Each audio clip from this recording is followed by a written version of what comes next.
Good morning and welcome to day 3 of competition here at the Encanto Pro Cultura 2015. I'm Steve Action Jackson, joined by 7-time Drop Knee World Champion Dave Hubbard. We're going to jump right into competition today. No morning show, right down to it as we have a full slate of competition to work through today. And first up, we're going to see your brother out in the water. Yeah, we had to postpone the event yesterday due to some weather, and so we're getting a bright and early start today. Mother Nature is cooperating with some awesome waves out there, so they're fired up. They said, hey, let's just get this thing going ASAP. And so they're sending the boys out right now. We're going to be starting in a couple minutes. Yes, the swell we've been waiting for is filled in overnight. Definitely some solid surf coming through. You could feel the energy pulsing through the air in the early morning hours. I mean, to the point I could hear the waves breaking. I woke up at 3 a.m. and then again at 4 a.m. And then it was just like, you know what? I'm awake for the day. There's so much energy buzzing around right now as we look to get started today. Yeah, certainly. And yeah, the ocean, like you said, it's alive. It's definitely picked up since, a few days ago, fairly quiet. Picked up yesterday. We saw some great conditions, great surf, great action yesterday. But I think today we're going to see some really unreal stuff, pretty much what we came to Middles for. And so I'm thrilled. Yeah, so right now, before we get into live action with the start of the day, we're going to throw into a quick little highlight clip. Take a look at this.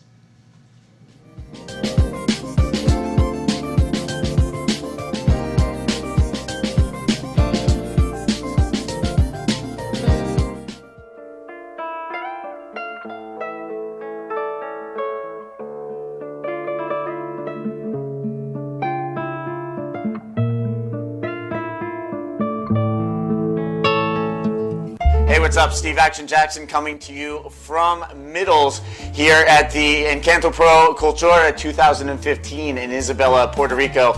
Today we ran through rounds 2 and 3 of the men's where we saw big performances from Manuel Fabriciano as well as Antonio Cardoso and Socrates Santana. In the afternoon we kicked into round 4 action, non-elimination heats before Mother Nature had her say and interrupted the competition. But still, up to that point, we had some amazing performances out in the water, some big scores from the Brazilians. Check the highlights. Soy un pecador, oportuno, una flor al desnudo, Padre, oh Padre, mi alma rinde para siempre. Estoy cansado de buscar tu fe, hice mover montañas, cabeza de mis arañas, sálvame. Mi espíritu revuela merodeando mi vacío y mi soledad. Hey, hey, hey, ¿a dónde vas? Fantasmas anormales, vísceras y animales, necesito la paz. Hey, hey, hey, ¿a dónde vas? ¿A dónde vas?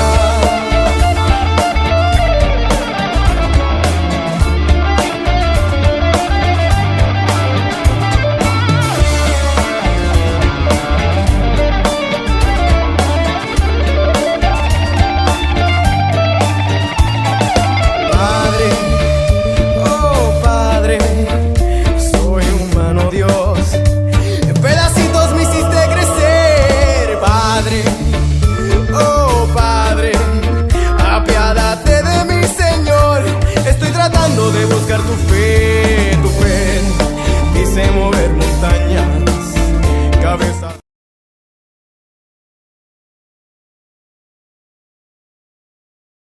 Mi vacío y mi soledad. Hey, hey, hey, ¿a dónde vas? Fantasmas anormales, vísceras y animales, necesito la paz. Hey, hey, hey, ¿a dónde vas? ¿A dónde tu fe? Hice mover montañas, aún siento que no me abrazas. Sálvame.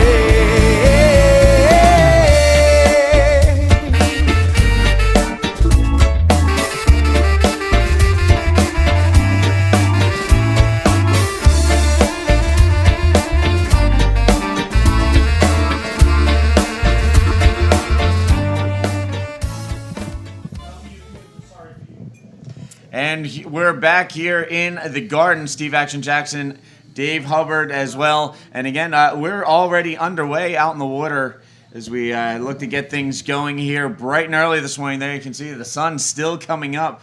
So daybreak start here at Middles. There you can see the rundown out in the water on the top corner of your screen.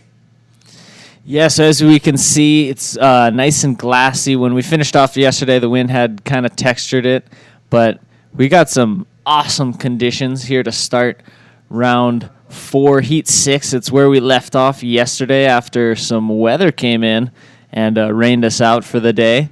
So we're going to finish off round 4 before going into more men's action. We're going to have a full day of competition. This looks to be one of the better days that we expect to get, at least on paper on the forecast. So we're going to try to utilize that. We're probably looking at a pretty long day, Steve. Yes, right now we're looking at finishing off round 4 and then running through round 5 and round 6 of the men's in their entirety. So we have tons of bodyboarding action in store for today on this Sunday morning here in Isabela, Puerto Rico, as we work through the third day of competition here at the Encanto Pro Cultura 2015.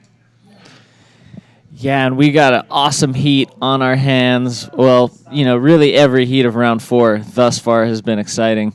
There we see Maxime kind of looking at that left. He's joined by 3 of my good friends, fellow Hawaiians, Jeff Hubbard, who happens to be related to me somehow, Tanner McDaniel, and Jacob Romero, another bearded brethren. He's from the island of Maui, and I know that we've got some people from Maui watching right now. Yeah, so again, welcome everybody to the third day of competition. With the early start, trying to make up for the interruption provided by Mother Nature and a heavy downpour yesterday afternoon that forced us to shut things down and wait it out. We have gone ahead and skipped over the morning show this morning in favor of going right into the bodyboarding action out in the water. Dave Hubbard and myself will be here to run everybody through the opening action here to get things started on day 3. And as our system refreshes, we see 5 minutes has gone by. Jeff Hubbard scored a 8, Jacob Romero a 6.25, Maxime putting a 2 point on the board, and Tanner McDaniels just had a look at a wave, got a 1 point for that. Now we're under 20 minutes into this heat, and we're going to be bringing you possibly some replays of those initial scores, but we're going to be able to see the rest of this action live. Here we got Maxime Castillo from France. Looks for an arse under that lip, throws in the extra spin. Some Maui guys have a special name for that. And he ends up out the back, cutting out and getting back out there. So there you go. Waves already coming in and being scored. And just a quick rundown right now. Jacob Romero started off his morning with a 6.25. Tanner McDaniel, wasn't really feeling his first wave, a 1.0 as a result, a 2.0 for Maxime Castillo on his first wave. And Dave's brother drawing first blood out there with the first big score of the morning. He dropped an 8.0 to start things off this morning. Yeah, and during the highlights reel here from in the booth, even though we're quite a ways away from the beach, we heard a lot of commotion, and so we expected a high ride. Here we got Tanner. He's trimming down the line, hoping for something, rolls through a heavy section, see if he can ride out of it. It looks like he got a little caught up on that one. Meanwhile, your brother Jeff right back to it. Wow, what a cool ride. Let's see if he can pull this invert. That was a heavy landing, a lot of explosion, white water around him. We don't see him coming up on screen. It looks like that could have been an incomplete maneuver, but he's just thrown out the fireworks early in this game. We could see that wave was bowling up nice. That's going to be a fun replay to watch. Here we see he's just staying in the power section, takes a full drop, bottom turns straight up to the lip, nice invert. Gets some nice fly time, comes down in a really impactful way around the explosion of the white water, and I don't think that's going to be judged completed. So some heavy maneuvering from Jeff Hubbard out in the water here in the early goings. Again, I'd like to take the opportunity to welcome everybody tuning in. If you were expecting to catch the morning show, the shop is closed this morning as we have swell in the water. It kind of reminds me of my old surf shop days as a manager. When there's waves in the water, you just hang a sign in the shop window. Gone surfing. We'll be back later. Totally. Very characteristic of a surf shop. And as we can see, Maxime Castillo got a 5-point for the previous ride that scooted him into second position, and he's going to ditch that 2 for that nice roll and spin combination he pulled on that last right-hander. We'll wait for scores to come up for it, but he's putting a little more pressure on the younger Hawaiians. And here's a look at the replay of Maxim Castillo. Big roll off of that critical sections. That really stood up for him, and you can really get an idea of the size out there. Combos it with the reverse off the top, and here setting up the inside section as it gets a little forward push, but it's not going to stand up for him. But you can definitely see the increase in size out there this morning. The horizon looks like corduroy as there's just swell lines continuing to roll in. And, you know, everybody involved is really happy to see this swell finally arrive. We've all eagerly anticipated the arrival of this new swell, and here we have it today. So, you know, these guys are really going to go to work out there.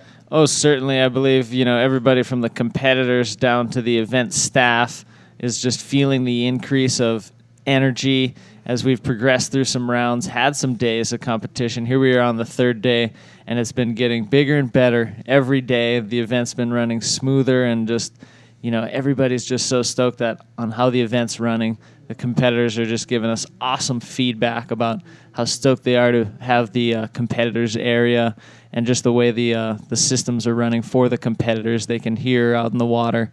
Everything's clear, very well organized here at the Encanto Pro Cultura 2015. And, you know, we don't expect anything less from the Clio crew, because they are just, you know, top-notch, really. Yeah, the level of production and the eye to detail for this event has been second to none. And now the young Hawaiian who has his own eye for detail out in the water, driving down the line and looking for a section. And here he tweaks out the invert and rides out clean. Yeah, he was able to trim for a lot of that wave carry, a lot of the speed he took from the takeoff. He, you know, took off in a great spot, a little bit behind the apex of that section. Made it as far around as he could until he got the section he was looking for. And I don't think he got exactly what he wanted.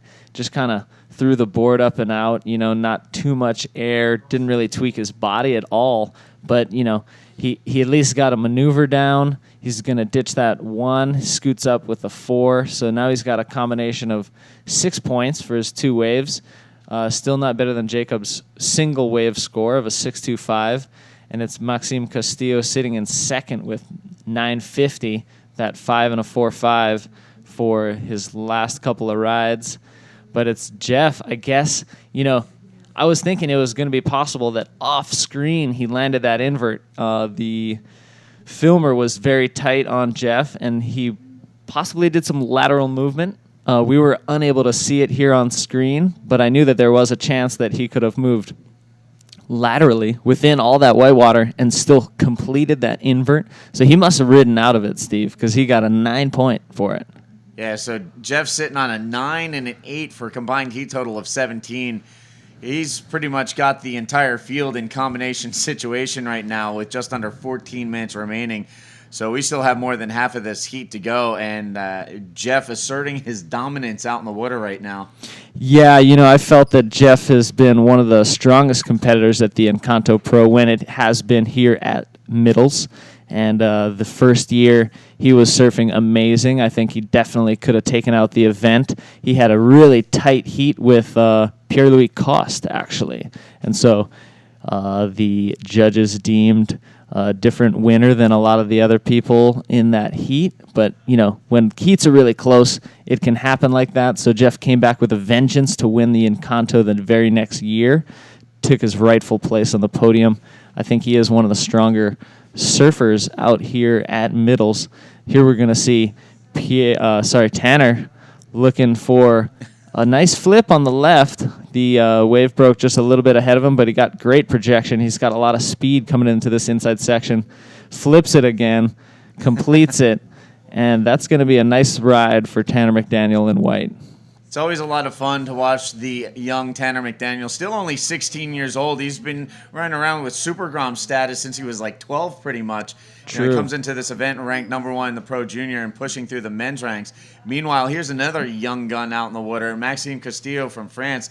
This kid has looked very impressive as he's worked his way into international competition over the past year and a half. Certainly has. He is starting out in the younger field.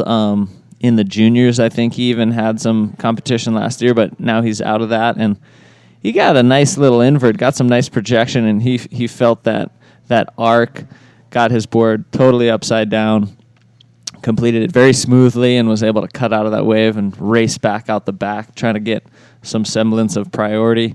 Here we see Jacob has been waiting, and we believe Red is in the priority position. There, Jeff just has a look at that wave and decides, nah, he didn't like it. Here's Jacob using his priority. He's been waiting a while. He's been waiting almost 12 minutes for this wave. And Jacob taken to the air with the big air reverse as usual and Beautiful. Nails it. Beautiful. That was awesome. Just great rotation. Hit the wave perfectly. Had a lot of speed, so it carried him through the flight and lands smoothly. So he's stoked. He's feeling it. He's definitely out of the combination situation, I feel, and he is going to probably scoot right back up into second. Let's see. He's been waiting for this wave, and he takes off. Here we got a great idea of what middles can offer. One peak scooting into a nice closeout, and so Jacob loves these right-handers. He loves kind of some closing out kind of waves. Anything with a ramp, he's going to just take to the air, and he's been on fire this whole year, I feel. Just continues to improve his riding. And there we saw a really textbook air reverse by our rider in red from Maui. Yeah, so I have a feeling this score is going to drop in and be a pretty sizable score. Should definitely help Jacob Romero try and take a shot at the top spot. But again, your brother has a pretty solid hold on things. Jeff Hubbard leading the way with a combined heat total of 17.0. Here's another look at that last wave, a 9.5 for this wave for Jacob Romero, the big air reverse. Yeah, and that was great. Where he came down, he actually got a little cushion from the breaking lip. We call it the V.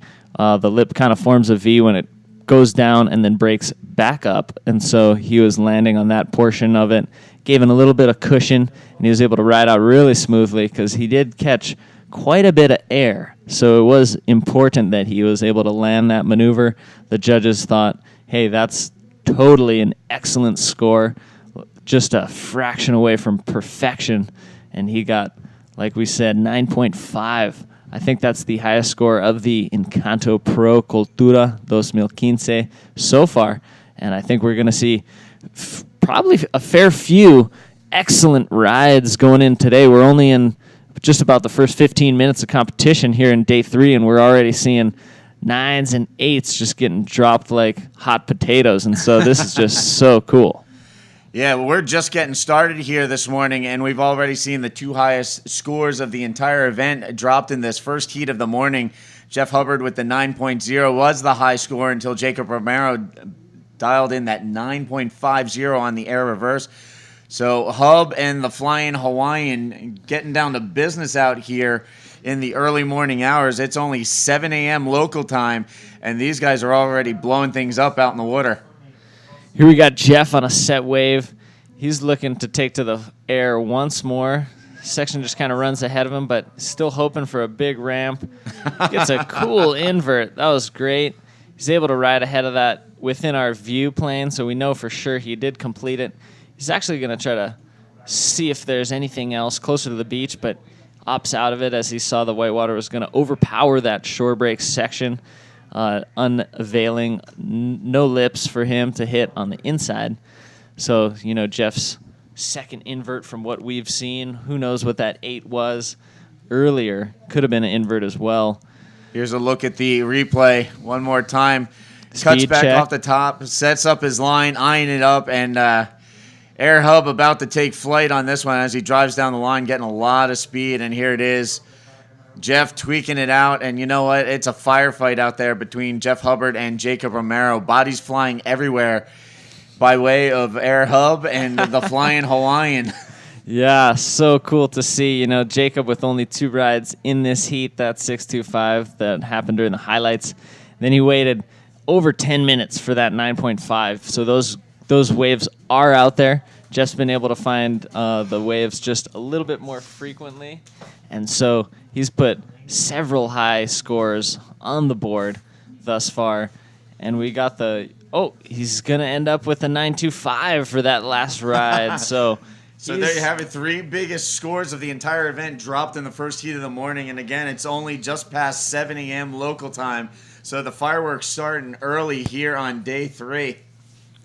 What a beautiful way to start day 3 of this Encanto Pro Cultura. You know, that's why all these competitors are so willing to come to not only Puerto Rico, this beautiful place, but to Middles, because this wave is amazing. And here we're going to see the Frenchman, the young Frenchman, looking for a big section, hoping to pull some fireworks of his own, gets a reverse off, and he's going to get out the back. Split peak scenario. We think Jacob Romero might have went right, but doesn't look like a long ride as we see him racing back out, going to try to establish priority. And here we're going to take the replay and take a look at Jacob Romero on that split peak wave exchange, driving down the line. Didn't like what I saw, doing a little hag stand. Yeah, a little hag stand cutout. And, you know, if the conditions warrant it, we could be seeing some big hag stands from Jacob Romero. He loves to do these kind of handstand maneuvers. Let's see a replay of yellow.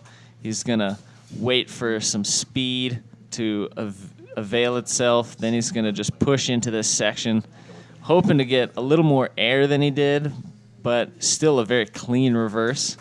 So that was cool. And the younger kids in this field are definitely got the pressure on as we see, you know, those 9s being dropped by Jacob and Jeff.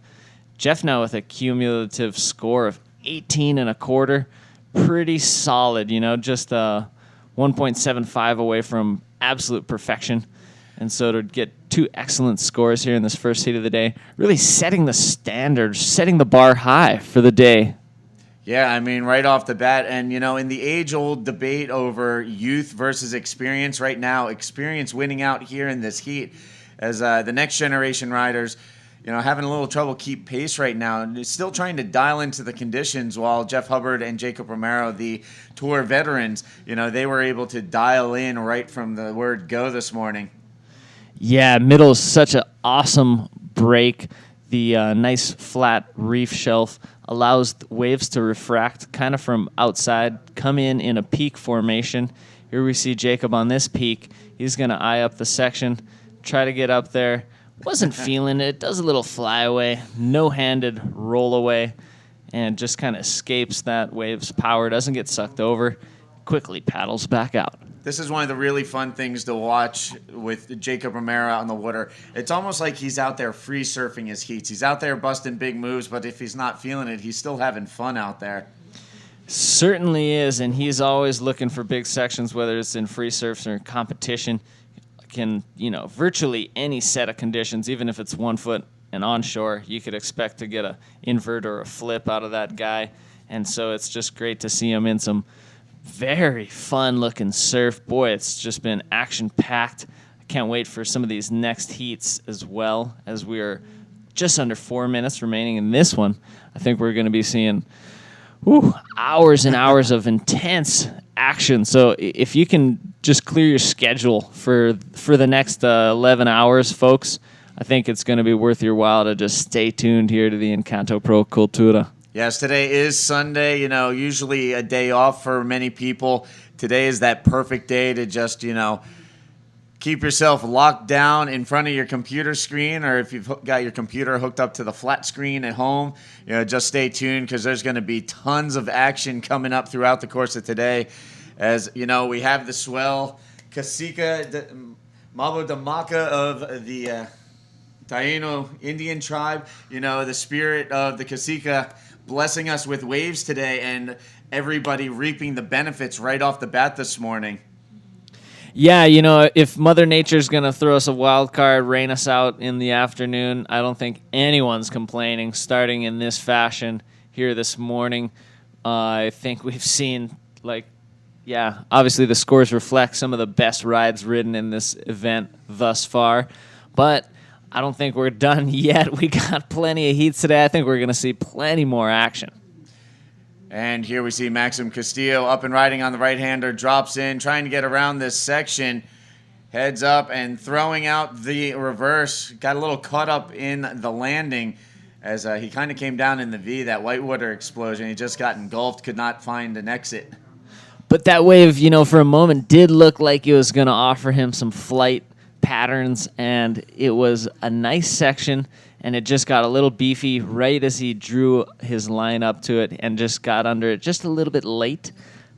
And that's why he was unable to, ride out of that maneuver. But still, great attempt, good choice of wave selection. I feel that could have offered some nice scoring potential here. We're going to see he musters onto the edge of the one peak, and it's transitioning into the other. Takes a lot of speed up there, and it's hard to tell from this vantage point because we're looking at it straight on.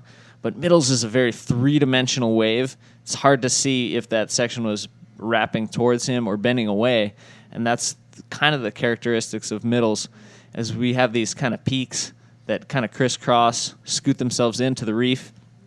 Some of the sections will just totally bowl at you, and you'll just race at them with a lot of speed and hit them. And sometimes these sections just kind of bend away. So if you guys are kind of wondering why these riders aren't hitting certain sections and why some sections are more successful than others, even though they might look nearly identical from our point of view here on land, trust me, it's a different ball game when you're out there. 1 minute remaining now in this first heat of the day.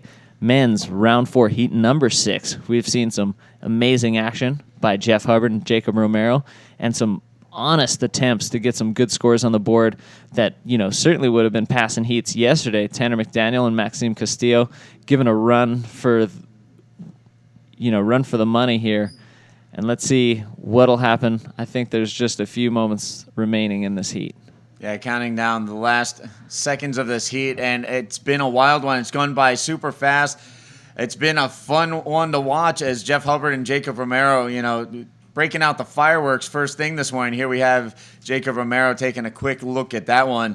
But as I was saying, Jeff Hubbard, Jacob Romero breaking out 9s here first thing this morning. So the biggest scores of the event, the 3 biggest scores of the event, dropped by those 2 riders right off the bat this morning. So already, the horn has sounded. We're done with the first heat, and, we've already seen some fireworks out in the water, some big shots being fired out there. Jeff Hubbard and Jacob Romero really setting the bar big out there to start. Right now we're going to take a quick commercial break, and Dave and I will be right back.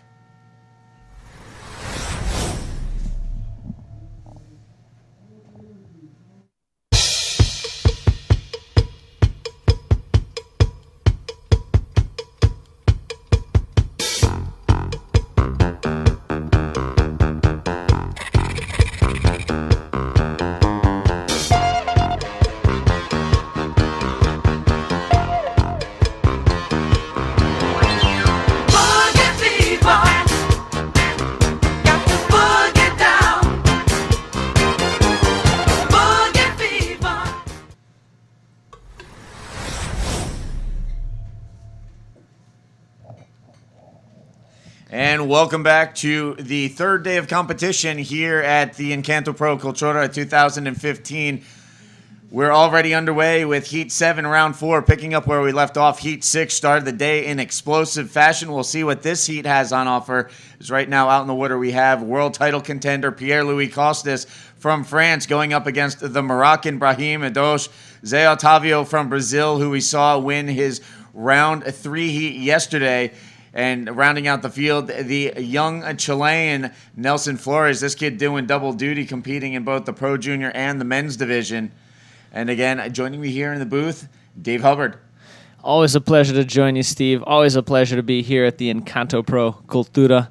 And also just a pleasure to be a part of these heats happening in the water.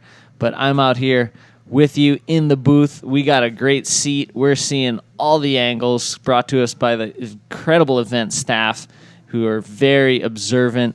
We got, even all the way down to the operator of the webcast just doing such a great job every minute detail has been taken care of here at the Encanto Pro, and we're reaping the benefits of it, bringing it right to you. Here we got Brahim on his second ride. He's got a 1, and he did a nice roll on that one. He's going to improve on that. Yeah, Brahim Adosh rolling through a really heavy section there, able to complete the maneuver and ride out. So the judges will like that one, as you know, they look for maneuvers in critical sections, and that one was a pretty heavy one. Here's a look at the replay. Yeah, he muscles into it. We can see the wave's very steep. He's able to get that bottom turn.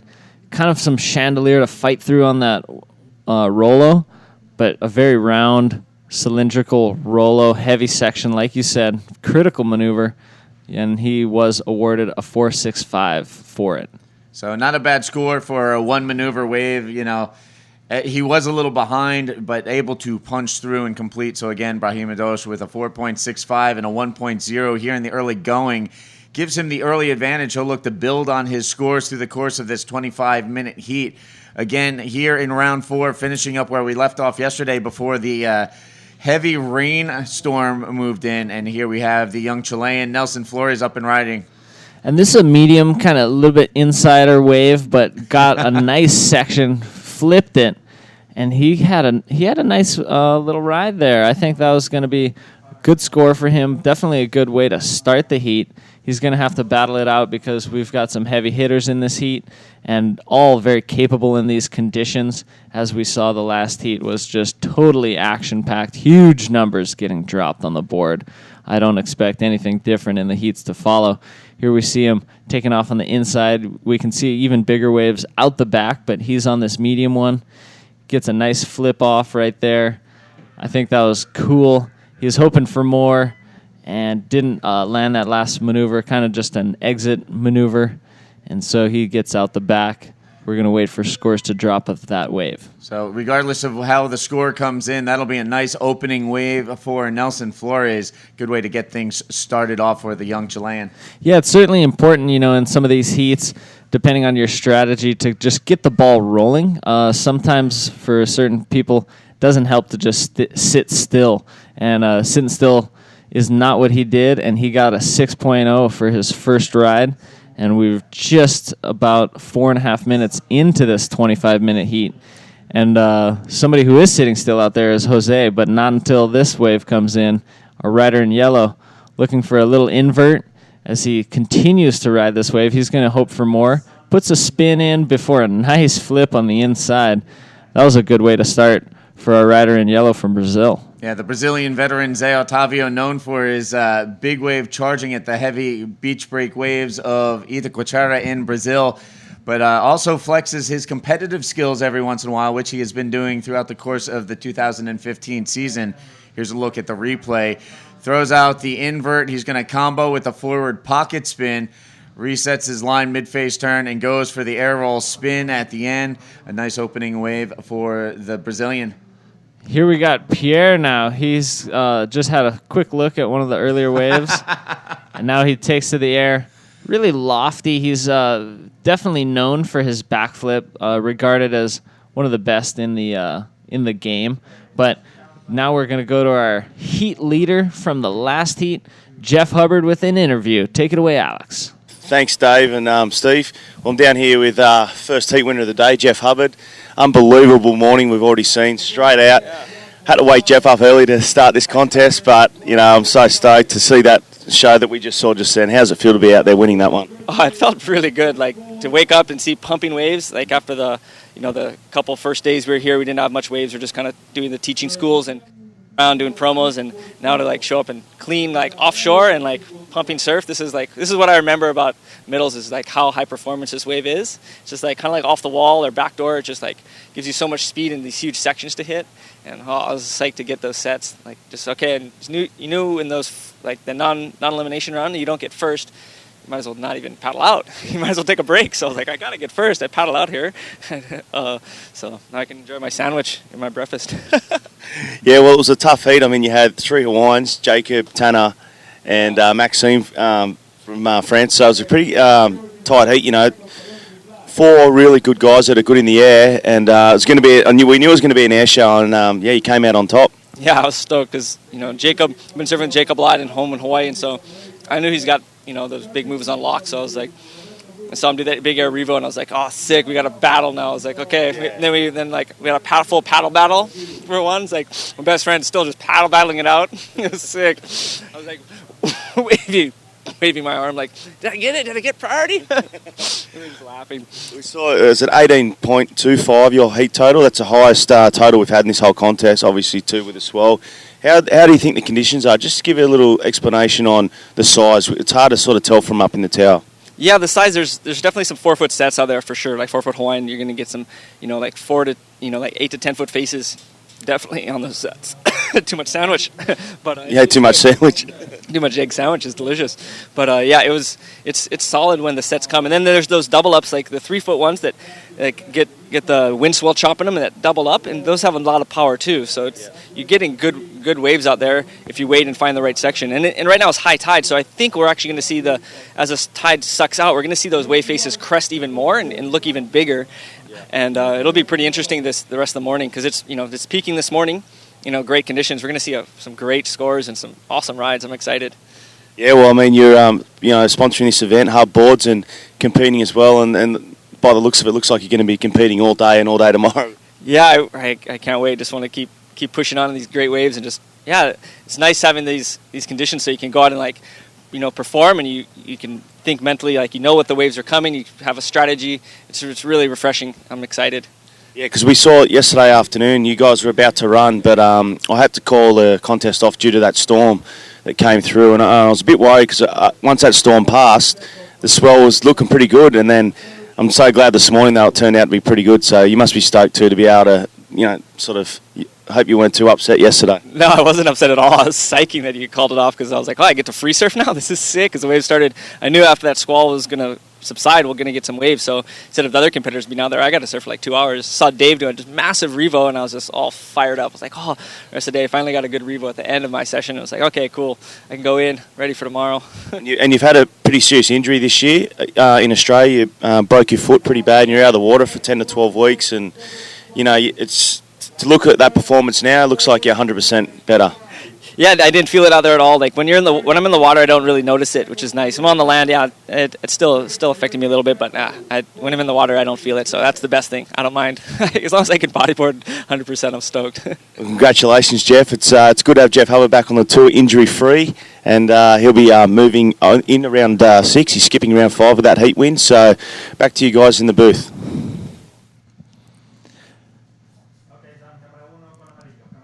All right, so back to live action out in the water. Zé Otávio up and riding on this one, driving down the line, airs it out, the big reverse, comes down clean, and he's going to combo it with the roll before ducking out. Oh, great. He opened up with a 6.40, and now, pulling out all the stops, breaking out the artillery out there, so to speak.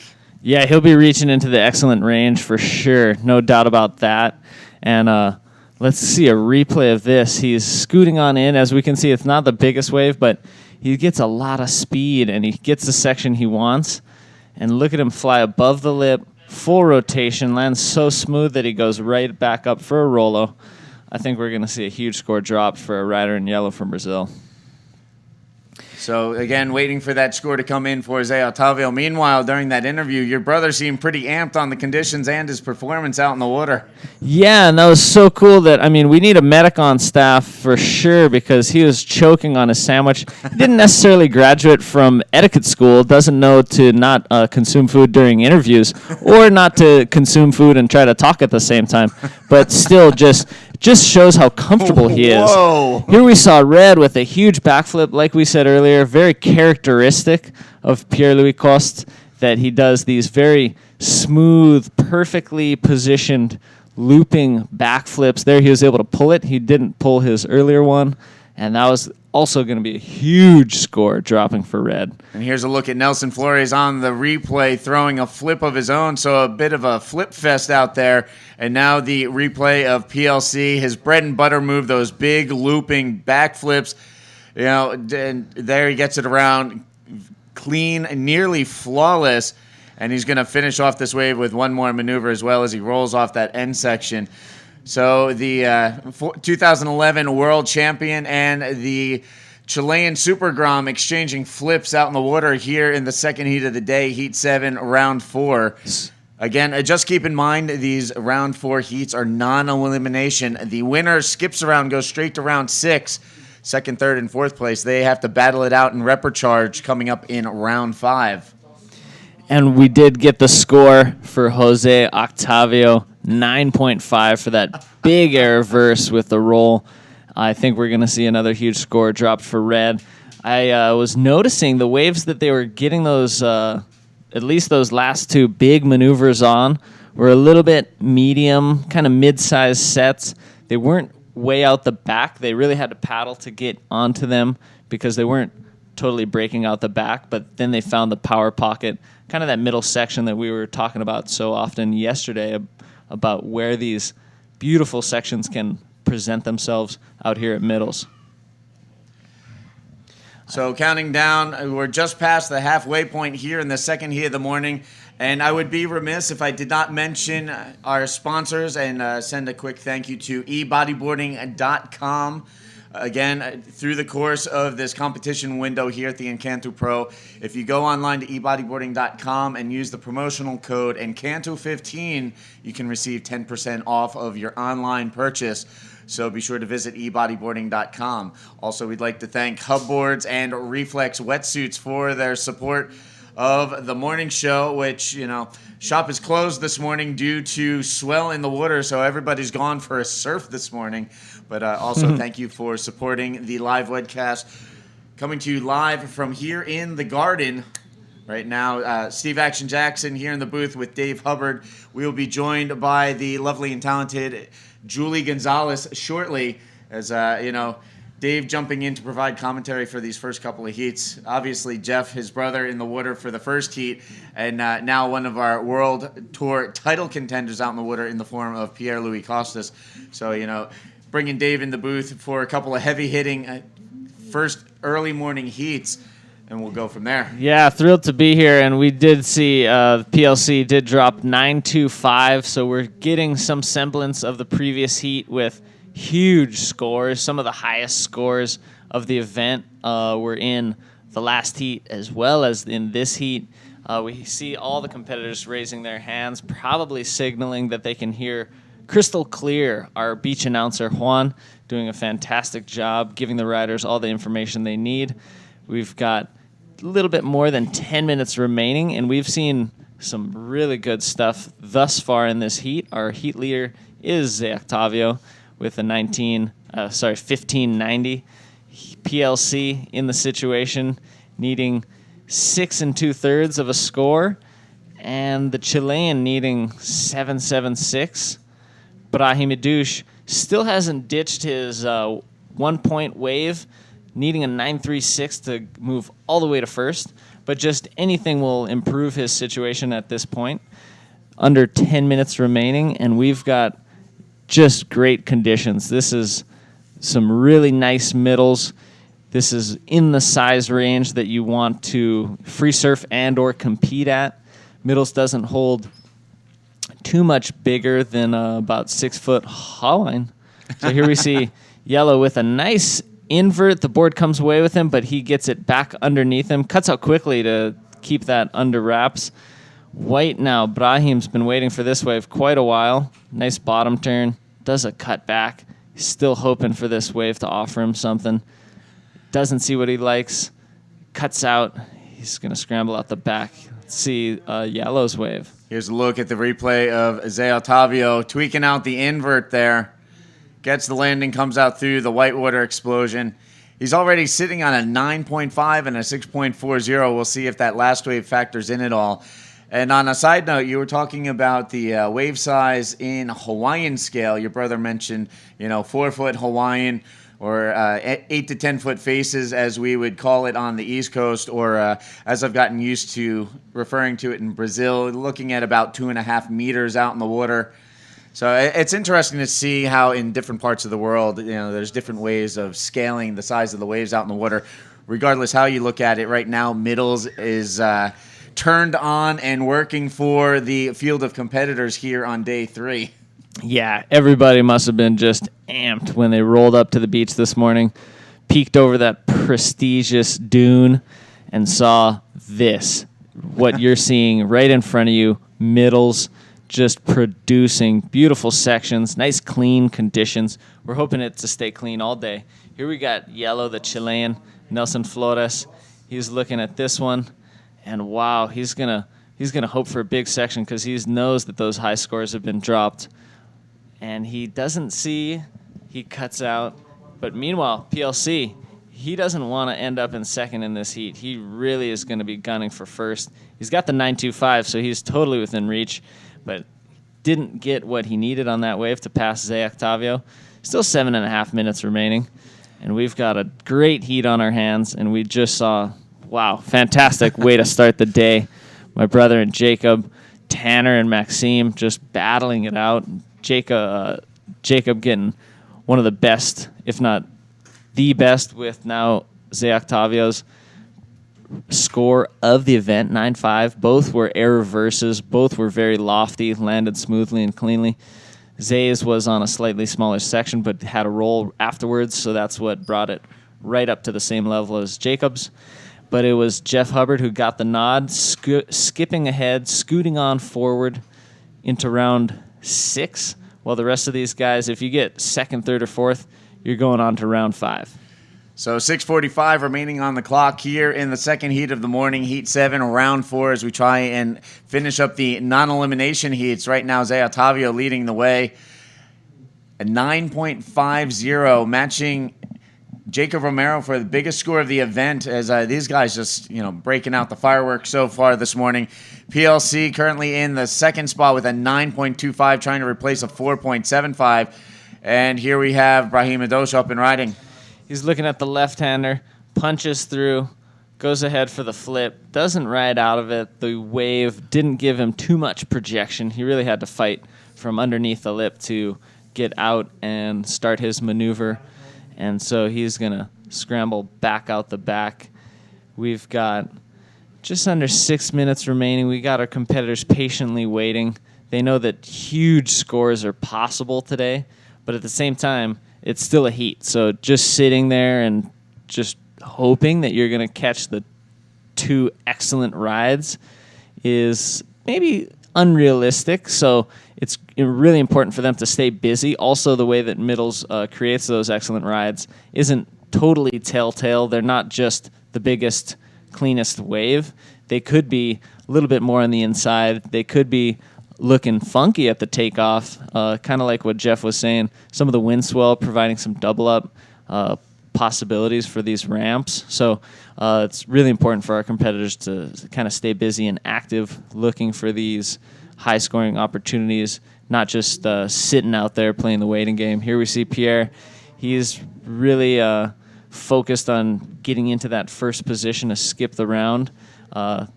Looks at that wave, doesn't see what he likes, and most of the competitors kind of get caught by that bigger set wave, easily duck diving through it, and they're going to continue their wait.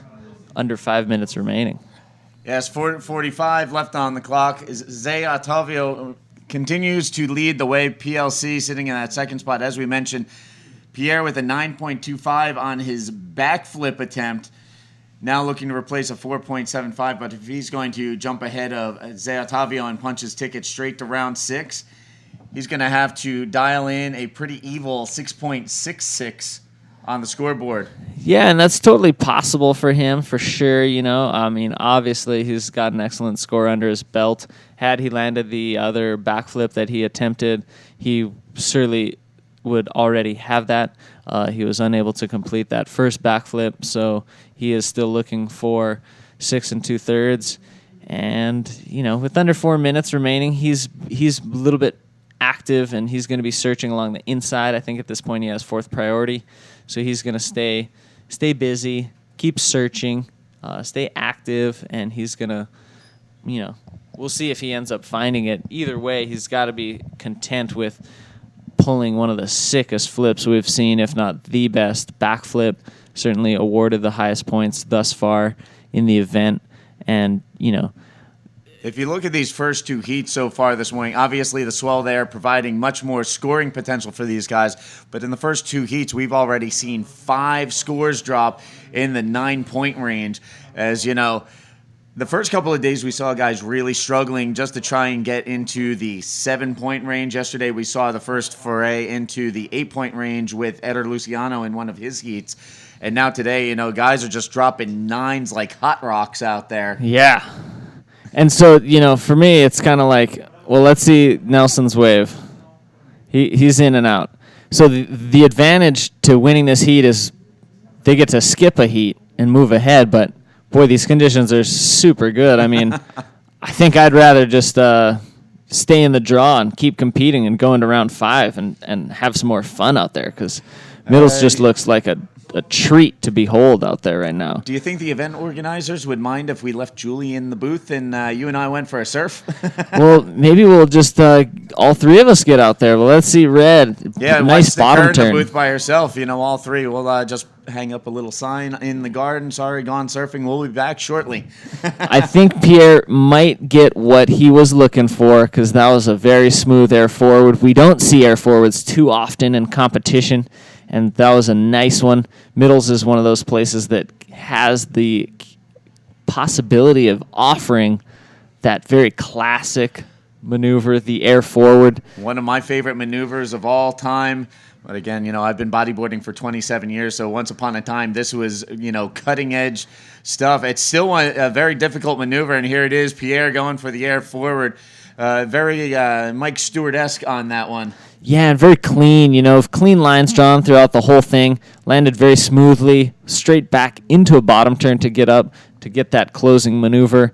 I think, he's going to be pleased with being able to have gotten that section, that opportunity to score just within 2 minutes of the buzzer. He's still going to paddle back out because there still is time. Things still could change. Even if he gets ahead of Zay, Zay could return ahead of him. We do know that Zay has increased his lead now with a 7.75, and so the order for Pierre is going to be a little bit taller than it was previously. Now he's going to need an 8.01 with under a minute remaining. So there you have it, counting down the final 45 seconds here in the second heat of the morning. We have one more heat of non-elimination competition coming up with heat number 8. Then we're going to dive right into round 5. And here we have Brahim Madoshan, a pretty sizable-looking right-hander.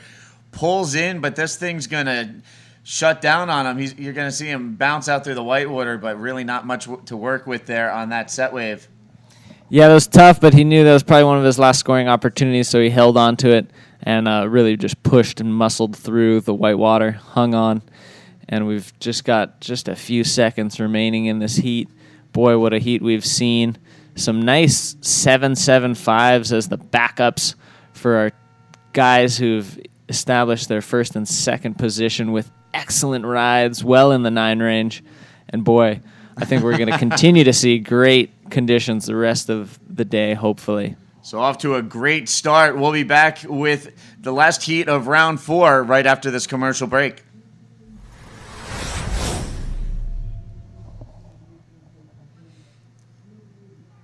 We'll let Julie jump in. Yep.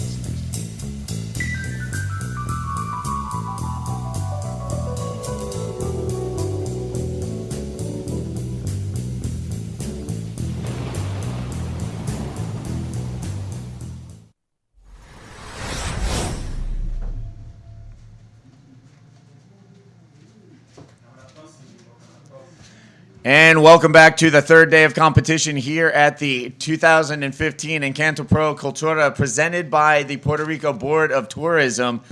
I'm Steve Action Jackson here in the booth, joined by my lovely co-host, Julie Gonzalez. Welcome. Welcome. Good morning, everyone, and welcome, everyone, to El Encanto Pro Cultura 2015. Super exciting first heats of the day. Yeah, we saw those first 2 heats open up in explosive fashion. A handful of 9s being dropped to get things started this morning.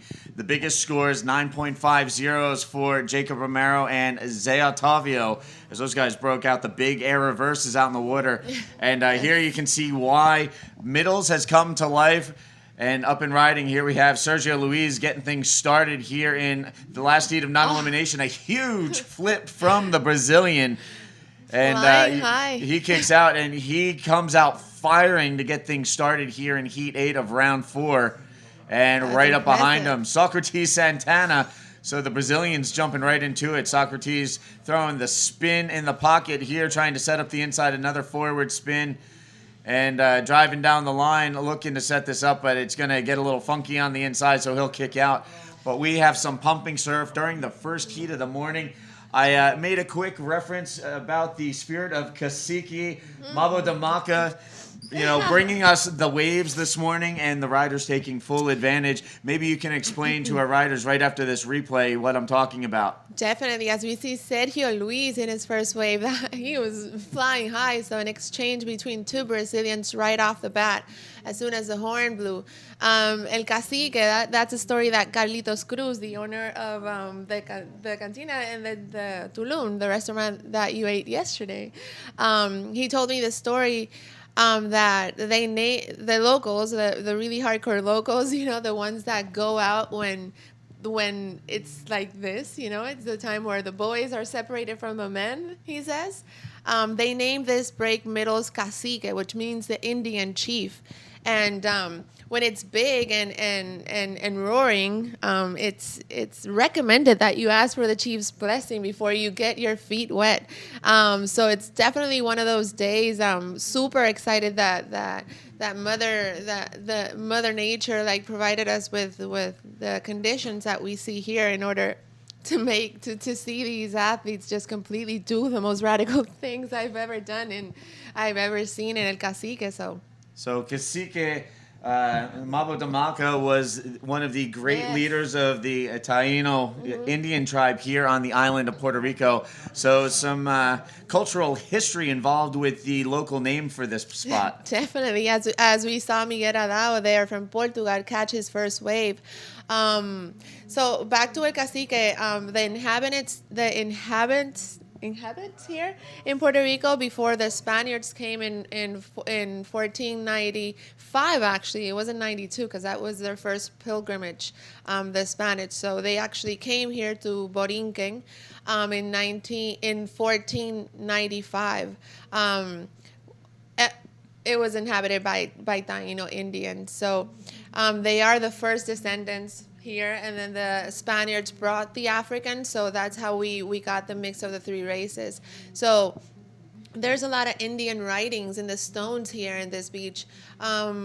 We've seen archaeologists have seen different stones with Indian writings, so it seems, history rewrites itself constantly, so it's not for certain, but it seems that the Indians gathered here to do their ceremonies because it was such an I would imagine it was huge dunes and a very mystical and magical place. So they would do their rituals here in order to call and ask for blessings for the well-being of the tribe, etc. So it's pretty interesting that those stories come from this Middles Beach. That also in our promotional clips that we've been running of Isabella, you'll see the stone face sculpted into the side of the rocks here in Isabella. Yes. That is the Cacique. And you can also see more of that on seepuertorico.com. So be sure to check that out. Meanwhile, checking out this wave, Sergio Luis, the current heat leader, taking a look. He opened up with a 6.75 for his backflip. He leads the way. Meanwhile, Socrates Santana currently in second.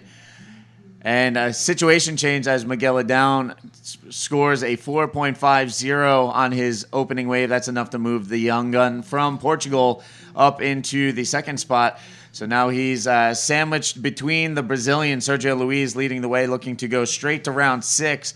Miguel Adao from Portugal now sitting second, and a pair of Brazilians in third and fourth in the form of Socrates Santana and the veteran competitor Alberto Bruno. So three Brazilians and one Portuguese rider out in the water, and this is kind of an old empire battle out in the water right now. For those of you who know anything about the history of Portugal and Brazil, the Portuguese Empire once controlled Brazil, hence the primary language there being Portuguese. And for a While during the course of the Portuguese Empire's occupation of Brazil, they actually had their government moved from Europe to Brazil. So Portugal ran their government from overseas for a short while. Meanwhile, Brazil trying to run the lead here. Sergio Luis holds the advantage. But here we see Alberto Bruno getting down to work with his opening wave of the heat. Oh, that was a nice wave. A good combination of spins there, and let's see what the judges grant them. We have Sergio Luis now leading this heat with a 6.75 and a 1 point, so he's looking to drop in that 1 point. As we see the replay here for Roberto Bruno, and we're still waiting for the scores to come in for this last wave. So again, just taking a look, throws into a nice quick pocket spin there. Heads up and punches the roll off of the closeout section. So a solid wave from the seasoned vet from Brazil. Alberto Bruno moving up to the second spot with a 5.15 on that opening wave. Yes, this is the fourth heat of this is the eighth heat of round 4 of the open men's division. Again, in non-elimination format here. 17 and 15 minutes remaining, so there's still tons of time. Middles is very distinctive for waking up with a little morning sickness. As you can see, the water sort of moves everywhere, but it's actually starting to doze off. As soon as the sun starts shining, it kind of lines up a little bit more, and it has a better form. So, well, one of the great things this morning, we came up here, the swell had filled in, the winds are offshore, and it's just corduroy on the horizon as you just see swell lines rolling in one wave after the other. And here Miguel Adown giving it another go. Punches the roll through the heavy closeout section, and he's able to ride through, and that was just a really heavy section for the Portuguese young gun out there trying to catch up with Sergio Luis for that top spot. Again, with these non-elimination heats in round 4, the winner goes straight to round 6. Second, third, and fourth have to battle it out in repercharge in round 5. And here's a look at that wave in slow motion on the replay. Miguel Adown, some critical maneuvering out there as he completes the roll off the end section and rides out clean. So again, right now, Sergio Luis holding that top spot, trying to hold off Alberto Bruno, Miguel Adown, and Socrates Santana. An interesting mix out here. Almost 3 generations of bodyboarding. Alberto Bruno has been around for quite a while. While on the other side of things, Miguel Adown, one of the up-and-coming stars, as is Socrates Santana. Meanwhile, right now, we're going to throw down to a beach interview. Take it away, Alex. Take it away, Alex. Thanks, guys. Down here with that last heat winner. Another incredible heat, high scores from the Brazilian, Jose Otavio. Jose, congratulations. That was an incredible performance. A 8 and a 9.5, I believe it was. Big air reverse. Talk about it. Yeah, I was so happy, and I thought that was good. It was be an incredible hit because Pierre hit all time and Ibrahim too, and I thought I have to do the best I can do because if I didn't, I don't pass through this round. So I tried the best maneuver that I could do, and was looking for a complete hold. Yeah, and you managed to combinations of moves too that might have given you even higher scores with like the roll out after the air reverse and stuff like the backflip, then the roll. Trying to combo the moves, which we saw Jeff Hubbard in the heat before. He came out blasting, 18.25 total, and then you followed through. Did you see any of Jeff's heat before?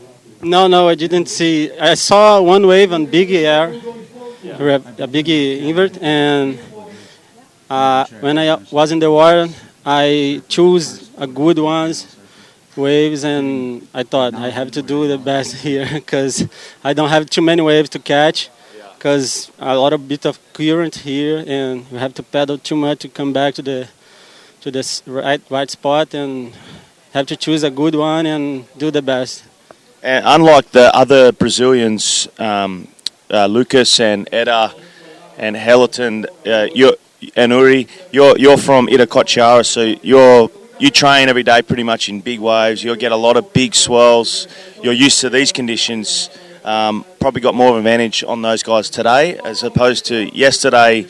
you had a less advantage. Those guys, other Brazilians, are really good in like the smaller sort of waves and more like a beach break kind of conditions. They get a lot more air. Where today your performance, seems like you're performing a lot better. You have that extra advantage from Itacoatiara training. Yeah. When I train in Itacoatiara, some days are like these, big ramps, and it's similar.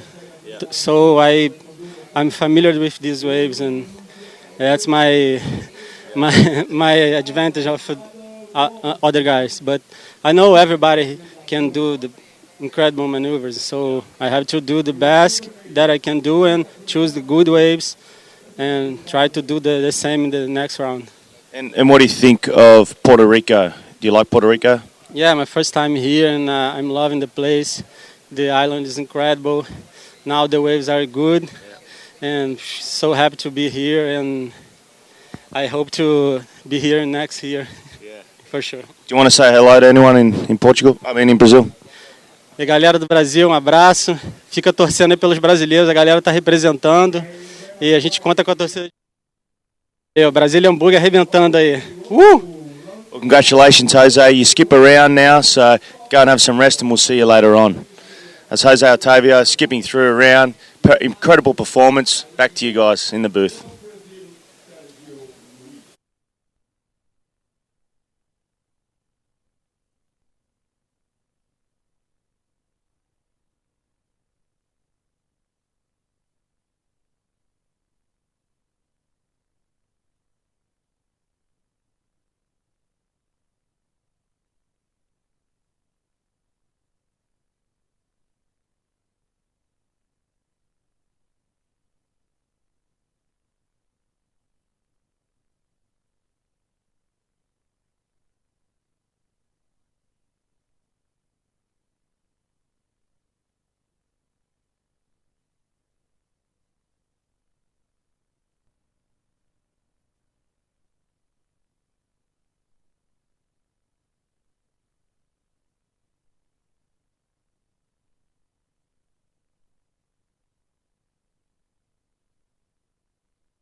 And you know firsthand how much training and physical strength and mental strength is required to ride waves like this here in Puerto Rico. Definitely.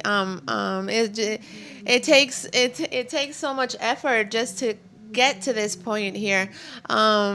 Just the amount of training and like you said, like it's mostly the amount of mental training, because there's a lot of factors involved when you're competing in an event, you know, and this especially event where the waves are very powerful, and you know it's a lot of work. It's a lot of work and a lot of training, a lot of focus and determination, a lot of visualization. So yes, there's a lot. And then there's also the behind the scenes part of it. So it's sometimes it's a struggle to travel to get to the destination that you want to compete in. So that is really a factor, as we see Sócrates Santana, the Brazilian, wow, just pulling that rolo there and dropping in that she is currently in the 4th position with a 3. He's looking to better that 3-point and that 2-point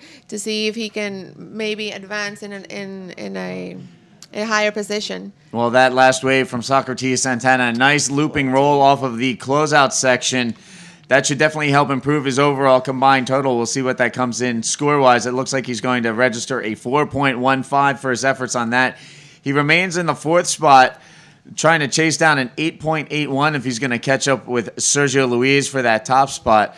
But, you know, we've seen a lot of shuffling out in the water so far in this heat. Sergio Luis was in the early lead, then bumped to 2nd, and then progressively knocked down to 3rd before resurging and jumping back into that top spot. So we've seen a lot of shuffling out there as these guys exchange waves. We'll see what happens in the remaining 9 minutes if that pattern continues. Yes, definitely exciting stuff out there at the water today. Everything is moving. The athletes, the ocean, the currents. There's a lot of current out there also, as you can see. So it, it's challenging nonetheless. One interesting fact that going back to the Taino Indians, that they were inhabiting here before the Spaniards came and actually invaded our island. I mean, the books say that we're colonized, but it was sort of an invasion. So they came for gold, actually. They came for gold. We are a prosperous island, a very abundant island. And in that time, there was a lot of gold here. So they came and they got a share amount of gold, In came the Spanish conquistadors. Exactly. And as we see Socrates getting some speed there, but he decided to just wait for another wave. Well, as we've seen throughout the course of human history, the conquering nation usually is the one writing the history. Oh, exactly. The ones that are being subjugated, they kind of look at things a little differently. Definitely. So it's not written normally in the books how the Tainos had a very complex way of living. They took really good attention to the sky. So their agriculture was very focused on the planets and the stars. They had a whole system, a whole social system. So it's pretty interesting. When the Spaniards came here to Puerto Rico, a lot of the Tainos got sick because their immunity was not used to the. They were not used to cohabitating with the exactly, Spaniards and the Spanish germs, I guess you could say. Exactly. The Europeans came, and the native cultures were not used to cohabitating, and similar history around the world. Definitely. The same can be said for the United States. Something I always appreciate no matter where I go is the native history and culture. Definitely. Because, the original inhabitants, even though, control has been changed throughout the course of history, they were the originals. And, their history, their culture is something to be respected. Very respected and very, very complex and very intellectual. And they were really advanced in healing methods, in agriculture, in astrology. So yes, the Spaniards also brought the Africans with them. So that's why we have this mezcolanza of the African blood, the Spanish blood, and the Indian blood. So. And then, of course, the Spanish held control of the island for a very long time, up until the 1800s, when Spanish conceded control of Puerto Rico to the United States during the Spanish-American War. Definitely. And ever since then, and following that point, ever since 1950, Puerto Rico has been a U.S. Commonwealth. It's a protected territory by the United States. Yes. But there's a kind of a three-way split on the thinking here. There are those who would like to declare independence. There are those that enjoy the Commonwealth status. And then there are those who would like to push for American statehood. Yes, definitely. There's three perspectives. Not to go into any political sort of conversation. But, but there is three perspectives.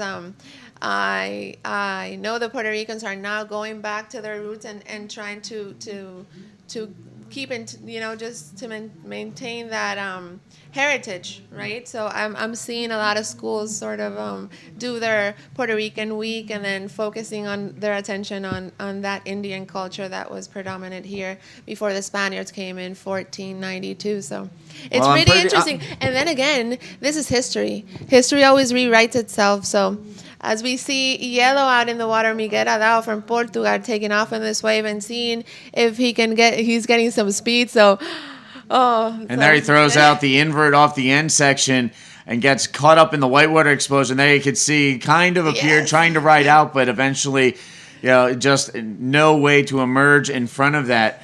There's so much white water moving in that inside section, and it's just the white water and the reef and the currents right there. It's it's not an easy task to maintain that stability. Well, just to finish, just to wrap up our conversation about the politics and the history of Puerto Rico, it's very interesting. You could probably have a really intense conversation with Dave Hubbard later about this, as Hawaii and Puerto Rico kind of mirror each other with the history of the island. The native inhabitants and the progression through history and where things stand today. But without getting into too much of a political discussion, there's always varying trains of thought on what the future should be. Yes, meanwhile, definitely. trying to sort out the future of this heat. We have 3:35 left on the clock. Sergio Luis continues to lead the way on the strength of a 6.75 and a 6.20. He's looking to move on to round 6 and leave Alberto Bruno, Miguel Adaun, and this guy, Socrates Santana, in round 5 repecharge. Socrates Santana currently in the 4th spot, trying to work his way back. He's had a little trouble dialing into the conditions first thing this morning. We'll see if he can get it together in the final few minutes here in this heat. Meanwhile, there you can see the top two riders battling for that top spot. Sergio Luis in red, Alberto Bruno in white. Sergio with the advantage. Alberto Bruno needs a 7.41 to overtake that top spot and skip around. And he can definitely pull it off with the wave size and the conditions out there. So we saw some pretty high scores in the beginning in the first few heats. So it's 2 minutes and 40 seconds remaining, enough time for any one of those guys to get a really good score. Back to Hawaii and Puerto Rico. Something that really connects us is the little coqui, that little frog. Although I know Hawaii is not really stoked on him, because I think the coquis are eating some of the cosecha. As we see Roberto Bruno from Brazil. And he's claiming it. Yeah, he's claiming that one. Wow, that was amazing, exciting stuff. If you're nearby, you should come down to the beach. Si estás cerca, por favor, vengan a la playa, porque esto es histórico, mi gente, de aquí para el mundo entero. As we see the replay there for Socrates Santana's last left. Alberto Bruno driving down the line. Big flip off the closeout section. Yes, and the claim as he rides out. He was feeling that one. 1 minute and 50 seconds remaining in this 8th heat of the 4th round of the men's open bodyboard category here in Encanto Pro Cultura 2015. So I don't know how El Coqui made it to Hawaii, but the Coqui doesn't live anywhere else. It can't. It doesn't survive. So it survived in Hawaii. So I guess that we have a lot of things in common. So the coqui, a small little jungle frog. It's actually a symbol of good luck here in Puerto Rico. It is a symbol of good. It's small, but it's loud. Oh yeah, you can hear the coqui. Very distinctly here in Puerto Rico. You know what? I actually enjoy the sound of coqui. For me it's very tranquil and relaxing. It just gives that little extra touch of magic here on the Enchanted Island. Yes, I've heard that in Hawaii it's kind of like, what is that sound? Maybe Dave, when he comes, he can tell us his perspective and see if he's heard it. Here we have Miguel Adaun looping the roll on this wave, trying to get around the section. He's going to hit another roll as well. 40 seconds remaining on the clock, and a third roll as well. He gets a little caught up on this third roll. Looks like he's going to push forward at the tail end. With 35 seconds remaining in this heat. Let's see what the scores give Miguel Adaun from Portugal in that last wave. A good combination of turns there. So again, this is the last heat of non-elimination competition, finishing off round 4, and then we're going to go right into round 5. So we'll get you a heat draw update in just a moment. Meanwhile, not done yet. Alberto Bruno up and riding, scored a 7.0 on his last wave, now with 5 seconds remaining. One last effort for Alberto, but he's not going to be able to catch up with Sergio Luis. So Sergio Luis punches his ticket to round 6. Bruno, Adaun, and Santana are all going to have to battle it out again in the latter portions of round 5, which we're just about set to go into. So again, going right into men's round 5, we'll get into that in just a moment. Round 5 repecharge heats, 3-man heats. Top 2 riders will continue on to round 6. We're going to take a quick commercial break, and we'll get into the next round right after this. Stay tuned.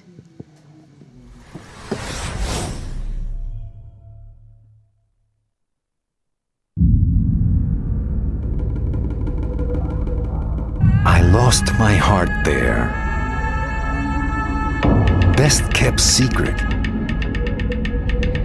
The happiest place on earth. What a rush.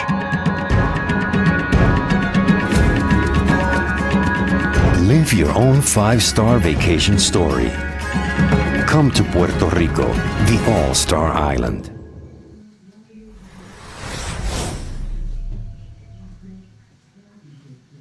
And we're back here with the first heat of round 5. I'm here with Dave Hubbard. We're talking a little bit about Hawaii and the resemblance of Puerto Rico and Hawaii. As we see Antonio Cardosa there from Portugal here. I think it's the rider from the previous heat. He's still making his way in. Okay. So we don't have rides yet on the board. But yeah, the similarities are definitely there, and I don't think it's a surprise that we have quite a healthy population of Puerto Ricans living there in Hawaii. Oh, yes. And they found their way over and made themselves right at home. Yes, definitely. I went to Hawaii a couple of times, and one thing that surprised me was the cold.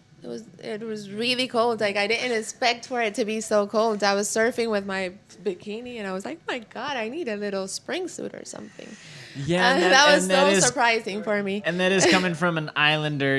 This is nothing against the continental United States, and it gets very cold. And in other countries, it gets super cold. But for islanders, if it dips underneath 70 degrees, we're shaking in our boots, and it's cold for us. And so, yes, I think temperately, not only the water, but maybe even some of the breezes could get just a little colder. Here we see our local boy, Javier Baez Huillo from Puerto Rico.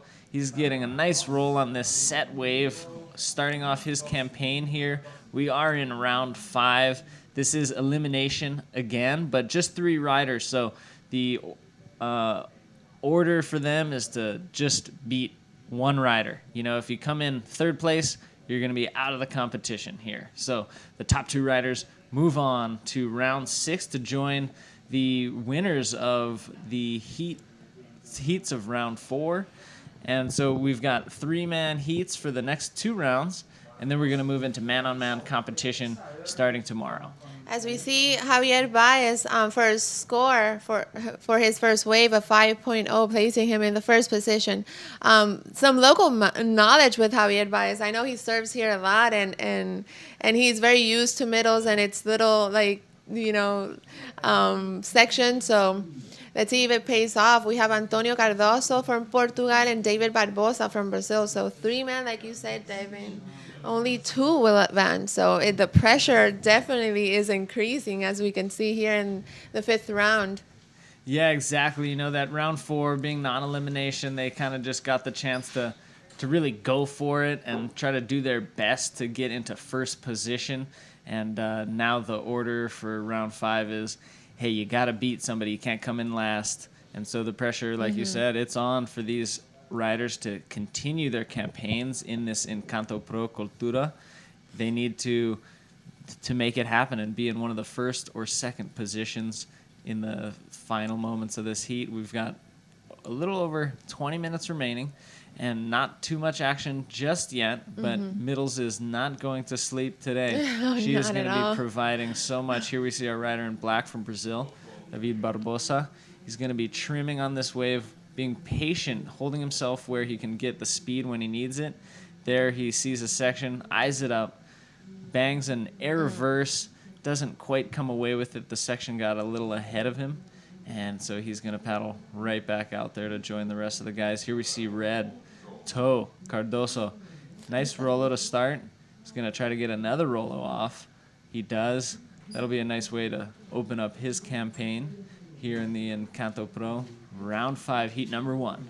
Definitely. So 25-minute heats here in the 5th round of the Open Men's Bodyboarding here in El Encanto Pro Cultura 2015, presented by the Department of Tourism. As we see David Barbosa and Antonio Cardoso paddling hard to get back out there. You don't want to get caught in the inside when the big sets are coming, because they can really take your energy out. So they actually Certainly. want to save their energy for, as we see the replay there for Antonio Cardoso. Yeah, that is a good point, because not only do they want to get back and get position, get priority if they can get ahead of the other rider, but hey, if a set comes in, it could be a long paddle out. There is a channel here, but the channel can close out, and you can just get pushed with the current that's sweeping off the shallow section of the reef, and then it all piles up in that channel. And so you could get stuck for a few minutes there, and that could be precious time wasted. So these competitors, if they see the opportunity, they're going to get back out as soon as they possibly can, not only to catch another wave, but to not waste any time getting caught inside. Yes, as we see that Javier Baez in his first wave, he got a 5 point, and Antonio Cardoso in that last wave, he got a 6.25, making him the heat leader at this moment. But 18 minutes remaining, so anything can happen. As you see the competitors looking to the horizon to see if there's a set coming. And we've still got nice conditions. We don't see the wind coming up yet. We've got just nice peaks coming on in. And as you could see, that was kind of a set wave that broke outside of the fellas, but it didn't offer too much. So these guys, they've been finding the waves that kind of just scoot a little bit more inside on the reef and then provide a long wall so they can find a nice section to do some of those excellent scores that we saw in the first couple of heats. Yes. Some of those nines. Yes. That was amazing. That was amazing. That was amazing for sure. And one of the things that Middles is very distinctive is that it wakes up with a little morning sickness. So it takes a little the sun to sort of like come up, and then it forms a little bit better. So we'll be seeing some more like formed waves in the next few minutes, because the sun is already starting to shine, as you can see. Yeah, I mean, we started so early this morning, the sun wasn't on the waves yet, and, you know, within a few heats, now we're in the sunshine hour, we're getting that sun shining bright on the water surface, and again, I'm not a scientist, but there is something about the surface of the water heating up, or at least reacting with the solar rays, that does make it clean up, and it's amazing. Right? You know, it's like you know, whether it's rain or whether it's the initial burst of sunshine, it definitely cleans up the water surface. It is true. And I've always thought about that, because sometimes I'm surfing and it's not quite good, and the sun comes and everything starts shining and the waves start getting better, and then the sun leaves and then it kind of like goes back into, so that's pretty interesting. Yeah, I've had that conversation with my friends. It's like there has to be a scientific explanation for this, because this really does happen. Yeah. And so it's interesting. We're seeing those things happen at this Encanto Pro Cultura, very, you know, aware of the conditions that are happening, because we're watching it unfold, and we're bringing it live to you wherever you are around the world. Thanks so much for joining us.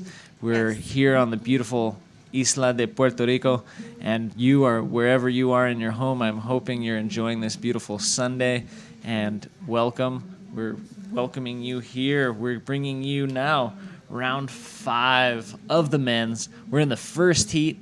We've got under 16 minutes remaining, and we are going to be seeing action all day long. After round 5, we're going to be going into round 6, which will be another 3-man round. Yes, 15 minutes and 40 seconds remaining in this first heat.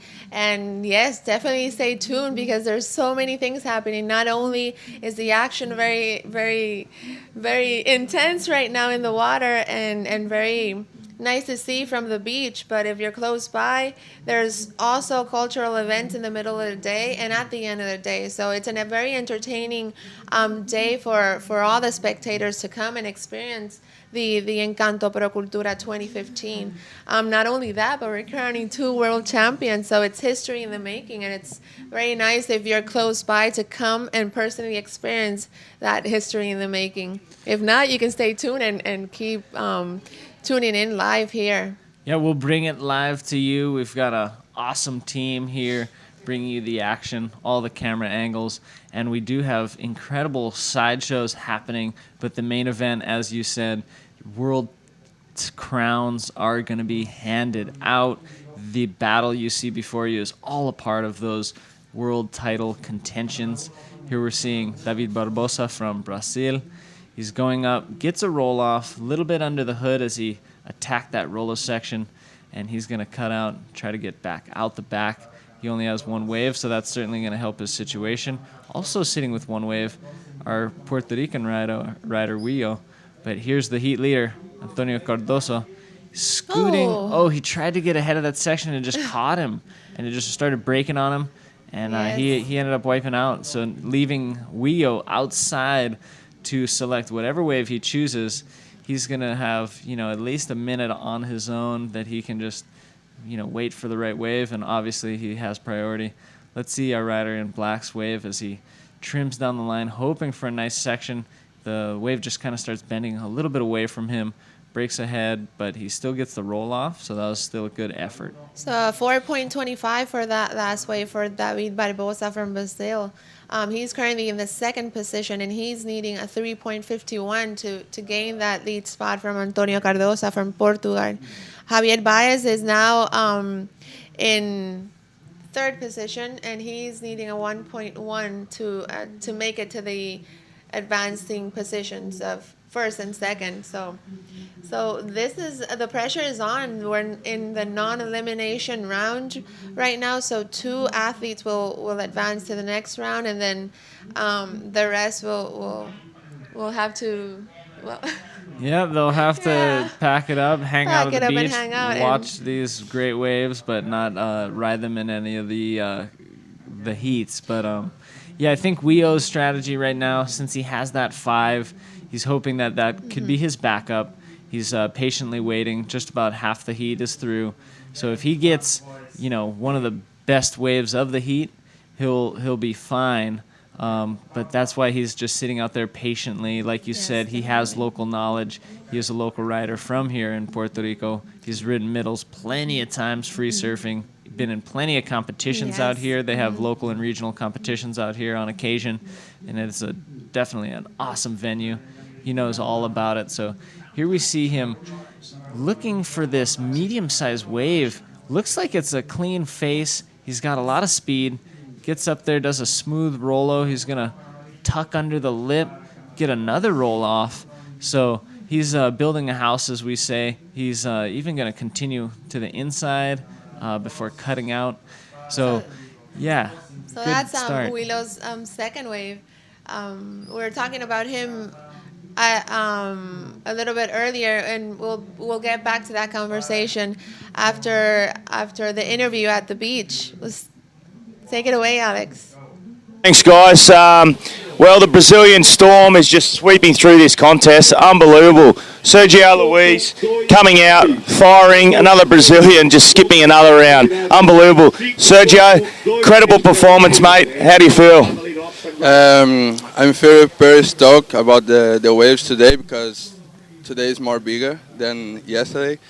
So I'm really happy about this, and thanks God, because if not him first, I can pass this hit. So him present me the waves. So I'm pretty stoked about this. Yeah, I want to thank God too. Giving us that swell today, incredible. He's delivered. Mother Nature's unbelievable this morning. How does it feel to be out there, in such a tough heat? I know it's a non-elimination, but winning is how does winning that non-elimination heat feel, to skip a whole round and shoot straight up into the serious heats of this contest? So is the first hit is, for me, is the more heavy. So I know no elimination, but I'm try putting my power, my better. So I try ride the better wave, the better maneuver for pass, and now more relaxed. So so I'm pretty happy, bro. And I hope the next hit is like this. the more waves, and I hope God presents me. And yeah, you got a pretty good struggle on your hand. You got to try and qualify top 16. So this contest is very important for you to try and qualify. Yeah, and in my first dream, stay in the top 16. So yeah, I'm more focused now and more serious. So if God take me, it's okay. Pero si no quieres, es otra cosa. Pero I'm staying the focus, and I don't know God plan with me. You just play your cards right. If it happens, it happens. Yeah. That's it. Well, there you have it. Sergio Luis, he's moving through to the next round. Incredible. I don't know who's... They are on fire. Back to you guys up in the booth.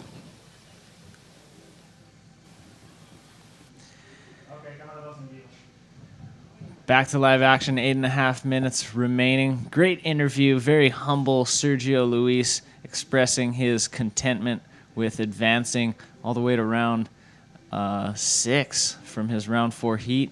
He was the winner of the last heat of round 4, and just expressing that, hey, however it plays out, he's happy with it, and he's just very thankful of being here and getting to ride these great waves.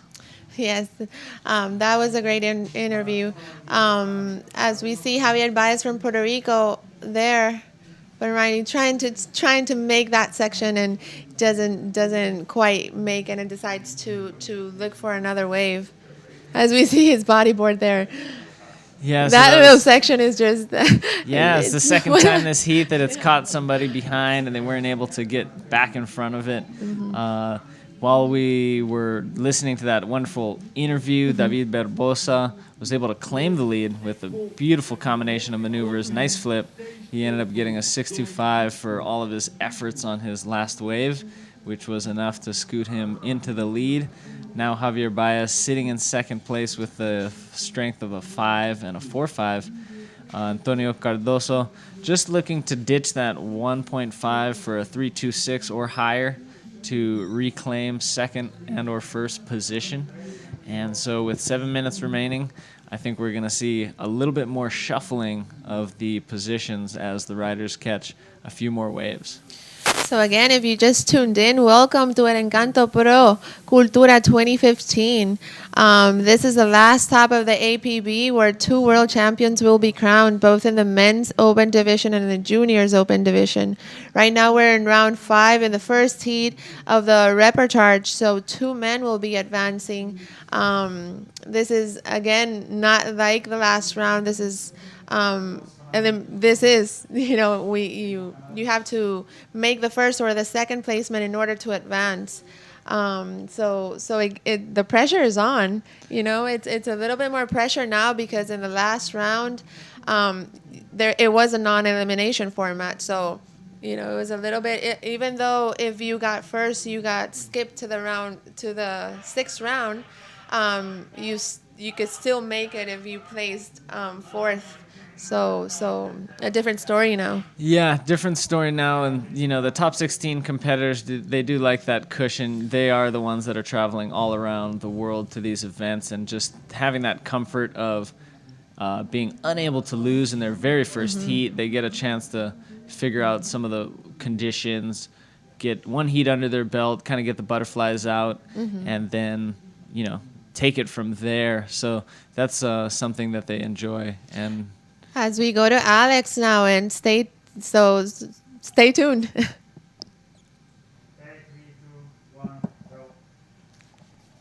you can see, guys, I'm down here. This is a beach marshal area. For those of you who don't know, watching the webcast, this is called the priority box system.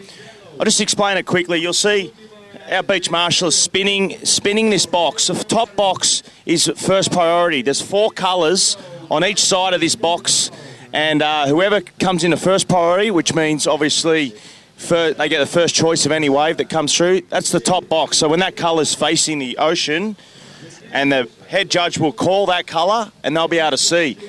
they monitor this box and they listen. The athletes, when they're in the water, they listen to the head judge and they'll watch this box. The second box below is second priority, so that's a second wave priority. So whoever's in red, blue, black or white will have second priority and they'll look at the second box. When their colour turns to the first priority, they'll start looking at the first box. It all happens in sync, you'll see, with the head judge, and this is a vital part when it comes down to these 3-man and man-on-man heats. It's very vital, this priority system, and you can see how it all runs. So there's a little bit of the operation for us there. So there you go, the priority system. Back to you guys.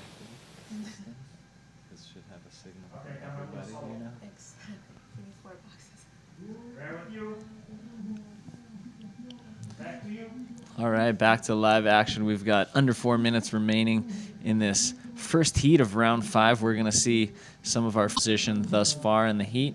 He's looking to ditch that 4.25, and I think he'll do it with that wave, kind of strengthen his lead, putting a little more pressure on Wio and To to catch up to him. The pressure now certainly is on To to... Oh, I guess To has moved into second place, so the pressure is on Wio, actually. But they're very close in their scores. There's the replay, the nice flip on the inside. Yes. And he does eliminate that 4.25 with a 6.90, so he has 2 solid scores now, a 6.25 and a 6.90. Currently in the lead now. Yeah, so now To is going to need to replicate that score and marginally improve it. 6.91 required for him to move into first. And Wio, with 2.5 minutes left, is required a 5.26 to remain in this competition. Our local boy from Puerto Rico has plenty of support on the beach as well as here in the booth. But we're going to see crunch time as we approach the 2-minute warning for Wio. He's been very patient. He's only ridden 4 waves this heat. He's got a 5 and a 4.5. Hasn't been able to improve on his first wave just quite yet, but let's see if something is offered to him in the last 2 minutes of this heat. He is scrambling over to the deeper peak. Mm-hmm. Here he looks to be paddling and entering this wave. Let's see what he does. Great bottom turn. Smooth through the lip, ARS. He completes it, cuts out. He's hoping to get back out there and give it just one more go before the end of the heat, and we'll see how that wave is scored.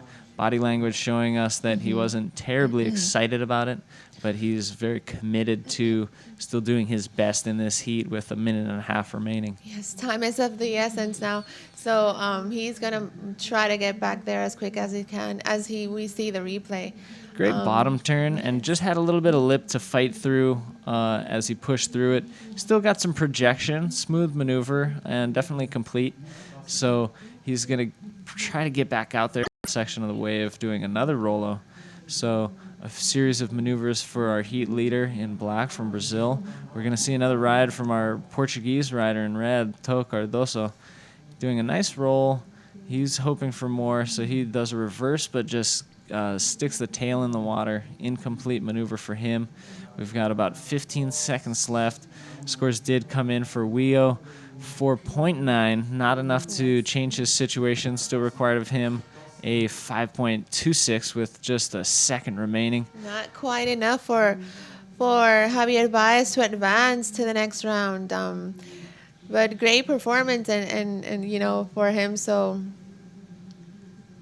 now David Barbosa and Antonio Cardosa are advancing to the next round. So we are going back to some commercials, and we'll be right back.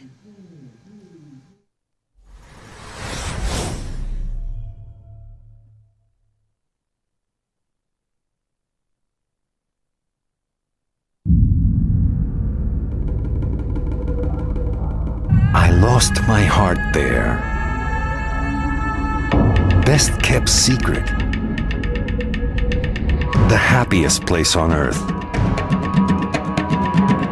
What a rush.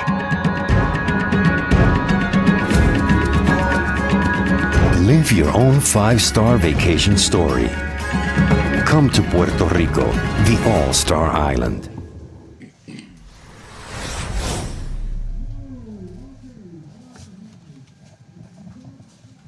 Back to live action. Here we have the second heat of round 5 in the water, and what a battle it is. We've got Troy Donovan, our Puerto Rican amateur dominator. He's been winning heats just all over this island in competitions as of lately.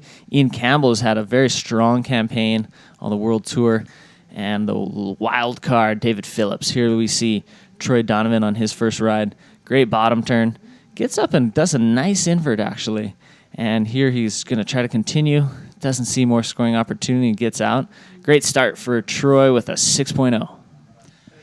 So Steve Action Jackson back here in the booth for round 5 action here in Heat 2. There you can see the top 2 guys advancing on from the first heat of round 2.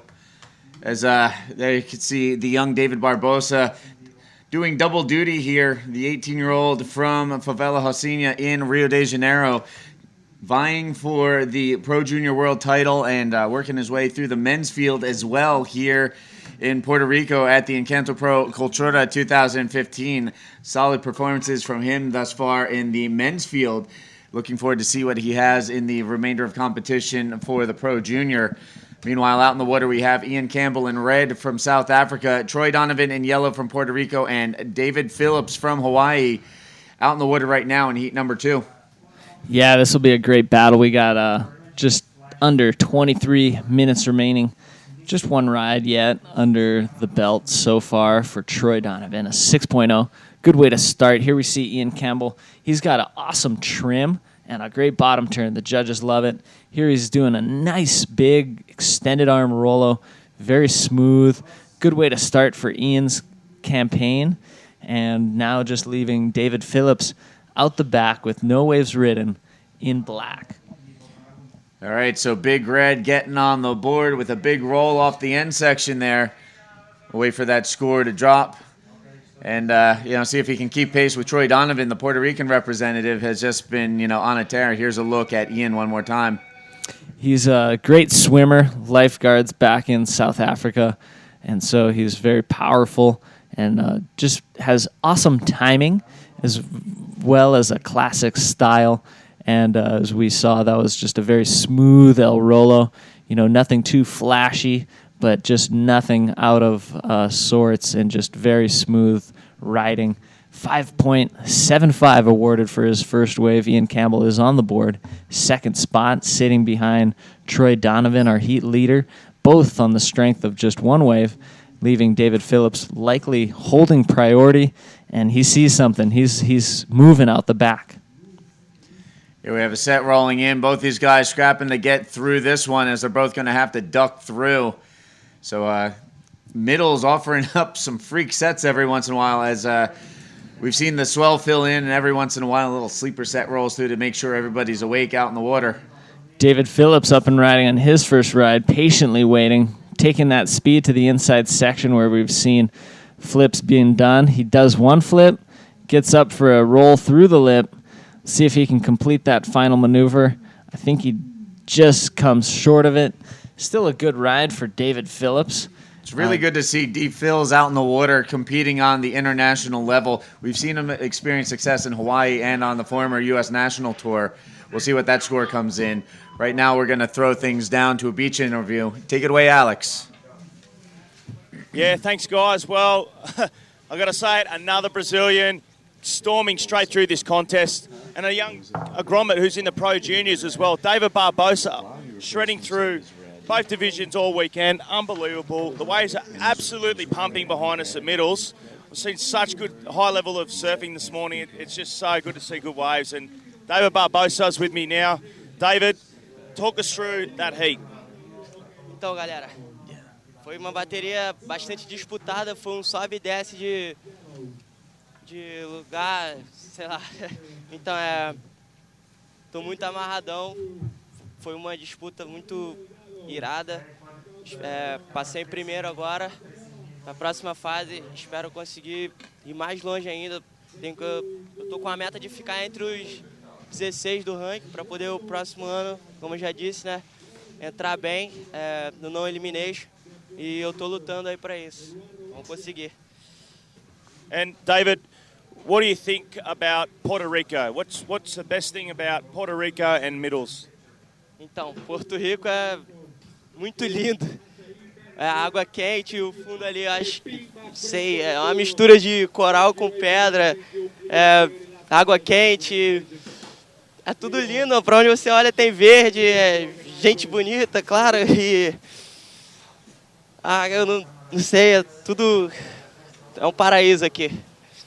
Well, you joined the elite Brazilians that have already passed round 5 into round 6, along with Jose Otavio, Uri Valadao, a few others. So you must feel pretty good now. Hellerton as well. Roberto Bruno. These Brazilians are just putting rashies on and just winning all these heats. Who's going to stop you guys? Então, In Portuguese. I mean, yeah, in Portuguese. então, galera, como ele disse aí, temos brasileiros mais à frente. Graças a Deus, né? Os brasileiros estão se dando bem. Se Deus quiser, essa final vai ser de brasileiros. A semi, as quartas, vai ser tudo Brasil. Vamos conseguir, vamos Brasil! There you have it. David Barbosa advancing through. Unbelievable performance. And back to you guys. We'll see some more action. All right, so there you have it. Alex Leon with the winner of that last heat, David Barbosa. You know, David, a very confident young man from Brazil, amongst the many Brazilians experiencing success, and you could see there in the interview, very stoked and confident in the abilities of the Brazilians to lead the charge, stay out in front, and try and take home the win here. You have to keep in mind, David not only battling for a Pro Junior World title, but he's also battling for a top 16 seed for the 2016 season. Very impressive for an 18-year-old. Certainly is, and he has a fantastic grip on his bodyboard, not only out in the water, but during the interview. I saw that was a unique way to make sure your sponsors get seen during the interview. Most of the riders are very creative the way they hold their board, but that was probably one of the best grips I've ever seen on the interview scale. Here we see David Phillips up and riding, taking a lot of speed into this inside section. Gets in a reverse, unable to complete it, as that is a very compounding section, just putting too much impact on him during the landing of the maneuver. It's kind of with the whole lip breaking there. Doesn't ride out of it, but he did get a 5.65 for his first ride, so he is on the board. Troy Donovan, 6 and a 5.55 now. And our heat leader, Ian Campbell, has got a 6.65 and a 5.75. So all these guys within a few points of each other with their scoring rides. And it's D. Phillips in third, needing to ditch that 1.65 and improve on that. Hopefully 5.91 will be his order, and that is what's required to move into second. So again, right now we are into round 5 Repercharge heats. Top 2 riders will advance on. Unfortunately, the third place finisher, he will be cut from the field. And just taking a look ahead, something to really keep an eye on coming up in heat number 4. We're going to see world number 1 ranked title contender Jared Houston in Repercharge going up against Diego Cabrera and Javier Navarro. So Jared has, a pretty tough heat ahead of him here in Repercharge. He needs to survive this heat if he's going to continue on with his title hopes. Certainly does. He's kind of home court advantage as he has lived on the island for a few years. But, both very capable competitors standing in between him and the advancing rounds of this event. There we see Red just looking and cutting out. And yeah, this is going to be an exciting title race. We're definitely focused on each and every heat that has our title contenders in it. They need to, do their best in this event. Ultimately, you would know the point situation a little better than me, but Jared has to keep everybody at bay. I believe he has the lead at this point. Yeah, it's a very tight title race between Jared and Maz, who is the 2-time defending world champion. Pierre-Louis Costas, as he said the other day, he's kind of the dark horse, the long shot for the world title, but he's still here battling it out as well. We saw Pierre earlier this morning in his round 4 heat, putting up a 9-point flip, I believe a 9.25 to be more precise, and, PLC showing that championship form. Oh, certainly, and he has one here before at Encanto. Personally aware of his prowess with backflips, especially in any heat, but ultimately the final is what separated him from myself in that initial Encanto encounter that we had. And he is totally capable out here at middles, but any wave, really. He's won Sintra. He's won several other of the events on tour, and he can totally, I mean, obviously he's already been a world champion, and he is totally capable of repeating that. But like you said, the race is a little tighter between Maz, who is a two-time world champion, and Jared Houston, who is the only one in the race without a world title, looking to gain his first stab into the history books, as he's already proved himself as one of the best riders of this day, and we will see him in the next heat.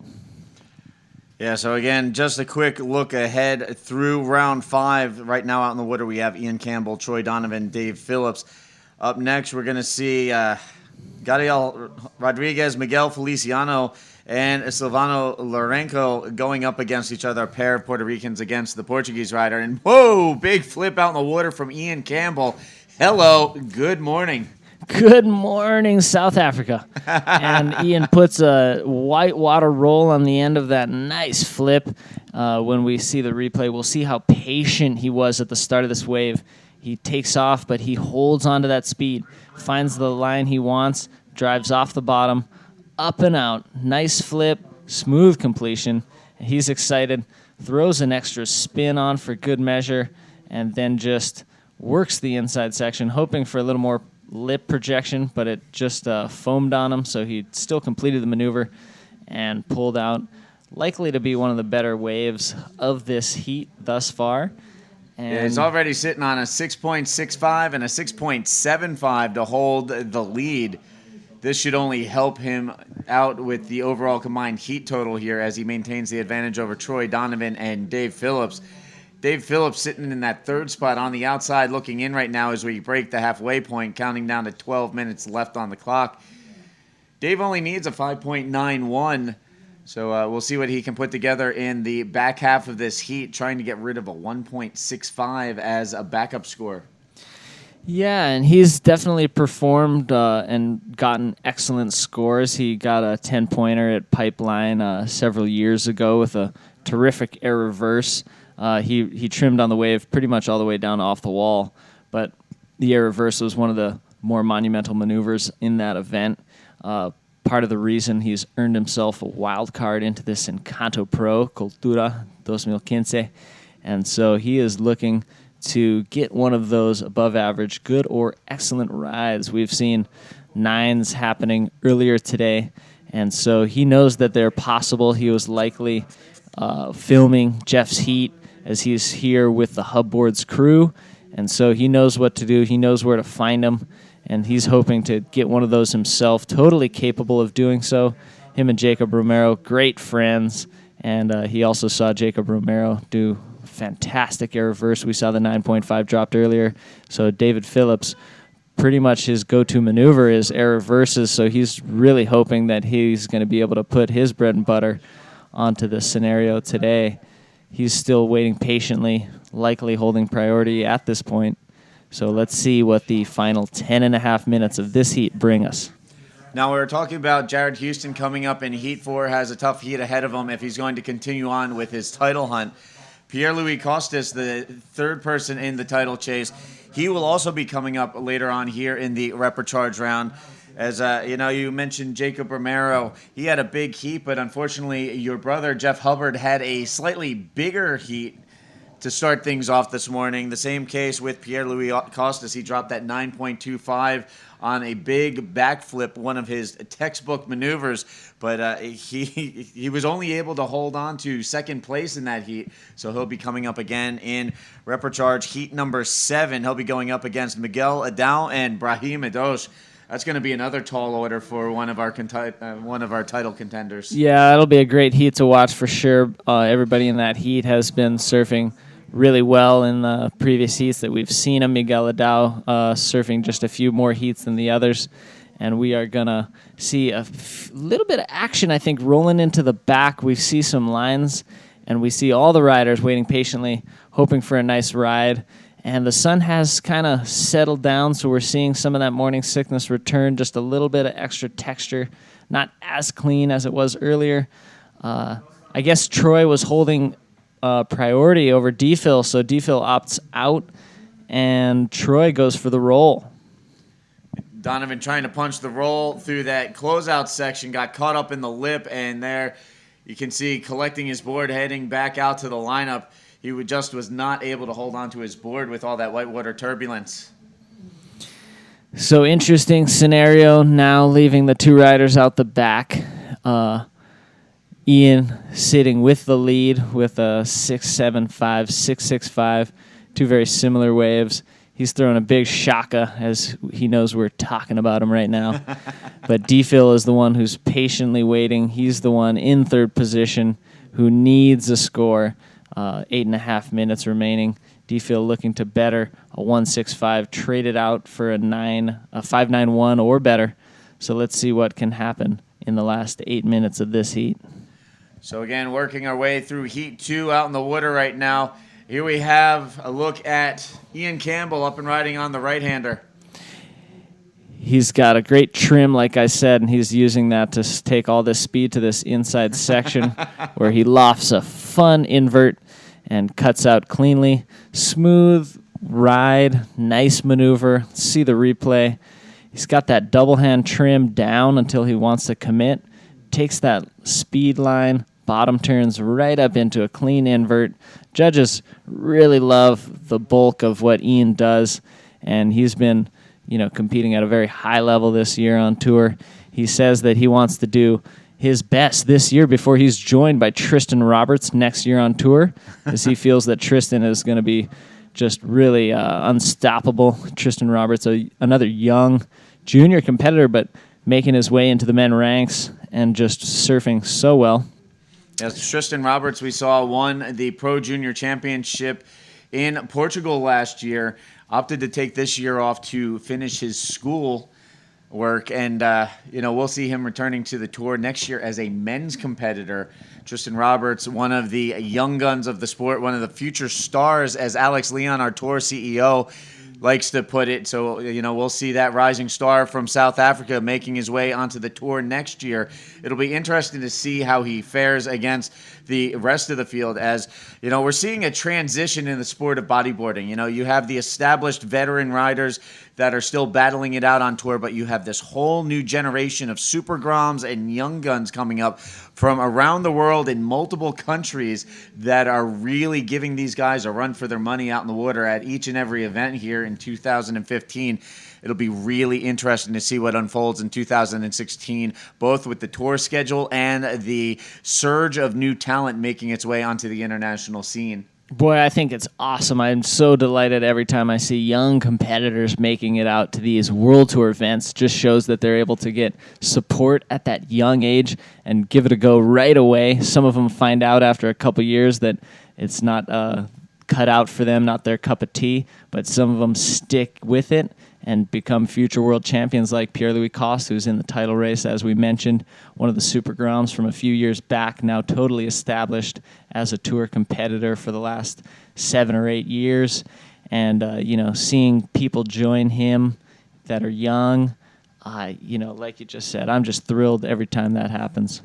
And to just touch back on Ian Campbell, Ian has really had a breakthrough season this year. We've seen multiple breakthrough performances in the likes of Ian Campbell and Louis Finnegan from Australia. But Ian, he made the final in Antofagasta against Louis, a career best performance for him thus far. I look forward to seeing the day where Ian Campbell is actually able to raise the winner's trophy at one of our events, because he has that kind of talent, that kind of consistency on the World Tour, that, he's one of those guys that has the potential to claim victories along the course of the way. Certainly does, and I think you pointed out two of the essentials, talent and consistency. That's something I see in Ian's riding, that he is very consistent. I think he's meticulous with his approach, from training all the way down to strategy. And so when he enters the water, he has a game plan, sticks to it. He doesn't catch too many waves that go unscored. He knows what he needs to do, what's required of him, and he usually does it. He fared well, I think, second place in Sintra this year, as well as that second place in Antofagasta. Here we see David Phillips. He's been waiting for this ride, needs a 5.91 or higher. He gets to the air with a nice air reverse. If he can come away with this, he might change the position of our leaders board. And there he is. He rides out of that one. Got a little caught up in the whitewater, but, just showed the level of commitment on that maneuver as he held on, eventually rode out.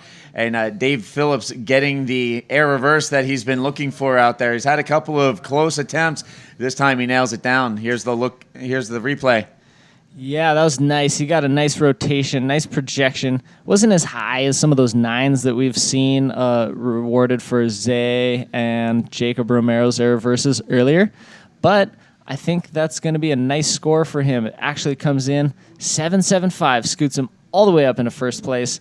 So that's a big shuffle. Now we see our rider who just moved into third place, Troy Donovan, the local in yellow, trying to do a Rolo, not making it out of the whitewater on that wave, but he's going to paddle back out with 3 minutes, 15 seconds remaining. He's going to hope to try to reclaim second and or higher, needing a 7.41 to do so. So with this heat drawing towards its conclusion, only a few minutes remaining, Dave Phillips moves to the top spot on the strength of a 7.75 with his last wave, a nice air reverse. That goes with his 5.65. He sits in the lead now. He's in the driver's seat. That bumps Ian Campbell down to the second spot and puts Troy Donovan on his heels. He's now in third, trying to chase down a 7.41 with 2:40 left on the clock.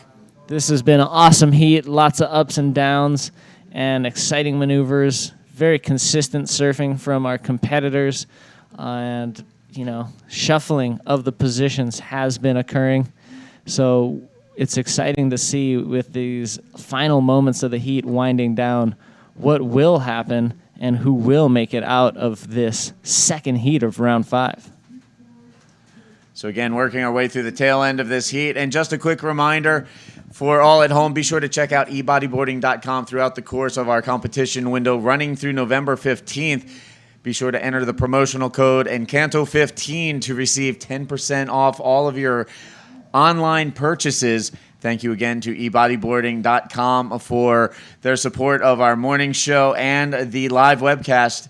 Also, thank you to Hub Boards and Reflex Wetsuits for their support as well. Always great to get the industry support with these events. Certainly is. The Encanto Pro just a staple now of the World Tour, and to have bodyboarding supporting this event as much as it supported the sport of bodyboarding is just symbiotic and very, I think, fitting. And so we're stoked to have Hub Boards, Reflex, and e-bodyboarding helping out the Encanto Pro Cultura 2015 as we are here at Middles Beach in beautiful Isabela, Puerto Rico.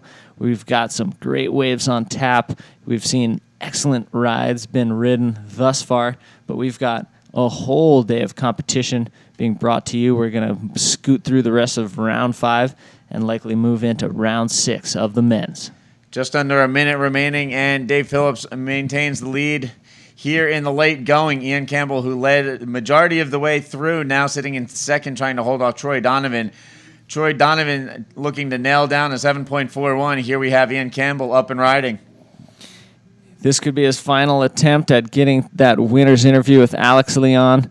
He gets a bank reverse, smooth, but he just gets out as quickly as he's established that he's completed the maneuver. Scrambles back out. He's got half a minute. He could possibly get another ride under his belt, but he's left Troy Donovan sitting out there, who's in third spot. Here we see the replay. Got a nice trim line going. Gets up there. The lip wasn't allowing him to take flight, so he just banks the reverse floater re-entry, completes it, cuts out. Just moments to go left in this heat. Waves are not going to get ridden as this heat draws to a close. It will be David Phillips taking the win. Ian Campbell moving on as well, both to round 6. Troy Donovan bowing out. And let's go to some commercials.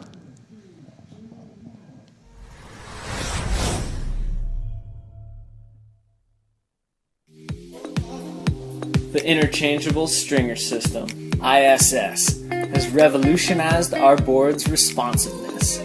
From the first time I tried ISS, I was hooked.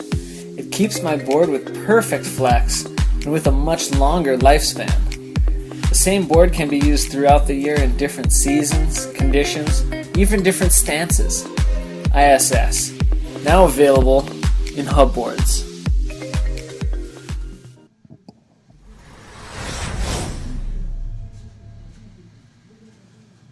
And welcome back to the third day of competition here at the Encanto Pro Cultura 2015, presented by the Puerto Rico Board of Tourism.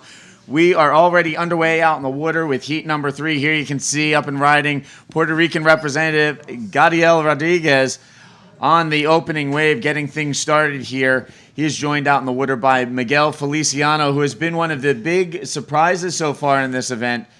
And rounding out the field, the rider from Portugal, Silvano Lourenco. So again, we are underway. And rejoining me here in the booth, the very lovely and talented former professional surfer, Julie Gonzalez.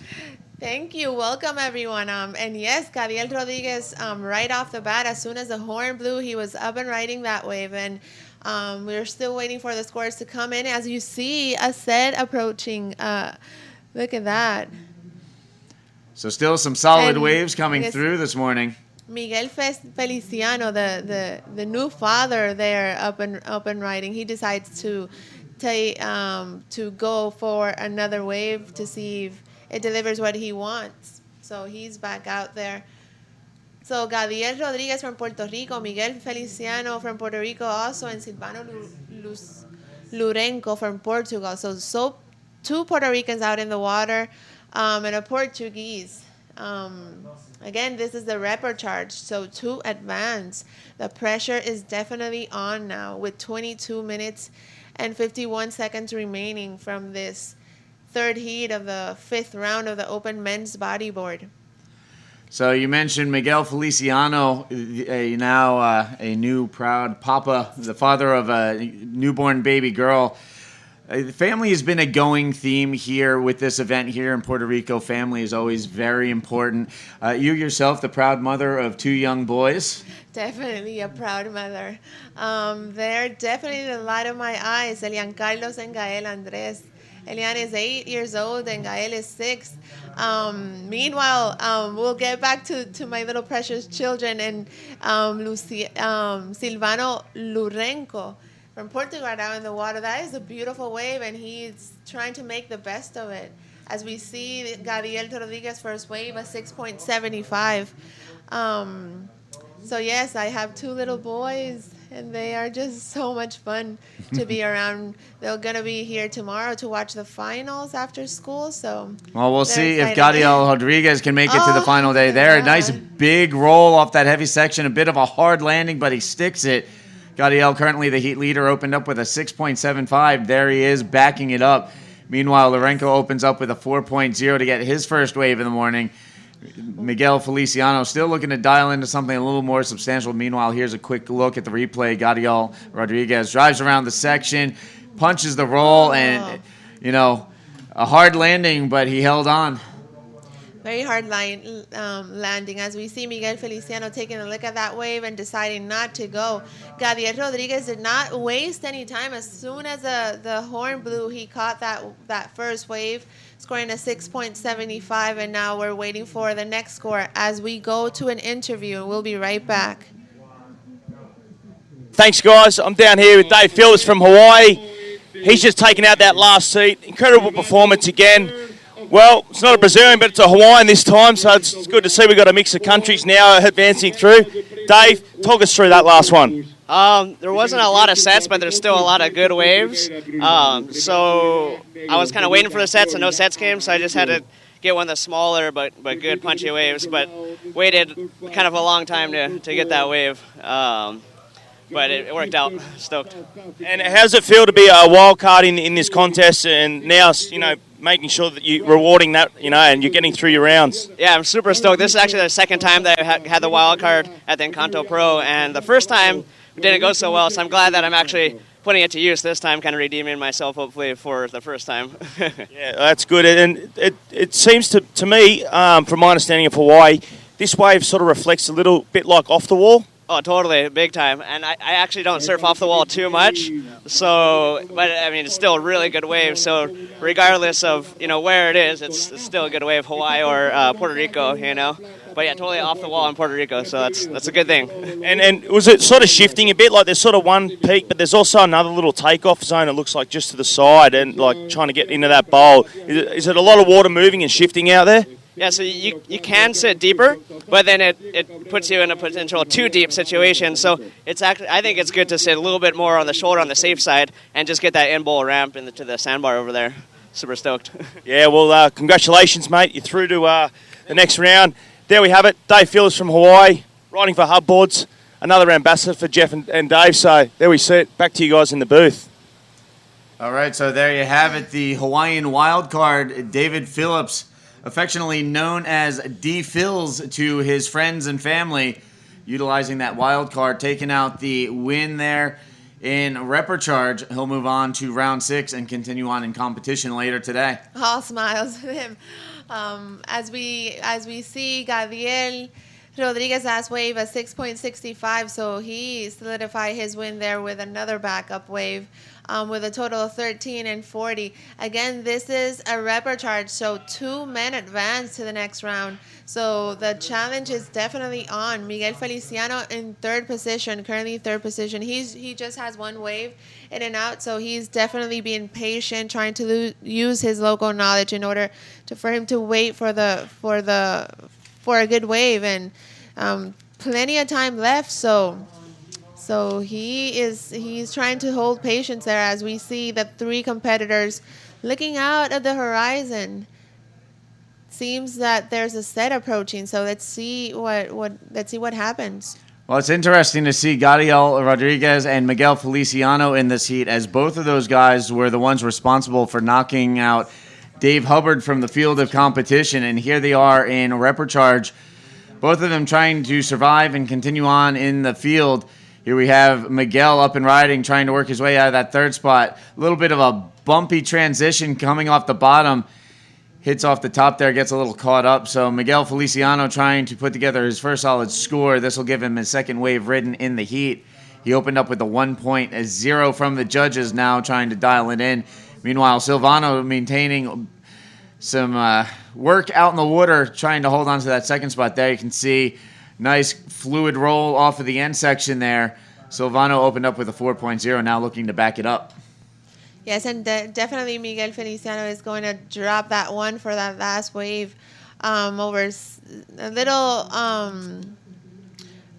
as we see the replay of Miguel Feliciano's last wave. Let's see what the judges give him in that last wave. Again, we're in the third round of the fifth. We're in the third heat of the 5th round. As the scores pop in for Miguel Feliciano, a 4.40, and for Silvano Loreto in this wave that we're seeing now in the replay, a 5.0. So there again, you can see Silvano Lorenco finishing off strong with the roll on that wave. As we wait for the second score to come in, it's going to be a 5.0 to back up his opening wave of a 4.0. That's going to help strengthen his overall combined heat total as he tries to hold off Miguel Feliciano for advancement into round 6. So again, this is the last stop of the APB Tour, where 2 world champions will be crowned, both in the open division and in the juniors division. So these athletes have traveled quite a bit this year to get to this point. Yeah, we've got riders from all over the place: Chile, Brazil, Portugal, and right here in Puerto Rico from around the island. So, just everybody pretty much coming out of the woodwork for this event. As the Encanto Pro, of course, as we all know, was not on the schedule last year, as event organizer Natasha Sargadia was doing her best to solidify this event long term. And so in order to do that, it was not on the schedule last year, but it makes its return here. This is one of the marquee events on the APB World Tour, and everybody looks forward to coming to the Enchanted Island to battle it out here at Middles, as well as enjoying the beautiful ambiance and culture here on the beautiful All-Star Island of Puerto Rico. Definitely an event to remember, and we're just having so much fun here with the diversity as we see Gabriel Rodriguez from Puerto Rico up and riding, and Oh, that was a hard landing there. Gadiel going for the air roll spin. Didn't quite get the rotation. Bounced real hard and got caught up. Almost rode out of it nonetheless. But still just not able to complete that maneuver and ride out cleanly. He'll go back to the lineup and look for something a little better. He's already sitting on a 6.75 and a 6.65. Meanwhile, this man trying to replace a 1.0 as a backup score. Miguel Feliciano with the roll before kicking out. That will definitely help his combined heat total. I don't know if that's going to be worthy of the 4.61 he needs to overtake Silvano Lorenco. 14 minutes and change left on the clock right now as we work our way through Heat 3, Round 5 here in Reprecharge action. 3-man heats, priority system in effect. Top 2 riders will advance out based on the strength of their top 2 scores. Unfortunately, the man finishing in 3rd place will be cut from the field. Yes, so the pressure is definitely on as we see Silvano last wave of 5.0. He's currently in the 2nd position. Again, two athletes advanced, so Miguel Feliciano needs a 4.61 in order to get that advancement position. But plenty of time left, Steve, so anything can happen. Meanwhile, taking a quick look ahead, things are about to get real interesting here in the Reprecharge round is coming up in Heat 4. We're going to see world #1 title contender Jared Houston coming up in Reprecharge. He'll be going up against the hard-charging Canary Islander Diego Cabrera and Javier Navarro from here in Puerto Rico. So this is going to be a really difficult heat. I mean, obviously, Jared Houston, the world #1 ranked title contender, but he doesn't have an easy walk-through heat whatsoever, as Diego Cabrera is always a tough out. He always battles tooth and nail to the end, and Javier Navarro has been really carrying the Puerto Rican flag proudly out in the water, putting on some solid performances to make it this far into the event. Yes, it's anyone's game out there. There's a world championship on the line, but in the next heat is just one heat at a time. So next heat is as challenging as any. So anyone actually can advance. As we see Miguel Feliciano up and riding, trying to better that 3.40, and he doesn't seem to land that. Miguel Feliciano, going for the bank reverse off the end there. Ended up vertical on that one and just could not get the rotation around, so he goes down head first, unfortunately. You got to be careful with the maneuvers here. Situations like that, you can very easily go into the bottom, and the reef here, not very forgiving on waves like that. No. Not forgiving at all, and to top it off, it's full of sea urchins. So, it's powerful waves up in the superficie, but down there is also kind of dangerous. As we see Jared Hudson looking very relaxed and happy to go out there. So he's going to be in the next heat, ranked first in the rankings and a contender for the World Championship. Yeah, so again, Jared Houston coming up in the next heat. Also, world #3 ranked title contender Pierre-Louis Costas will be coming up in heat #7. So, a couple of these guys in a precarious situation. They have to survive Reprecharge to make it to round 6. Meanwhile, the world #2 ranked rider, Amaury Laverne, won his heat yesterday in round 4 action and skipped right to round 6. So he gets to take this heat off, where PLC and Jerry have to battle it out one extra time to keep pace in the title hunt. And as we saw yesterday with a couple of major upsets, Dave Hubbard going down early. Also, we saw former event champion 2013 Encanto Pro winner Rafa Rivera going down early as well. All it takes is a couple of upsets to really rattle the standings and affect the result of the world title chase. Yes, it's anyone's game out there.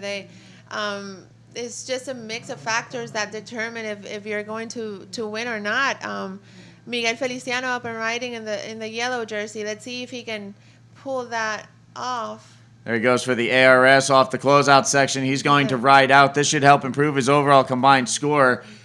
Was it worthy of a 4.61? We'll let the judges sort that one out as we hit the 10-minute mark here in heat #3, round 5 of Reprecharge heats. Again, 3 men in the water. Two of these guys will advance on to round 6. One of these guys is going to call it an event, and we'll be watching from the sidelines from here on out, unfortunately. Here's a quick look at the man currently in third spot, Miguel Feliciano, trying to track down a 4.61 to advance out of the heat. Driving down the line, eyeing up that end section, goes for the ARS, and he will ride out from the whitewater before kicking out and heading back to the lineup. And it looks like he will get a 3.90 for his efforts on that one. That gives him a new second high score, but he's still on the hunt for a 4.61 with 9:15 remaining.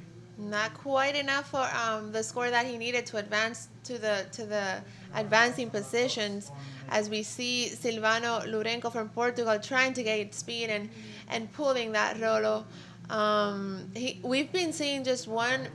As we see Gabriel Rodriguez, our current heat leader in that wave, he decides to take the exit and try to look for another wave that will give him what he needs.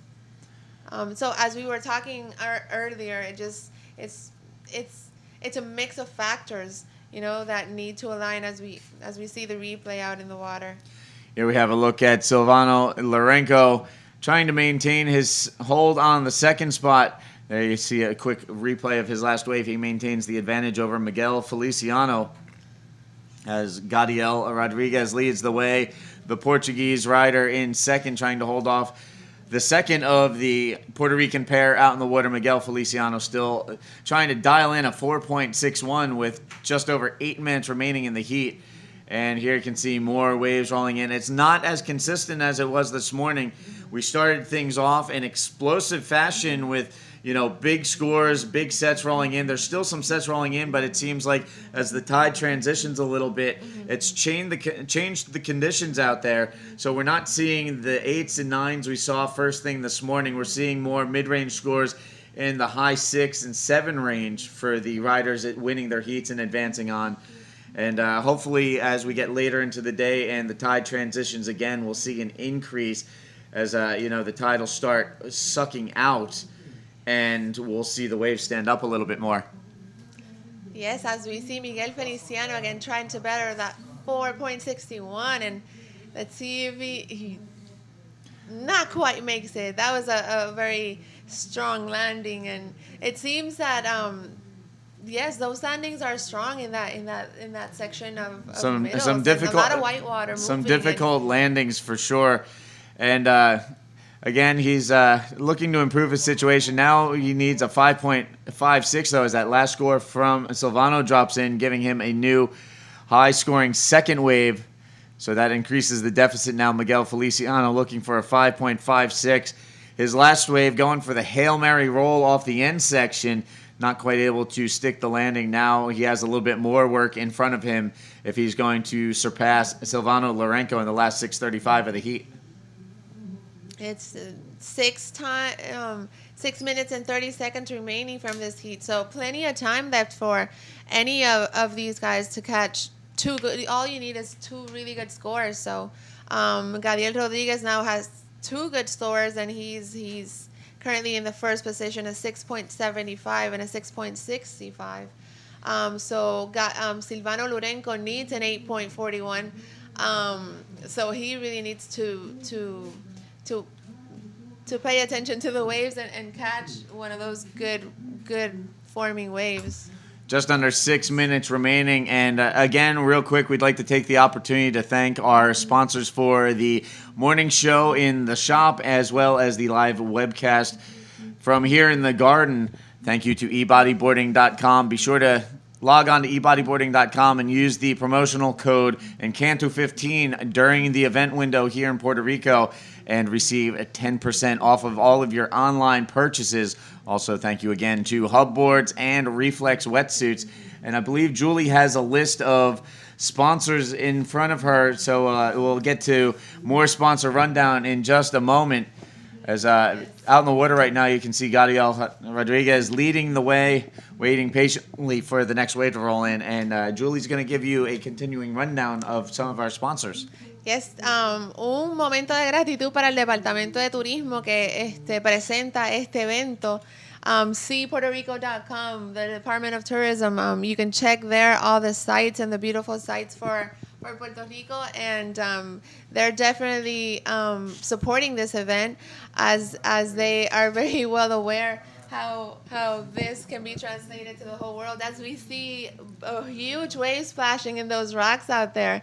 And we see Miguel Feliciano trying to go and paddle again back to the lineup. He is currently needing a 5.56 in order to make those advancing positions.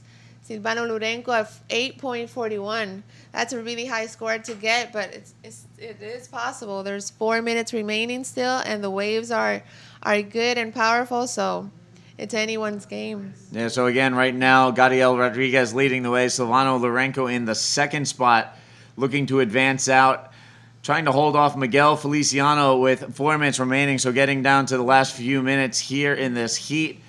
And Feliciano is still on the hunt there. You can see him taking a peek at this one. Didn't really like what he saw, so he's going to let it roll on by. And again, just to take a quick look ahead, coming up in Heat 4, we're going to see world-ranked #1 rider Jared Houston coming up.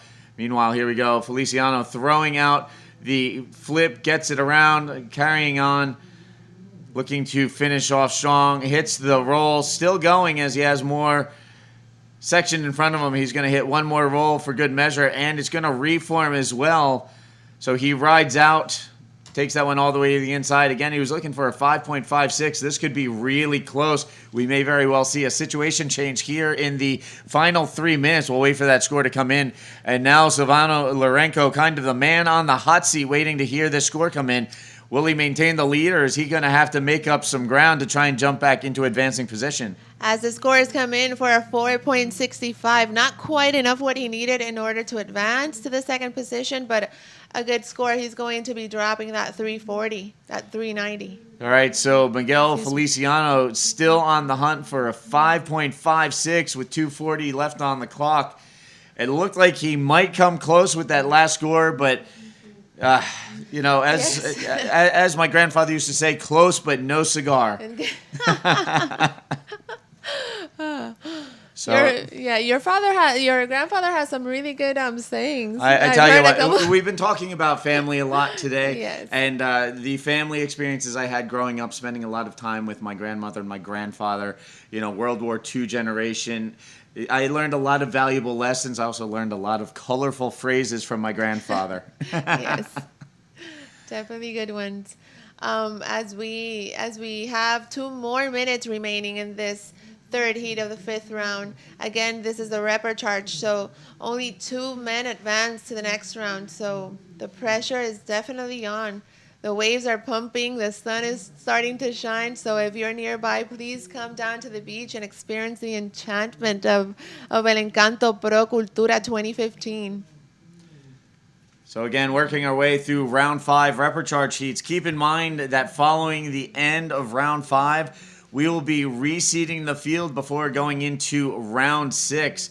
So lots still to come here today as we're not even halfway through the round 5 repper charge heat, so we still have tons of action to come.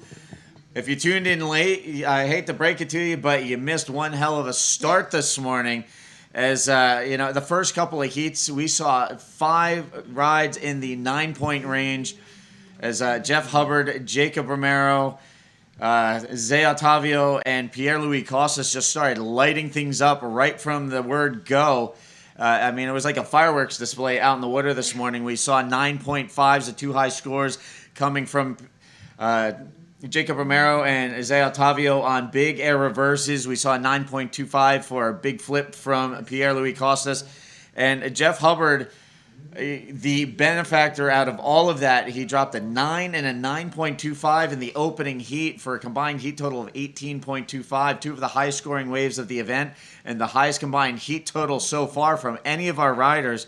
So, you know, getting things started with a bang this morning. Oh, yeah. And we continue on through as Middles has come to life, Mother Nature delivering the goods, or as I've been joking around, the cacique offering up something for all of us to work with here today.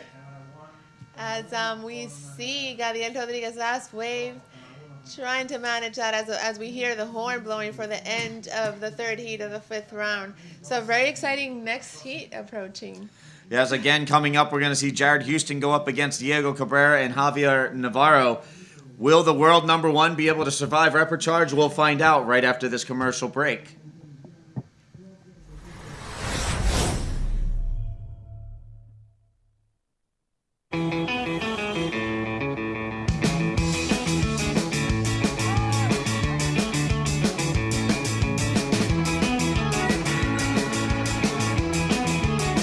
De norte a sur y de este a oeste, Índice te informa sin rodeos, sin estrés, la noticia de tu interés. Más que Metro, somos 100 por 35, resaltando lo mejor de Puerto Rico. Moderno, actual, interactivo. Índice, inspira tu vida.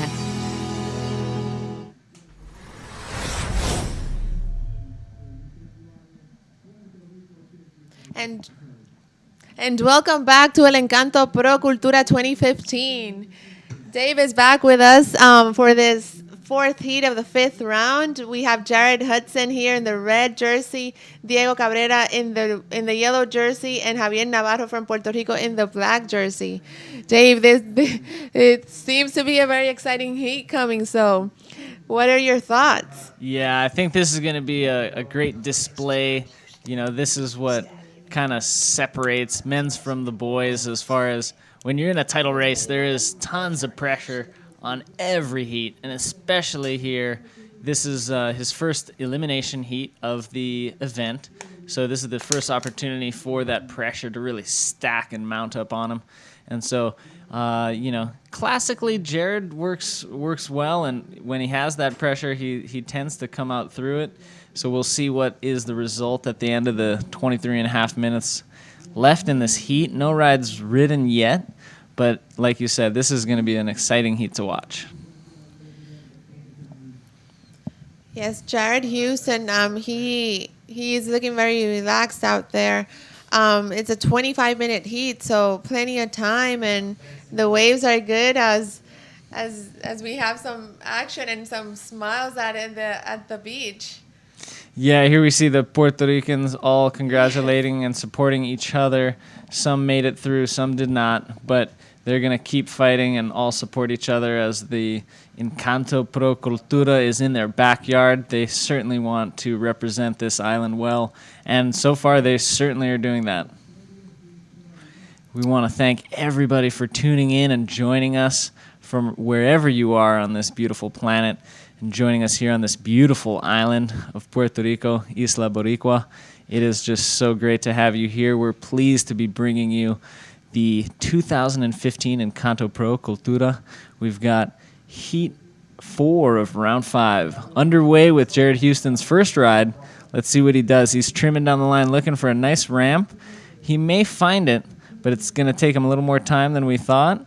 Here he's got a bottom turn up to this closeout section, and just kind of a celebratory off the backflip, kind of a gainer flip. And he's feeling it, you know. I was pleased that he didn't just throw his board in frustration like some people would have after trimming the whole way. He still wanted to feel some rotation, feel some flight, and so he still wanted to end that wave as well as he could have. Here's Yellow with a nice section, gets through that little whitewater, gets a nice roll and cuts right out. That was our Canary Island rider, Diego Cabrera. Very talented rider from the island of Tenerife. And he's going to be paddling back out. Right now, our local boy, Javier Navarro from Puerto Rico, is out the back all by himself. As we see the replay again for Diego Cabrera, a very clean roll. Also, the scores for Jared Houston's first wave, a 1.50 and a 6 point for Diego Cabrera, placing him in the first position. Here we see Jared finding something at the end of the middles break. You know, he wasn't all the way back out yet, but he wanted to get a ride under his belt and got a smooth Rolo. So that was cool. As you can see the sand and some of the white water, he was pretty far over. As we see the sand in the wave, that means he's over the sandy part, kind of the channel. He does a nice smooth Rolo, gets out of there, gets some points on the board. He's going to stay active. That seems to be his approach in the first 5 minutes. Mm-hmm. He's not going to sit out there and just wait. Probably better with some of the pressure that is mounting on him with the title race to stay fluid. Here's our local boy searching on this wave. Cut back to spin. caught up in the whitewater, and he cuts out of that one. So this is getting going. This heat is underway. All riders have at least one ride now, with 5 minutes past, about 20 left to go. As we see the judges' score for Jared's second wave of 4.50, as we go to an interview to Alex, and take it away, Alex. Yeah, thanks, guys. I'm down here with Gadiel Rodriguez, another wild card that has just won that last heat. Gadiel, how does it feel to be a wild card and beating these top athletes in the world?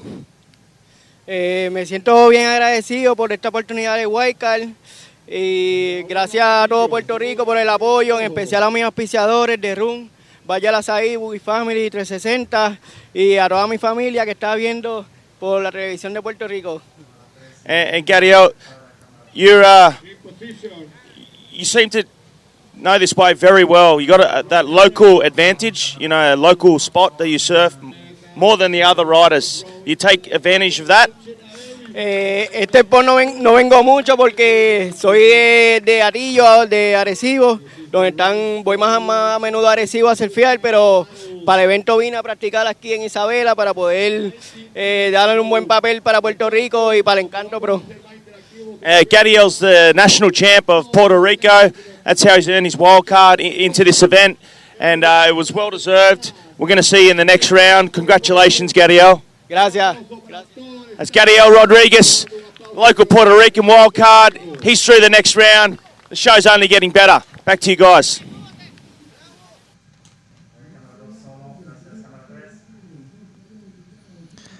Back live to the Encanto Pro Cultura, heat number 4, round 5. We just heard from the winner of heat 3, Gadiel Rodriguez from Puerto Rico, our national champion here from this island, earning his wild card position that way and making it all the way now into round 6 after that heat victory. During the interview, we did see Jared Houston get a nice air reverse, 6.75 awarded to him. He's now moved into the lead. Diego Cabrera up and riding on his second wave. Trimming down the line, pushing for a nice Rolo again. Gets some decent height on that. Completes it, cuts out. So he's got 2 scores now on the board.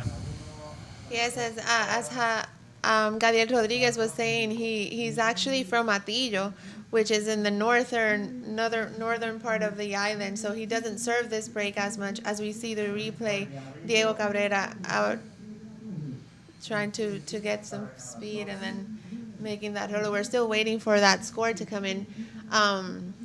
But he was saying that he did come over here to practice a bunch, and there's so many similar waves to this one over in Atillo and Arecibo.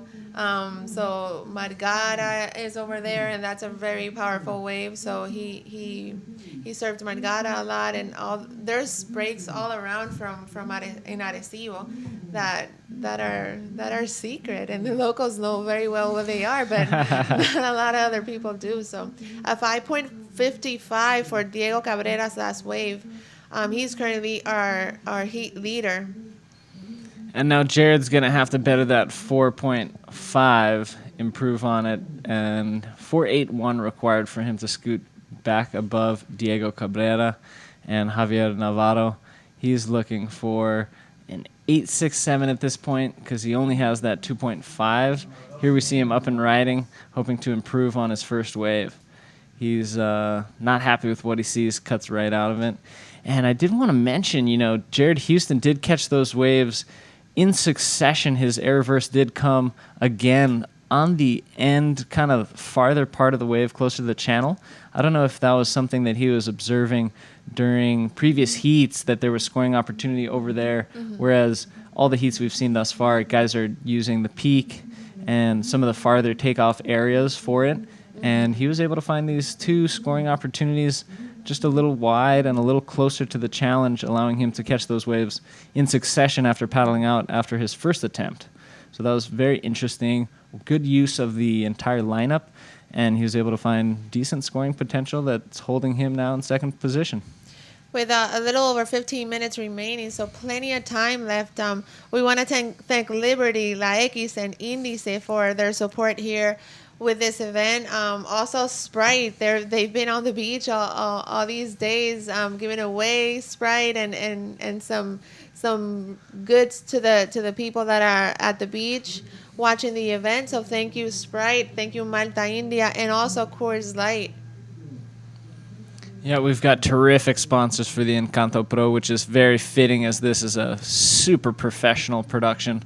One of the best events that we have on tour in regards to just everything from the webcast down to the event staff to the venue, and everybody involved is just totally top-notch. All the competitors love coming specifically to this venue for the event, but also, of course, to Puerto Rico. It's just such a great place to come, whether it's for event or vacation or visiting family or coming and checking out the food. Whatever you come here for, you're not going to be disappointed. Yes, there's no disappointment at all. It's all fun and good vibes here in this island. Also, the wardrobe provided by some local shops here. Nude Boutique, Lentejuela. It's a vintage inspired boutique in Calle Loíza in San Juan. We have Tres Estrellitas with the wonderful guayaberas that that we've been rocking. The men have been rocking here. She's an artisan, so she makes this tie-dye in the guayaberas, throwing a little splash to the very classic guayabera. Yeah, so it's beautiful. It's very nice. Yes. Also, we have Sarita. She made all the accessories for this event that I'm wearing. So she's a very talented girl. She'll be coming in for the morning show tomorrow, and we'll great. be talking about a little bit about how she mixes the bronze and crystals and so it's really nice, you know. Yeah, that's awesome. Thanks so much for keeping all the webcast staff well dressed and looking cute and radical. So it's great. Thanks so much. We've got about 13 minutes remaining now. The heat's gone just a little bit quiet. Middle's taken just a little bit of break. She's got plenty of work to be doing today. We're got about another round and a half, so probably about 12 heats more today, weather permitting. And so plenty of time for Middles to show us the goods. Again, we started off with some incredible rides in the first couple heats, and I think we're going to continue to see very strong and exciting riding the rest of the day.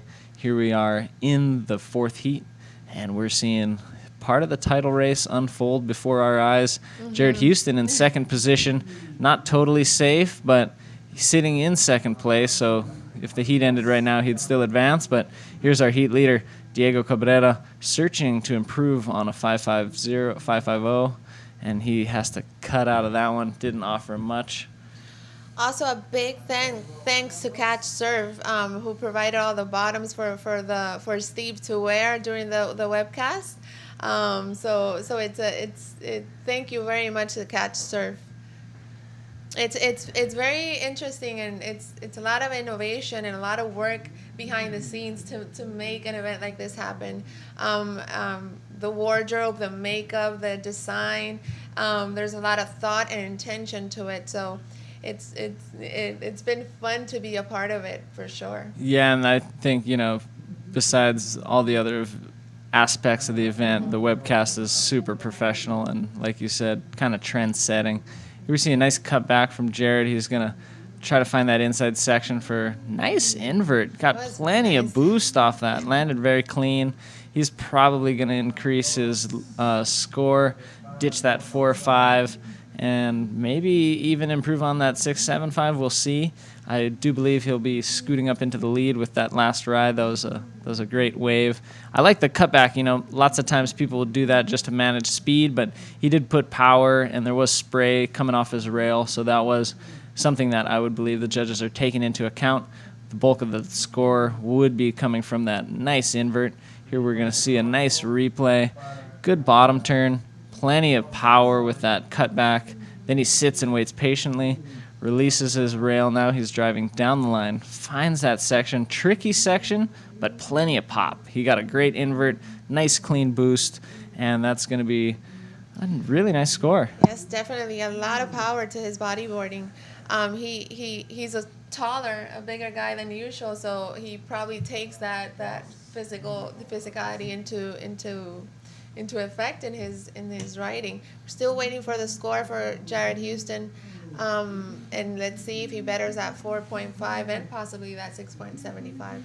Yeah, that was great. And again, that was patience, and that was, a bit of eyeing up what was possible. There it is, 8.25. Great score. Now he's sitting comfortably in first place.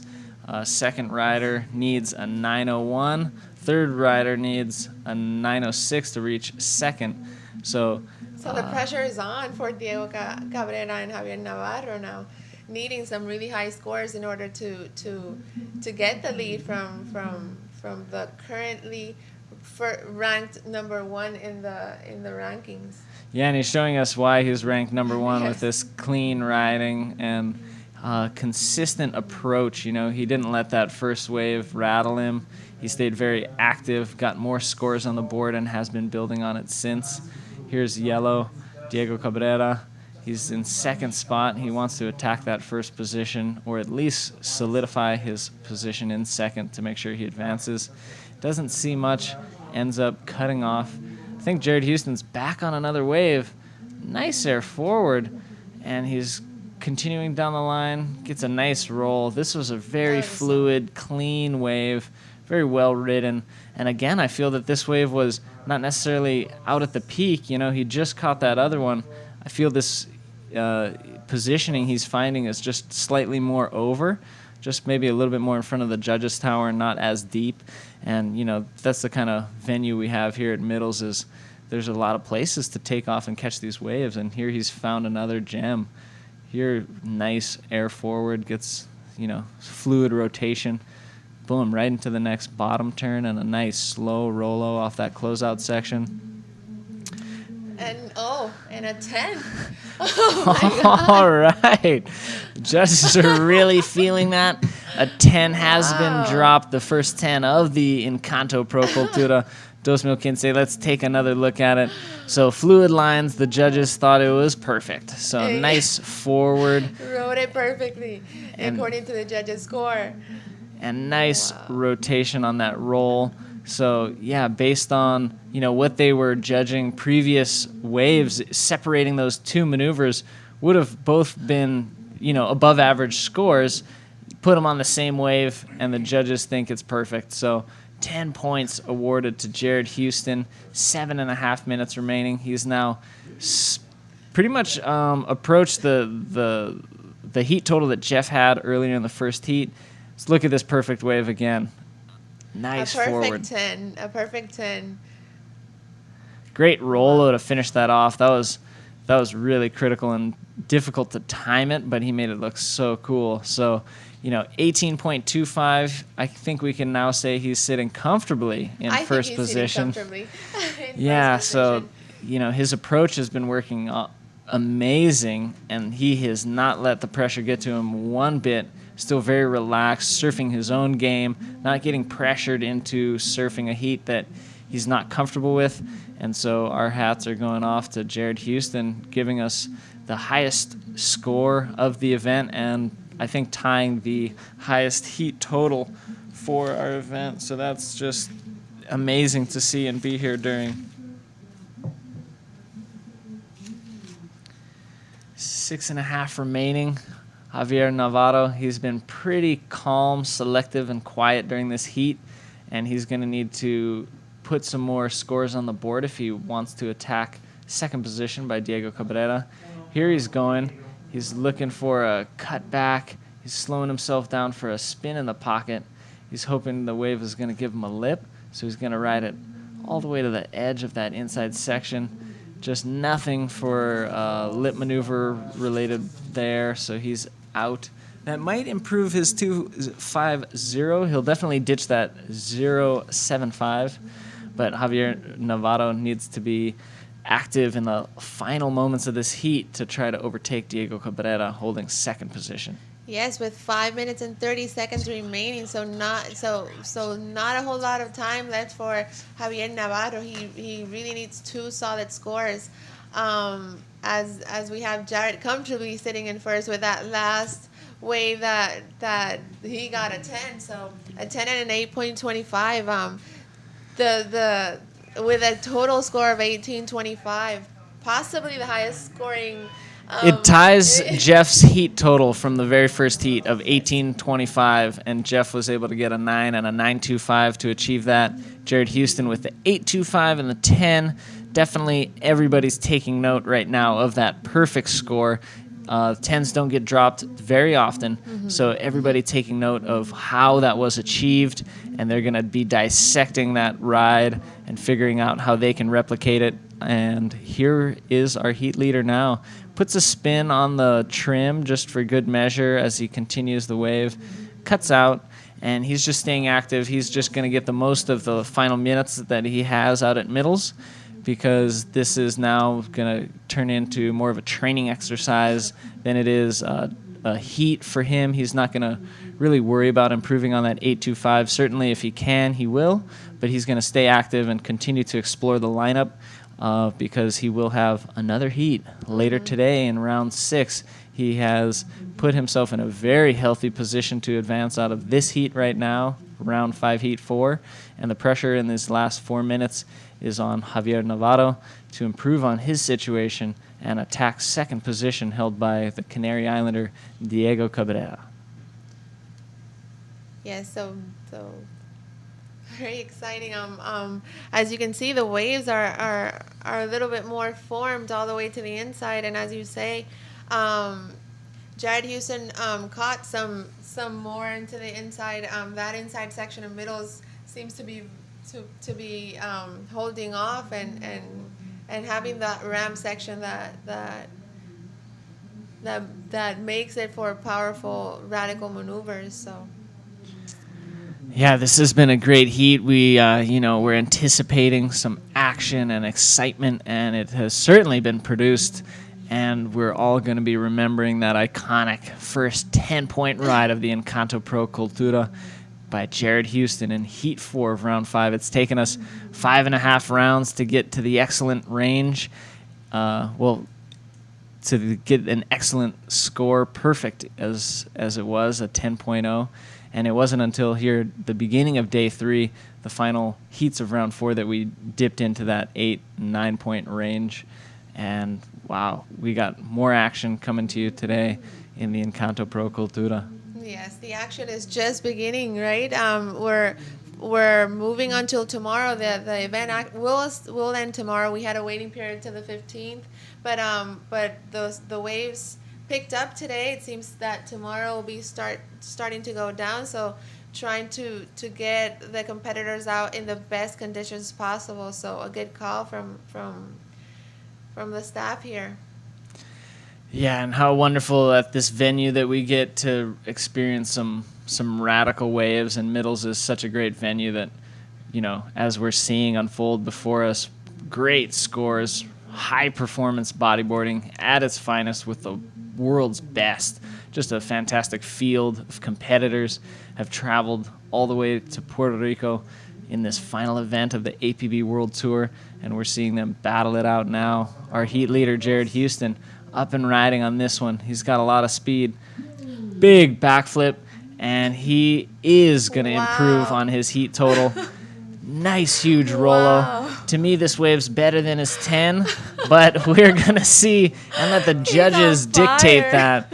But he is certainly improved on his situation, which I thought would be difficult. But like I said, he's casual. He has no pressure. So being able to explore the lineup, as we saw the start of this wave, it didn't look like much. But he made incredible glass of lemonade out of these lemons. And that was a huge backflip. Oh, that was beautiful. Alone, I think that would be in the 9-point range. But a nice roller to finish off the wave. It is a 9.90. 990. So now we have the new highest heat total of the Encanto Pro. I will be surprised if it gets topped, because that's nearly perfect, a tenth of a point from perfection, Jared Houston. And, you know, the only thing I have to say about this is once you reach this high of a level, it's hard to keep the momentum going. We hope he can because he's surfing incredible form. And that was a beautiful backflip, just so clean. Besides Pierre-Louis Coste, he's got one of the best backflips in the business. And that was just near perfection. That was amazing. A 9.90 for a total of 19.90. Kudos to him. That was awesome. Great surfing, Jared Houston. That was just proving that he is the front runner of the And the tour. horn is blowing for the end of this fourth heat of the fifth round of the open men's bodyboarding. That was a heat. That was a good heat. That was great. Diego Cabrera moving on to round 6 along with Jared Houston. So cool to see. And that was just amazing. The boys are going to be coming on in. The next heat has begun. Here we have Tanner McDaniel up and riding, getting a baby invert up there, tweaking the board, not his body, but still getting the score on the board. And we are just still elated from that last heat. Amazed, just breathless, really. As we see the replay here for Tanner McDaniel's first wave.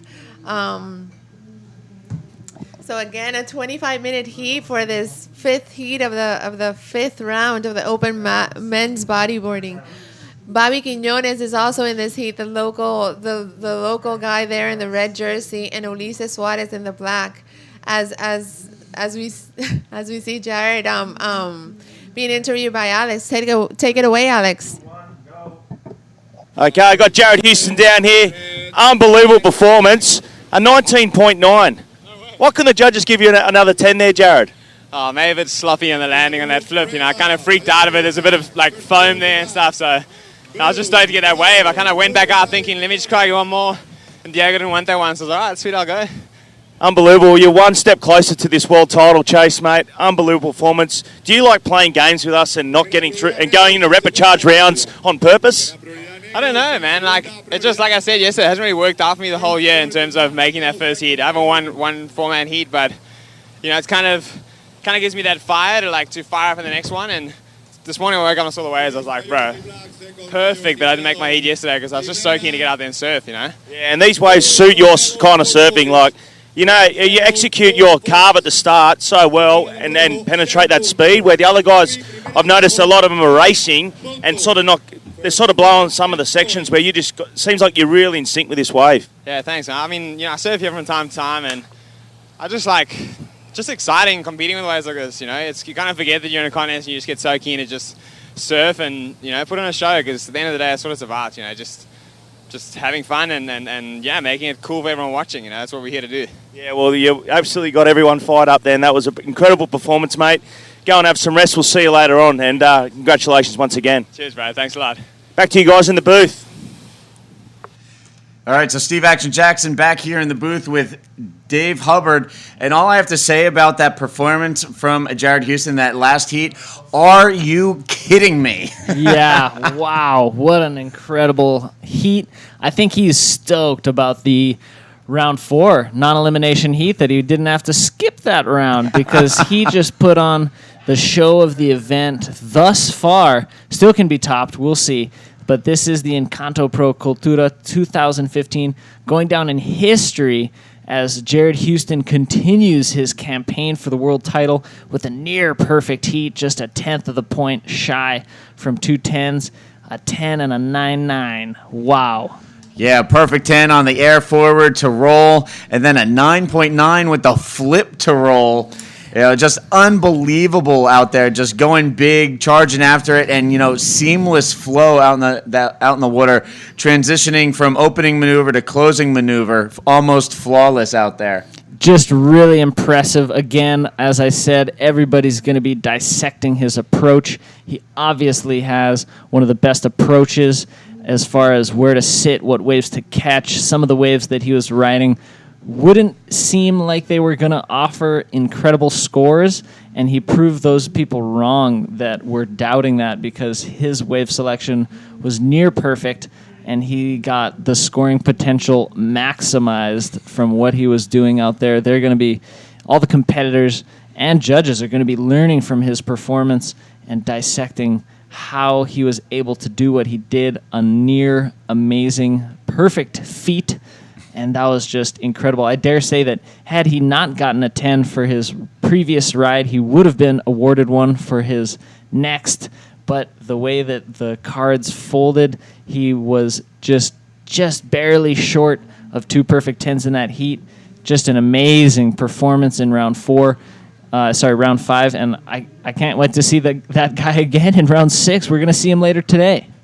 And for all of you at home, we're back into live action. Here we have Ulysses Suarez in the black jersey taking a look at this left-hander trying to get on the scoreboard here in Heat 5. There he throws out the ARS and gets it around.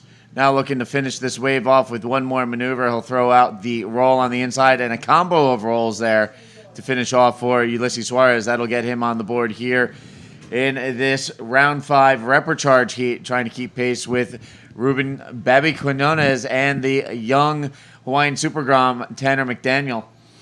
Yeah, Babi on the board with a 6.0, Tanner with a 4.0.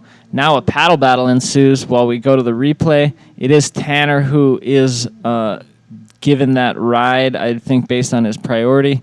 Goes for the flip on this left-hander and then cuts out. Ulysses Suarez from Puerto Rico awarded a 6-0 for his wave that we'll watch again now.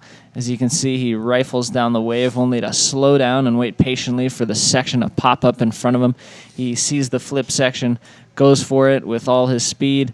Nice clean rotation, and he's not done yet. He's going to milk another couple solid rolos off the inside sections. Lots of projection using that upper body strength to complete those 2 rolos, getting him up above the others with a 6.0, only to be met with another 6.0 by Babi. So they're kind of in a tied situation. But it's Tanner McDaniels with 2 rides that's moved into first place with a 4 and a 4.75 for that last ride. And, wow, we got a heat on our hands. I know that we just came from a lot of excitement, but I think this heat is also going to produce plenty of action as Middles is still producing great sections.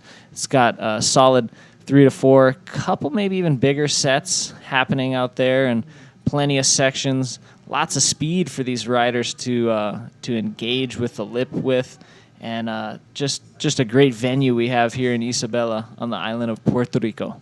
So there on that replay, you could see Tanner McDaniel flipping it out again. He's sitting on a 4.75 and a 4.0 for the lead.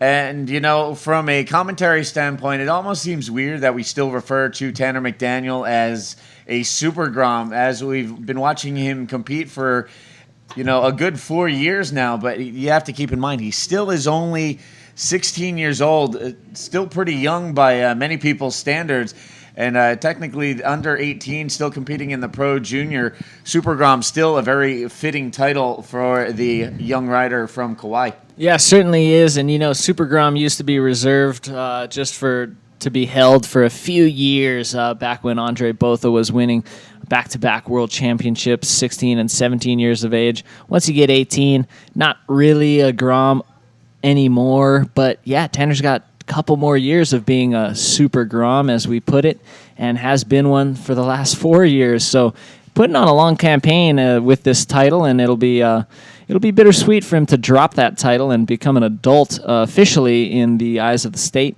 being legalized with his 18 years of age, but that's not for another couple years, Steve. Yeah, and, since you bring up Andre Botha, Dre, formerly the youngest world champion ever, winning at 17 and 18 back-to-back world titles. But on the female side of things, the women's Super Grom winning the last 2 years the women's title at 16 and 17, Alexandra Rinder has really redefined, women's bodyboarding in the last couple of years with, what you can do at a young age. Certainly such a talented rider, such a powerful rider as well, and she is definitely pushing the sport of women's bodyboarding, and like you said, just making history, obtaining, I think, back-to-back. Yeah, back-to-back titles. World titles. 16 and 17 years old. Yeah. So 2-time world champ at 17, pretty impressive accomplishment. Meanwhile, trying to put together a fairly impressive ride out in the water, Bobby Quinones on that last wave. And it's enough to get him back into the lead. 5.90 puts Ruben Quinones, better known as Babby Q. He does have a website, babbyq.com, if you're interested in this global network of intranet stuff. And here we see spinner to Rollo as he milks this left-hander, finds another finishing move before cutting out on the inside. And he's got to be pleased with his start in this heat. We've got just about 15 and change left in this heat. Tanner McDaniel's sitting out the back in second position, needing a 7.16 to attack the lead. And Ulysses Suarez, with only one wave ridden, needs a 2.76 to scoot Tanner out of second position. So there you go, counting down. And here we have a glimpse inside the judges' tent up atop the tower on the beachfront here at Middles, looking over the competition zone. Also, you could see the mother of event organizer Natasha Sagadia up there, making sure everybody is well tended to. She's been, almost the perfect runner. If you need something, she's been dialing it in for people. Her, along with Bexy, have really been keeping us all well tended to. Just an incredible staff here, the Clio crew. Here we see rider in black, Ulysses. He's hoping for something. And the wave scoots ahead of him, kind of closes out. I think he tucked under, tried to roll it, but it was a little thick where he was, unable to ride out of that. So he's going to get back out into the lineup to attempt to advance out of round 5, because the top 2 do advance in round 6. And our third place finisher in these heats is eliminated, sadly, and will leave the field of competition. Here is Tanner McDaniels, currently in second position, trying to attack first position. Nice under the lip Rollo. Goes for a reverse, and it pushes him off the back. So that'll improve his 4-point ride, I believe, that he's holding on as a second scoring wave, but probably won't be enough to attack first position. Here's the replay, Steve. Here's a look at Tanner McDaniel. Dropping into this one, keeps a mid-face trim line, goes up, hits the roll under the lip, as you can see there, squirts out, and goes a throw into the reverse and pulls off the back. Now, David mentioned earlier, it looks better on screen and not as challenging as it is actually out in the water, as some of these waves, that bowl section actually tends to bend out instead of wrapping around. And that's why some of the times we're seeing competitors attempting maneuvers on the shoulder and, not completing them. Like that last reverse, the wave just kind of left him. The power was shifting, and he would have needed to stay much further down on the wave face to complete a maneuver or to continue riding. But as the peaks shift out, move into the channel, sometimes the swell that they collide with just kind of runs away, rolls away from them. But other times, it'll wrap right at you, allowing for awesome aerial maneuvers like the ones we've seen go down today in the first heat, second heat, and in the very last heat that we watched. Tanner's staying busy. He's back up and riding on this wave. He's hoping for one of those air moves that we're mentioning. He's stalling patiently at the top. Now he takes his speed line to the inside, hoping for a ramp, banks a reverse, cuts out pretty much before the maneuver would be deemed complete, and he wants to get back out ASAP, so he is just not wasting any time. You could tell he was really eyeing up that end bowl, hoping for an air section, ramp the boost off of it, and really just didn't stand up for him the way he would have liked. So as you mentioned, banking the reverse and then quickly ducking out as he was looking for something a whole lot more than what he got on that wave. Yeah, and so we did find out that he ditched that 4.0 for a 4.5. So he did slightly improve his situation, slightly put a little bit more pressure on Ulysses, but Ulysses does only need a 3.26, and he's holding on to a 1.4. So with 11 and a half minutes remaining, Ulysses can certainly achieve that. That's not a tall order, but at the same time, Tanner's going to be doing everything he can to improve his situation. And Bobby Quinones, the veteran Puerto Rican icon from this beautiful island, is sitting in first position, staying active himself as we see him paddling on screen, returning to the lineup as sets approach. So interesting to watch this unfold. The former Encanto Pro finalist, Babi Quinones, leading the way, the Hawaiian Super Grom Tanner McDaniel in that second spot, and Ulysses Suarez continuing to try and chase the field here in Heat 5 as we count down to the 10:45 mark here in the Heat. Quinones again sitting on high scores of 6.0 and 5.9 to lead the way. Tanner McDaniel sitting on a pair of fours, a 4.75 and a 4.5 has him in that second advancing position. Meanwhile, Ulysses Suarez on the outside looking in at the moment. He has a 6.0, now trying to ditch a 1.40 as a backup score. So he's looking to take a match to that 1.40 and put a 3.26 in its place. Certainly, and totally achievable. He's being patient. I believe he does have priority. He's sitting out the back, and at this point, he might be using the strategy of trying to get a really solid wave as there's 10 minutes left. As the heat draws to a close, if he's not achieving what he's looking for, he'll start scrambling on the inside. But smart for him to be outside now because we see a set coming. Let's see what happens as he approaches this wave. Chooses to not go on this first one, but there might still be something in the swell train out the back that he likes, and we'll just wait to see. Under 10 minutes remaining. It's really fun to see the dynamics evolve in these heats. You know, that changes from heat to heat. The last heat we saw Jared Houston just completely go supernova on the competitors out in the water with them, dialing in a perfect 10 and a 9.9 to just run away with that heat. Here in the very next heat, you know, tight running between all three of our competitors out in the water as we work through the back half of this heat. So it's interesting to see how each story unfolds from heat to heat. Oh, it certainly is, and it has a lot to do not only with the competitors in the heat, but the conditions that Middles is providing. And the last heat, you know, offered up, obviously, great scoring potential. And from our vantage point, it's hard to tell if some of that scoring potential is going unutilized, as Jared was probably sitting wider than the competitors are now. But at the same time, the conditions do change from second to second, minute to minute, heat to heat. And we're seeing just a little less consistency and just a little bit texture kind of coming in as some of the mid-morning winds just kind of kiss the wave face and just kind of push a little bit extra white water, move it around just a little bit unfavorably for these competitors to find that air section that they're looking for. A lot of the big scores definitely coming from lip maneuvers. We haven't seen too many barrels, but totally possible here at Middles. Well, as we've seen through the first couple of days of competition and as well as previous years, Middles is very sensitive to the conditions. A little bit of onshore wind or tidal changes can really rearrange the complexion of the swell rolling in and as a result alter the complexion of the heats that are out in the water. Yeah, definitely. And, you know, that's the difference between, you know, being a couple heats before, knowing what's happening out in the water. By the time you go grab your rash vest, check in, get your fins on, and go approach the lineup, it could be totally different.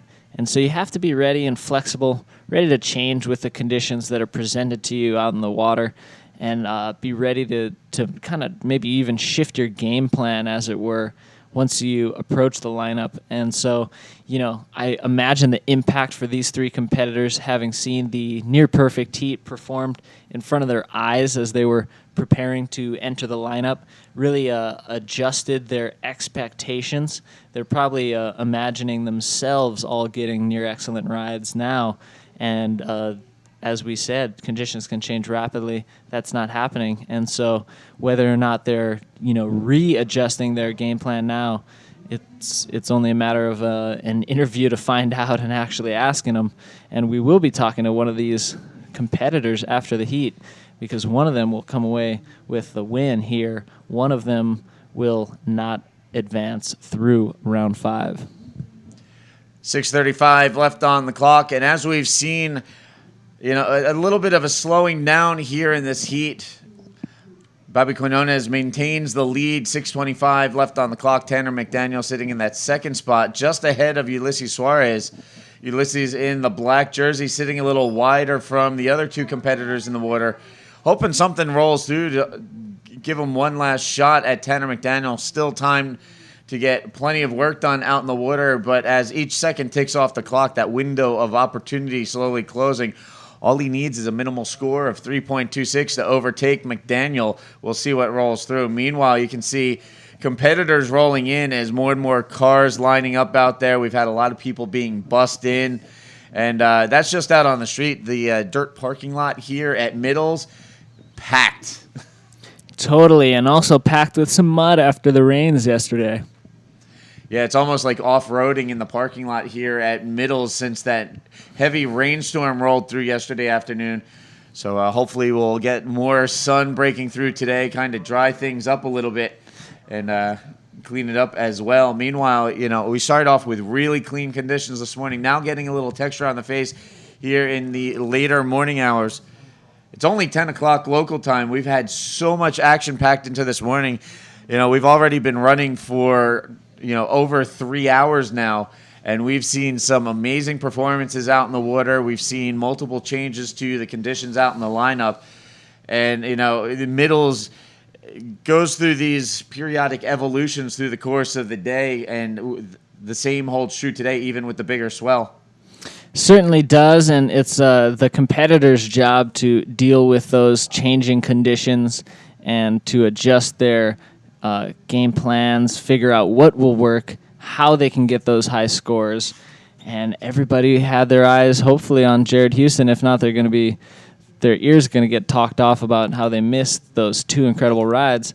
But they're going to try to figure out how they can replicate that and how they could also get excellent rides. Most of the competitors probably arrived early enough to see Heat 1, those 3 9s that we saw from Jacob Romero and my brother, Jeff Hubbard. Here we see rider in black, Ulysses Suarez, taking a match to his 3.26, as Steve said, and replacing it with, taking a match to his 1.4 and getting probably more than a 3.26, because that was a decent flip, very smooth, well completed on a medium-sized wave.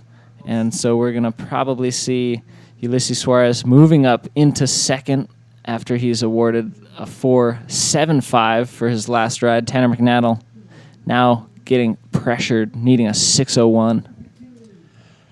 Yeah, so Tanner McDaniel now kind of backed into a corner with 3.5 minutes remaining on the clock. Still, lots of time to work with, but Tanner McDaniel, the pressure is on. Pressure's on, and he hasn't been surfing to his max potential in this heat, just several 4s and a 3.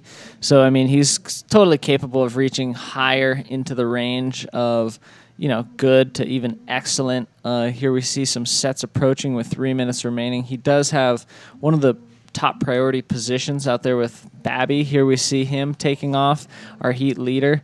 Nice carving reverse. He's going to hope this wave bowls up, but if it doesn't, he'll just throw another spin on it. And again, the motion of that wave wasn't allowing him to re-enter, so he is unable to complete that spin, and that's not going to go into his situation for the lead that he does hold above Ulysses and Tanner. And like you said, pressure is on Tanner. 2.5 to go. Round 5, Heat 5. If he can get a 6.01, he can advance if the situation stays the same. So here he is. Nice set wave, great bottom turn, kind of speed checks it at the top. Now he's looking for that lip ever so desperately. Tons of speed into this inside section. If he can get a lip to go off, and he just doesn't quite do it. Little bit of frustration coming out of the Super Grom as the wave continued all the way to the end. It just kept backing off and kept backing off. He took so much speed into that final section that had a lip produced itself, he would have flown high into the air. That light frame of the 16-year-old would have been airborne. And just because it was just some white water, he just gallantly flew into the air without his board for an incomplete ride. 1.4 awarded for it. Pressure's on for him to race back out. But he's likely now going to be similar position to where Jared was catching some of those great waves on his paddle back out. So if he stays aware and mindful of his surroundings and Mother Nature presents the opportunity, he could still pull off a second position, even maybe a first in this heat. 1 minute remaining on the clock, and the world number one ranked pro junior rider, Tanner McDaniel, on the outside looking in, trying to continue on here in the men's division. He's trying to track down a 6.01 to overtake Ulysses Suarez for that second advancing spot to move on to round 6. Right now, the Puerto Ricans holding the advantage out in the water. Bobby Quinones in the red jersey there, you can see on screen, currently leads the way. Ulysses Suarez in black trying to hold off Tanner McDaniel. 40 seconds and counting down. Time running out for Tanner. Yeah, on screen we see Babby stroking. He's using the last few moments of this heat to reposition. He's holding his first place spot, likely holding first priority, and he wants to reposition, possibly move closer to Tanner so that both Puerto Ricans can advance out of this heat as they are slated currently. Just a few moments left as we see Tanner enters the area, and Babby's going to probably use his priority to shadow him for the next few moments of this heat. Horn blows, water is splashed, and that's the end of the campaign for Tanner McDaniels. Yeah, there you can see Tanner slapping the water. A little bit of frustration on his part. Meanwhile, here you can see Bobby Quinones taking a little victory lap on his way in from taking the heat win. We'll see him move on to round 6 along with Ulysses Suarez. Meanwhile, we're going to pay a couple of bills. We'll be back right after this.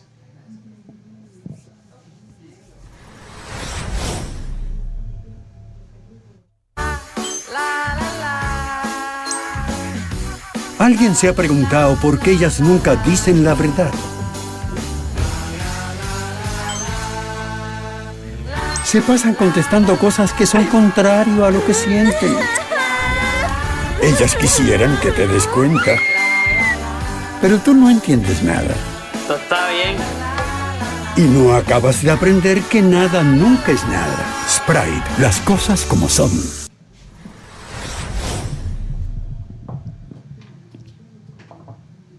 And welcome back to day 3 of competition here at the Encanto Pro Cultura 2015. We are already underway with heat number 6, round 5. The Reprecharge heats underway out in the water. 3-man heats. Top 2 will advance on based on their 2 high scores. Unfortunately, the third man in the heat will be left on the outside looking in, cut from the field. Right now out in the water, battling it out for those 2 advancement spots, Matias Diaz from Chile, Jacob Romero from Hawaii, and Maxime Castillo from France. 25-minute heat. Counting down, we already are down to 23 and a half minutes remaining, so watching the first minute and a half burn away, getting the early advantage. The first wave of the heat, a 3.25, Matias Diaz. I'm Steve Action Jackson here in the booth, rejoined by my lovely co-host, former professional surfer, Julie Gonzalez. Hello and welcome, everyone. We are going to an interview. We'll be right back. 3, 2, 1, go.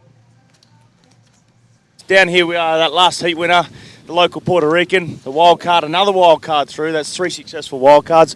Bobby Quinones. Ruben, how's that, mate? You look like you're out of gas. For some reason after the second wave, but I actually got the so thinking that I was going to make the channel. It never happened. And pretty much ran out of gas and almost before the heat finished. But luckily I looked at the watch and I had like 12 minutes and I was like, nah, I'm not going to quit. I'm going to just try to make it till the ocean clears, Yeah. And it gave me a second chance and just used the priority to not let people catch another wave, and I made it first. Yeah, well, you did a great performance last time here in Middles. You came runner-up to Jeff Hubbard in 2012. Are you going to go one step further than that this year? For sure. Why a second if you can get it first? I'm always going to go for the first. And the heats are so tight. You had Tanner McDaniel and Ulysses, Ulysses, the local boy. They're so good in the air too, both those guys. And it's unbelievable with Tanner's skill. Was he pushing on your toes? Oh, no, he just caught a first wave and he didn't invert. And I was like, he catch the one that I wanted. So I was like, I better catch a first one, before the time keeps running. Because this wave it's pretty heavy when the white water catches you. Push you. Yeah, it has a lot of power. So I just try to do my best. Everybody at this time of the rounds, at these rounds, everybody's tough, Anybody could be the first one. And Tanner, everybody knows in the world that he's one of the first ones of the juniors. He's pretty much leading the tour right now. So I had to put a little bit more pressure, to let him know I still got my chance. Yeah, the old boys got to let the young boys still know who's boss, eh? Sure. All right, congratulations, Babby. You want to say hello to anyone? Hey, I want to say hello to everybody in Puerto Rico that is watching live, and to all these people in the stand. I'm stoked, and thanks for coming and believing on us, in the Puerto Ricans, and we still a few alive. So stoked for Ulises that he made it, and everybody that is alive from Puerto Rico, very goodly.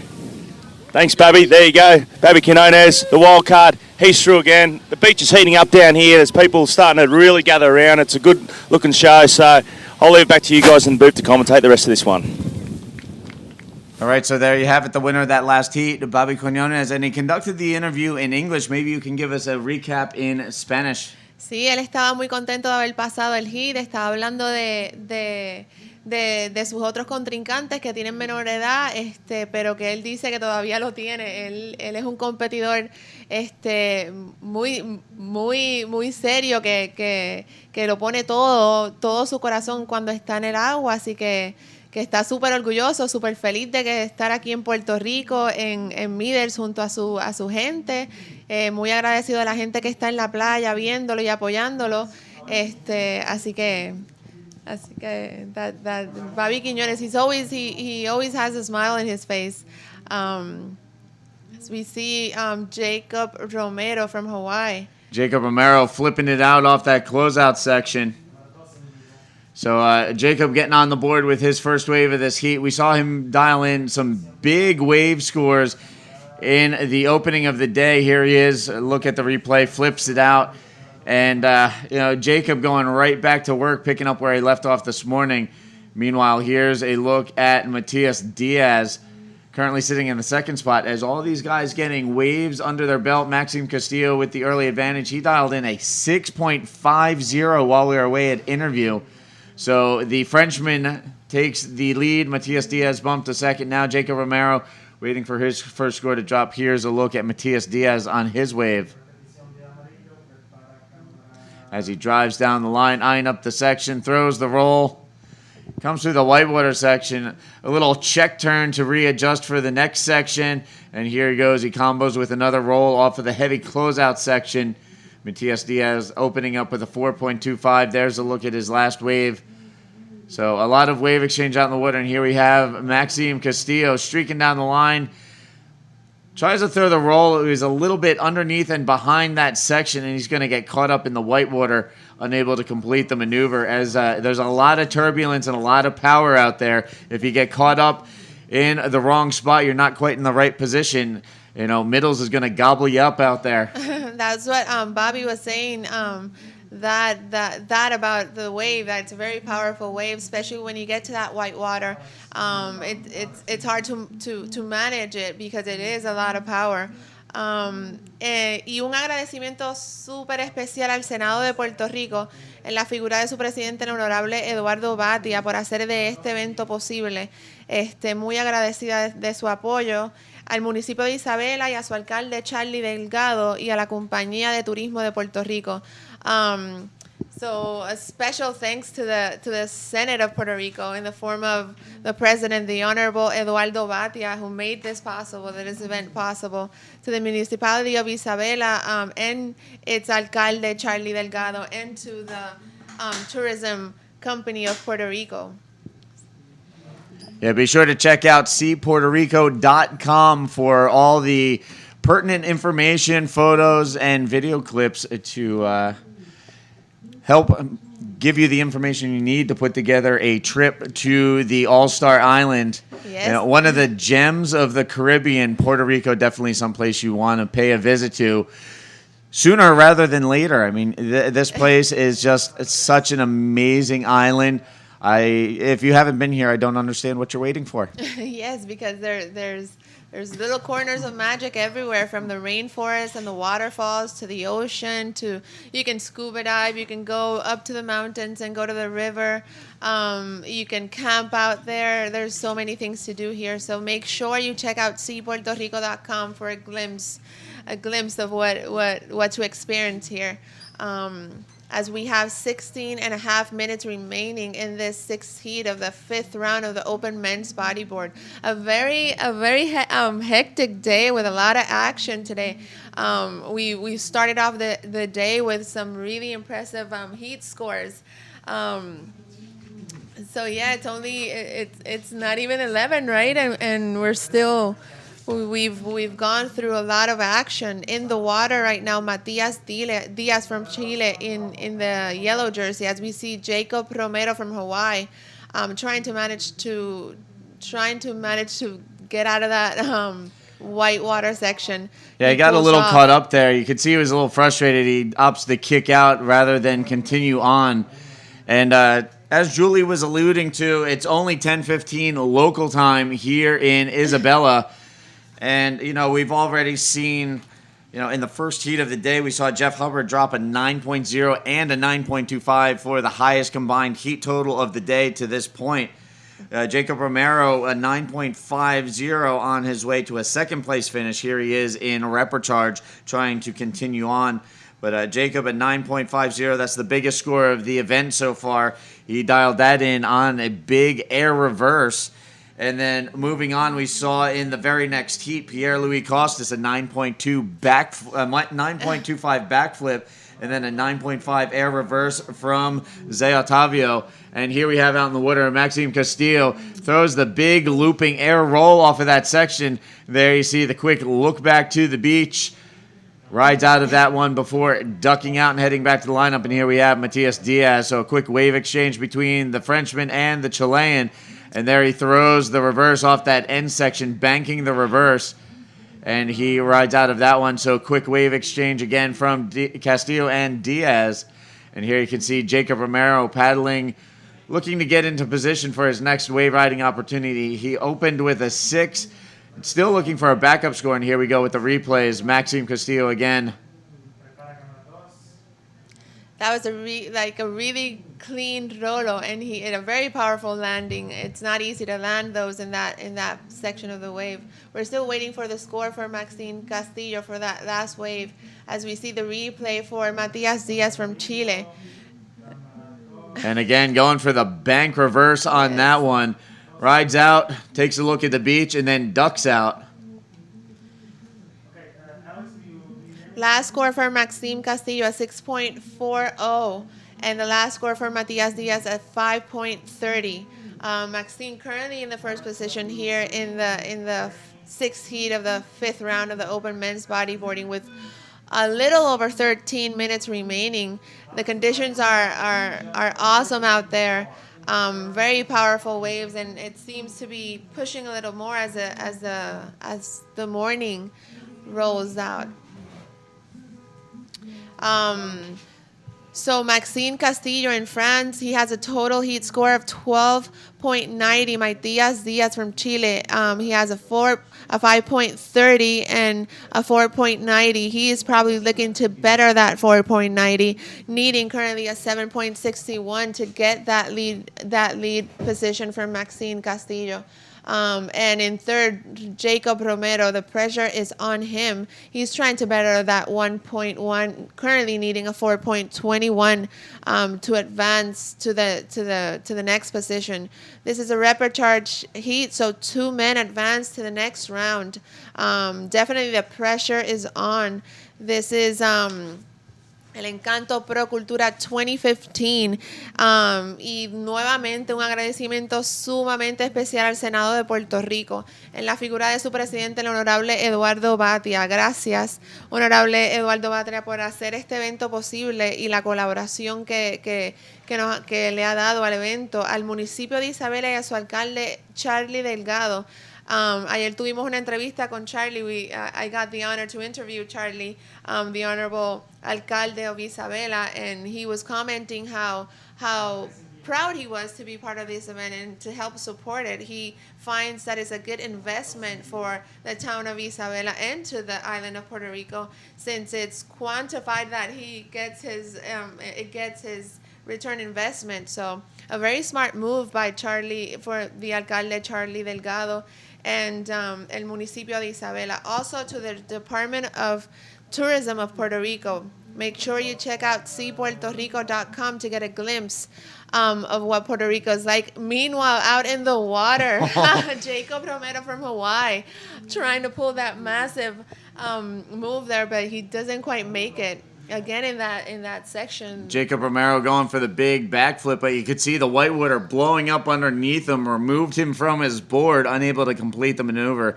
He's still looking to replace a 1.15 as a backup score. Meanwhile, Matias Diaz working to build on his score here. He's going to throw the flip, and he's trying to replace a 4.90 and increase his advantage over Jacob Romero. So Matias Diaz on that one. So a quick wave exchange between Romero and Diaz. Diaz getting the better of the exchange. 10:45 left on the clock. We'll wait for those scores to come in.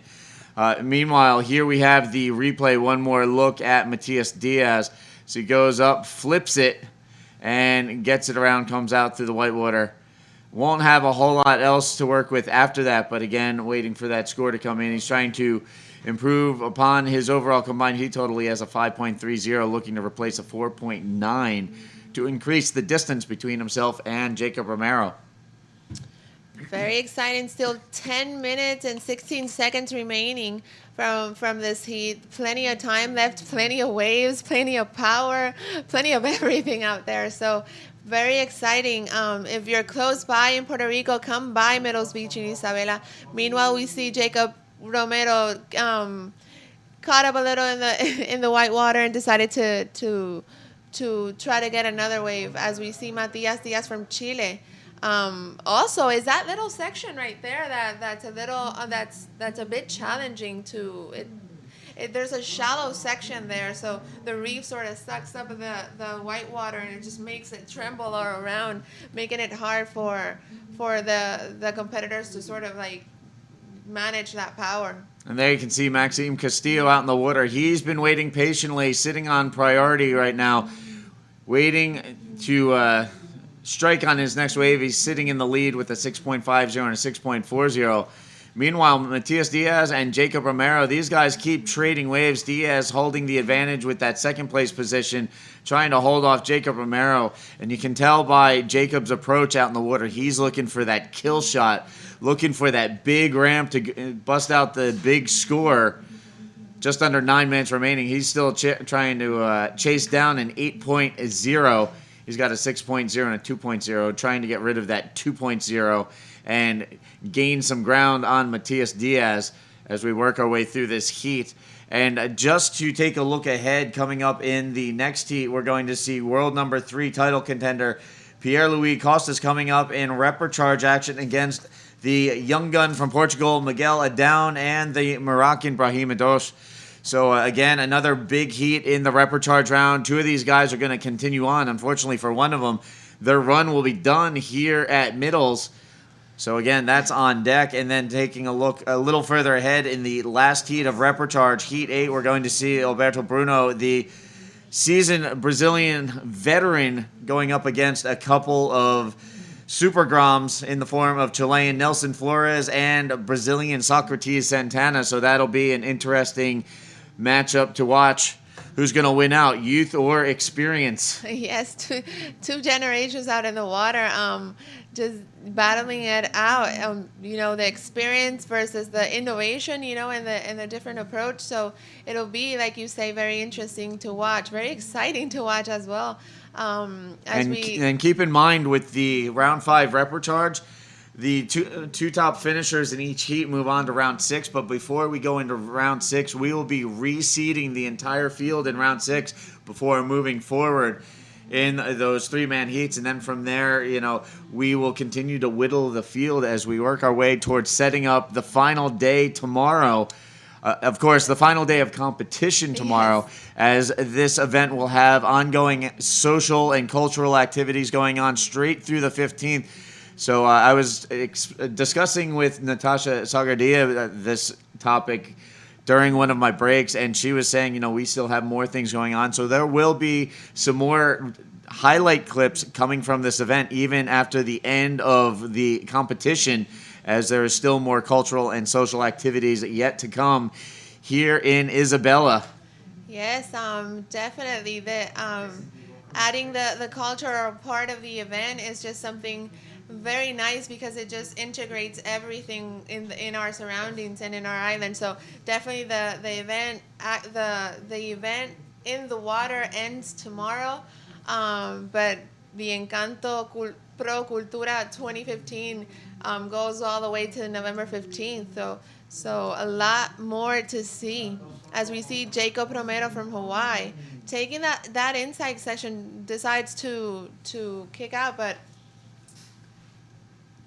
6 minutes remaining. He currently only needs a 4.21, a score that he can easily get. He scored a 6.0 in his first wave. He's looking to drop that 2.00 in order to gain that second advancing position from Matias Diaz, who is currently needing a 6.61 to gain the lead.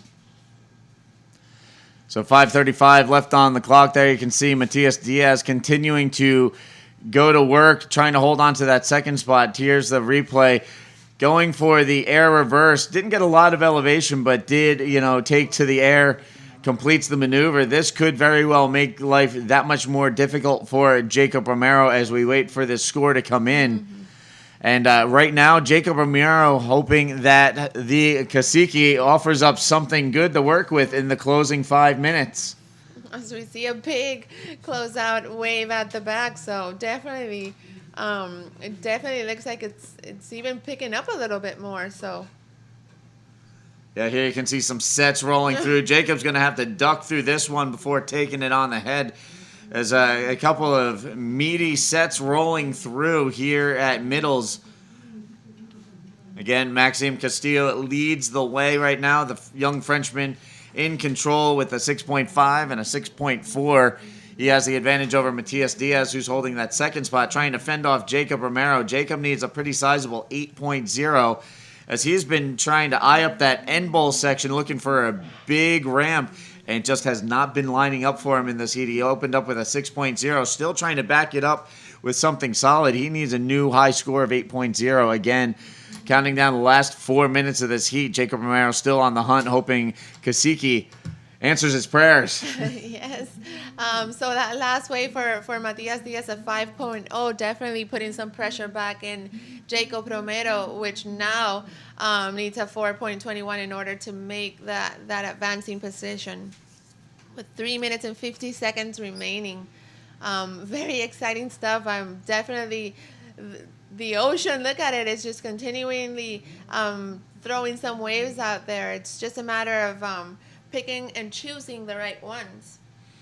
So again, the swell we are all anxiously waiting for filling in today. We all woke up to solid surf, and for those of you who woke up and tuned right into apbtour.com for live coverage, we skipped right over the morning show this morning, went right into live action, and started things off in explosive fashion as we started seeing guys throw down 9-point rides. Guys like Jeff Hubbard, Jacob Romero, Zé Otavio, Pierre-Louis Costas. Those guys went to town right off the bat this morning. Mm-hmm. And since then, the big story of the day so far has been Jared Houston. He put up a 19.90, a near-perfect heat score in Heat 4 here in the Repercharge round. He dialed in a perfect 10 on an air forward to roll and a 9.90 for a flip to roll combination. Again, both of those, the two highest scores of the event, total together for the highest combined heat total of the event.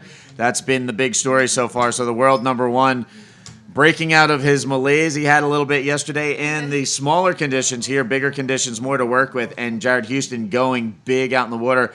Meanwhile, Maxime Castillo going big in this heat, trying to walk away the heat winner with 2:15 left on the clock. Yes, and Liberty, La X, and Indice, a very special thanks to them for supporting el Encanto Pro Cultura 2015. Agradecimiento especial a la figura del presidente honorable Eduardo Batia del Senado de Puerto Rico por hacer que este evento fuera posible. Crash Boat Tres Palmas and Kokomo also collaborating, as we see the replay there for Maxime Castillo from France.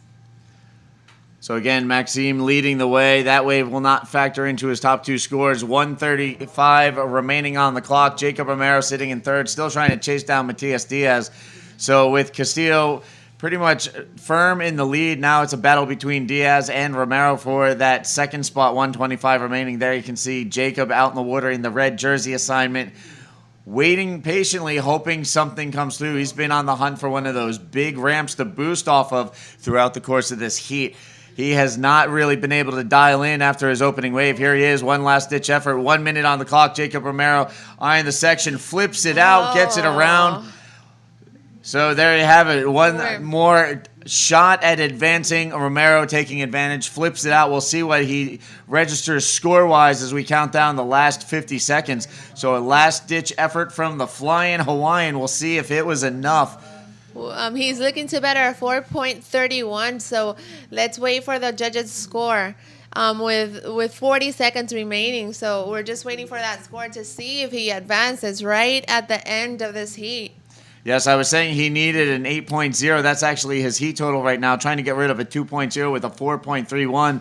This last flip from Jacob Romero, enough to go from third to first in the closing seconds. So Jacob Romero drops a 7.15. Again, he goes from third on the outside looking in to the top spot. That bumps Maxime Castillo into second. Here's a pretty sizable set coming in. Castillo taking a look as we count down. The horn is about to sound, and here he goes. A big roll off that closeout section.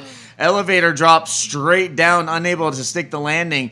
But Castillo will continue to move through behind Jacob Romero. Romero pulling out the 11th hour heroics. Here's one last look. And there you can see he grabbed another wave for good measure, tweaking out the invert as well. So that, unfortunately, for Matias Diaz, bumps the young Chilean to third. He will not advance out of this round. Still a very respectable performance. Here's one last look at that wave from Castillo. Look at this set wave. Just a massive wall of water. He goes up for the roll, a cylindrical roll, very reminiscent of Mike Stewart back in the early 90s, but came down nose first and just got caught up in a huge whitewater explosion. An exciting finish there at the end. We're going to throw into a quick commercial break, catch our breath. We'll be back right after this. That was nuts. Combinando y ahorrando, tú sigues disfrutando con muchos megas. Chequea pa' que veas. Canales de comida, de historia o medicina. En alta definición aprendes un montón. Dale un cola a tu tía, cuéntale de tu día. De monos y de ardillas y cómo hacer costillas. Sube todas tus fotos, cómprate una moto. Reserva una estadía, vétele todo el día. No afectes tu bolsillo, combina los servicios. Hay mucha diversión y gran programación. Descubre más con Liberty.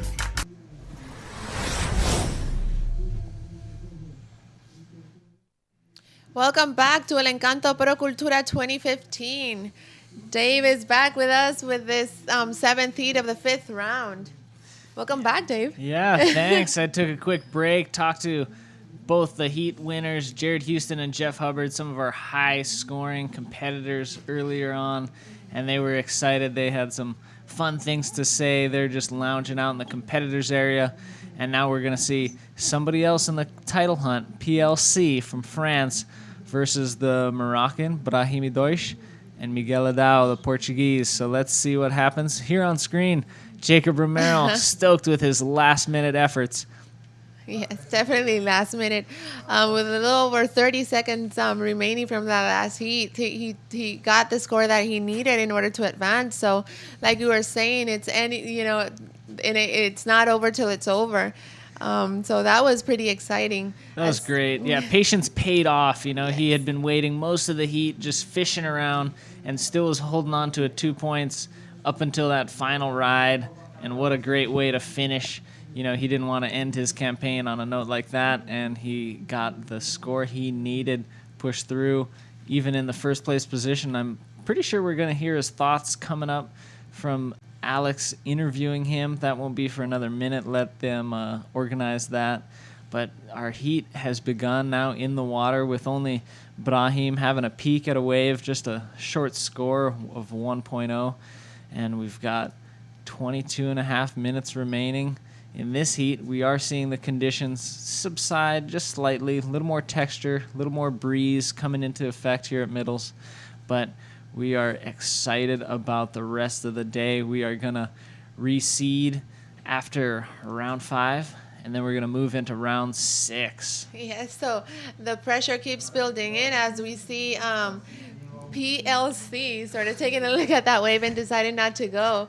Definitely, it's a matter of picking and choosing the right waves out there, because it is powerful, and the athletes want to definitely take advantage and not waste any energy.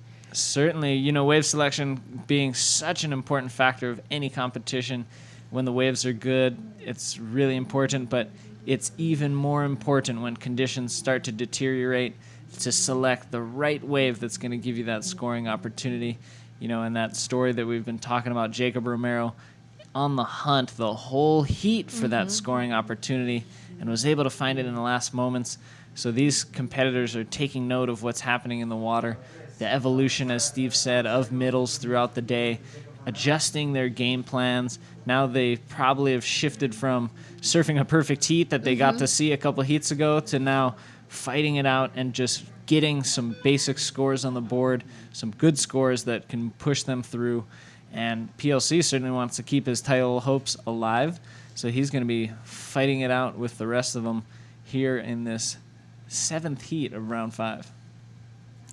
Y a todos los puertorriqueños que nos están viendo en vivo por el webcast, les exhorto a que vengan hacia mí, Delcy, Isabela, y experimenten el encanto en vivo y en persona. Es un evento sumamente especial.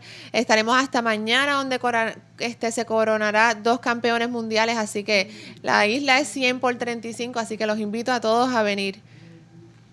I was inviting all the Puerto Ricans that are here. This island is only 100 by 35, so it's easy. Even though I know you drove 3 hours the other day, but I live in the east tip of the island, and it takes around 3 hours and a half to get to the other side. So not as big. But a journey well worth it to come and see this live action here in Isabela. Just a beautiful town on the northwestern corner of this beautiful island here in the wonderful Caribbean Sea, and we are seeing it provide us with some pretty radical waves today, and the conditions are going to be just going through their phases today. I think we're going to see the conditions improve a little later, but right now our competitors in Heat 7 going to have to work with what they have and find some scoring potential with the less than clean lips, but still plenty of speed. Middles is going to offer them speed on their rides, and like we said, just a matter of wave selection to see who is going to advance on from this battle. Here we see red. It's a split peak scenario, so he goes left. Yellow, Miguel Adao on the right. Nice smooth roll. He's got plenty of speed. Gets back up there for another nice rollo. If he can complete that, it'll be a good way to start. But regardless, the first rollo was pretty nice. Brahimi Deutsch, nice big backflip on that left-hander. So this series of waves coming in fairly rapidly. Score is going to be piling up in the judges' booth. They're going to have to sort through it all. Here's the left we didn't see of PLC. Getting up there, making an ARS attempt, and he was just kind of having to force that. So incomplete ride for him. But Brahim Deutsch probably with the better of the exchange of those 3 waves, and Miguel Adao probably going to get a decent score for that first roll before the incomplete on the second.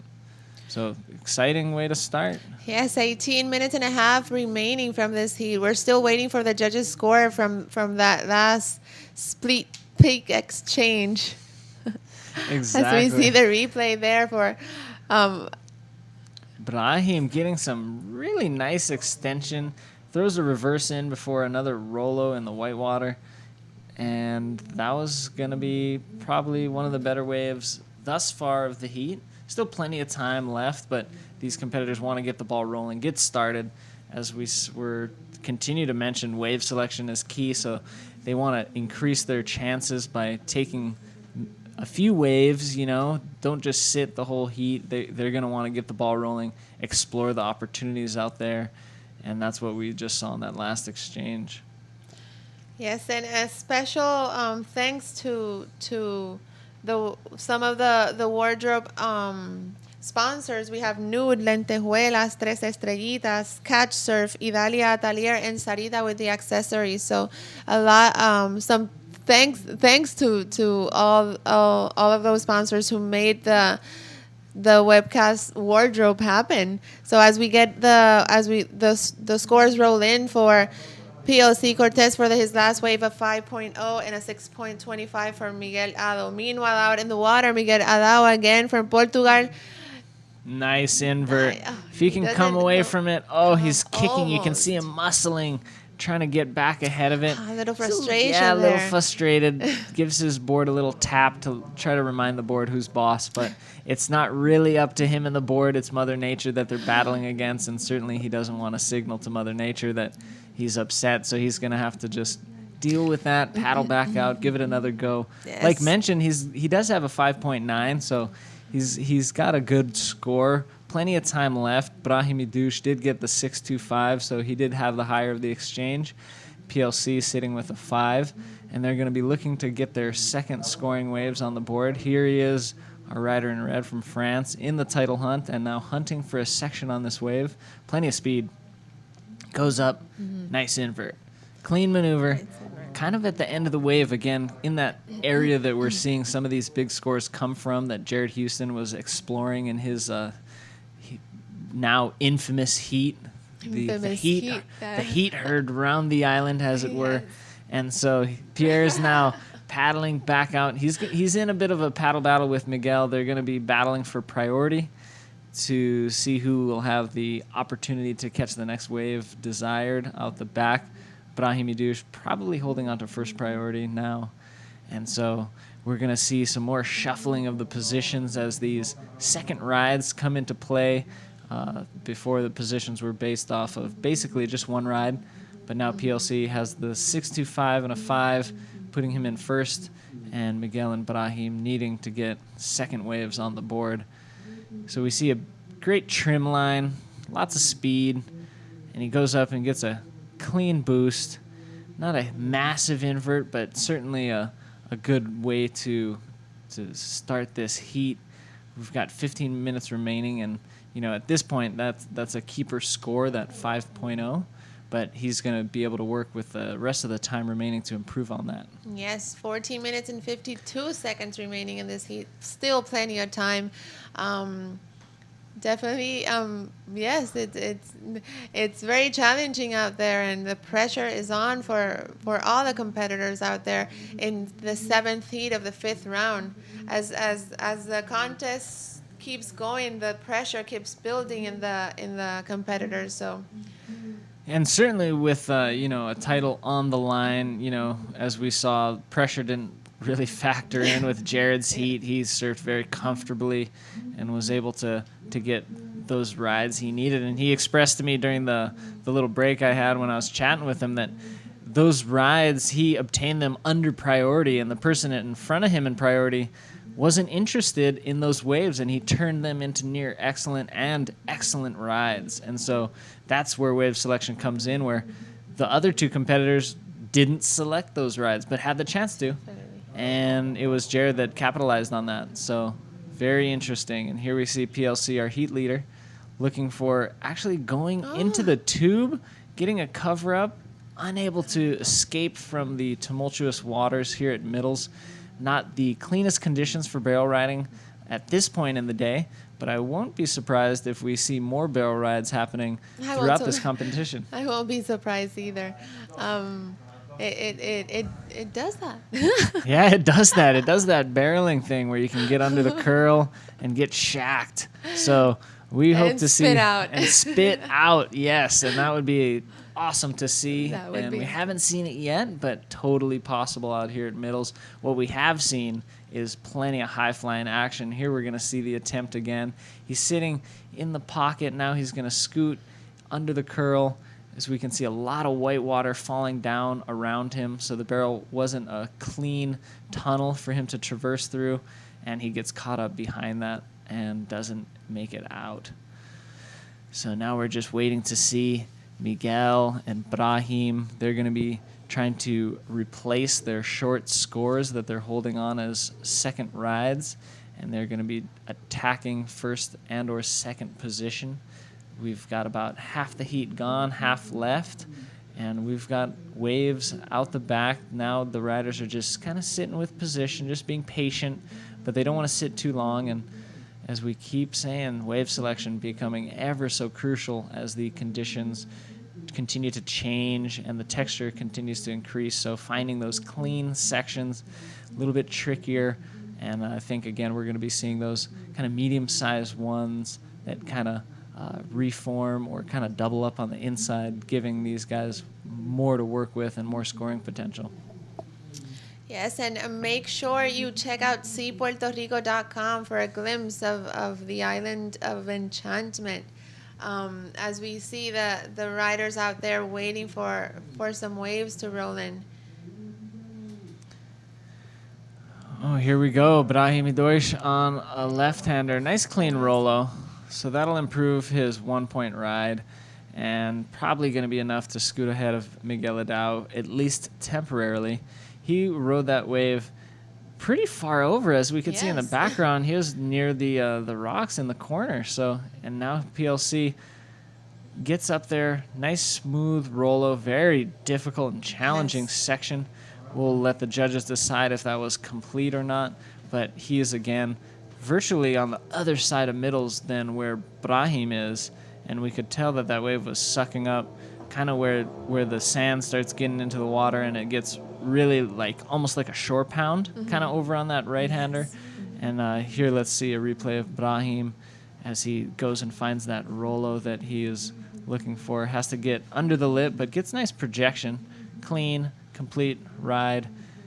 And again, here's the replay. And look at the way he had to scoot and get up and around it. We're watching from almost like a two-dimensional angle straight in front, but that was a very round section, and he had to work the 3 dimensions of that wave to get up into a position where he's able to do that roll. So very challenging. And now we see scores coming in for Brahimi Deutsch, 5-7. So that scoots him ahead of Pierre. They both have 6.25s, but now Brahim just a fraction of a point ahead of PLC. Now the order online for Miguel with 10 minutes remaining is a 5.96, so something like a 6-point ride for Miguel, necessary for him to get back above PLC, get into the advancing point. Get back into the game. He's looking to better that 1.90. He currently has a 5.90, so that could happen. That could happen pretty soon. So it's 9 minutes and 30 seconds remaining still in the 7th heat of the 5th round here at Encanto Pro Cultura 2015. Yeah, and we're seeing, the leaderboard shuffle up here. And once Miguel catches a wave, we could see even more shuffling go down. So, approaching, we're well past the halfway point in this heat. But still, Miguel Adao being very patient. Doesn't have his second scoring ride yet. Just the failed attempt for the 1.9, and he's looking to replace that. Probably holding priority right now. PLC staying busy, having a look, not interested, gets out. So speaking of priority, so sometimes priority works in your advantage, and sometimes it doesn't. Oh, very well. So it can go both ways. Definitely, yeah, very well put. And I try to remind myself, priority only helps me when I use it. And so, if you let priority use you and you get trapped into holding on to it, it's not benefiting you because you're not riding waves. So ultimately, it's a tool to assist you to ride waves. So it only helps you if you use it.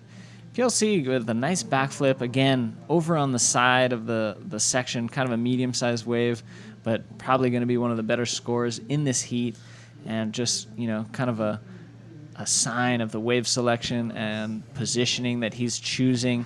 It seems to be paying off. Now Miguel waving at the announcer, hoping for more information.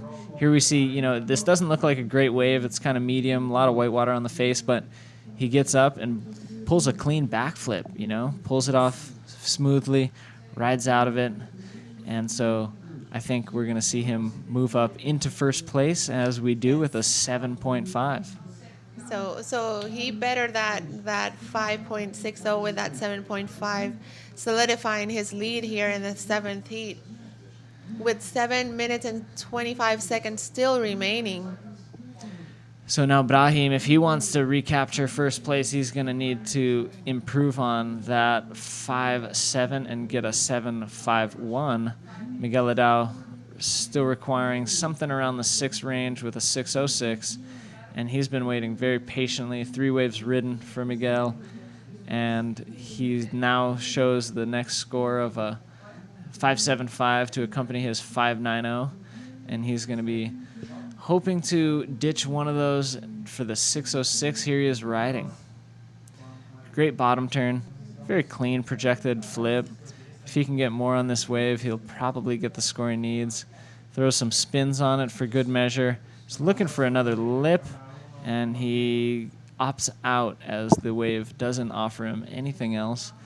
But when we watch the replay, we'll notice that he had a very clean bottom turn and drew a very clean line up to that flip section. And the judges take a look at all of those small characteristics of the ride, and they want to see those kind of things to show that he had control and show that he was riding the wave to its potential. So it looks like the more medium-sized waves are holding the face better than the bigger ones that are closing out. And meanwhile, as we see PLC out in the water, he's currently number 1. So we see some combination surfing here from him, a 360 and then a carve as he kind of buys some time, hoping the inside will show that face, as you were mentioning, Julie, and it doesn't offer him too much, so he gets out and gets out the back, and he's staying busy. Very smart, again, riding and strategy on his part, because he wants to make sure that he's aware of what's happening, kind of surfing the wave and the heat to its fullest. Doesn't want to get caught off guard. And so also, too, it can be just continuing to train for round 6. You know, we're going to be going into round 6. Yeah, after we finish up round 5, we will be going into round 6. We'll need a little bit of commercial time for reseeding, so that'll be a good time to take a bathroom break, everybody, go get some more snacks, get ready for round 6. But that won't happen until the end of round 5. We still have just about 5 minutes left in this heat, and then heat 8. So we got about half hour until just a short break. Then we'll be moving into round 6. Yeah, so as the rounds keep advancing, the pressure keeps building. So very exciting to see. We are currently now in the 7th heat of the 5th round of the men's open bodyboarding. So we see the competitors there trying to pick and choose the right waves. A little bit challenging out there with so much water moving everywhere. We see some riders get some lefts all the way at the end, others taking some insiders, and seems that those insiders are holding up a little bit more. So it's a spread sort of energy out there. Definitely. I think it's a great use of the whole contest area to not get trapped into just one particular peak or just one place, and keeping their minds open. You know, all these competitors before their heats, they watch the water, they watch the previous heats before them, and so they have an idea of what is happening out there, and they've kind of marked their territory mentally as far as where they believe they can get the scores that they'll need to advance. So, you know, as we noticed, they're catching them kind of all over the place. A little harder to tell from our angle here in the booth with this fixed shot, but they are not all sitting in the same place. They are looking for slightly different sizes and types of waves, and that's just a sign of what they're mentally thinking is going to produce the potential for them to advance through this heat. We keep saying the pressure's on because, you know, somebody isn't making it out of each of these heats. Each of these 3-man heats, one person is eliminated, and the rest move on to round 6 to join those who went straight from round 4. And so we'll see what happens. Definitely, the mental preparation that goes on with these athletes is also something to take into consideration. You being a world champion, can you tell us how you prepare mentally for like an event like this? Well, previously, I've put pressure on myself and tried to stay very regimented and had mixed results with that. And nowadays, I like to keep my mind just a little bit more open and be a little bit more involved in the whole competition experience and try not to isolate. So for some people, isolation is good and it works and they need that to keep focus. For me, I need to stay involved and aware of my surroundings and the changing conditions, watch heats, know, like I'm noting what was it that was rewarded for certain waves, where those rides were caught, where I should line up, what I should be aware of if certain conditions change, and how I'll be able to adjust my game plan. So I try to be open-minded, and I try not to be fixed in a certain mindset. And mainly, I think the thing, and especially for me, it's go out there and have fun. Yes. We're out in Mother Nature. She's running the show.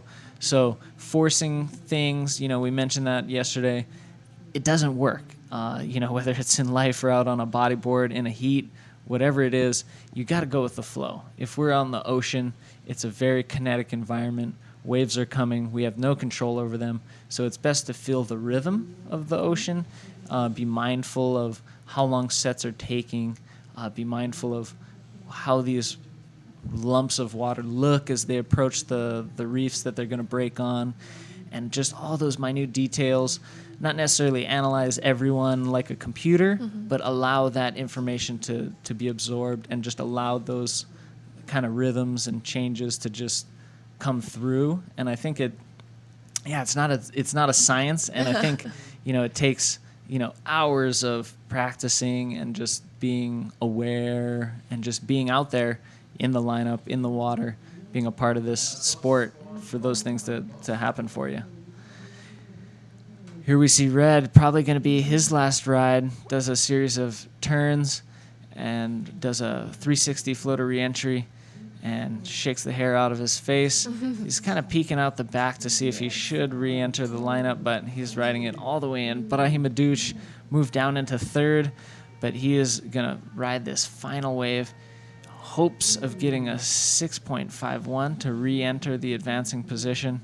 Gets a nice big roll on that inside section. If he can complete that cleanly, he might have a shot at it. Doesn't quite advance out of that maneuver, and so we'll leave it to the judges if that will be enough for him to advance with PLC out of round 5, heat 7. Yes. So now we're going to go to some commercials before going into heat 8 of round 5, our last heat of this round. Stay tuned.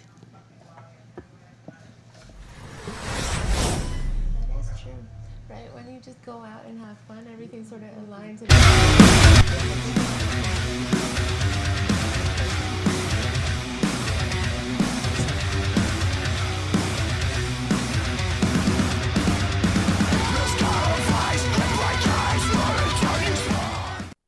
James at the buzzer, hurry the three. Durant beat him again. The Beard.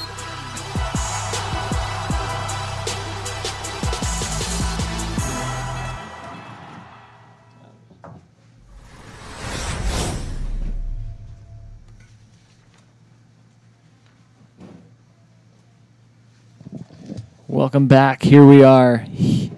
Round 5. Heat number 8 has begun.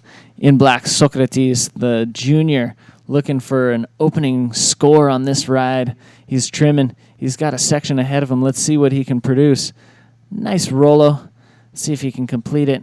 He does, and that'll put his first score on the board in this last heat of round 5.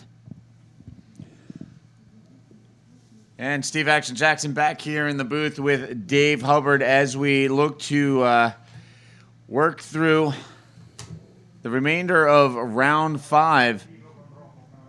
Right now up and riding out in the water. Alberto Bruno in the red jersey, driving down the line, taking a look at this section, hits the roll. trying to eye up an end section to get a finishing maneuver, I should say. No, maneuver is good. That's a good little abbreviation. I like the abbrev of maneuver. That's pretty cool. So here, let's see a replay of Socrates, our junior pro, going for it. He was hoping for a little bit more of a section to do some air, but still clean rollo. So he'll get his score on the board, and then we'll probably see what happened with Roberto's wave, which came in at a 4.9. Socrates got 4.25, putting the pressure early on the Chilean Nelson Flores with 23 and 23 left.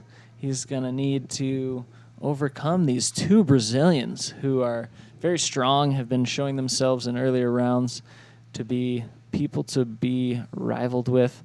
But he himself has been surfing very well as well, the Chilean Nelson Flores. Here we see Roberto Bruno. Nice rollo. He continues on the wave. He's looking for another maneuver. Finishes it off with another rollo. So these guys just getting their campaign started here in the last heat of round 5. And they want to do their best so they can be in the following round, round 6. It'll be another 3-man round where another 2-man will be advancing from each heat, then going into man-on-man heats from here on out. So, wow, we've seen some exciting action today, Steve, and we're not done yet. I think round 6 is going to be producing some unreal stuff. Well, we're still not done with the Repercharge heats. One more to go out in the water right now. A battle between the old school and the new school. Roberto Bruno, the seasoned Brazilian competitor, going up against a pair of Super Groms. Here you can see the Chilean rider, Nelson Flores, going to work on this one. Flores, one of the top Chilean competitors on the Pro Junior World Tour, mixing it up here in the men's division.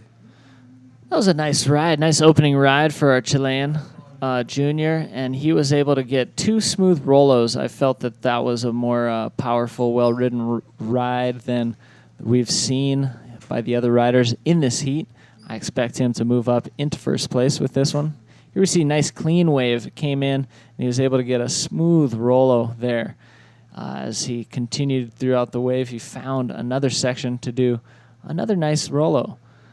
And afterwards, he was hoping for more, but he just throws a spin and cuts out. Awarded 6 points for that ride, and it does scoot him up into the lead. Momentarily, all these riders just single waves ridden thus far, so they're going to all be adding to their current heat totals, which with whatever rides they have next. And there you can see score coming in for Nelson Flores, a 6.0 on his opening venture. So the Chilean Super Grom jumps ahead of the field out there, leaving the 2 Brazilians in second and third, respectively. Nelson Flores out to the early lead. Again, all 3 riders with 1 wave on their score sheet so far. So everybody present and accounted for out in the water. Now they'll look to build their scores through the remaining 20 minutes and change in this 25-minute heat. Yeah, so we're going to see some more action. These competitors are going to have to adapt and stay mindful of the changing conditions here out at Middles in Isabela. But, you know, anything can happen if for some reason we get conditions to change, just smooth off the surface of the water just a little bit, or even just a tidal change. We're going to probably see some killer action in the rest of either this heat or the following round. And we've seen some incredible action here today. Already some of the highest scores of the event posted, as well as just the infamous heat of Jared Houston with that 10-point ride and that 9.9. Just excellent riding from him. But a lot of other riders also reaching into the 9s. Jeff Hubbard, Jacob Romero, Zé Octavio, and PLC all getting into that 9-point range. And so just really opened up the scoring, and I think, you know, we're going to keep seeing great stuff. I don't know about you, Dave, but I love the way everything has amplified here on day 3. You know, we all come up here, we see the increased swell. You could feel the energy in the air, and, you know, the riders jumped out there. The scores started getting bumped up. The performances, the intensity, everything just amplifying to a completely new level here on day 3. Totally, and he's trying to amplify himself right now. Socrates Santana big Rolo on the inside. If he hangs on to it, he's going to get rewarded, and he does. Pushes through, waves at the crowd just to show them that he had control through the final section of that wave, and that was going to probably come in at one of the stronger rides of this heat. Roberto Bruno staying active as well, looking at his second ride. Nice carving 360 as he moves into the inside section where we have seen a lot of the scoring potential come. He got a little speed, but then cut right out. Didn't see anything else.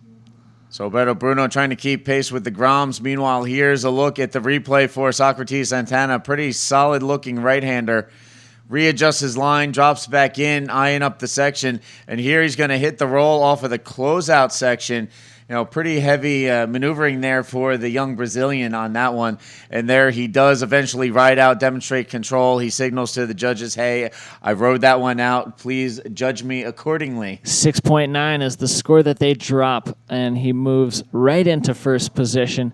The second score for Roberto Bruno was enough to scoot him at least momentarily ahead of Nelson Flores, who's still on the strength of a 6.0, looking to get his second wave, sitting out the back with priority and waiting patiently as his Brazilian challengers reapproach the lineup. And we've got a heat on our hands for sure. Yeah, so some jockeying for position out there score-wise as these guys trade off waves. 17:30 left on the clock. I'm sure we're going to see a lot more of this trading back and forth before all is said and done here in this last heat of Repercharge. Certainly. We're going to see a lot more shuffling. We got plenty of time remaining, and we've got some great competitors out in the water. And whether or not Nelson Flores stays very patient and doesn't ride too many waves, or whether they're all very active during this heat, only time will tell. But both strategies have been paying off. We've seen in previous heats today the very stoic, patient strategy of only riding a handful of waves, but also the very active approach and riding, near their total wave allotment. Both strategies have been paid off, and ultimately it comes down to that wave selection. And if they're able to get the potential realized that's necessary for them to advance. Here we see Roberto signaling for more information from our beach announcer, Juan, who's just awesome at belting out all the information necessary for the riders. And hopefully the winds don't get too strong that they can all still hear him crystal clearly. Yeah, you can see the wind rattling our cameras, vibrating the entire event structure where the cameras are set up. Again, Roberto Bruno continues to signal for a situation update, as I would imagine the onshore winds we have right now making things a little bit more difficult to hear out in the water. Yeah, and we can see there with Roberto putting his hand to his ear, trying to cup some of those sound waves, hoping that they can make their way into his ear canal and he can decipher them in the language that he needs them in, which is Brazilian. Our beach announcer Juan is quintuple lingual and can speak about 15 different languages, so no matter which competitor's country is being represented, their language is being spoken to them by our beach announcer Juan, while us here in the booth, we're just basically bi or trilingual, just giving you the information, English, Spanish, and occasionally Portuguese. So, again, right now out in the water, 15:15 on the clock. Socrates Santana leads the way with a 6.90 and a 4.25. Roberto Bruno sitting in the second spot with a 4.9 and a 2.75. He holds the advantage in that second advancing position over Nelson Flores. Nelson with a 6.0 opening wave, still waiting patiently for a backup score, as he only needs a 5.16 to overtake Roberto Bruno for that second advancing spot. And yeah, we haven't seen very many waves ridden in this heat. We're under 15 remaining, so 10 minutes has gone by. Only 5 waves ridden, so the conditions are slowing down just a little bit, a little less consistent. But here we see our heat leader, Socrates Santana, looking at this left-hander, unable to get a section that he desires, cuts out of it. A little bit of a bump on that wave face, kind of throwing off his speed line. So the 16-year-old Brazilian looking to just kick out of that one, head back to the lineup, and hopefully something a little smoother will roll his way before all is said and done. Yeah, certainly we hope for the rest of the competitors as well as him to be able to get some more rides. They're all very strong riders. As we pointed out, there's 2 Brazilians, but also 2 young guns. And so there is 1 Chilean, but also 1 veteran in this heat. So it depends on which way you're looking at it. It's a 2 against 1 matchup, but this is an individual sport, so each guy's going to be surfing his own heat, hoping for that advancing position, getting a berth into round 6, where we're going to see those who've advanced from rounds 4 and 5 all paired up in another 3-man matchup. Exactly. Out in the water, it's pretty much every man for himself, battling it out for those top 2 scores you need to advance on out.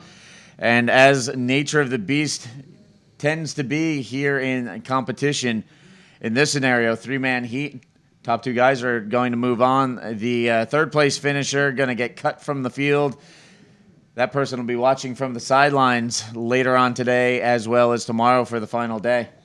And with 2 juniors in this heat, they might still be in competition. So if it is a junior that doesn't make it out of this men's heat, they might have more juniors heats to surf. So that's a very valid point, Dave. They might not be totally sidelined, but certainly from the men's division, it's possible. And just a great medley of competitors as we see the young bloods. One of the things the juniors division has brought into the men's is more young athletes competing with the veterans as well as the seasoned campaigners.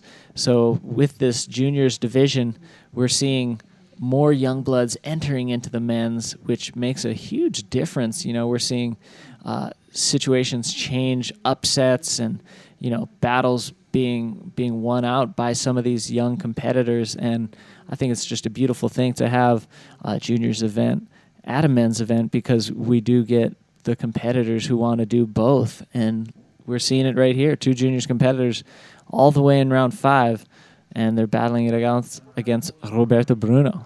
And here we see Nelson Flores up and riding, comes out of the whitewater section, throws into a forward pocket spin.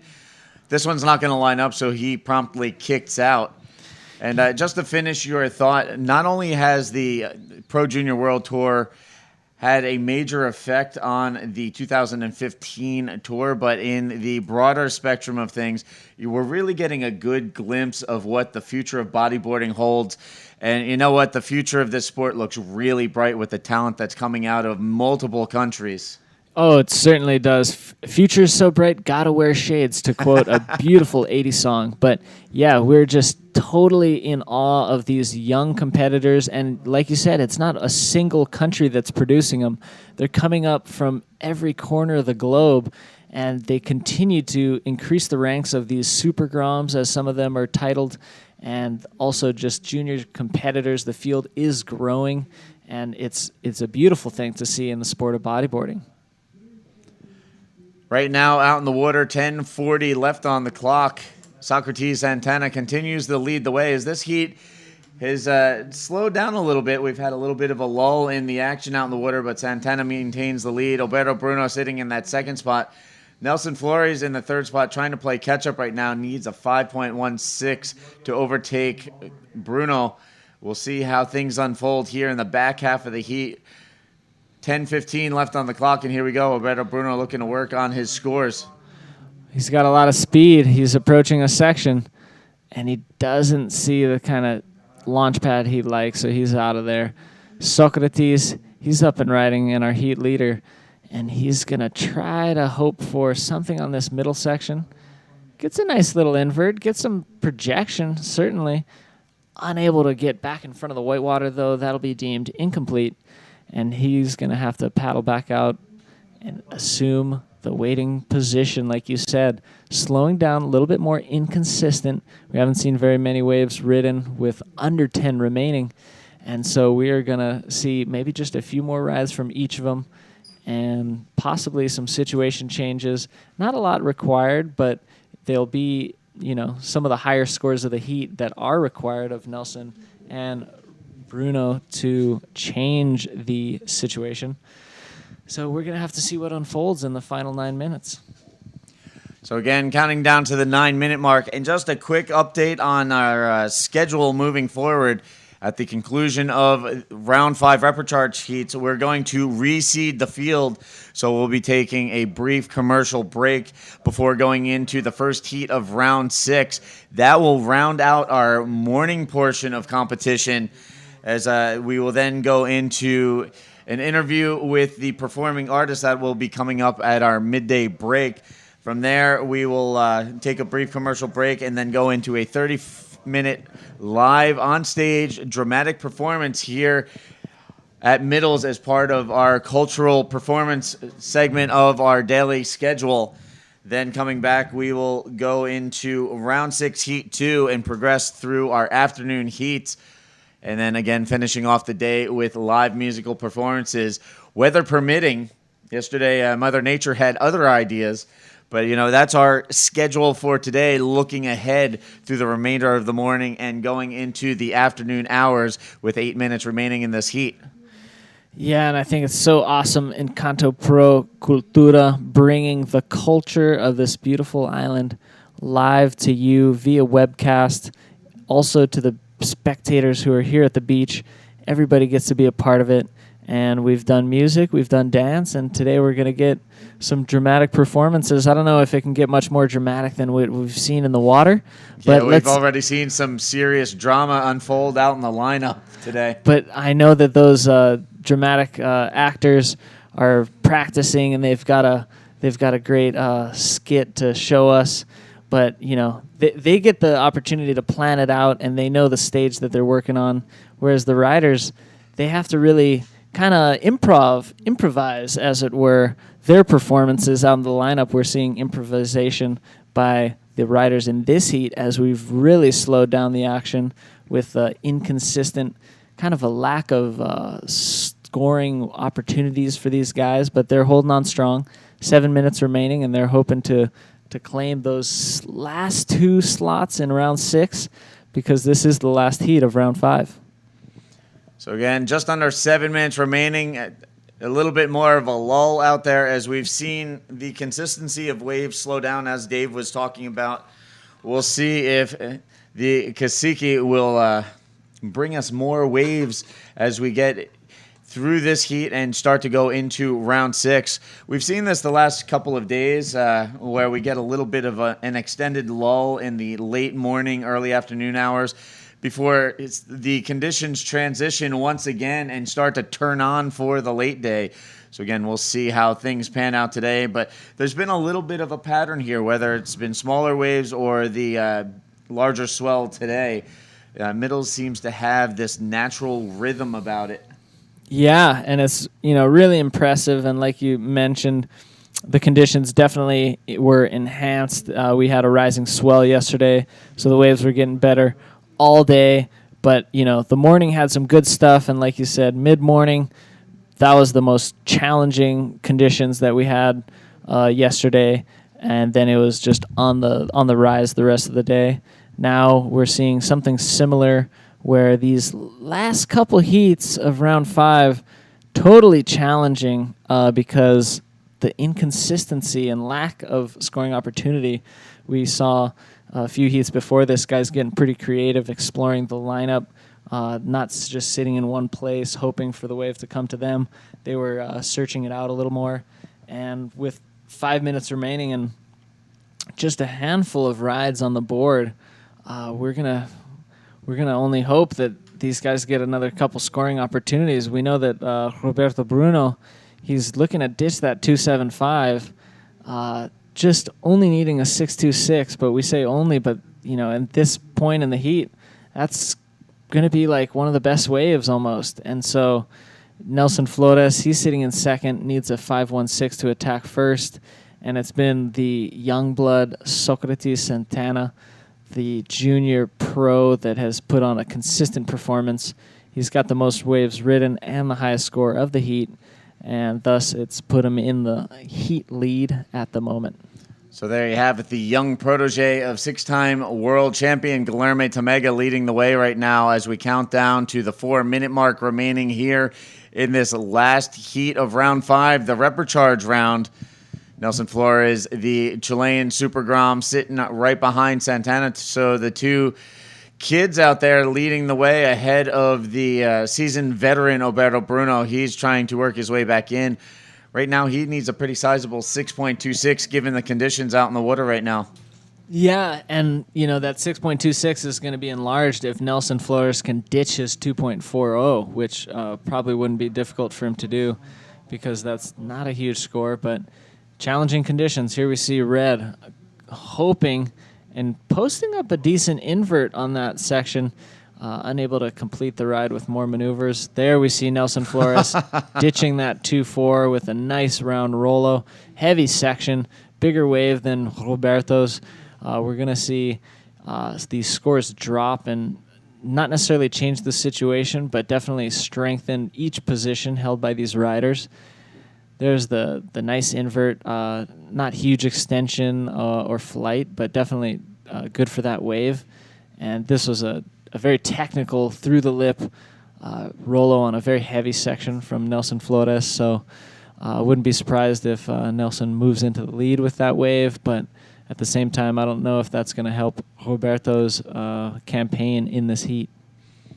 Yeah, so some critical maneuvering from the Chilean, trying to position himself to move out of this heat, strengthen his hold on that second spot, and create a little more distance between himself and Alberto Bruno. Bruno currently chasing a 6.26, but we'll wait and see how that last wave exchange pans out for both of these guys. 2:30 left on the clock, and there it is. As Dave predicted, Nelson Flores to the top spot. He drops another 6.0, so he's sitting on a pair of sixes and the lead now. That bumps Socrates Santana to second. Now Alberto Bruno in third needs a 6.11 to catch up with his fellow Brazilian. Very interesting position put on the Brazilian riders with 2 minutes remaining as the scores that is required of them to change the situation. They're very capable of those. And we've seen a pretty slow heat, so I wouldn't be surprised if we see some last-minute heroics if Middles offers it up. But this has been an interesting heat thus far with the Super Groms kind of dominating the scenario. Here's Socrates with a nice spin to start. This wave has some nice push. Socrates gets a nice roll off, and that'll be all she wrote for him. We'll see if that improves on his 4.25. Probably, I'm not sure if it'll be what he needs to attack first place, but it could improve his situation and lengthen the distance from him and Roberto. Let's see it again. Nice. He already has done the spin by this time. Does a cool Rolo. Doesn't rotate the entire thing. Lands just a little bit on his side. Judges are going to take that into note, but they will award it a 5.15, which is just enough to scoot ahead of Nelson Flores and put him back into second. Now 6.16 required of Roberto Bruno. And here's the replay catching the whole thing. There's the 360. Here's the roll. Watch the completion there. Just not totally back on his board, but very complete, smooth Rolo nonetheless. Worthy of a 5.15, say the judges. Here's Roberto on an insider, fighting through the white water. Gets a roll, dives out. 30 seconds left. He's going to do what he can to get out and try one more chance at the 6.16 required of him to take back second place and be one of the last riders to advance out of this heat. So counting down the last 15 seconds of this heat right now, it looks like the next generation going to come out on top in this battle. Socrates Santana moving back to the top spot with 1 minute left on the clock. Nelson Flores in second will hold on. And unfortunately for Alberto Bruno, he is going to bow out of competition. Gave it a good solid effort out there. Just, at the end could not catch up with Santana or Flores to advance out of this heat. So there you have it. Socrates Santana taking the heat win. Flores second. We'll see both of them again in a round 6 competition. So again, right now, we're going to reseed round 6 before going into the first heat of round 6, which will round out our first portion of the day, the morning portion of competition. So still lots to come. Again, stay tuned as we're going to have an interview coming up, live performing arts section of our cultural programming coming up on the beach. Right now, we're going to take a quick commercial break, pay a few more bills. We'll be back in just a bit.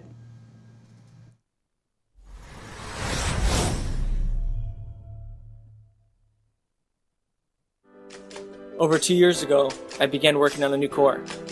I wanted a core that provided twice the projection, flex, and recoil, at the same time increasing strength and durability. After constant testing and perfecting, it's finally ready for you to ride. Quad Core, exclusive to Hubboards.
De norte a sur y de este a oeste, Índice te informa sin rodeos, sin estrés, la noticia de tu interés. Más que Metro, somos 100 por 35, resaltando lo mejor de Puerto Rico. Moderno, actual, interactivo. Índice, inspira tu vida. Ven, te invito a mi pueblo. Isabela, un territorio privilegiado con una variada oferta turística que permite al visitante disfrutar de hermosas playas bañadas por las cristalinas aguas del Océano Atlántico. El histórico túnel de Oaxaca, que le brindó paso al tren por la playa del Pastillo, las ruinas de la ermita San Antonio de la Tuna, el bosque de Oaxaca y un renovado centro urbano. La cara del cacique Mabodamaca, cuyo legado se inmortalizó en la roca, es un ícono de identidad patriótica donde todos quieren fotografiarse. No dejes de visitar la famosa playa Hobbs, cuyas condiciones propician la práctica del surfing y otros deportes acuáticos. En su litoral podrás disfrutar de 7 kilómetros de un ecoamigable paseo lineal costero. Únete a las miles de personas que han visitado el Centro Empresarial Playero, un área de pescadería y espacios comerciales donde los trabajadores del mar venden sus productos frescos y los visitantes disfrutan en familia de una nueva experiencia frente al mar. Visítanos y enamórate de la simpatía y el calor de nuestra gente, de la leyenda del Pozo de Jacinto y de una variada cultura y tradición que nos distingue. Vive la experiencia única de un estilo de vida en armonía con su desarrollo, característico de mi ciudad. Ven, te invito a que conozcas mi pueblo, Isabela. Aquí están mis raíces, mi historia y mi gente buena. Isabela, una ciudad para vivir. Combinando y ahorrando, tú sigues disfrutando con muchos megas. Chequea pa' que veas canales de comida, de historia o medicina en alta definición. Aprendes un montón. Dale un cola a tu tía, cuéntale de tu día, de monos y de ardillas y cómo hacer costillas. Sube todas tus fotos, cómprate una moto, reserva una estadía, vétele todo el día. No afectes tu bolsillo, combina los servicios. Hay mucha diversión y gran programación. Descubre más con Liberty.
Hey, what's up? Steve Action Jackson coming to you from Middles here at the Encanto Pro Cultura 2015 in Isabela, Puerto Rico. Today we ran through rounds 2 and 3 of the men's, where we saw big performances from Manuel Fabriciano as well as Antonio Cardoso and Socrates Santana. In the afternoon, we kicked into round 4 action, non-elimination heats, before Mother Nature had her say and interrupted the competition. But still, up to that point, we had some amazing performances out in the water, some big scores from the Brazilians. Check the highlights. Soy un pecador oportuno, una flor al desnudo, Padre. Oh, Padre, mi alma rinde para 100. Estoy cansado de buscar tu fe, tu fe. Hice mover montañas, cabeza de mis arañas. Sálvame, mi espíritu revuela merodeando mi vacío y mi soledad. Hey, hey, hey, ¿a dónde vas? Fantasmas anormales, vísceras y animales, necesito la paz. Hey, hey, hey, ¿a dónde vas? ¿A dónde vas?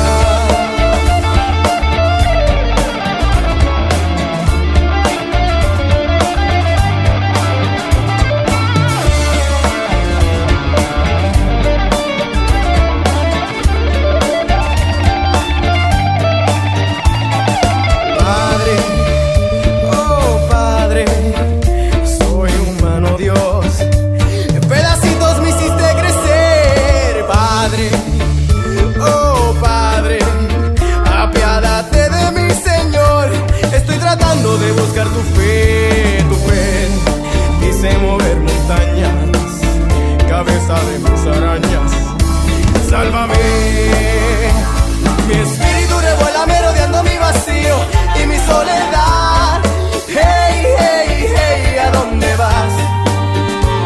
Fantasmas anormales, vísceras y animales, necesito la paz. Hey, hey, hey, ¿a dónde vas?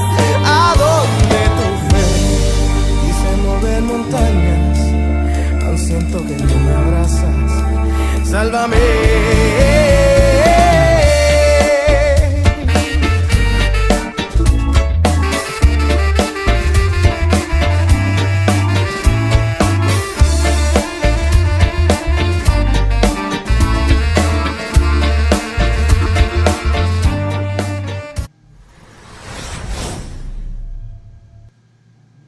And welcome back to day 3 of competition here at the Encanto Pro Cultura 2015, presented by the Puerto Rico Board of Tourism. The horn has sounded. We are underway out in the water with the first heat of round 6. This will wrap up our morning portion of competition. I'm Steve Action Jackson here in the booth with Julie Gonzalez. Give us a rundown of who we have out in the water here in this first heat. Hello, everyone. We have Bobby Quiñones in the yellow jersey, Antonio Cardoso from Portugal in the white jersey, and Uri Baradao in the red jersey, as we are watching a replay of his first wave that he managed to pull off a 6.0. So really excited. This is the first heat of the 6th round. So the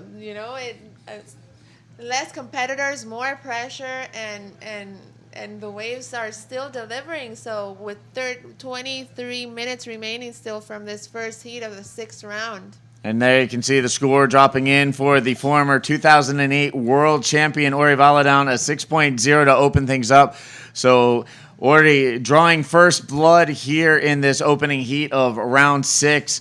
Again, just to give you all a quick rundown of what you can expect, we're going to run round 6 heat 1 right now. Then we will go into the interview and entertainment portion of our daily schedule. And then after the 30-minute dramatic performance on the beach, we will be coming back, jumping into the remainder of round 6 and working through the afternoon portion of our competition. Yes, a fun-packed Sunday for sure.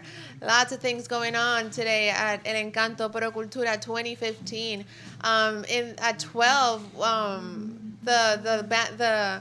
the people that will be performing Jóvenes del 98. It's a cultural Puerto Rican expression, and it's a group that's formed with a scenic art with a lot of social content. So Really excited for that. And if you're nearby, please come down to the beach in Middles Isabela and take a look at the action in the water as well as at the beach. So it's there's action everywhere. Steve Action Jackson. Yeah, so so much going on, so much action out in the water. It's just today. You said a perfect Sunday packed with things going on here at Middles as part of the Encanto Pro Cultura 2015, and lots to do and see involved with this event. Meanwhile, getting back to business out in the water, Ori Valadown looking for his second scoring wave. Throws the roll, trying to get around the section. He opts to kick out as that one wasn't really lining up in his favor. So Ori Valadown with 2 quick waves. And now here we see the rider in black. That looks like Babi Quinones in the black jersey. On screen, it has him listed as yellow, but he's in the black jersey, a 3-man heat. Ori Valadown in red, Antonio Cardoso in white, and Babi Quinones in the black jersey. Yes, and that was Bobby's first wave. We're still waiting for the scores to come for Bobby's first wave. A 4.50 and a 3.25 for Uri Valadao second wave. So again, just getting going here in the first heat of round 6, wrapping up our morning portion of competition. And, a couple of solid scores coming in already, a 6.0 and a 3.25 for Ori Valadown gives him the early lead. A 4.50 for Babi Quinones. So 25-minute heat total with 20 minutes still remaining, so plenty of time and plenty of waves. It seems that inside section is forming a little bit better than the few minutes before. So let's see what the heat how the heat unfolds as it progresses. So again, as you can see on screen, it says Ori Valadown in red, Antonio Cardoso in white, Babi Quinones in yellow. Actually, a little technical difficulty getting the colors sorted out. Right now, out in the water, it is Cardoso in yellow, Quinones in black. So right now, just looking to get that production side of things squared away. But those are 3 riders out in the field. We'll make sure to continue with the updates on this as such. But again, Ori Valadown leading the way. Babi Quinones is currently in the second spot. And Antonio Cardoso still waiting to get his first wave of the heat as we get into round 6 competition here on day 3.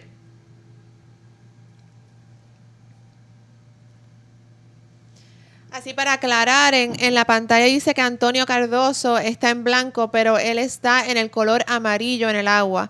Y Babi Quiñones, él está en el color negro. Solo para aclarar eso.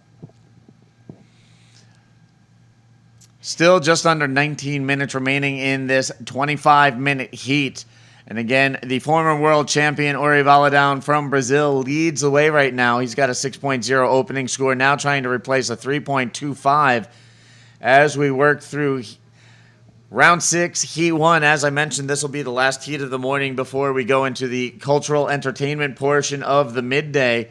And then we will transition right back into men's competition for the afternoon as we run through the completion of round 6. And we'll see how much daylight we have remaining after that as we try and set things up, set the stage, so to speak, for the final day of competition here at the Encanto Pro Cultura 2015. Keep in mind, even though we are looking to wrap up competition tomorrow, we'll still have plenty more going on throughout the remainder of our competition and event window, as we will have more cultural and social activities to come following the conclusion of competition.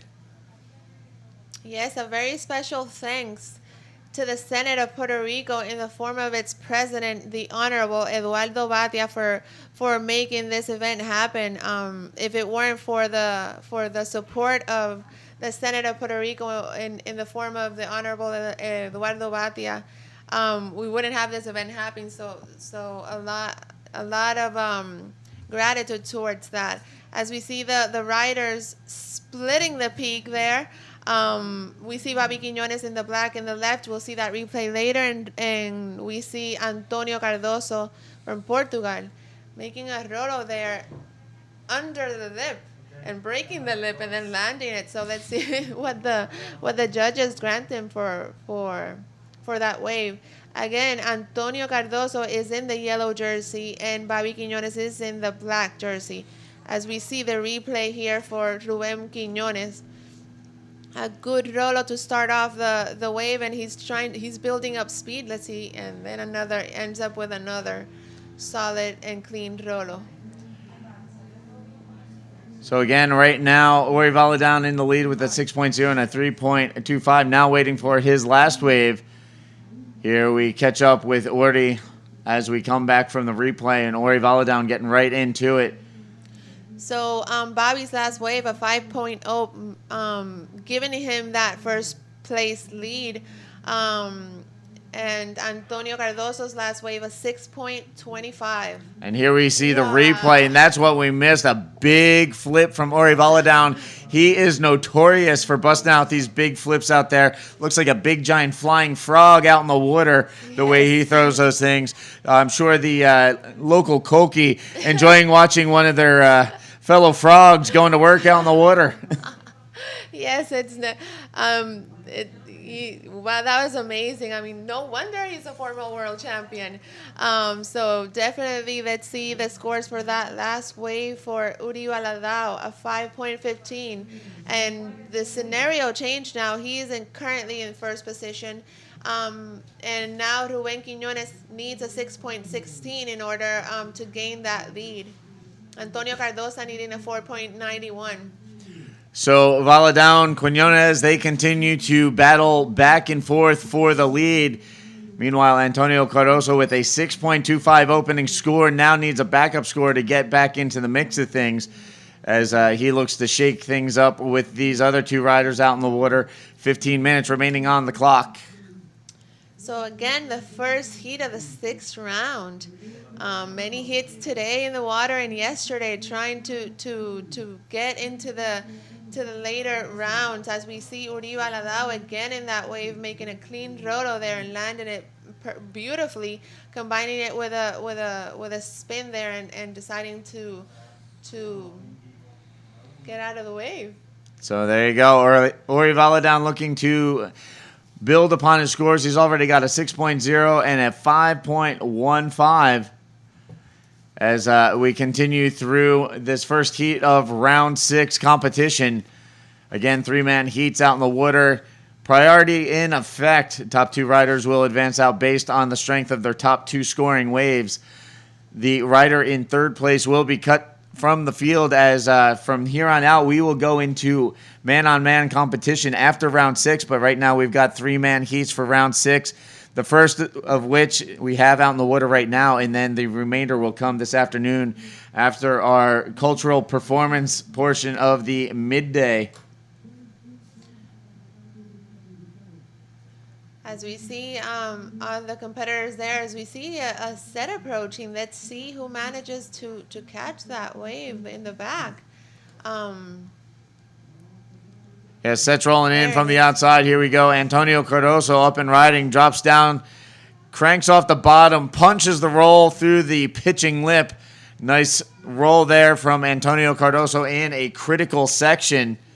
So that will give him his second scoring wave. He's looking for a 4.91 to overtake Quiñones. Here we have Ori Valadown finding a rare barrel here today. He's going to come out and air out the roll on that one. So Valadown with the barrel to air roll off the end section. He's the current heat leader. And a solid wave there. Here's a look at the replay one more time. Cardoso. As we see him pull that massive rolo there, trying to get some speed and pass that section, but doesn't seem to get it. And now Middle's doing his thing, and the former world champion knowing what to do with it, and now he ending it up with a big rolo. We're still waiting for that score to come in, right, Steve? Yeah, it was interesting to see the replay of Ori's wave there. As soon as he took off, he hit the brakes. He stalled, set up that barrel nicely, and found one of the odd barrels here today. So Orivala down doing some work. Meanwhile, Antonio Cardoso, he's going to register a 6.30 for his last wave. That will move him up to the top spot. Orivala down a 6.50 on his last wave. He moves into the second position. Now that puts Babi Quinones in a position where he needs to track down a 7.56 or better to move out of that third position, as we are already past the halfway point here in this 25-minute heat. So time flying off the clock there. You can see Quinones looking for a situation update out in the water.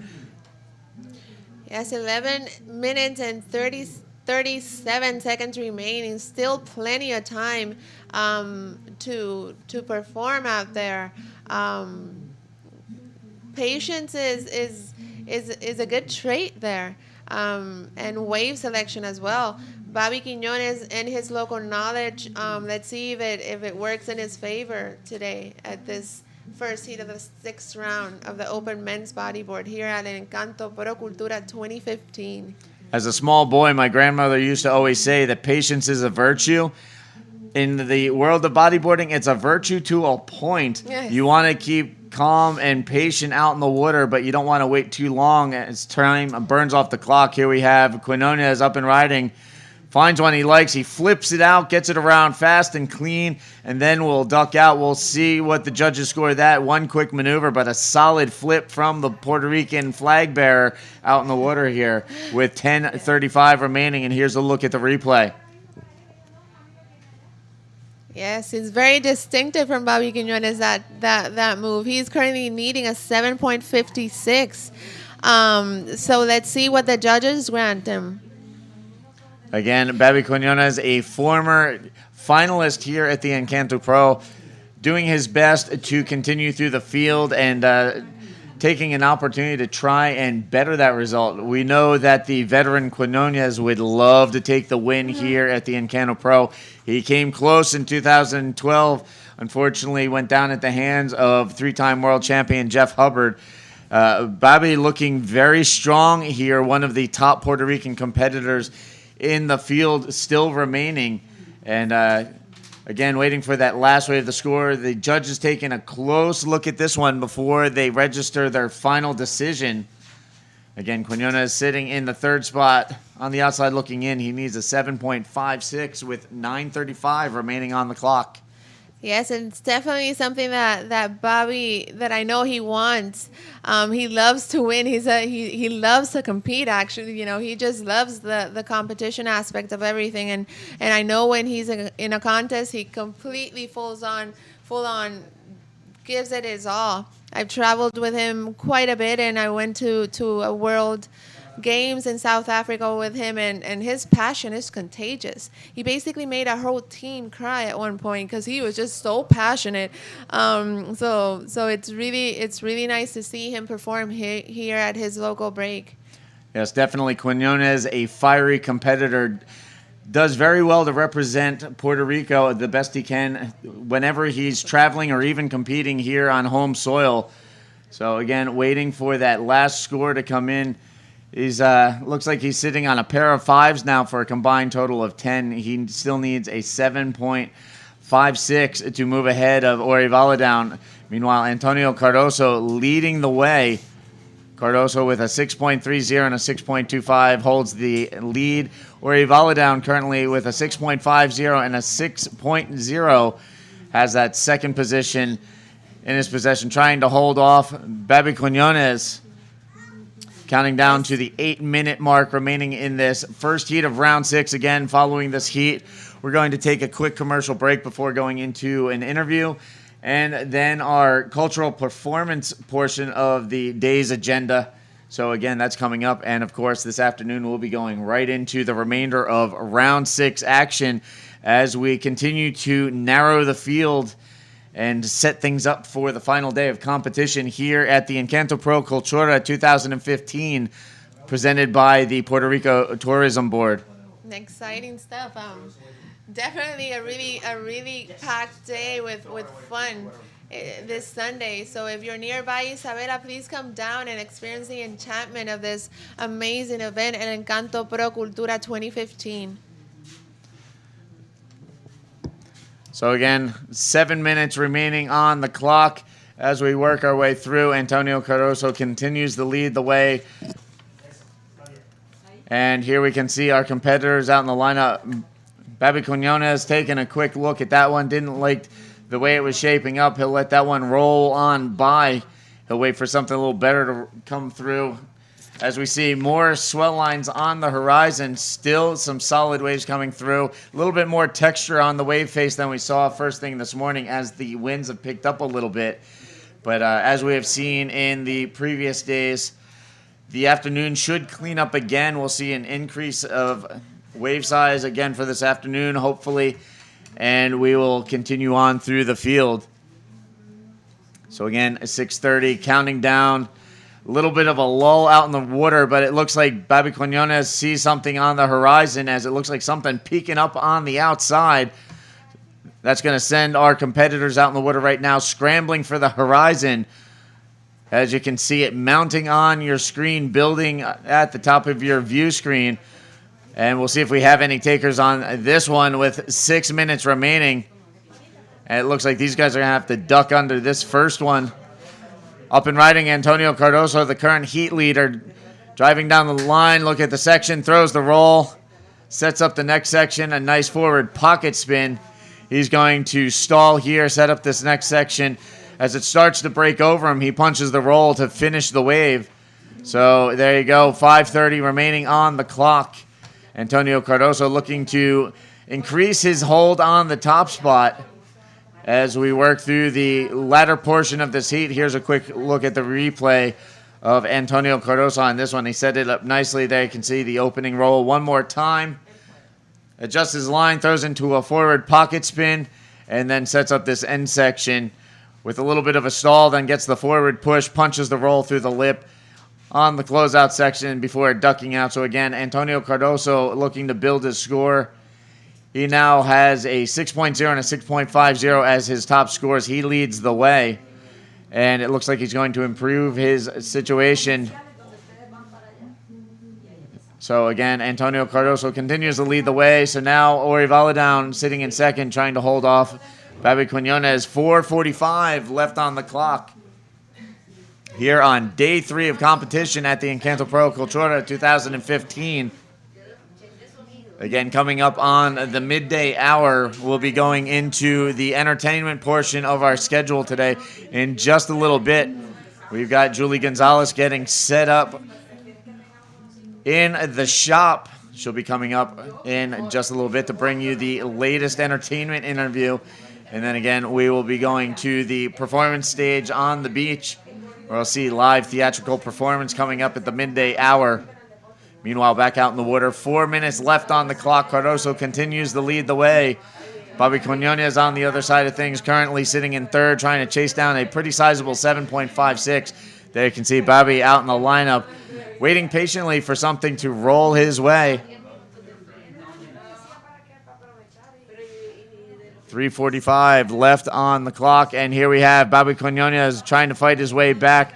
Throws the air roll spin on the opening section. Gets a little caught up behind the whitewater on that one. So he'll paddle back out and look for something else. Again, he's trying to nail down a 7.56, 3.5 minutes left on the clock. We'll see what he can put together in the closing minutes. But again, it's Cardoso in the lead. Valadown holding on to that second spot. And here's a look at the replay of Babi on that last wave. Gets the air roll spin, but gets caught behind the section after landing and completing the maneuver. Time counting down. Roughly 3 minutes left on the clock. Quinones needs something if he's going to overtake Ori Valadown, the former 2008 world champion. 7.16 or better is the target goal. Time counting down. The window of opportunity running out for the Puerto Rican representative. And here we have the heat leader up and riding, Antonio Cardoso. Comes off the bottom, throws a hard carving reverse off the top. A forward pocket spin to continue on with this wave. A little check turn to set up this inside section. Here he goes. Another reverse off the top, setting up this inside as he continues to work it all the way to the beach. Throws the roll. And here he will finally kick out. So Cardoso working that one over, taking it all the way to the inside. He continues to lead the heat. 2:20 left on the clock.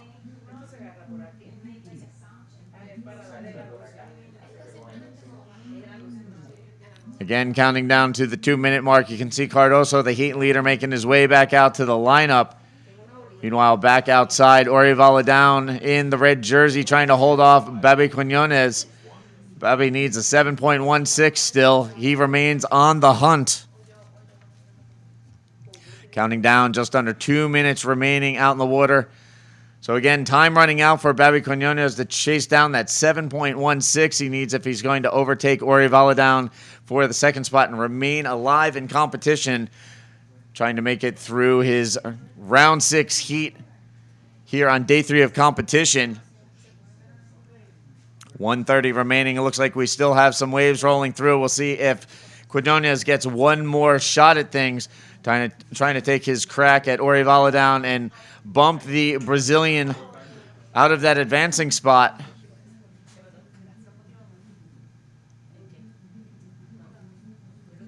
As we approach the 1 minute mark in this heat. So again, counting down, Cardoso leads the way, Vala down in second. Quinones has less than a minute remaining. He's out in the water hoping, praying something rolls his way as we work our way through the closing seconds of this heat. 50 seconds counting down and time running out for Quinones. Meanwhile, Vala down hoping to hold off the fiery Puerto Rican out in the water. We saw Babi take an earlier heat win, now desperately looking for something with only 30 seconds left on the clock. He's still trying to nail down a 7.16. So working our way down to the last 25 seconds of the heat. And this is not the best time for the ocean to go quiet as Quinones is still on the hunt. He's paddling over, taking a look. One last-ditch effort from the Puerto Rican. Quinones opens up with a reverse off the top, trying to set this up. Throws into a forward spin. He's going to get a little forward push here as he hits the flip on the inside section, but gets a little caught up in the whitewater. We'll see if he rides out through this. He gets a little caught up, but will push forward. Don't know if that's going to be enough. Again, he was looking for a 7.16. He's not done yet. He's going to throw the roll on the inside, trying to get one last maneuver, milking this for every ounce that it's worth. And there you hear the final horn sounding. We'll wait for that last score to come in. Again, Babi Quinones is looking for a 7.16. He had that last-ditch effort on the final wave of the heat under the horn. We'll wait to see what the score comes in from the judges. But again, right now, it looks like Antonio Cardoso and Orivala down will advance on through this first heat of round 6. As we are getting ready to go into our cultural portion of the programming today. We're going to throw into a quick commercial break. Please don't move. We'll be right back after this.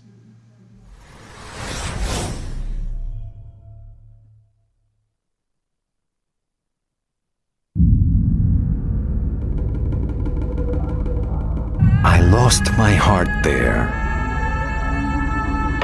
Best kept secret. The happiest place on earth. What a rush.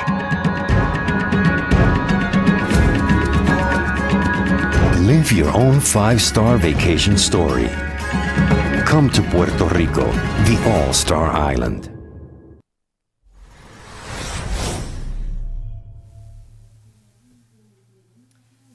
Y bienvenidos aquí. Estamos con los jóvenes del 98. La directora Marisa Pérez está aquí conmigo. ¿Tú me podrías más o menos darme un resumen de lo que trae este grupo y demás? Bueno, este grupo hoy trae 3 piezas que son todas de creación colectiva. Eso quiere decir que el grupo la trabaja en unos temas y usando las técnicas del teatro imagen y otras técnicas de teatro, se van haciendo propuestas escénicas y se van montando hasta que se termina una pieza u obra teatral. En este caso traemos la que hizo este grupo. Actualmente no son ellos 2 nada más, hay 12 más, además de ellos. Wow. Ellos hicieron colectivamente una de las piezas que van a ver hoy, que es Brega con eso. Brega con eso. Sí. Las otras 2, la de basura, que trata de ese tema. Esa se hizo en el grupo de jóvenes del 98 del 2006. Y cuando vinieron por mí, la hizo el grupo de jóvenes del 98 del 2004. Así que cada grupo, porque este es un grupo que está desde el 98, por eso se llaman jóvenes del 98, se cayóle de la mata el nombre, 1998, pues de 13 a 21 años. Okay. Entonces los que se salen, porque a veces se salen a los 21, a veces antes, a veces mucho después, a veces no se salen y se quedan como directores, subdirectores, maestros, talleristas, y se quedan pululando. Hay un grupo que yo los reúno y montamos obras más profesionales, pero fueron jóvenes del 98. O sea que es un grupo que desarrolla básicamente artistas jóvenes, o sea que se ha convertido como en un semillero de artistas. Sí, básicamente algo así. Sí. Algo así. También entiendo que tiene un contenido social y hasta un poquito de protesta. ¿Me podrían hablar un poquito de eso, por favor? Primero, ¿cuál es tu nombre y cuántos años tienes también? Entonces, como un poquito de... Ella es de este grupo de la más vieja, no es cierto. No. Yo entré al grupo hace un año atrás. Este verano se cumplió un año. Mi nombre es Paloma Rodríguez, tengo 17 años. Y refiriéndome a su pregunta, pues Jóvenes del 98 es lo que quiere proponer y lo que quiere presentar es básicamente crear conciencia sobre lo que está ocurriendo en Puerto Rico y también que ocurre en otras partes del mundo, no solamente aquí, de una manera efectiva, concisa, llamativa y atractiva para el público, que la gente se ría pero después diga, diantre, tenemos que bregar con esto. Claro, claro. Y... que captiva y cautiva también. Y esperemos que artística también, no solamente educativa. Que es una forma bastante, bueno, obviamente creativa, pero también positiva de protesta. Sí, puedes decir tu nombre y... Pues yo soy Marcos Corrada, yo estoy en los jóvenes del 98 al mismo tiempo que Paloma. Y yo creo, para hablar un poco del grupo, ya lo han dicho casi todo. Sí. Pero a mí lo que me parece súper chévere del grupo, que es como es una cosa colectiva, pero también criticamos cosas sociales y políticas, pues se está escuchando nuestra voz, la voz de los jóvenes. Claro. Nosotros tenemos integrantes de 12 años, ya que están muy conscientes de todo lo que está pasando en Puerto Rico y en el mundo. Y yo creo que eso es la misión principal que tiene nuestro grupo. Hermoso trabajo. En el grupo hay ahora mismo 4 universitarios y universitarias. Ah, no. Ese es tuyo, Maritza. ¿Cómo se sienten ustedes al estar aquí en el Encanto Pro? Esto es un evento que este año le añadieron la parte cultural, y es un evento que se transmite de aquí, de nuestra islita del encanto, al mundo entero.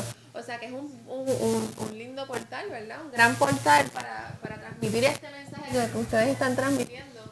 Y ahora pues se abre un poquito más al mundo entero. ¿Cómo se sienten al ser parte de dicho evento? Pues realmente cuando Maritza dijo que era algo internacional, yo, diantre, van a ver un montón de personas de distintos lugares del mundo, aquí que lo ven, pero después cuando veo que lo están transmitiendo, pues diantre, ahora sí. Masivo. No pressure, pero no, en realidad me alegra mucho de poder representar y que la gente vea de que Puerto Rico es riquísima en cultura y tiene sus excelentes deportistas, y para que vean sus artistas y artistas jóvenes que representen qué está ocurriendo en Puerto Rico y que hay personas que quieren un cambio, que están trabajando para ese cambio de modo cultural y artístico. Me encanta la iniciativa. Especialmente como dijiste, los jóvenes son el futuro, así que tengan ustedes ese tipo de conciencia, con usted de líder, obviamente, es algo bien alentador y bien inspirador para todo el mundo que nos está viendo, porque como tú dices, es importante llevar esa protesta y esa crítica, pero si ustedes le dan ese twist artístico como tal, pues lo hace mucho más relevante. ¿Algo más que quieras añadir en cuanto a tu desempeño como tal, como artista? ¿Qué es lo que tú haces como tal en lo que van a estar haciendo ya próximamente, que vamos a estar viéndolo? Bueno, todos actuamos. Todos actuamos y la creación colectiva que tenemos. ¿Cuál es la otra pregunta? ¿Quién desarrolla los temas? ¿Cómo llegan los temas? ¿Cómo ¿Cómo ustedes llegan los deciden? temas? Ok, vamos Bueno, a los tratar de temas- incorporar. Los temas los traemos nosotros mismos. Ustedes mismos, jóvenes. Sí, exacto. Yo, como individuo, he pues, añadido a todas las obras que han tenido algo que ver conmigo. Yo siempre, o sea, realmente todo el mundo está haciendo más o menos lo mismo en su forma individual, que yo creo que es lo que a mí me encanta. No sé, yo creo que ya respondí a la pregunta bastante bien. Así que, Muchas gracias por estar con nosotros. Sé que tienen que hacer unas preparaciones para lo que van a estar haciendo ahora en la playa, así que se tienen que preparar. Pero un placer y muchísimas gracias por tomarle su tiempo y venir y estar aquí con las entrevistas. So here we are with jóvenes del 98. They'll be performing live in a little bit, so make sure to tune in to that performance. Gracias. De nada. Ven, te invito a mi pueblo, Isabela, un territorio privilegiado con una variada oferta turística que permite al visitante disfrutar de hermosas playas bañadas por las cristalinas aguas del Océano Atlántico. El histórico túnel de Oaxaca, que le brindó paso al tren por la playa del Pastillo, las ruinas de la ermita San Antonio de la Tuna, el bosque de Oaxaca y un renovado centro urbano.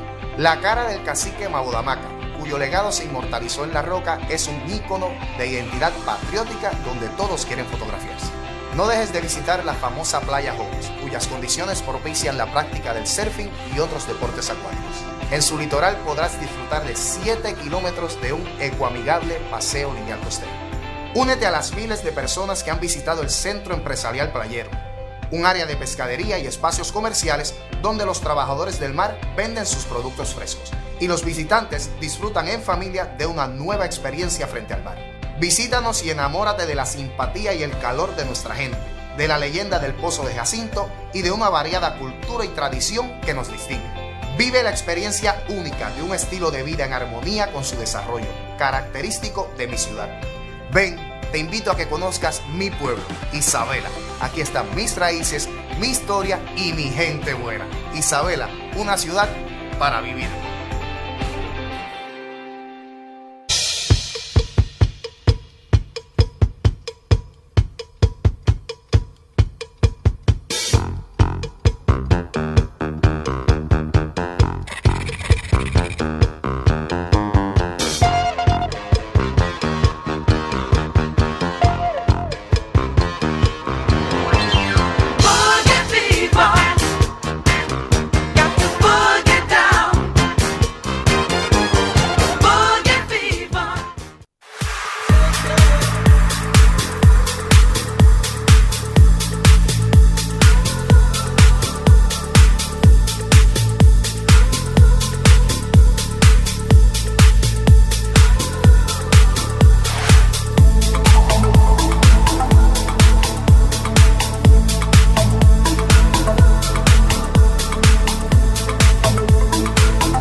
¿Alguien se ha preguntado por qué ellas nunca dicen la verdad? Se pasan contestando cosas que son contrario a lo que sienten. Ellas quisieran que te des cuenta. Pero tú no entiendes nada. Está bien. Y no acabas de aprender que nada nunca es nada. Sprite, las cosas como son. Pues estamos bien. Mira.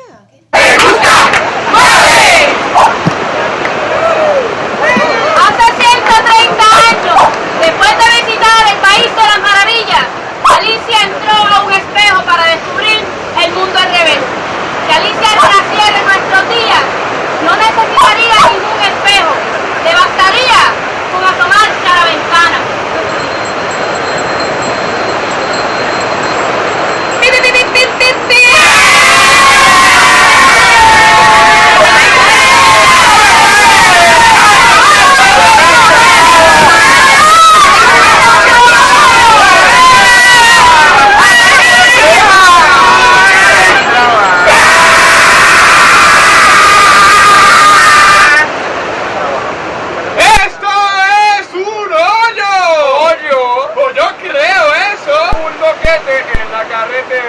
Era nuestra era.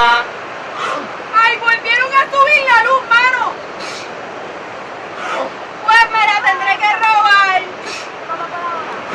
¿Pero y qué voy a hacer sin Netflix? ¡Sin Twitter! ¿Qué voy a hacer sin el Flower? ¡Mira, me cortaron el agua! ¡Ay, pues me tendré que bañar en el río! ¿Qué río? ¿Y qué río? Si hay una sequía. Yo, como no sufro ninguno de esos problemas.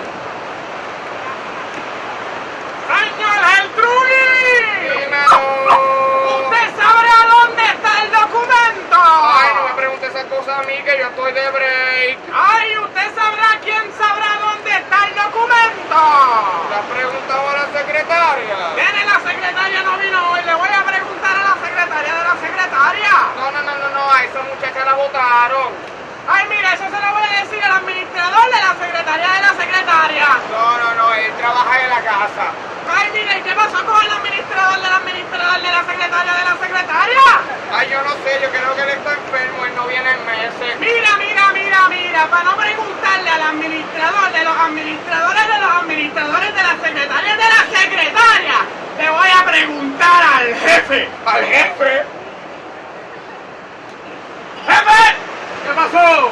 ¡Mira, que esto no sirve!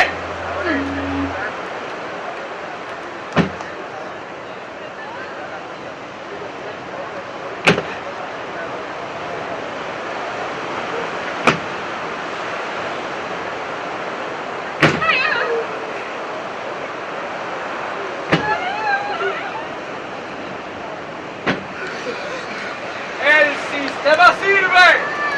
Lo que no sirve es la gente.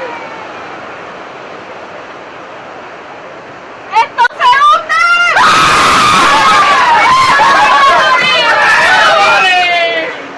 ¡Sigue haciendo agua! ¡Hay que quitarse eso! ¡Empiecen por la cultura! ¡Botemos los museos! ¡Sigue haciendo agua! ¡Pues botemos las armas! No, entonces ¿cómo nos vamos a defender? ¡Pues botemos los coros de niños!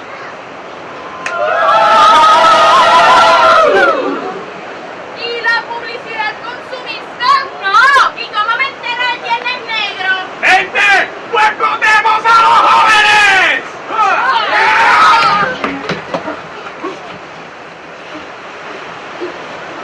Bienvenidos, damas y caballeros, a la graduación de la Escuela del Mundo al Revés. A mi lado la profesora Miñoca. Profesora, vaya a atender a sus estudiantes. A ver, primer graduando, por favor. ¡Las mujeres no sirven! ¡Las mujeres no sirven! ¡Las mujeres no sirven! ¡Excelente! ¿Cuál será su nombre? Yo soy Super Sexismo Empedernido. ¡Perfecto!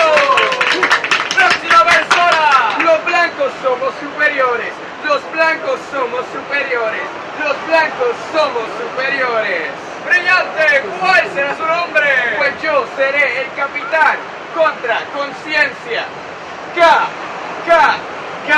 ¡Ah, perfecto! Próxima persona, por favor.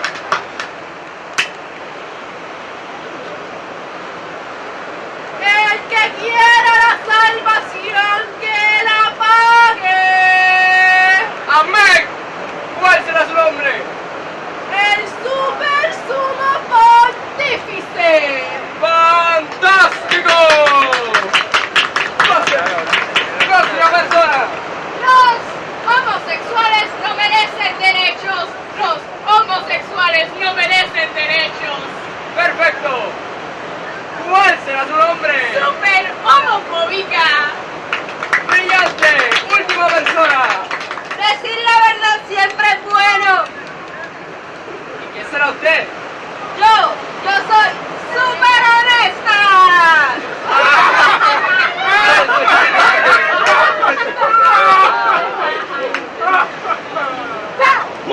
¡Smash! ¡Brown! ¡Injusticia! ¡Profesora Miño!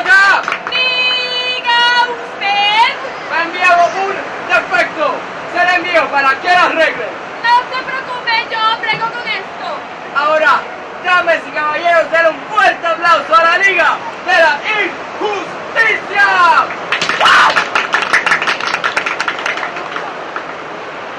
Estudiantes, arriba. Himno escolar. Todos somos individuos en plena formación. Buenos días, estudiantes, ¿cómo se encuentran hoy? Ajá, bien. El tema de hoy es la democracia. ¿Puedo ir al baño? No puede ir al baño, brega con esto. Maestra, mi bolígrafo no sirve. Y yo no tengo bolígrafo para prestarte, brega con eso.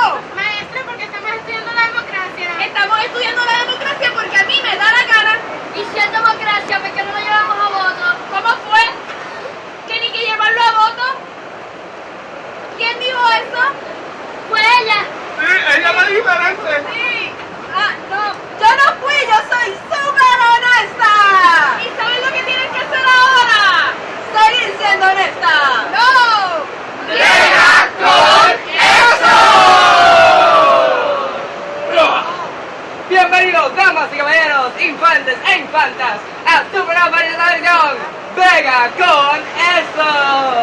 Brega con eso, brega con eso, brega con eso, eso, brega con eso, brega con eso, brega con eso.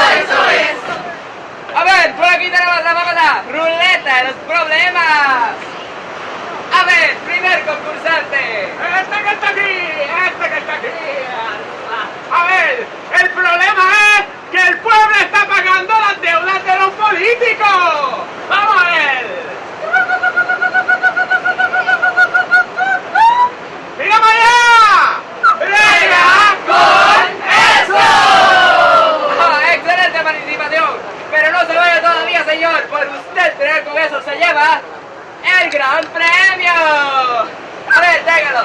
Permiso, la producción me indica que no tenemos fondos para darle el premio. Lo lamento mucho. Señor, bregue con eso. Ahora vamos a un receso económico. Receso comercial. Mira, yo no puedo bregar más con esto, con la hipocresía, con la corrupción y ahora con el supuesto plan fiscal. Imagínate un país donde se venden más de 15.000 balas diariamente. Imagine un país donde migran más de 200 personas al mes. Imagina un país donde 26 de cada 100.000 personas tienen una muerte violenta. Imagina un país donde se comete violencia contra las mujeres a diario. Pues deja de imaginar, visítanos, porque Puerto Rico ¡lo hace mejor! A ver, para finalizar el show, último concursante. ¿Alguien? ¿Usted? Venga. ¿Yo? Sí. Solamente le doy a la ruleta. Solamente le das a la ruleta. ¿Ok?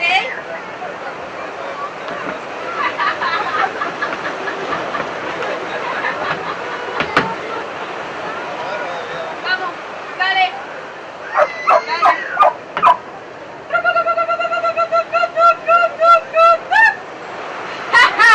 Si te gustó la pieza, pues qué bueno. Pero si no te gustó, pues ¿sabes qué? ¡Brega con eso! Se está hundiendo el bote, se está hundiendo el bote, se está hundiendo el bote, se hunde. ¡Brega! Se está hundiendo el bote, se está hundiendo el bote, se está hundiendo el bote, se hunde. ¡Brega!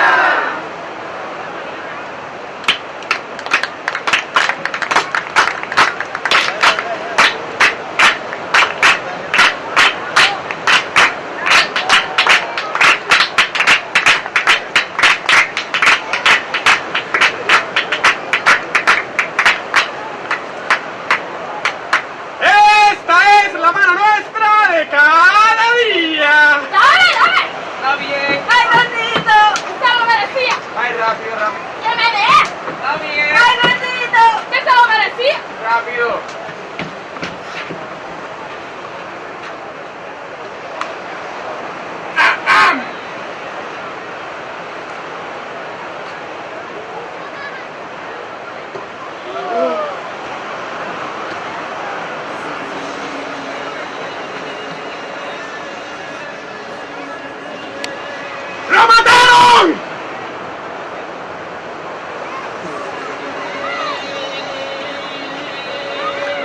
¿Qué digo?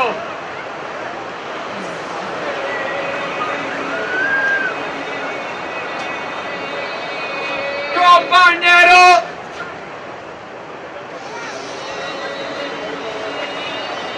Lo que quiero decir es que... Tú te jodió, mano.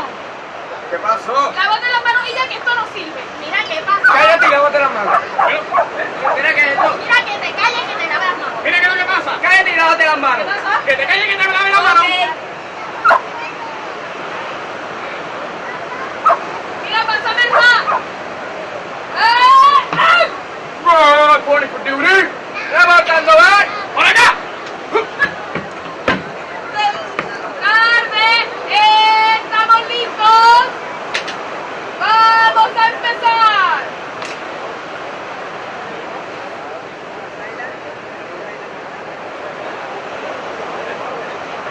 ¡Contigo!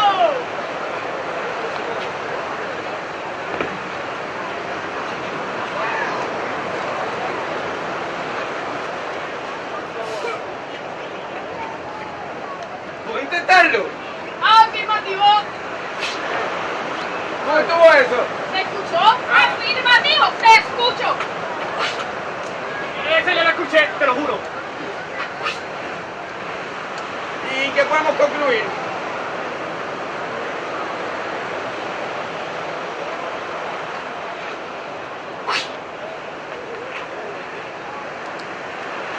Instrucciones para no decir nada. ¿Verdad?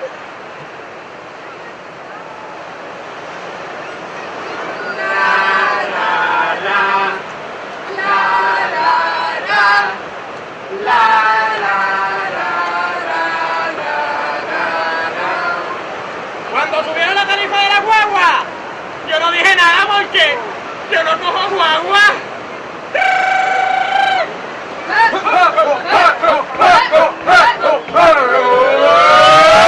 Cada vez que asesinan a miles de personas en la guerra,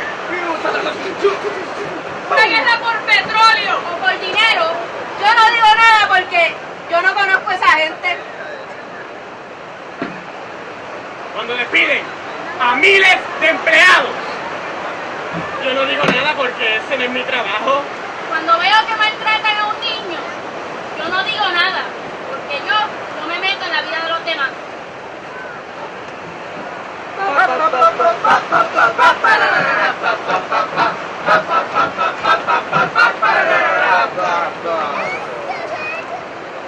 ¡Agua! Cada vez que abusan de la gente en los caseríos, yo no digo nada porque es que yo no soy de caserío.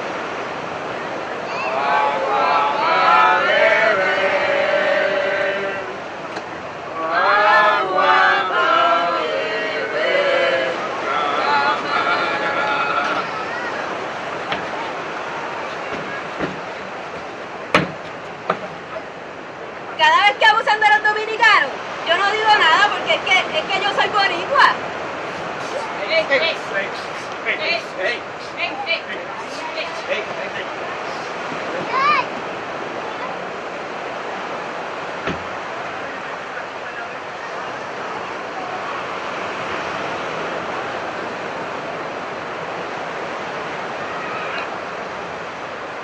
Cuando se burlan de los homosexuales, yo no digo nada porque yo no soy homosexual.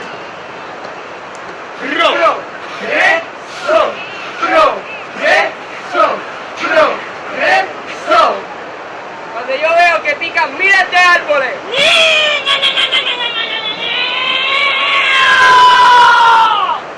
Mira, yo no digo nada porque ese no es el patio de casa.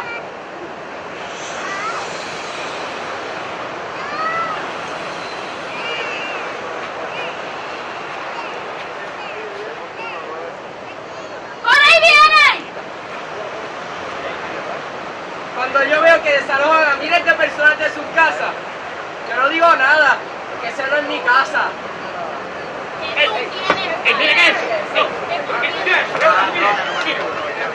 Cuando ocurre un allanamiento, tú no dices nada. Porque tú no conoces a esa gente, ¿verdad que no? Cuando las fuerzas de seguridad del Estado, como la policía, la Guardia Nacional y el FBI abusan de su poder, arrestando injustamente a personas inocentes como Oscar López Rivera. Yo no digo nada porque yo no quiero que me arresten. Y cuando vengan por mí, o por ti.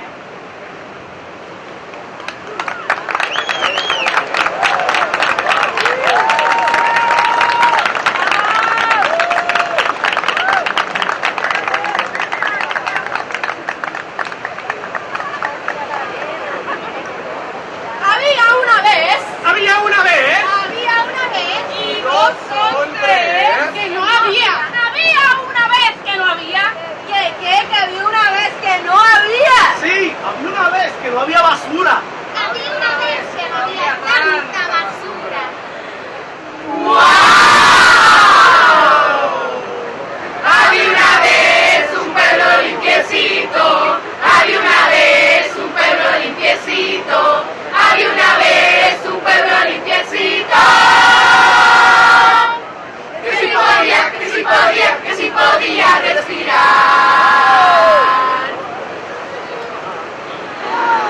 Y reciclar. Y reusar. Y reducir. Y reforestar. Y remendar. Y reclamar. Claro, pero no había tantos carros. Ni tanta goma. Ni tanto plástico. Ni tanto aluminio. Ni tantos papers. Ni tantas carreteras. Ni tanto cemento. ¡Ay, ni tanta gente! En fin, ni tanta porquería para comprar. ¡Pero las leyes! De tierra lejana venimos a verte. Febrero, San Valentín. No hay nadie como tú. No hay nadie como tú, mi amor. No hay nadie como tú. ¡Easter! El conejito, el conejito, el conejito. El conejito, el conejito, el conejito. El conejito, el conejito. ¡Mayo! ¡Día de las Madres! Madre, en tu día.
nuestro vertedero es reciclable.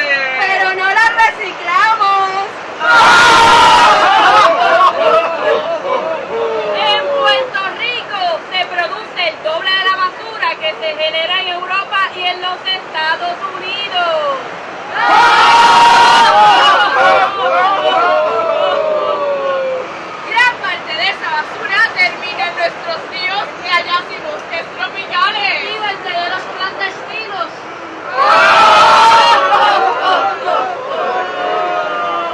Además, tenemos que añadir la fiesta para los cumpleaños, Los baby showers. las graduaciones, Las despedidas de solteras.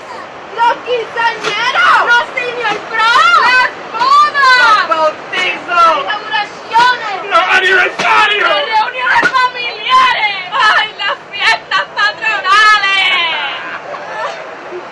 Y yo también me confundí cuando te vi, basura me volví.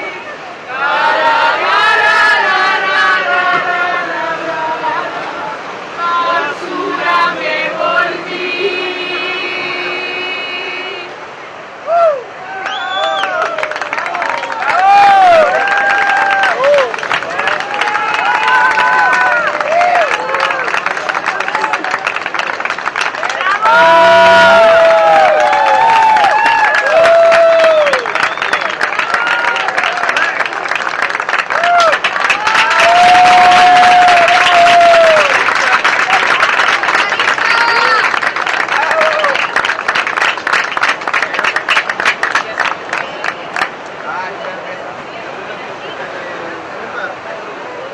Muy buenas tardes a todos, somos los jóvenes del 98. Las piezas que acaban de ver fueron la primera brega con eso, creada por el elenco más reciente del 2014. Sí, 2014, mala mía. Cuando vinieron por mí, del 2006 creo, y Basura del 2004. Si no, pues lo dije al revés, pero nada, son de distintos elencos que las adoptamos y las presentamos hoy. Muchas gracias por su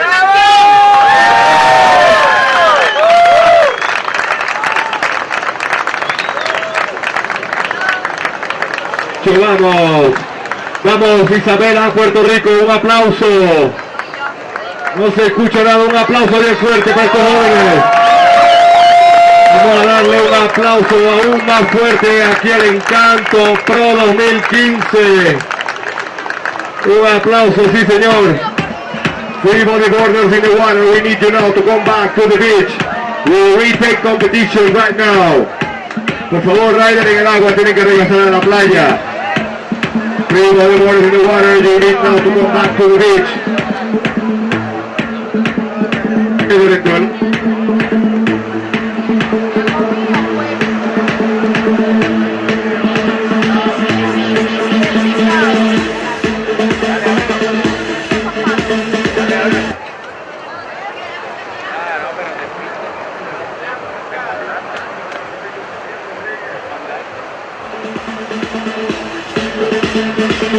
Riders en el agua tienen que regresar a la playa cuanto antes, por favor.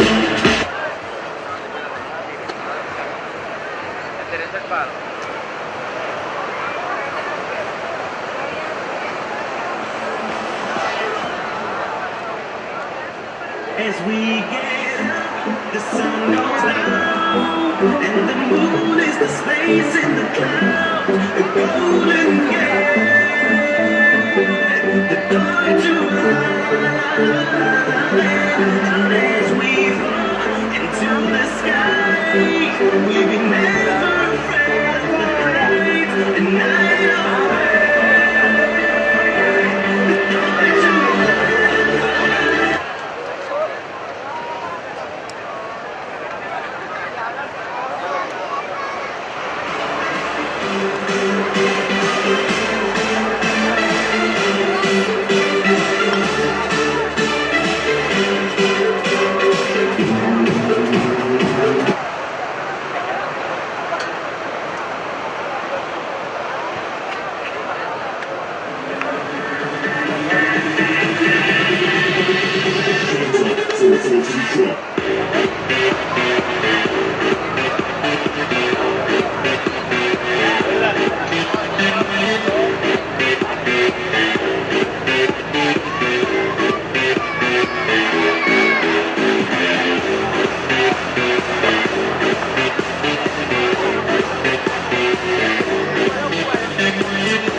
riders dentro del agua, por favor regresen a la playa, no esperen por olas. Por favor, free riders dentro del agua tienen que salir de la zona de competencia. Free riders in the water, please, we need you to get out of the competition area. Don't wait for waves, please paddle out, paddle in. Por favor, tienen que salir de la zona de competencia, no esperen por olas, salgan del agua, por favor.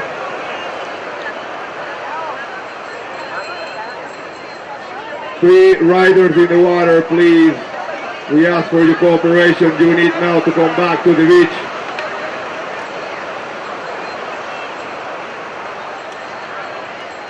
Free bodyboarders in the water. Por favor, riders en el agua.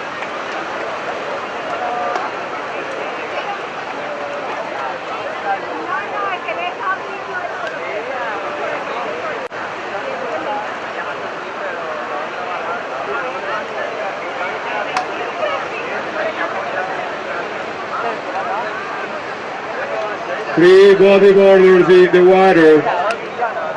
Please, we ask for your cooperation. Don't wait for waves. Round number 6, heat number 2, already in position to start.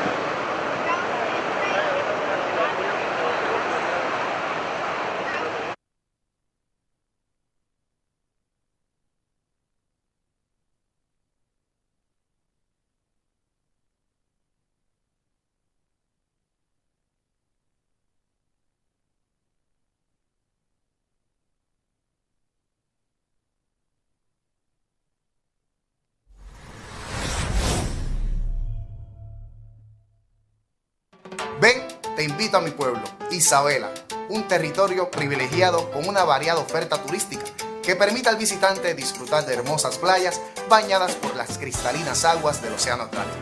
El histórico túnel de Oaxaca, que le brindó paso al tren por la playa del Pastillo, las ruinas de la ermita San Antonio de la Tuna, el bosque de Oaxaca y un renovado centro urbano. La cara del cacique Mabodamaca, cuyo legado se inmortalizó en la roca, es un ícono de identidad patriótica donde todos quieren fotografiarse. No dejes de visitar la famosa playa Jóvenes, cuyas condiciones propician la práctica del surfing y otros deportes acuáticos. En su litoral podrás disfrutar de 7 kilómetros de un ecoamigable paseo lineal costero. Únete a las miles de personas que han visitado el Centro Empresarial Playero, un área de pescadería y espacios comerciales donde los trabajadores del mar venden sus productos frescos y los visitantes disfrutan en familia de una nueva experiencia frente al mar. Visítanos y enamórate de la simpatía y el calor de nuestra gente, de la leyenda del Pozo de Jacinto y de una variada cultura y tradición que nos distingue. Vive la experiencia única de un estilo de vida en armonía con su desarrollo, característico de mi ciudad. Ven, te invito a que conozcas mi pueblo, Isabela. Aquí están mis raíces, mi historia y mi gente buena. Isabela, una ciudad para vivir.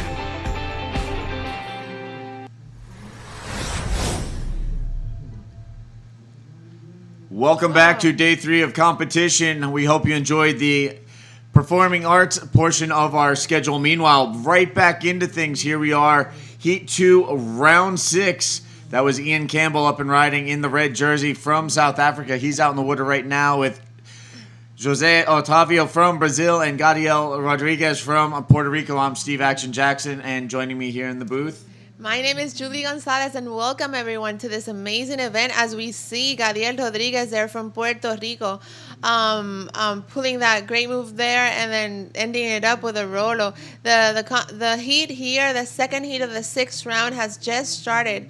A little over 23 minutes and 52 seconds remaining as we watch the replay of Ian Campbell's first wave. So taking a look at Big Red on this one, driving down the line, punches the roll through the lip on that closeout section. That gets Ian on the board first with his opening wave. Now just waiting for scores for Campbell and Rodriguez to drop. And there you can see the rider in yellow, Jose Otavio. I believe he might have had a wave as well. We'll wait for scores to register from the judges. But again, we are underway with the afternoon portion of our competition, starting things off with Heat 2, Round 6.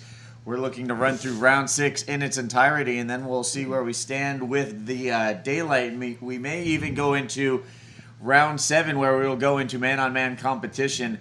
Round 7 will be where it gets real serious. Man-on-man heats. Winner moves on to the quarterfinals. As again, we work our way through the field, trying to set up the final day of competition tomorrow as we utilize this swell that has been offered up here at Middles. And we've seen some guys really taking advantage of the power out in the water today. Yes, the waves are still happening out there. A lot of power out there. Middles doesn't hold that big of a size, so the size right now is actually a good size for the competitors. As you can see, Ian Campbell there paddling towards the lineup, followed by Jose Otavio in the yellow jersey. As we get the scores from their first wave, I'll get back to that. As we see Ian Campbell getting some speed and doing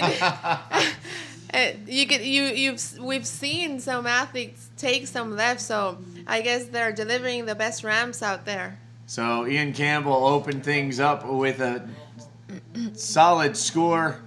Now looking at this last wave, throws out the air reverse off of the end section, gets it around. So Ian Campbell off to a pretty solid start right now, just waiting for scores to finalize.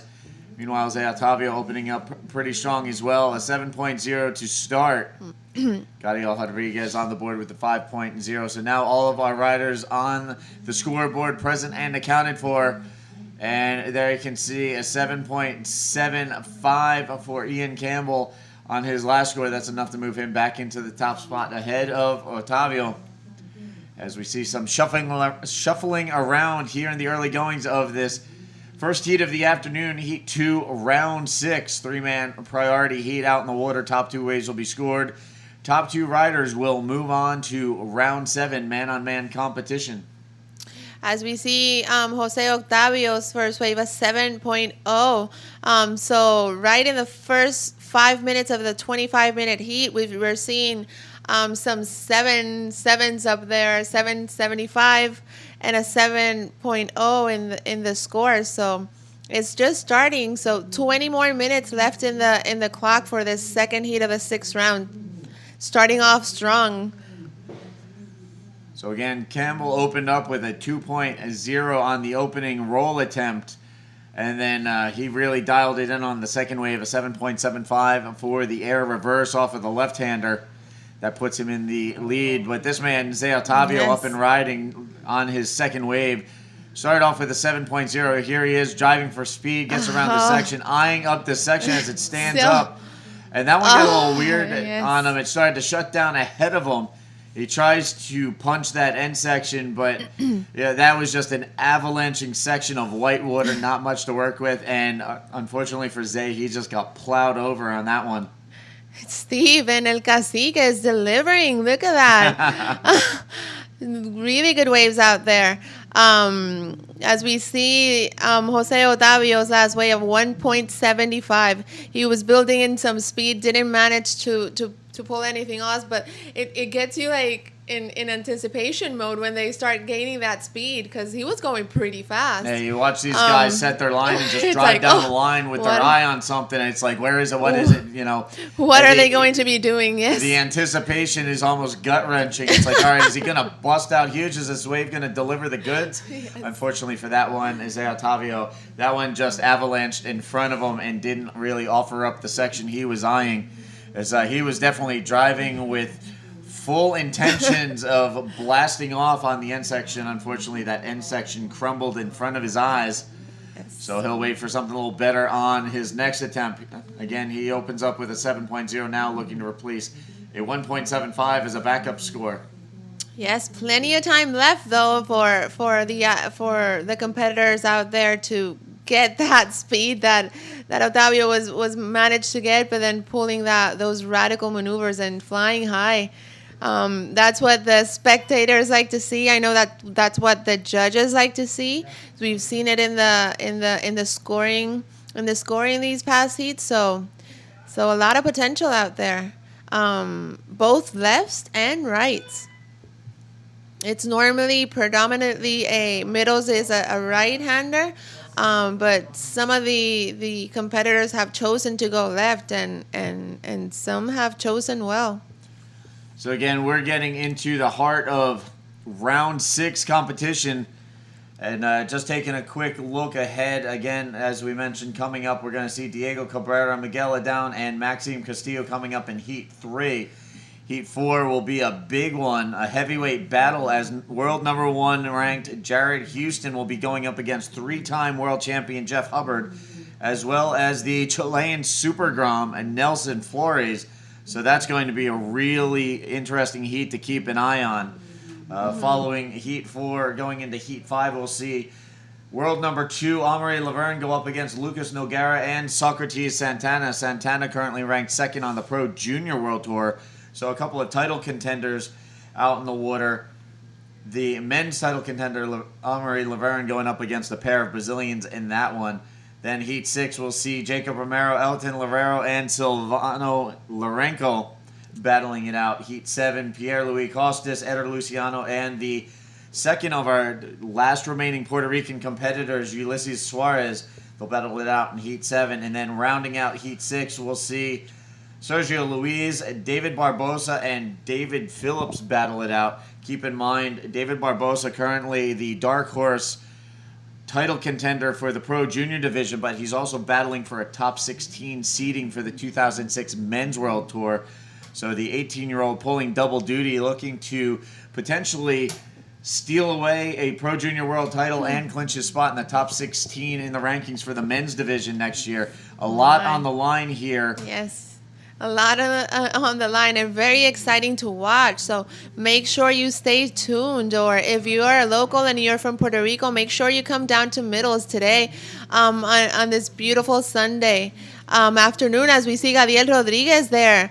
Gadiel throwing out the air roll spin on that one. Still going as he was looking to find a finishing section. Unfortunately, not much to work with thereafter, so he kicks out and heads back to the lineup. He started off with a 5.0. That'll give him his second wave of the heat.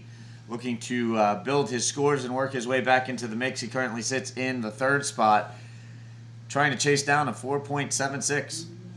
Yes, so 4.76. There's plenty of time left, so he can, as we see the replay there again for Gadiel Rodriguez from Puerto Rico. No stranger to Middles. Local knowledge here in effect with the black jersey. So there you have it. The score comes in a 5.25 to go with his opening 5.0. That's enough to move Rodriguez into the top spot ahead of Ian Campbell and Zé Otavio. So Yes. Gadiel to the top spot. Big Red bumped down to 2nd. And Zé Otavio taking a look at this one, but it's going to be Campbell taking off on the right-hander. Mid-face turn, flips it out, and gets it around. A one maneuver wave, but Ian Campbell looking to toss a 2.0 as a backup score. That should definitely do the trick.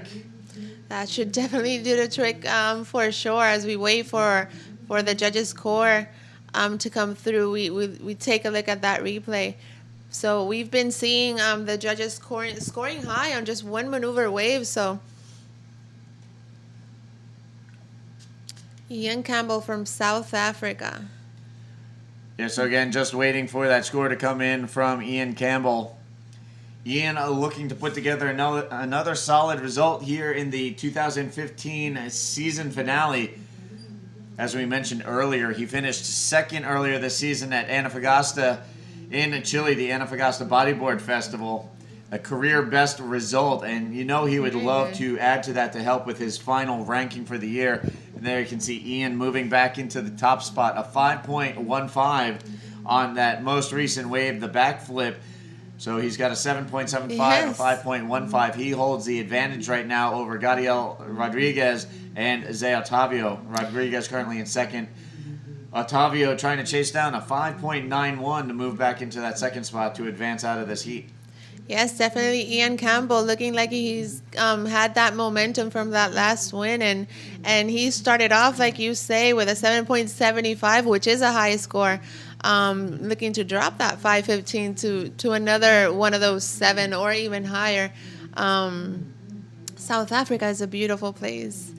So, you know what, before we get too deep into the afternoon hours, A quick reminder to everybody, be sure to hit up ebodyboarding.com, and now to the 15th of November, the duration of our competition window. Be sure to use the promotional code Encanto15 to receive an additional 10% off your online purchases at ebodyboarding.com. A thank you to Jay and Vicky Reel for their support of the Encanto Pro Cultura 2015, as well as our morning show in the shop and our live webcast coverage here in the garden. Your support is greatly appreciated, as always. Also, big thank you to Hub Boards and Reflex Wetsuits. We appreciate Ryan Hardy jumping on board with his support, using Reflex to support the bodyboarding industry, as well as some of the top riders in the sport. Meanwhile, Zé Otávio airing it out, tweaks the invert on that one, trying to nail down a 5.91. And it looked like Gadiel Rodriguez taking a look at that next wave, but decides to let that roll on through. So just past the halfway mark here in the first heat, here's a look at that last wave of Zé Otávio. Mid-face turn, projects up, tweaks the invert, rides out clean. A one-maneuver wave, but solid maneuvering nonetheless for Zé. We'll see how that registers score-wise. He's trying to get rid of a 1.75 as a backup score. That should definitely help his cause. Definitely, it most probably will be a little bit more than a 1.75. He's looking for a 5.91 in order to get that advancing position from the Puerto Rican Gadiel Rodríguez, el local puertorriqueño, en el jersey negro. So yes, and he got a 5.90, the score that he needed in order to advance. So with 11 minutes still remaining in this second heat of the round 6 of the Open Men's Bodyboard. Again, this is the Encanto Pro Cultura 2015. So there you have it. Situation change out in the water. Otávio to second, bumps Gadiel Rodriguez to third. Now Gadiel needs a pretty sizable 7.66 to advance out of this heat. Still plenty of time to get the job done. 10:40 on the clock. But he's going to need to nail down a pretty solid set wave if he's going to find that scoring potential out there right now. As we still have that midday, wind texture out there. It hasn't really cleaned up like it's been doing the last couple of days. So a little extra bump and chop out in the water. And here we have Gadiel right back to it. Throws a forward spin. Pulls into the barrel. Looked like he might get a quick in and out barrel ride, but it pinched on him. So unfortunately, Rodriguez getting shut down there. You can see popping up. Collects his board, and he will make his way back to the lineup. Yes, it's that little inside section there. Always opens up like that in a very random way also. So local knowledge there definitely played its part with Gadiel Rodriguez. Let's see what the judges score him on that last wave. He's currently needing a 7.66 in order to get that advancing placement with 9 minutes and 35 seconds still remaining in this second heat of the 6th round of the Open Men's Bodyboard. It's been a very active day, I must say. A lot of competition, a lot of waves. A lot of performances out at the beach. A lot of people there having fun, drinking their Coors Light or their Malta. It's a fun Sunday for sure. So if you're close by, please come and experience the enchantment of this amazing event, El Encanto Pro Cultura 2015. Yeah, we saw at the start of the day open things up in brilliant fashion as we saw a lot of 9-point rides being dropped right off the bat. Standout performances by Jeff Hubbard, Jacob Romero, Pierre-Louis Costas, Zé Otávio, who's out in the water right now. And, of course, the big story during round 5 repechage heats, Jared Houston dropping a 10 and a 9.90. That's been the big story of the day. Meanwhile, out in the water, fellow South African Ian Campbell going to work here in this round 6 heat as he flips off that end section but can't complete the maneuver. He had a solid wave going there, just not quite able to finish it off. So Ian will head back out to the lineup. He remains in the lead. He's got a 7.75 and a 5.15 to lead the way with 8:10 left on the clock.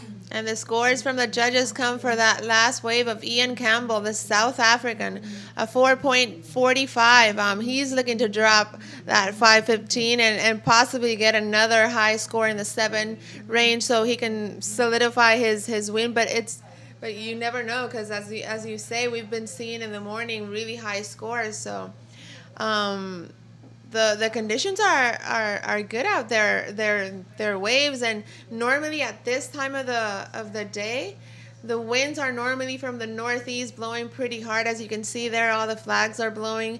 But there is still a phase for these athletes to work on, with a little over 7 minutes remaining. 2 athletes advance, and one is going to have to take a look from the sidelines. So while we wait for the next challenge is here. While we wait for the next waves to be ridden, quick thank you to our beverage sponsors for this event. First and foremost, Sprite. Also, we'd like to thank Coors Light and Malta India. Malta India, thank you. Also, we'd like to thank the Rums of Puerto Rico. Yes. How could we forget the Rums of Puerto Rico? Definitely. As we see, we'll talk about rum in a little bit. As you see, Jose Otavio just pulling that massive. Nice flip there for Zay as he kicks out after that. He's trying to work his way back into the top spot. Needs a 5.91 to bump Ian Campbell, but he still remains in that second advancing spot, holding the advantage over Gadiel Rodriguez. Gadiel still trying to chase down and seek out a 7.66 with 6:20 left on the clock. Yes. Also, thank you to Boogie Family, Riptide Magazine, Revista Medusa, and Ride It Magazine as well. And here's a quick look at the replay of Zay flipping it out on that little flip bowl section. And that's enough to move him into the top spot. He gets a 6.55 for his efforts. Yes. That moves Ian Campbell down to the second spot. And now that puts Gadiel Rodriguez in a really tough situation. 5:45 left on the clock. Gadiel needs to chase down a pretty sizable 8.31 if he's going to advance out of the heat. He's one of only 2 remaining Puerto Rican competitors in the field here at the Encanto Pro Cultura 2015. He's got some work to do. Here he is taking a look at this one. He drops in, a little bit of foam on the face coming off the bottom, eyeing up the section. Throws out the big invert, and he is going to ride out. So Gadiel doing his best to fight his way back into this heat again. He needs an 8.31. Throwing the invert on this wave, and now he will paddle back out and see where his score lands from the judges.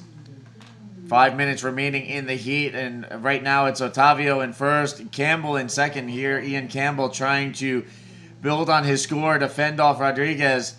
He's trying to replace a 5.15 as a backup score, and that wave just shut down on him.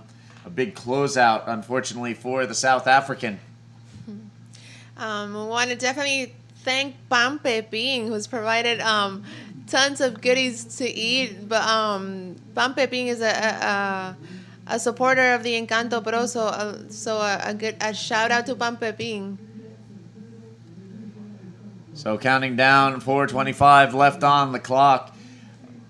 Zay Otavio maintains the lead. Ian Campbell still in the second spot. Gadiel Rodriguez with a 6.90 on his last wave to go with a 5.25. He's still chasing a pretty nasty score. He's got to chase down a sinister 6.66 Yes. if he's going to advance out of this heat. So right now on a Sunday afternoon, Gadiel Rodriguez needs to go to church and try and get rid of that 6.66 if he's going to continue on into round 7 action. Let's see if he can manage to get a score over the 7 points. So he can definitely turn around that number. So time counting down. There you can see the heat leader out in the lineup, patiently waiting for his next opportunity to try and build on his score. Zay Otavio currently sitting on a 7.00 and a 6.55. He maintains the advantage here as we count down to the 3-minute mark. And there you can see coming into picture Ian Campbell sitting on that second advancing position with Gadiel Rodriguez in pursuit. Again, Gadiel's got to toss that 6.66 score. He needs to dial up something a little better. As we see him take that wave, let's see if it holds up for him in order to get the score that he needs. Now, like we were talking a little bit earlier, as we see quick wave Ian exchange quick from in and out. Rodriguez and Campbell. Not much there score-wise for either rider with 2:45 remaining. Yeah, so only 2:40 remaining. So Gadiel, the pressure is definitely on for the local boy there. So, yeah, right now with 2:30 left on the clock, Gadiel's going to need to toss up a Hail Mary move at the end to get rid of that sinister 6.66, cut the deficit and try and advance out.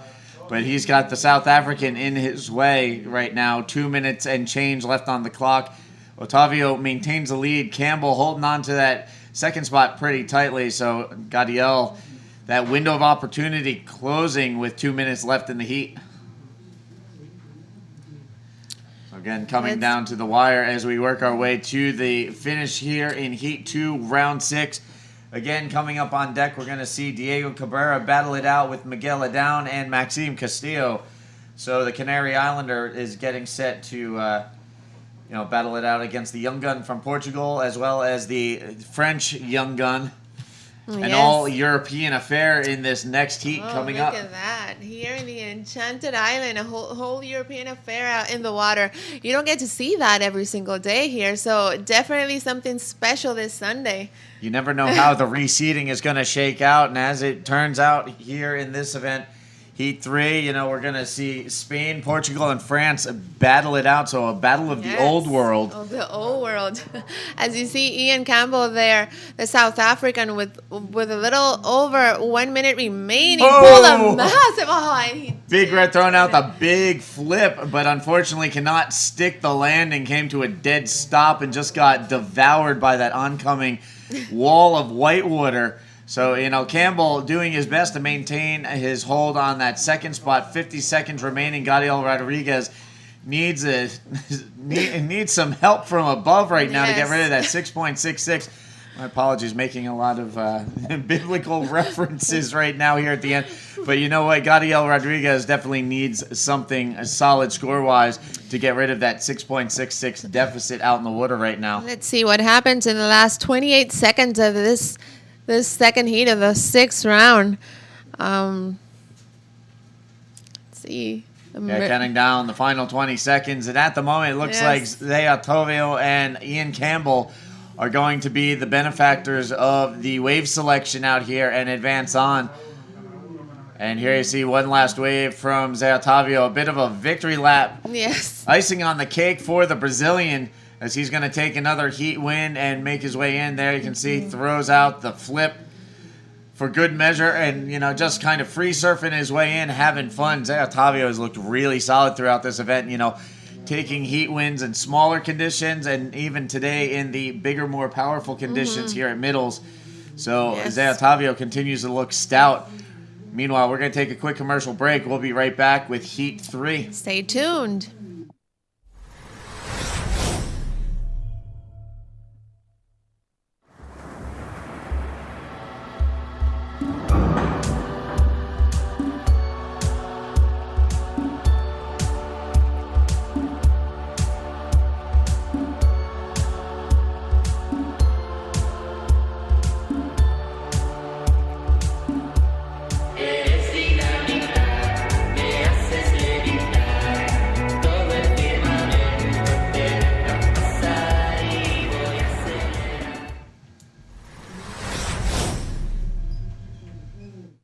And welcome back to an Encanto Pro Cultura 2015. I'm here now with Dave Hubbard for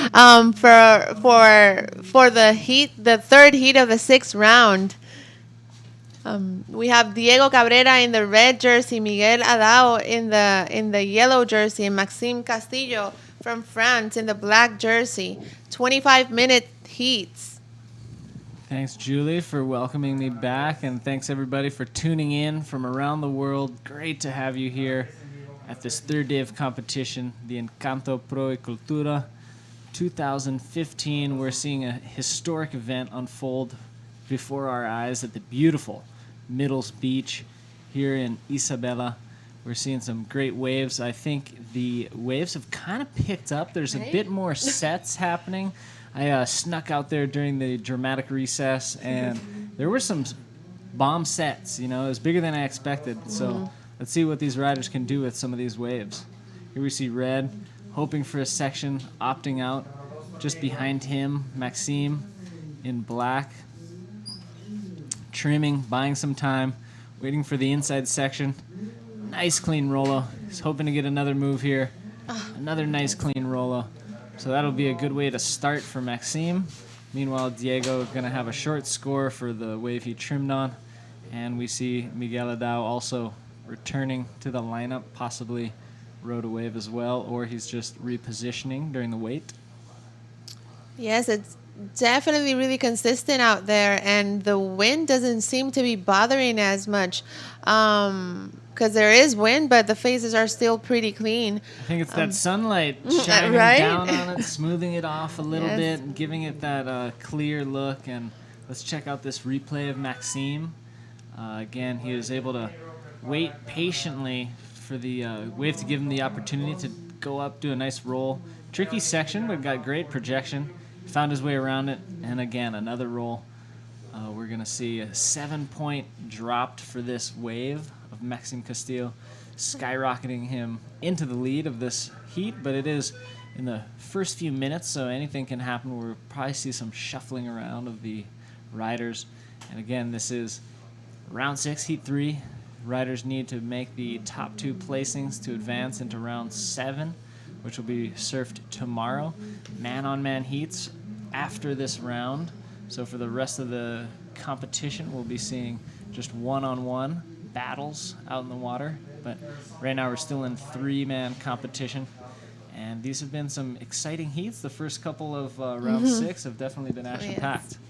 Yes, really. Like the whole day has been action-packed from the get-go. And as we see Maxime starting off strong with a 7.0 in the first 5 minutes of the heat, with 21 minutes and 27 seconds remaining. So, like you say, plenty of time.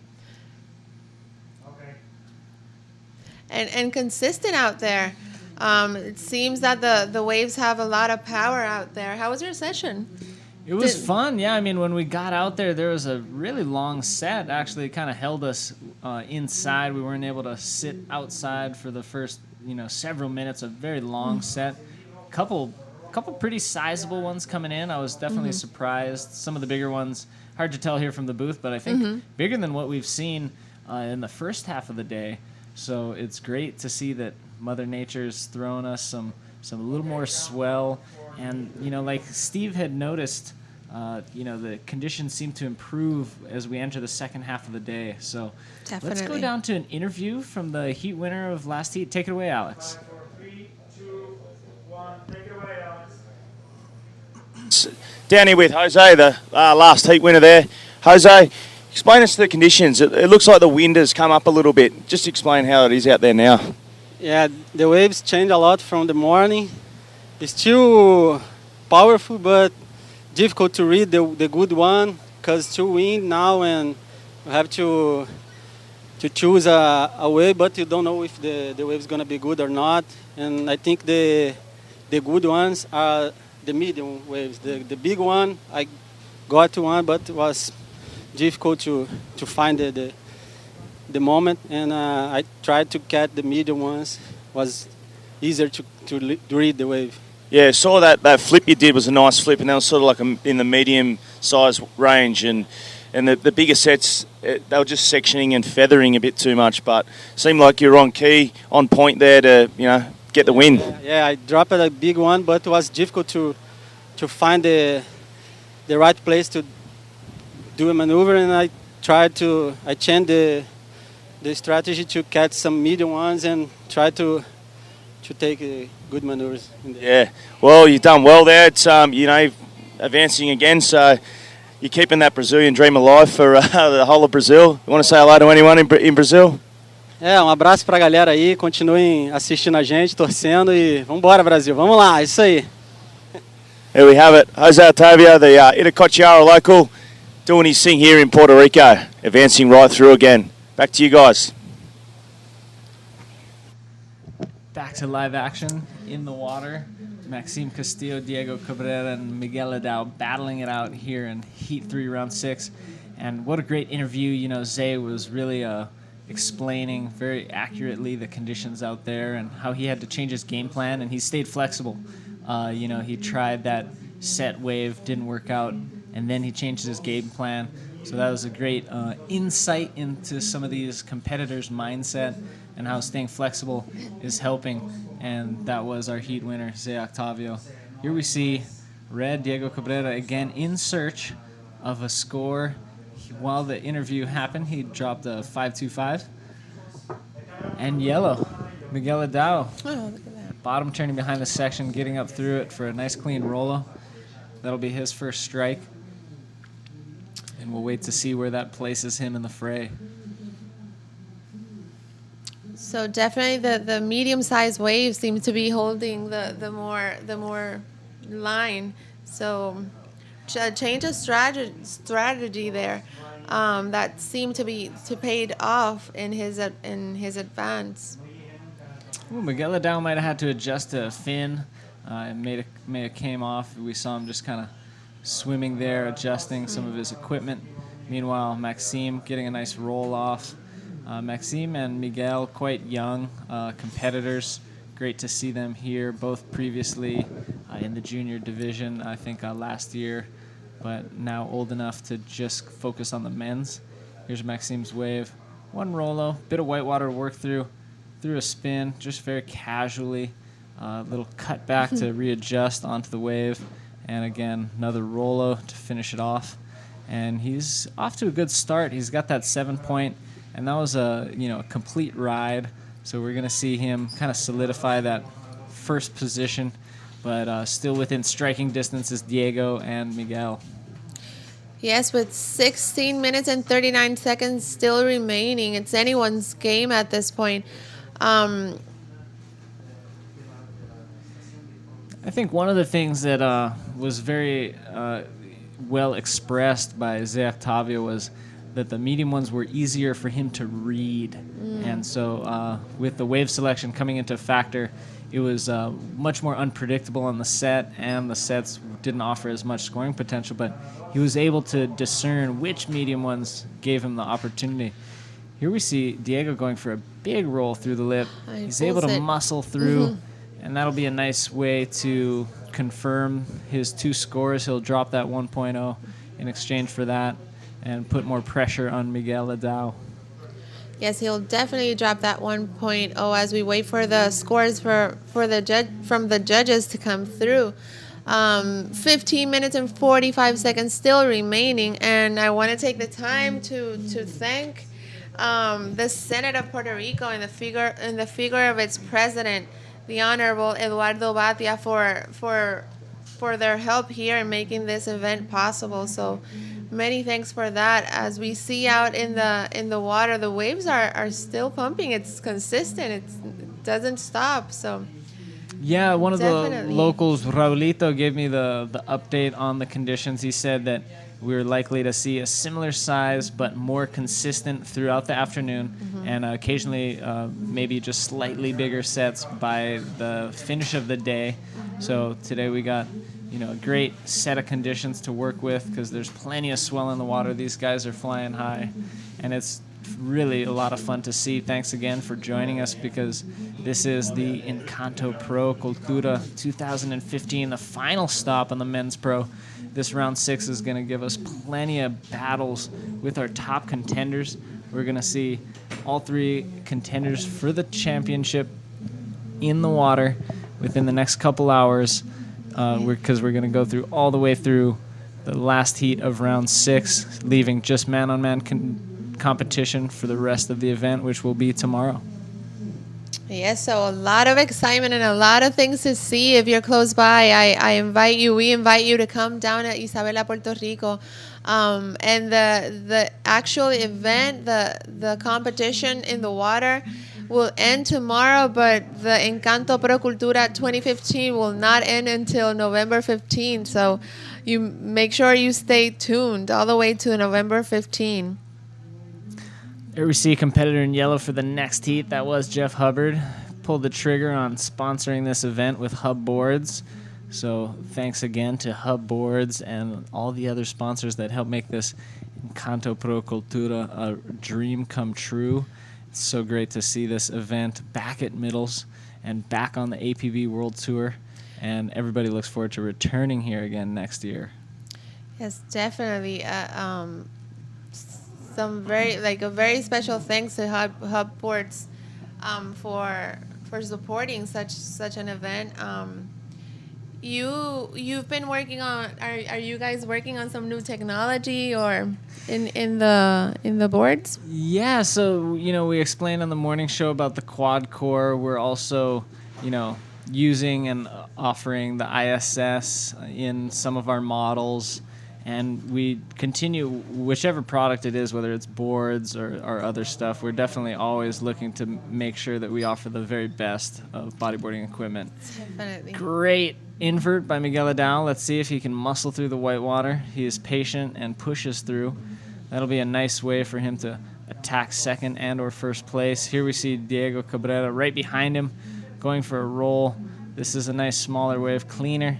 He goes for the spin, but just gets out instead of completing it. He's now in a paddle battle for second priority. First priority held by Maxime Castillo.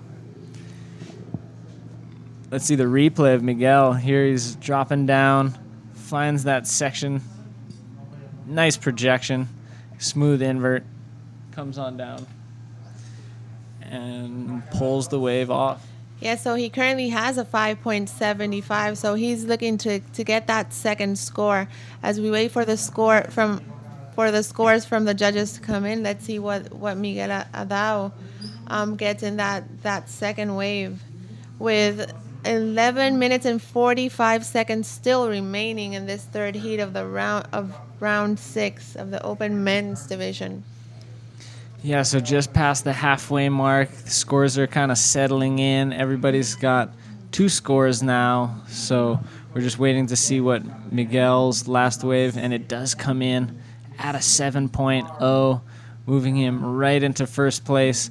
Maxime Castillo also has a 7.0, but slightly less favorable second wave, just fraction of a point under Miguel's. So now the pressure is on Diego Cabrera, but he does have a 6.85 in his repertoire, so he doesn't need too much, just a little bit under a 6.0 to attack first or second place, held by the young guns. Here they go. That was use of priority by Diego. He's looking to get something but unable to, opts out, and he's gonna get back out there and return. With 10 minutes and 36 seconds remaining from this third heat. So plenty of time left, plenty of waves also left. Is anyone game actually at this point? As we see Diego Cabrera trying to drop that 5.25, and he is currently needing a 5.91 in order to get that second position. As we see Maxime just throwing that massive error there at the end. Let's see what the judges give him. He needs a 5.76 in order to get that lead from Miguel Adao from Portugal. 10 minutes remaining still. And as we see the replay here at the water. Here he finds the end section, trimmed a long way to get there. Got that invert up and out. Very cool. Completed it, and he's hoping to ditch that 5.4 and attack first place, held by Miguel Adao. Less than 10 remaining. Still plenty of opportunity for all the riders to continue to shuffle up. As we mentioned, the waves are a bit more consistent right now, and we're seeing, a little bit more action. Middles is offering more opportunity for the guys to battle it out. 6.15 is what the score is for that last invert of Maxime.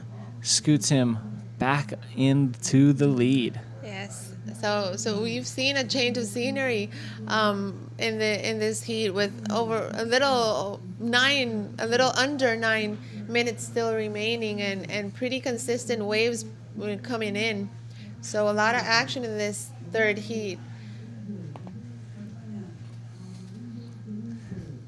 Tons of action in this third heat, and I'm excited to see some of the next heats we have, but also the conclusion of this heat will certainly be stunning, as some of the last heats had some final fireworks to change things up, solidifying those who would be advancing on into round 7. Tomorrow's competition will be round 7 all the way through to the finals, and we'll be crowning not only a champion of the Encanto Pro Cultura, but a world champion as early as tomorrow.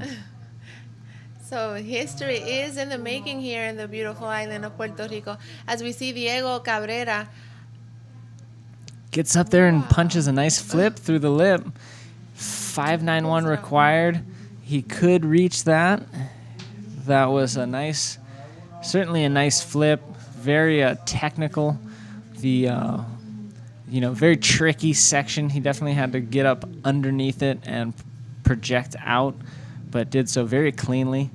And so let's wait for the judges to decide what he will be awarded for his last wave. Here we see it on a replay. Clean trim. He's going to bottom turn now, scoot up under, up and out with the backflip.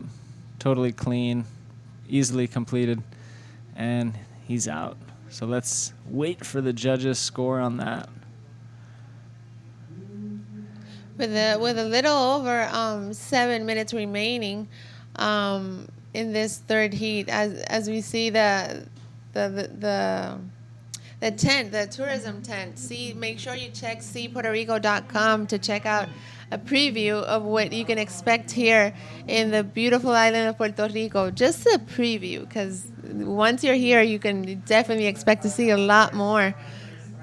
Scores did come in for Diego's last wave, a 7. So now each rider has 7 as their top score, and they all have high 5 to 6 range for their second ride. Diego with the highest backup, which leaves him in first place. Here we see currently in third Miguel Adao, hoping to replace that 5.75 with a 6.86. Maxime Castillo also needing a 6.86 to attack first position. And this is pretty interesting. Obviously, all 3 riders are capable of a 7-point ride, as they've done it already in this heat. And that's all they need to change the situation as it is. So it's anyone's game. It's anyone's game. At this point. Yeah, and even if Diego got a 7, he would, increase his distance on the other guys. So, there's still time for things to change out there. There we see competitors getting ready for the next heat, waiting for that 5-minute paddle out, just kind of getting closer to the water's edge before they're permitted to enter the area. And once they do paddle out, they're encouraged to stay away from the competitors in the current heat, but they can pass out past the breaking waves so that they're ready to move right into the area where the riders are catching waves as soon as their heat begins. So a little over 5 minutes remaining, so let's see that time, it's one of those things time is of the essence, and any of these competitors can get the score that they need, as we see Maxime taking off on that wave. And he's got a lot of speed, and this section just mushed just ahead of him. If it would have given him a clean lip, we would have definitely seen some flight. But as we can see, boy, he had a ton of speed. Used his priority to take off on that wave. He's still in second place, so he's going to race back out there. Plenty of time to go and establish himself with the others and potentially increase his situation. Diego's going to be doing his best to defend that first position, likely now sitting with priority. And Miguel Adao, as Steve says, on the outside looking in, hoping to get out of third position and advance into round 7. Yes, of the So we are currently in round number 6, the third heat, with a little over 4 minutes remaining. Let's see that we've seen some 7 points in this heat, some 6.85 also. So sets rolling in. The competitors opt not to go on that wave, but Maxime's out on the edge of it, and he does go for it. Nice Rolo. Very, very end of that wave, as we can see the sand is in there, and he's, towards the end of the channel, hoping to improve his situation instead of entering into the fray with Miguel and Diego. So 3 minutes and 20 seconds still remaining in this heat. As we see the replay there for Maxime Castillo from France. Nice roll. Yes. Critical section. Definitely through the lip as he had to scoot up under the break and curl to punch through. But a complete maneuver nonetheless. And we'll see if that affects his scoreline. Regardless, he is in second place, looking to replace that 615. Still waiting for the judges' score there to see what they grant him for that last wave. Currently needing a 6.86 to get to that lead position, and Miguel Adao needing a 6.86 as well. Yeah, interesting. Yes. They both need the same score, but to achieve different positions. Yeah, so they all them 3 scored a 7.0 in a wave, so very similar scores. Yeah, so that's good. They're all, right within that range. This is a very close heat. It's definitely coming down to the wire, and whether it's patience or persistence, we'll see which one ends up paying off for the 2 riders that will advance into round 7. And we're going to see some great heats coming up. We still got the rest of round 6, heats 4 through 8. They're all going to be paddling out this afternoon in these conditions here at Myrtles Beach in Isabela. Isabela, Puerto Rico. Say Isabela, la vela. La Bella, cierto. It is beautiful. Mm-hmm.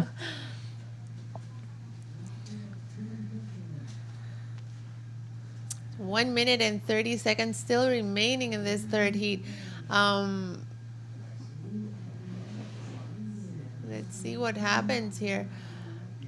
There's certainly still some waves marching through as we see the competitors outside having a duck dive and deal with positioning, whether to go deeper, whether to wait wide, or whether to stay put.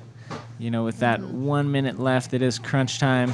And, this is a critical moment for the competitors, whether they're thinking, should I stick to my guns or should I make a quick last-minute maneuver?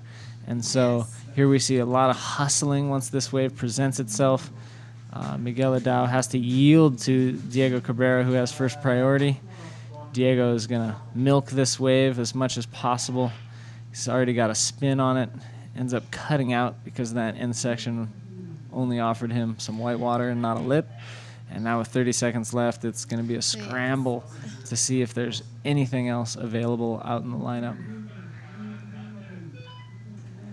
As we see the competitors from the next heat already ready for action. With 14 seconds remaining, let's see what happens here at the end of this heat. This is going to be the last effort for Miguel Adao. Nice wave shaping up. Cool invert. He's going to ride out of it. He's pretty excited. I can't tell if that's contentment or frustration. I did notice he only has one fin on at this point. I don't know if he lost the fin during the maneuver or previously in the heat, or if it's just up. Oh, he seemed to have recovered at least one of them. And so now he's going to get to the beach, wait for that final score, and then we'll find out who did make it out of this heat. And likely Diego Cabrera, who was sitting in first place before that wave, advanced on, and we'll see who's joining him in round 7. And now we're going to take a commercial break, and we'll be right back. Stay tuned.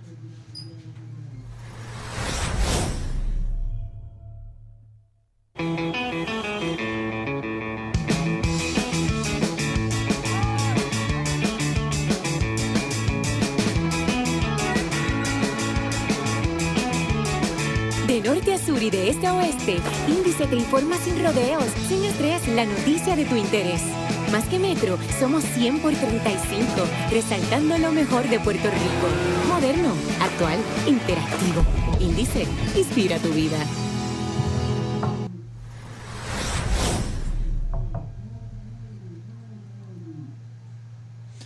And welcome back to day 3 of competition here at the Encanto Pro Cultura 2015, presented by the Puerto Rico Board of Tourism.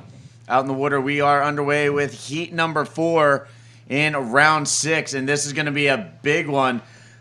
Out in the water right now, Jared Houston from South Africa going up against Jeff Hubbard and Nelson Flores. So we have the world number 1 battling it out with the former 3-time world champion and the Chilean Super Grom.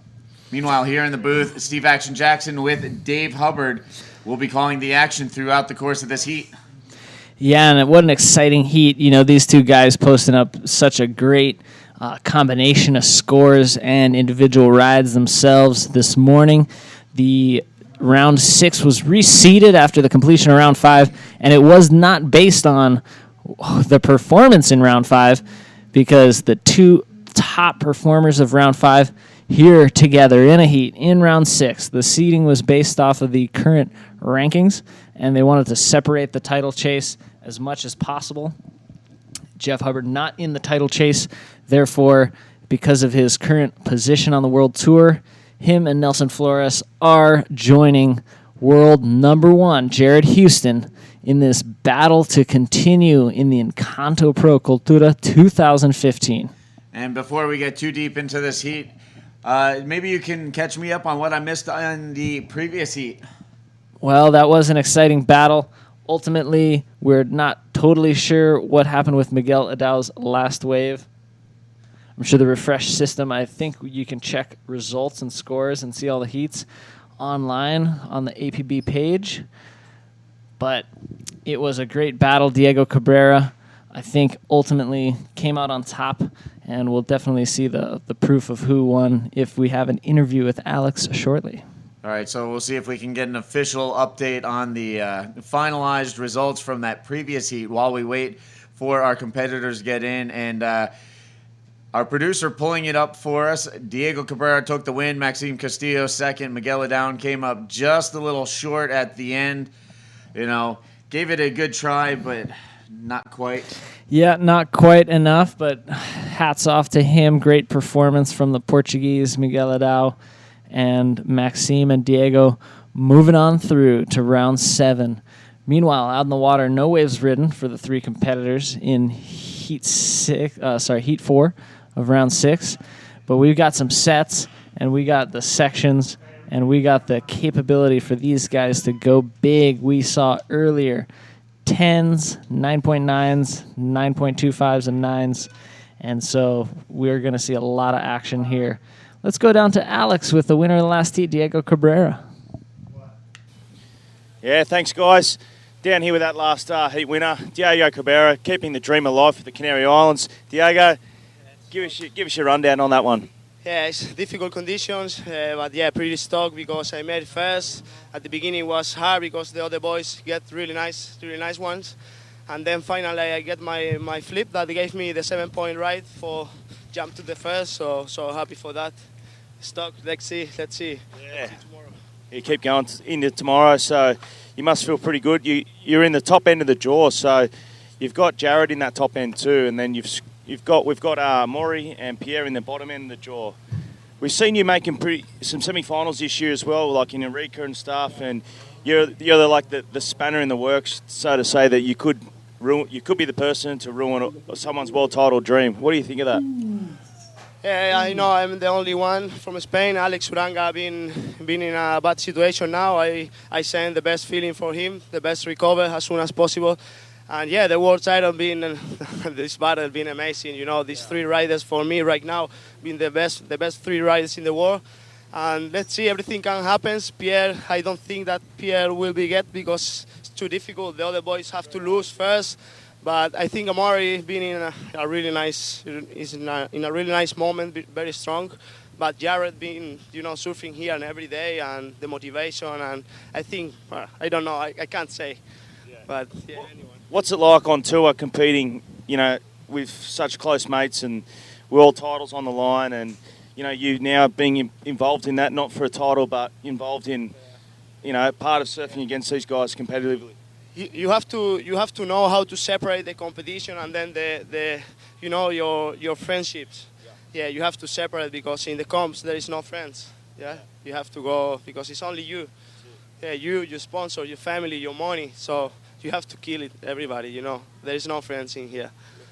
That's a good way to put it. If you want to say a shout out to anyone in the Canary Islands, go. Un saludo fuerte, un abrazo a todos los canarios, a todos los españoles y a todo el mundo que esté viendo. Y nada, seguimos poquito a poco, ahí vamos mejorando y espero mañana dar el máximo. Un abrazo fuerte a todos. Well, there you have it, Diego Cabrera. There's your boy from the Canary Islands. I'm sure they're all cheering on. Back to you guys in the booth. All right, thank you, Alex. Congratulations again to Diego Cabrera. And interesting comments there. Wasn't really able to pick who he thinks will win the world title, but he was basically saying, when you go up against these guys out in the water, you have to put your friendship aside. There are no friends out in the water during a heat. So true. When everybody paddles out, they have to put that aside and compete. As we've said before, it's an individual sport, so you really have to compete for yourself. And it can be selfish at times, just thinking about what you need to win. Occasionally, we will see camaraderie between countrymen, and occasionally maneuvers, paddling situations, positioning, even waves ridden for the countrymen that's in the heat, hoping they can advance as well. But, when it gets to this high level of competition in these final rounds, it's totally just you against Mother Nature, basically, and you're competing to the highest of your abilities, and your goal is to win the heat. So, it could be one of your best friends right next to you, and you're going to have to do everything strategical necessary to overcome that opponent. And, sometimes it gets a little tough, a little tricky. But, interesting comments by Diego. Very capable, very strong rider. If we could see him gain a little bit of consistency in his results, he could easily be a world title contender. Meanwhile, back out in the water, we're already down to about 17 minutes remaining in the heat, and it's been pretty quiet out there. Jared Houston with a couple of waves, the best of which a 4.75. He sits in the early lead. Still waiting to hear from Jeff Hubbard and Nelson Flores, but it's been a little quiet out there as these guys have been patiently working their way through a lull here at Middles. Yeah, Jared Houston, same approach we saw in the earlier heat, where he was pretty active, staying busy, getting amongst it really early on.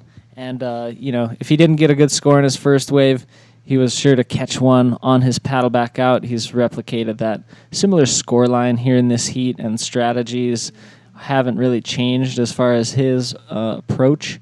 But we've got Jeff Hubbard and Nelson Flores, as you said, just waiting patiently for their first wave. They're approaching a 10-minute wait for that first wave, so it's a dangerous position to be in. Sometimes you get locked into the waiting scenario, and it's better occasionally, depending on the conditions, of course, to get a little more active. Here we see Jeff finishing his wait, getting his score on the board, early start to an arse on this wave.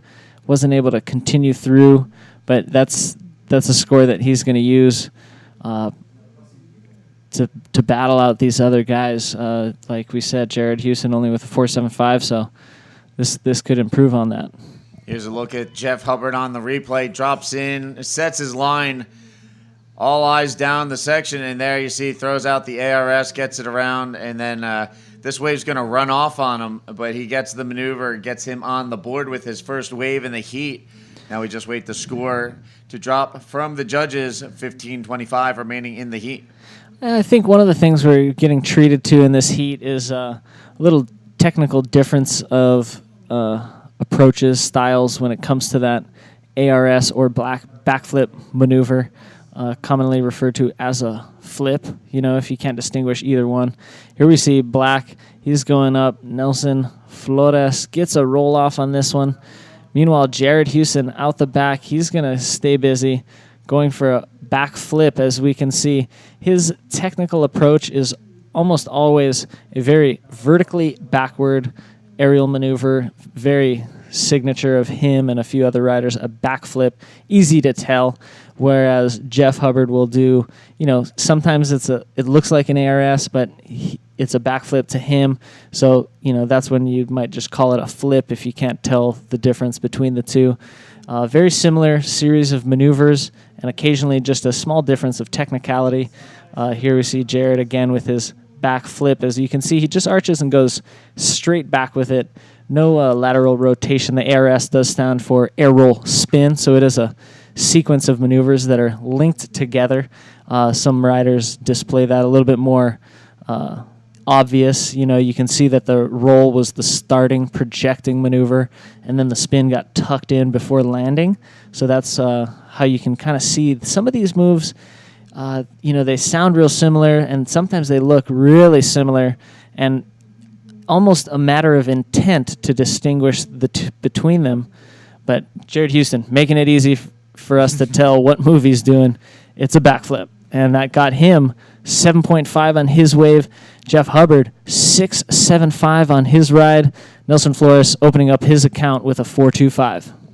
So there you have the rundown of scores. And just to finish upon your thoughts about distinguishing between the backflip and the air roll spin, there are guys like Jared Houston, as you mentioned, also a great example of someone who distinguishes his backflips in a very recognizable way. Pierre-Louis Costas, one of the title contenders, one of the guys trying to catch up with Jared Houston in the number one spot, looking to claim that title here in Puerto Rico.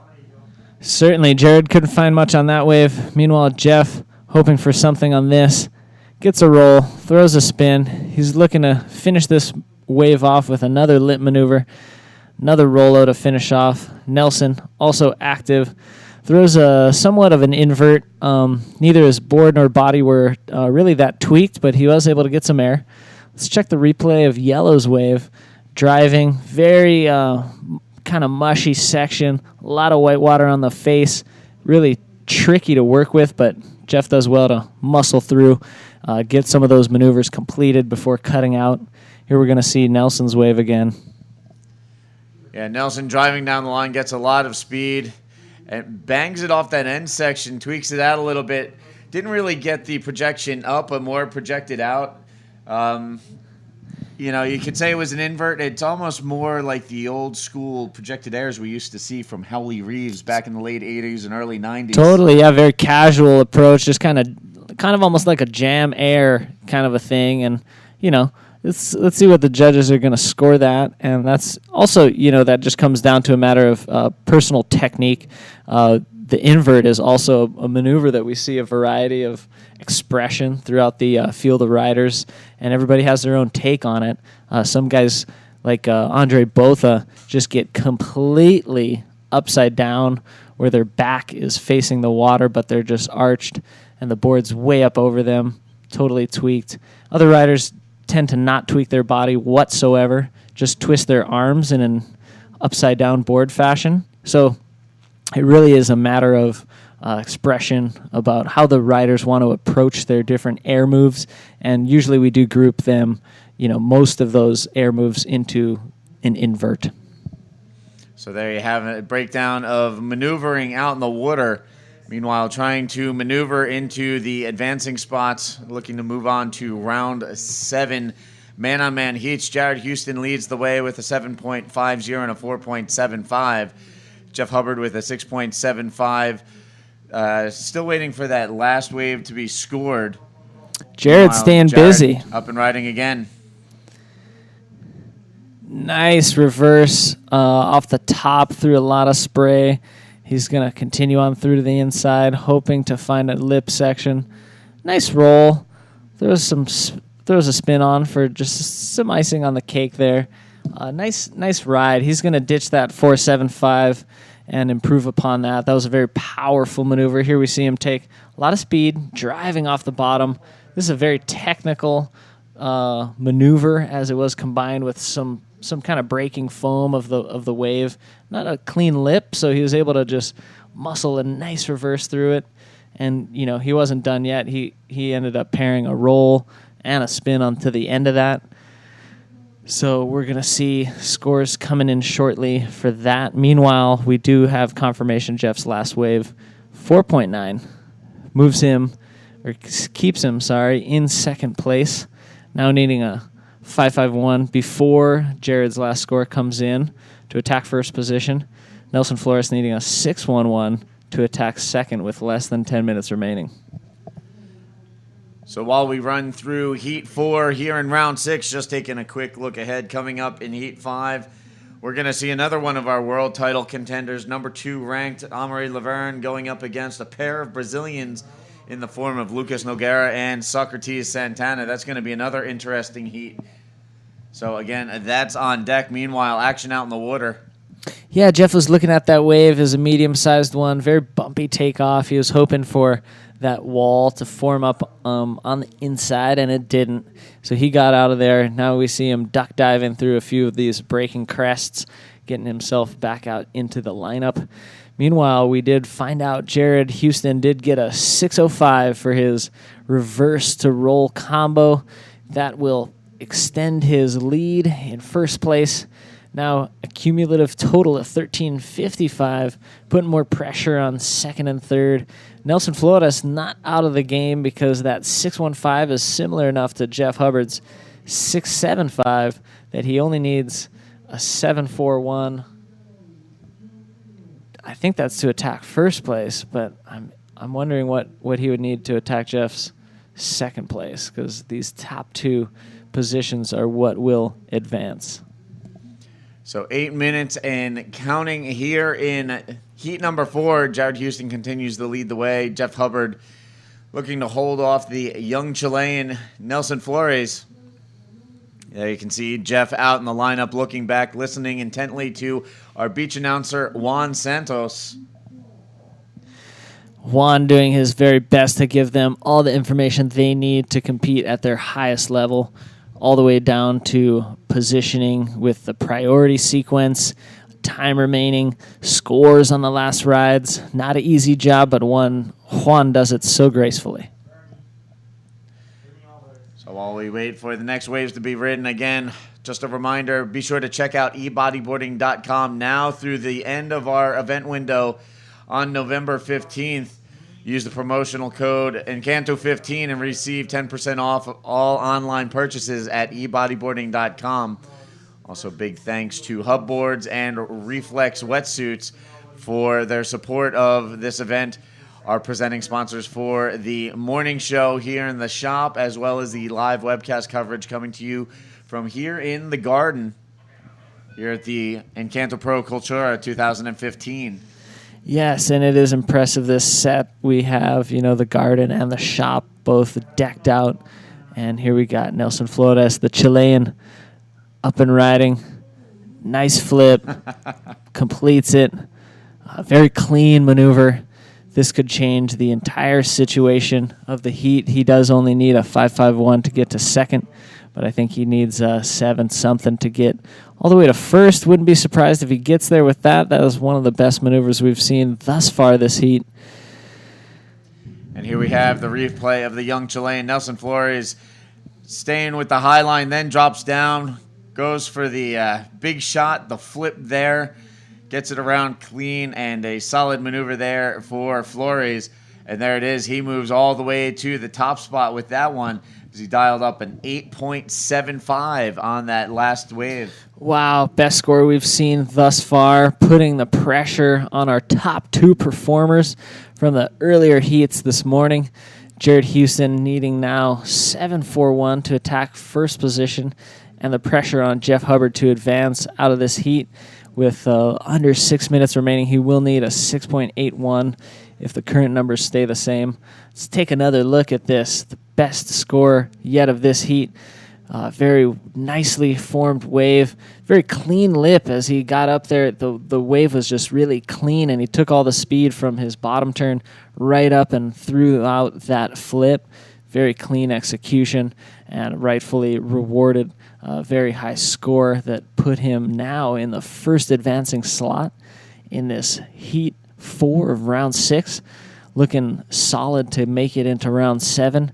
And anything can happen. We got about 5 minutes remaining. Totally capable of excellent rides are Jared Houston and Jeff Hubbard, now sitting in second and third respectively. So let's see where they finish off with these final minutes of the heat.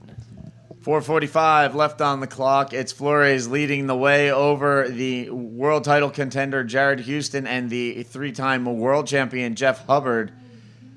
Flores with an 8.75 and a 6.15 leads the way. Jared Houston sitting in second with a 7.50 and a 6.05. Now trying to hold off the 3-time world champion Jeff Hubbard, who only needs a 6.81. So with Flores jumping to the top spot, that definitely put Jared Houston in a bit of a precarious situation. Kind of like Jared stuck between a rock and a hard place out there. Yeah, well put. Certainly is. And, pressure's on Jeff to try to continue his campaign here in the Encanto Pro.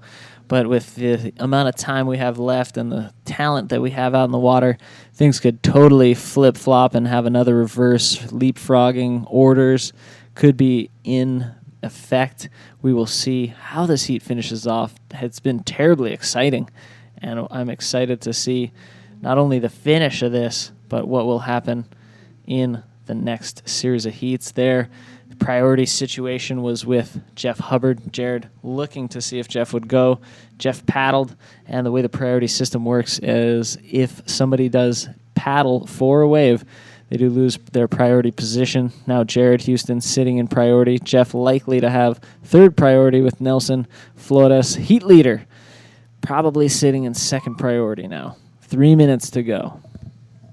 So as we work our way through these closing minutes, again, Jared Houston in not the most comfortable positions. The world number 1 ranked title contender sitting in second behind the Chilean Nelson Flores and the former 3-time world champion Jeff Hubbard, still within striking distance.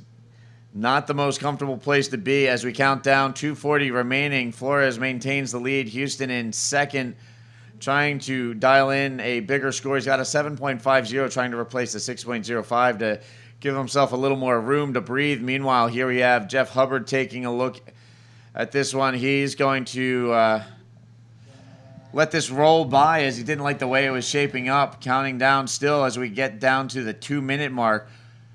And this could get really interesting here in the closing moments. Sure can. Jeff's fishing around on the inside, which might work to his advantage. We've seen great scores coming out of the inside and the wider peak and the middle section of this wave. So being not in a priority situation might actually work out. He is required 6.81 to change his current situation. Jared Houston needs a 7.41 to strengthen his. And Nelson Flores, the Super Grom from Chile, got a nice hold on this heat, 14.9 cum. And we've got under 2 minutes remaining. Crunch time coming up. Let's see what these few last waves have to offer. Red up and riding. 1:30 on the clock. Jared Houston up and riding, comes off the bottom. Throws the roll, nice looping roll to open. He combos with another roll. Throws into a forward spin and then promptly kicks out. Staying busy, he knew that wave had the opportunity for something, so he didn't want to let it totally go by, maybe to one of his competitors. Here we see the replay, and he was hoping for a bigger, powerful section, but was able to still get 2 clean rolls off this wave. And as soon as he got out of there, did a spin just to show some sprinkles, and then he got out of there knowing that's probably not going to end up in a scoreline, but that does leave him under priority. Jeff Hubbard's still looking for a 6.81, under a minute to go. He's still looking. He's still patiently waiting, trying to find where he can get some of this scoring potential that we've seen. He was able to get a 9.25 and a 9 points earlier today. So he's hoping to rekindle some of that fire that he felt in his first heat of the morning. Counting down the final 20 seconds, it remains Flores in first, Houston in second, Jeff Hubbard trying to track down a 6.81 in the closing moments, and here he is. One last opportunity here, up and riding Jeff Hubbard. Is this going to be enough to put him ahead and advance on? He throws out the flip, gets it around, and there you can see Jeff was feeling that one. A quick little claim there at the end. We'll see if it was enough. He was looking for a 6.81, trying to chase down Jared Houston. Was he able to get the score and pull the upset, or did he come up just short? We're going to have to wait and see how that shakes out. It was certainly a heroic effort, just last moments. This was probably the last wave possible to ride. Plenty of speed, takes it all the way to the end, gets a nice flip off this section. It wasn't easy, and he made it happen. Here we see him trying to convince the judges that he was totally certain that it was the score needed. As he rides it, he's hoping for reform, and when it doesn't offer itself, he just screams to the sky in elation. Again, oh my Lord, there it is, a 6.95. Jeff Hubbard has just eliminated the world #1 contender in this Heat 4 Round 6 battle, and Jared Houston goes down. That's a massive upset out in the water right now. Wow, you said it, Steve. Rocking a hard place, and neither of them budged. We had Nelson Flores with the wave of the heat. Jeff Hubbard, last-minute heroics, getting just the score he needed. Holy Christmas. Just the score he needed, and he got it. I think, boy, it really intensifies the battle. Now we're going to see Maz and Pierre. Heats coming up. Pressure is mounting on both of them. And so here's one of the future title contenders, Maz. He's in this heat. Just counting down this heat now. It's going to begin. And, boy, we have certainly an upset on our hands as, the infamous heat that Jared surfed just prior to this was, probably one of the best heats on record for 2015. And I did mention, hopefully not in a jinxing manner, but to continue that kind of momentum throughout a competition, extremely difficult. He did it in Chile, ended up with a victory there, but was unable to continue that momentum into round 6, and unfortunately is eliminated from the Encanto Pro Cultura 2015. So now Jared Houston has to sit and anxiously wait for the outcome of these upcoming heats to see if Amaury Laverne or Pierre-Louis Costas is going to be able to overtake him. So Jeff Hubbard playing the spoiler here at the Encanto Pro Cultura 2015. I think I speak for everybody. I'm kind of in a state of shock with what just happened there. I mean, you look totally dazed, and I think there's a lot of people with that dazed and confused look on here at the beach. Also, worldwide, looking at their computer screens, like what happened, as you said. Possible, totally believable. Jeff Hubbard put out some great scores early on and got what he needed to continue. Lucas Nogueira doing something similar with a great flip, as we saw in Jeff's last wave, which was the page turner and just changed the situation. Here we're going to see a replay as he's hunting this section, biding his time, gets a nice projected flip off that, completes it. Great way to start the heat for Lucas. And him and his fellow Brazilian are going to be putting the pressure on the other title contender, Amaury Laverne from Reunion Island. And I know who the Houston camp is going to be rooting for in this heat. It's going to be for the Brazilians. Wow. So while we get over the shock of that last heat right now out in the water, our attention turns to world #2 rider Amaury Laverne. We'll get back to this heat breakdown in just a second as we throw to a beach interview. Yeah, thanks, guys. Well, what a battle that was. In the dying seconds of that round, that heat, Jeff, you just took down the current leading champ at the moment and in the battle for the world title. His hopes are still alive, depending on Amaury's results and Pierre's, but how do you feel, in the dying seconds? Gosh, it's such a mixed emotions for me because I want to pass that heat so bad, and in the moment you're just thinking, okay, I just want to get this score.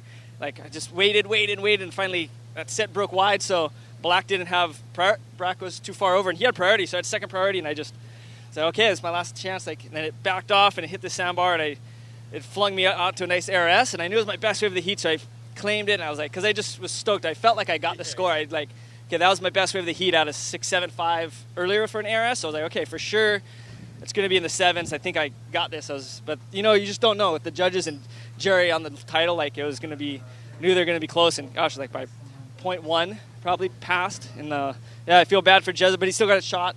He's my good friend, so he's still got a chance for the title. So I don't, hats off to the guy who, in black, he got 2 really good waves and just took it out from us. I mean, we were Jerry and I mean, Jerry probably was a favorite in that heat, and I was close second favorite. And so, wow. Yeah, it was Nelson Flores from Chile.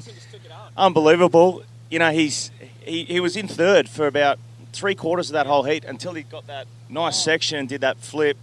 Oh, sorry, an invert. He did an invert, and it got him back into it. And then he ended up jumping over you guys. It was crazy. And when Jerry was in second, when Jerry moved to second, I was tripping.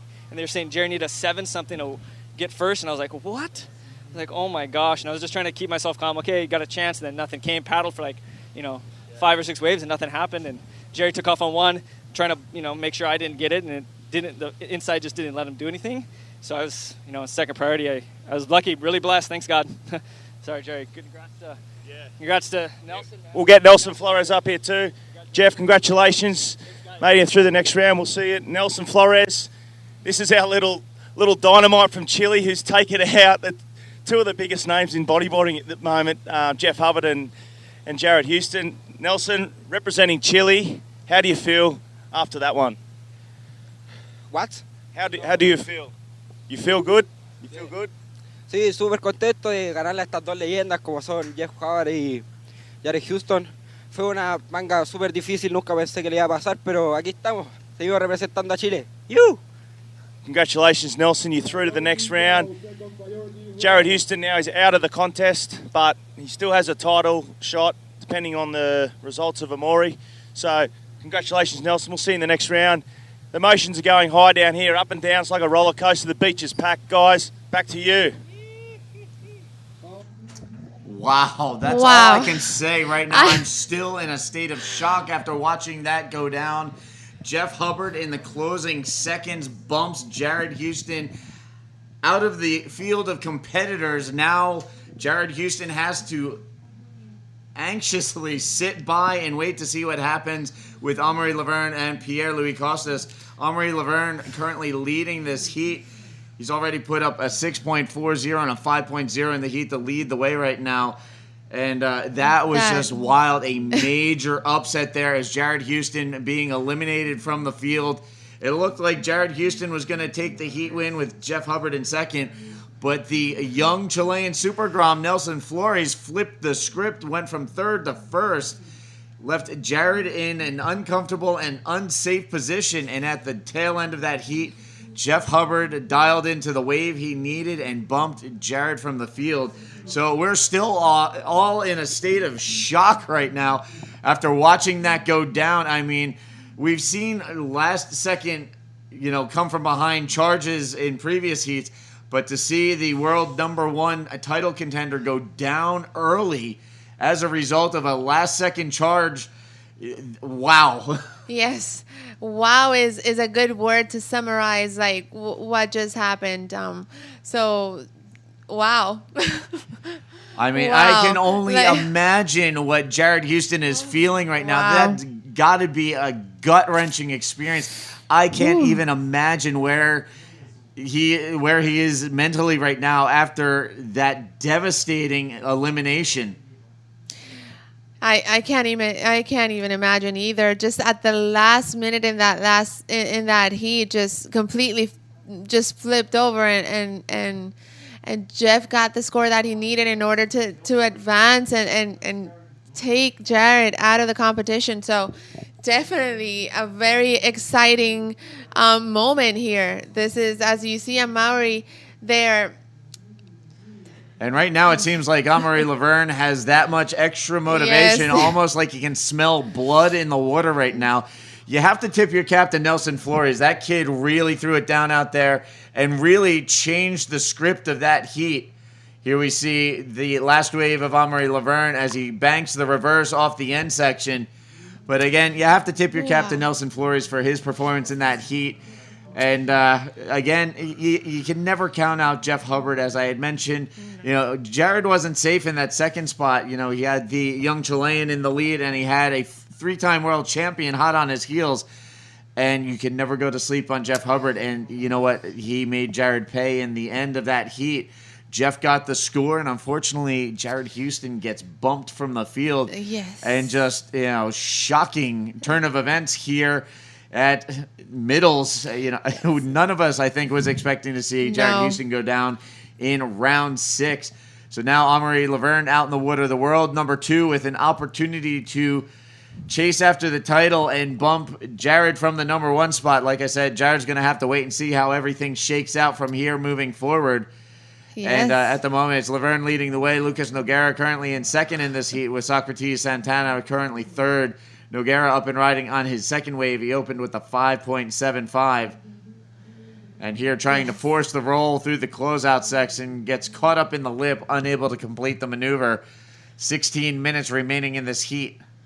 Yes, the 5th heat of the 6th round. Just, wow. Wow. Yeah. That was amazing. Just at the end of the heat, just getting the score that he needed. We've been saying it all this time. It's not over till it's over. So, till the last second, until that horn blows, anything can happen, as we just saw in that last heat. Wow. You know, my heart jumped out of my chest practically with that result. When that score dropped, I almost fell out of my chair. I mean, again, you know, we're rooting for all 3 of these guys to give it their best go, but when you see the top-ranked guy, the front runner, get eliminated early, I mean, that just sends shockwaves through the entire competition field. Yes, and I can imagine it's a shared sort of sentiment across the board, as we take a look at this heat with the current heat leader, Amaury. As we see a split pick in the water with Socrates Santana, the junior from Brazil, making a spin there and trying to gain some momentum and speed. And this guy is on fire. He's been performing really well since the beginning, both in both categories. So Socrates Santana, he started off this heat with a 5.50. We're waiting for the scores for that last wave, and that was a split pick. So we'll probably see the replay for the yellow jersey, Lucas Nogueira from Brazil. Yeah, so again, waiting to see if we get the other side of things. It looked like Amory Laverne going on the right. Santana took to the left. And, you know, we've said it throughout the course of the competition, both with the junior heats and the men's heats. This kid is very aggressive. He takes after his mentor, Guilherme Tamega. You know, he just goes after it. He loves staying busy out there. There, the forward pocket spin, backs it up with a flip. And then he's going to finish off with a bank reverse. Gets a little caught up, so does not get the finishing maneuver. Well, actually, I stand corrected. He does eventually ride out, so, you know, he finishes that wave off. But the forward spin and especially the second maneuver, the back flip, were the best of that. That was a smaller left-hand wave, but he really, you know, was aggressive with his maneuvering on that wave. He sits in the 3rd spot right now. We'll wait for the score to come in. But right now, both the Brazilians, Lucas Nogueira, Socrates Santana, trying to chase down the Reunion Islander. The defending 2-time world champion, Amory Laverne, now with the door wide open, an opportunity to strike, trying to take the heat win. And it was pretty close points-wise coming into this event, and things just got really interesting really quick. A lot of intrigue and drama unfolding just like that with the results from that last heat. Yes. Again, you know, it quieted the crowd here to the beach. We'll see how it all pans out. Now up and riding, Lucas Nogueira on his next wave riding opportunity, trying to get rid of a 1.5. There he is, flipping it out. That will definitely help improve his overall combined heat total. So you know, the Brazilians trying to play catch-up with Amory Laverne right now, 12:30 left on the clock, halfway through this heat. So that last wave for Socrates, a 4.25. Now he has a 5.50 and a 4.25. As we see the replay there for Lucas Nogueira from Brazil, landing that, and he's looking to drop that 1.50 and see if he can get a combination of scores. And there it is. Situation change. Lucas Nogueira to the lead. Bumps Amory Laverne to second. He dials up a 4.25. Actually, he dials up a 7.90 on that last flip to go with his 5.75. So Nogueira to the lead. Amory Laverne bumped to second. Meanwhile, scores coming in for Socrates Santana, 5.50 and a 4.25. Now needs a 6.81 to catch up with the defending two-time world champion. We'll see how things shake out as, like I said, things just got really interesting around here on day three. And there you can see the man in red, Amory Laverne. He's out in the water right now trying to capitalize on the things that just unfolded in the previous heat. Currently now in second position, needing a 7.26. So still some waves out there. And here we see Maz up and riding on the left, driving down the line. He's going to kick out quickly. That one not shaping up the way he would like. 11 minutes remaining in the heat.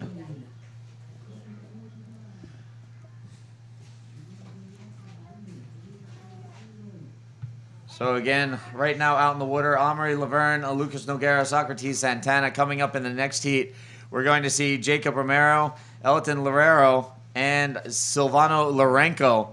So there's a mouthful for you. Try saying that 3 times fast. Those guys are on deck. And then coming up in Heat 7, we'll see world-ranked number 3 rider Pierre-Louis Costas going up against Eder Luciano and Ulysses Suarez. Suarez, the last remaining Puerto Rican in the field here at the Encanto Pro Cultura 2015. 10 minutes remaining in this heat. Nogueira maintains the lead, followed by Amory Laverne and Socrates Santana in third. Lucas Nogueira with a 7.9, 5.75 leads the way. Amory Laverne with a 6.40 and a 5.90 sits in the second spot. Socrates Santana with a 5.50 and a 4.25. Trying to play catch-up right now. Needs a 6.81 to catch the defending world champion. Yes, so as we see Socrates Santana there from Brazil, in trying to better that 4.25 score, he's currently needing a 6.81. So the junior Socrates Santana, definitely, someone to look out for. Still 9 minutes and 17 seconds remaining, so plenty of time, plenty of waves. Let's see how it unfolds in the next few minutes. So counting down, 9 minutes left on the clock. Again, Nogueira leads the way. Amory Laverne sitting in second. Socrates Santana currently third at the moment. As we continue to work our way through round 6 here on day 3 of competition.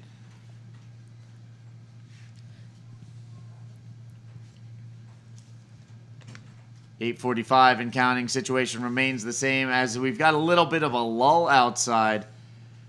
There you can see the camera focusing in on Amory Laverne again with the way things have just transpired.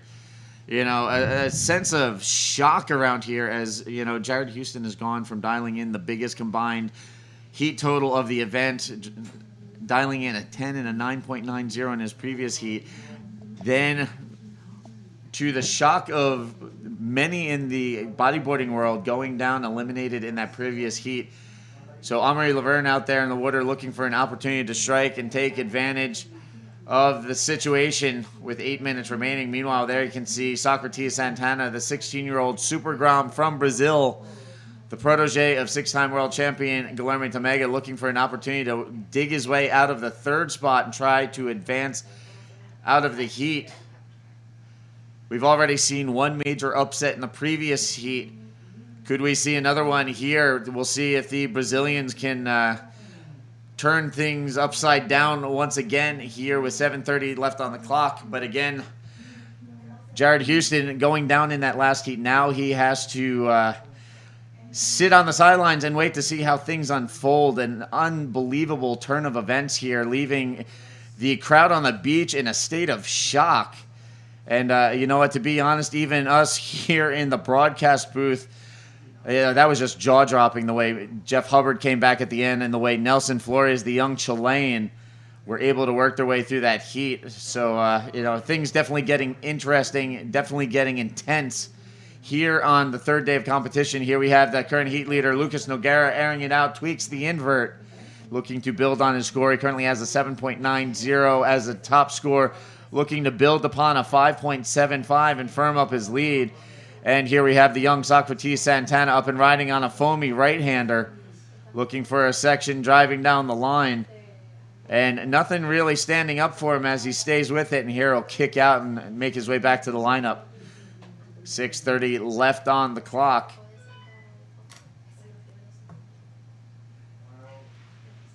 So again, continuing through a round 6 action. Real quick, we'd like to thank our beverage sponsors. Sprite here today doing promotionals on the beach. Also, we'd like to thank Malta, India, as well as Coors Light and the Rums of Puerto Rico. For those of you who have never been to Puerto Rico, you definitely want to sample the Puerto Rican rum here on the Enchanted Island.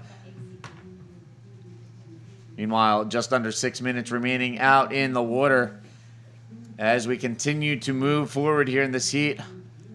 Lucas Noguera continuing in the lead there. You can see Socrates Santana still trying to dial in a 6.81 if he's going to track down Amory Laverne. A pretty tall request for the 16-year-old from Brazil.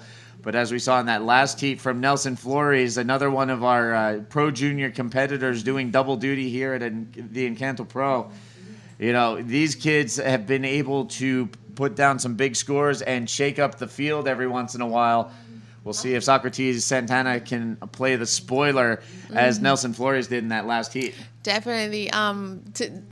Junior to look out for. Over 5 minutes remaining still in this heat. The fifth heat, we have Socrates. He's needing a 6.81 with a combination of scores of a 5.50 and a 4.25. He's looking to drop that 4.25 and trying to get that 6.81 that he needs in order to get to that advancing position.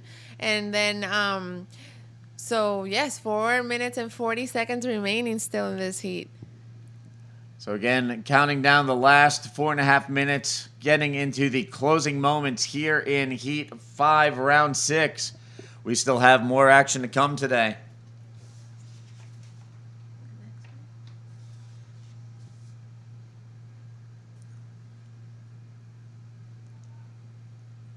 So again, coming up on deck, more action still to come. We still have 3 more heats to work through here in Round 6.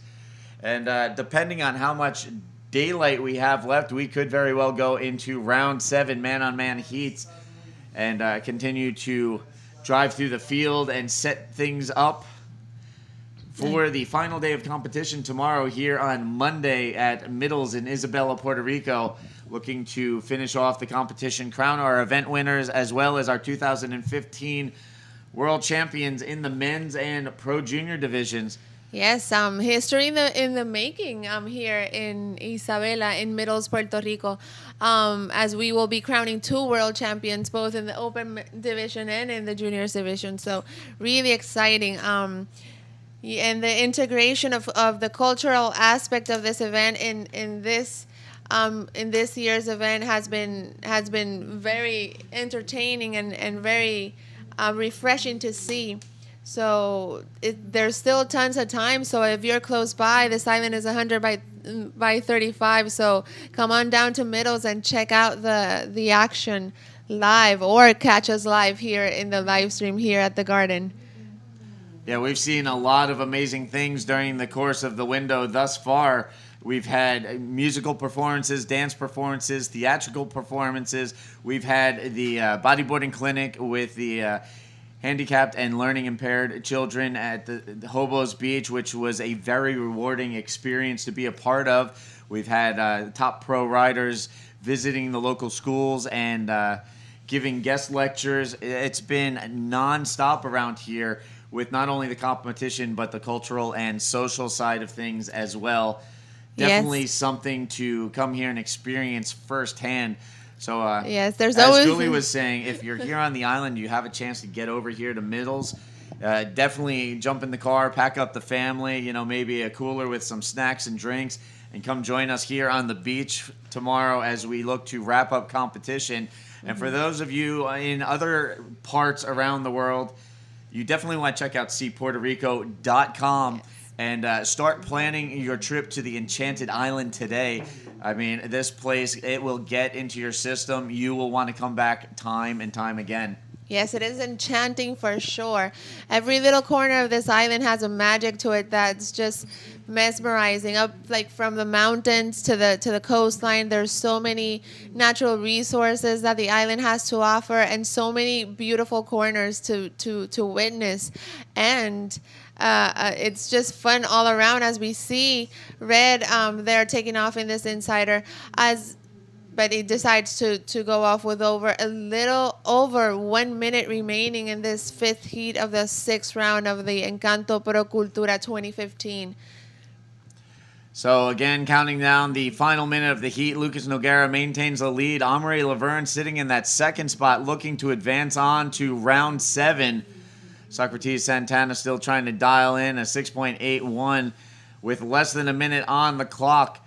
So right now it looks like the world number 2 title contender is going to move on to round 7. We'll see how this shakes out points-wise, as Amory Laverne was very close to Jared Houston. Jared going down in this round. Amory Laverne looking to advance on to the next.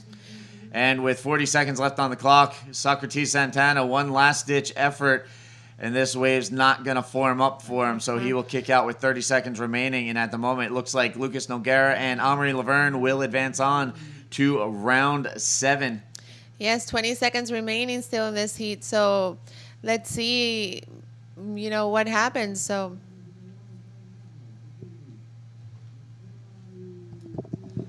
counting down the final seconds, and as we get down to the tail end, the horn is going to sound with Lucas Nogueira taking the heat win. Amory Laverne doing enough to get through this round. He moves out in second place, so he will stay alive to compete in round 7. So things just got that much more interesting. Jared Houston going down in the previous heat. Amory Laverne advancing out behind Nogueira in this one. And we're going to take a quick commercial break. We'll be back right after this. Okay.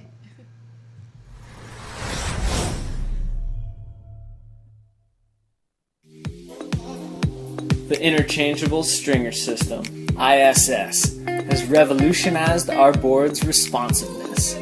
From the first time I tried ISS, I was hooked. It keeps my board with perfect flex and with a much longer lifespan. The same board can be used throughout the year in different seasons, conditions, even different stances. ISS, now available in hub boards.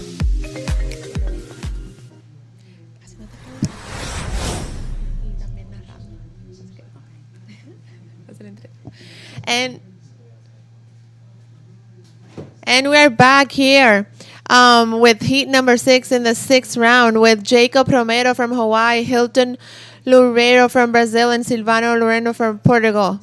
25-minute heats again.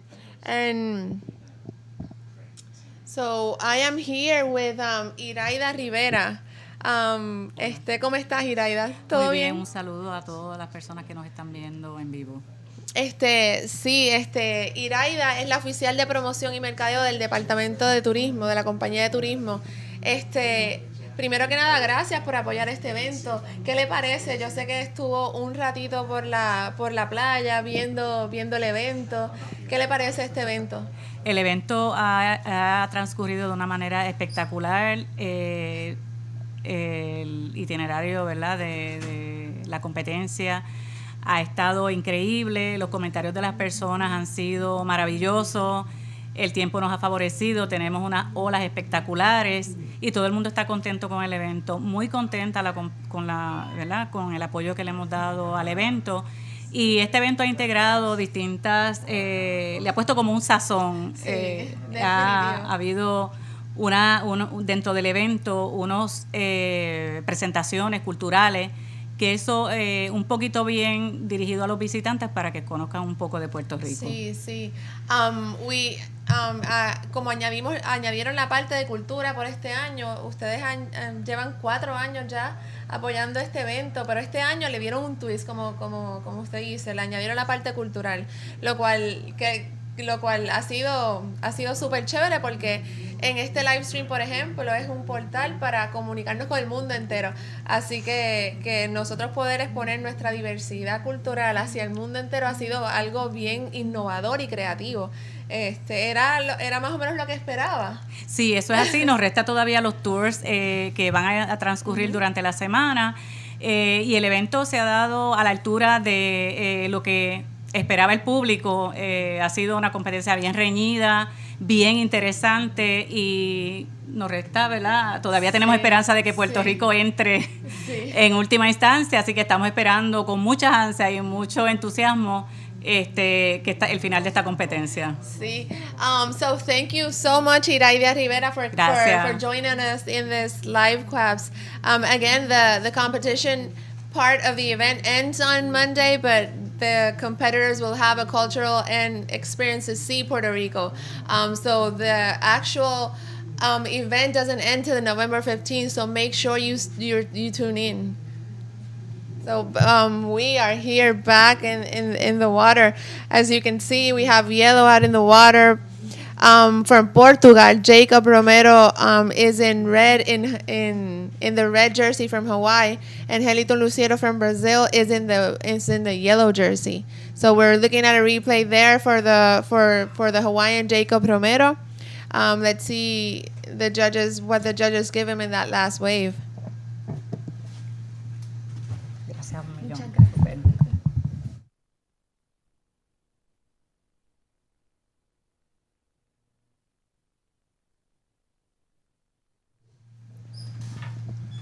And now we are here, back.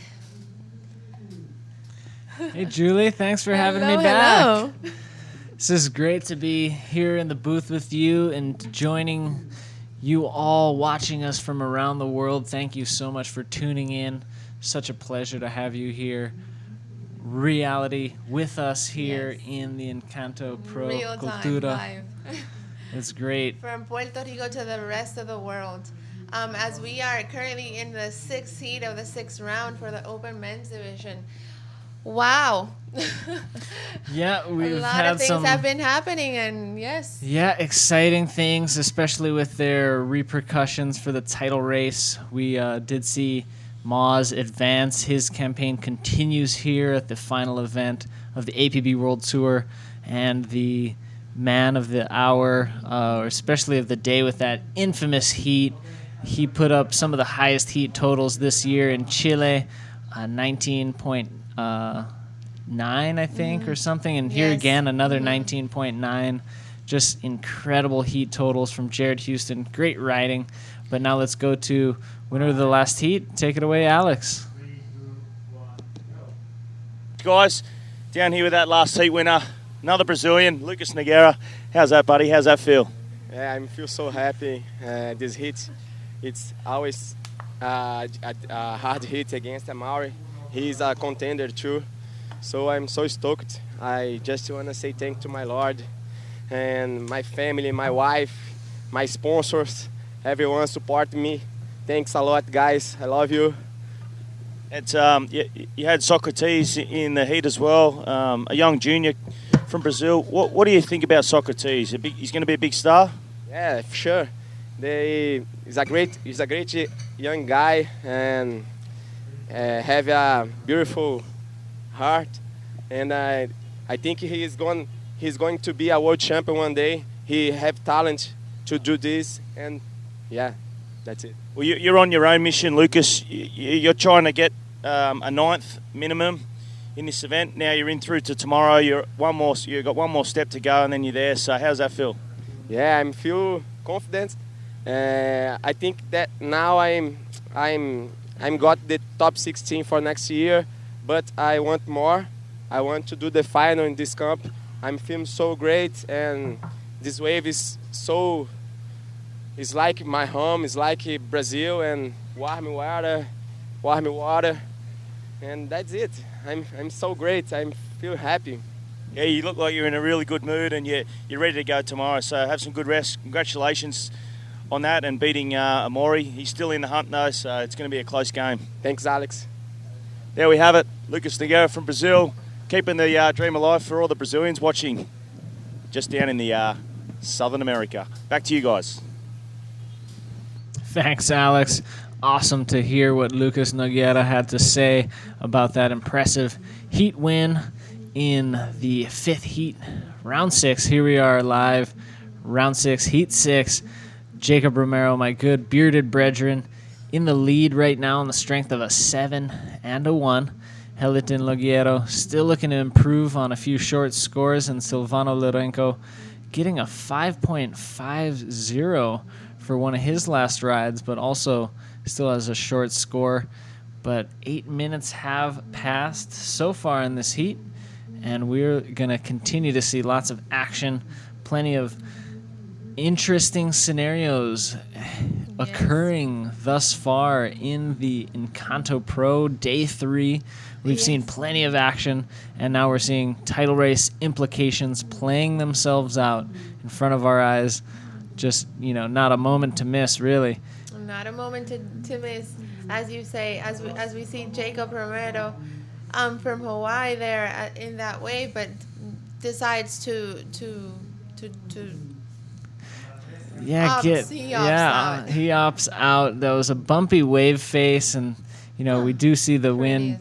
Oh, it's gorgeous. That's just a glimpse of this beautiful Isla Boricua. One thing you can get here all year round is coconuts. Oh my. You can stay hydrated with coconut water the whole year, and there are plenty. So you just have to learn how to go up that palm tree. And if you don't want to climb the tree, there's plenty of vendors on the side of most roads. Coco Frio is the sign that you'll read, and you'll pull over and get a nice cold, chilled coconut opened up for you in front of your eyes, and feast on the tropical banquet of a beverage that the coconut is. Yes, very rich in electrolytes. As we see Heliton trying. Yeah, let's see what happens here. Pretty bumpy. I think the wind's picked up just a little bit. Heliton buying some time with the forward spin, and he gets out of that one. Not sure if that'll replace the 165. Something close in between his two scores. Jacob again searching. His previous wave was pretty bumpy as well, and he cut out. This one was a medium-sized wave. He got out of there quickly. He's going to return to the lineup, but he's stoked to have that 7 in his scoreboard. 10 minutes into the heat and have a 7.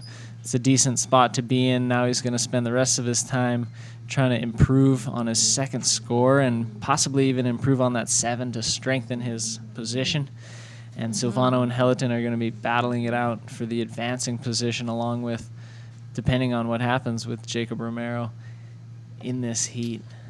Yeah, so 7 is a good score to have with 14 minutes still remaining from the 6th heat of the 6th round of the Open Men's Division.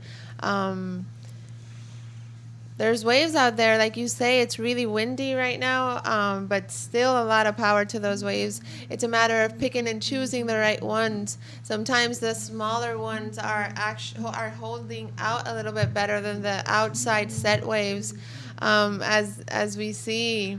Some of the boys, out there. Jeff was talking to PLC there. He was with Luke Kitchen and Tanner McDaniels, both young guns, kind of looking on, seeing how these older guys behave in these pressure situations. Jeff very emotional after that heat win, and just an interesting thing. And we were speaking about it, and it was Nelson Flores who had the best wave of that heat, and it came down to he had the cleanest section to boost on. That's what he was able to get the biggest score of that heat with, and it's like a diamond in the rough, literally right now, to get a nice clean section, and all riders capable certainly in that heat.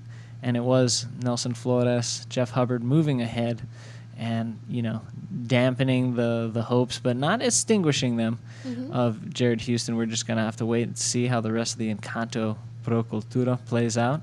Yes. And so I would imagine is a matter of just of waiting to see how everything unfolds in the next round to see. But as we have still 12 minutes and 45 seconds still remaining from this sixth heat. Reaching the just about the halfway mark in this heat. Jacob and Silvano have established at least a couple scores that they want to keep. Heliton Loguero still wanting to ditch both of his current rides, but even with that 2.65, he can attack Silvano's position in second, just with the 3.86 required. But if he did just get a short score, maybe a 4, Silvano wouldn't need very much to then recapture that second position, because he has a 1 counting in his scoreline. Also, Jacob Romero still counting that 1 point. He's trimmed on several waves, hoping for something to pop up. And with that 7-pointer, he knows not to really fool around if it doesn't offer much. Here's our rider in third place. Got a lot of speed. He's hoping to find the section. It's just breaking all in front of him. Has to get out.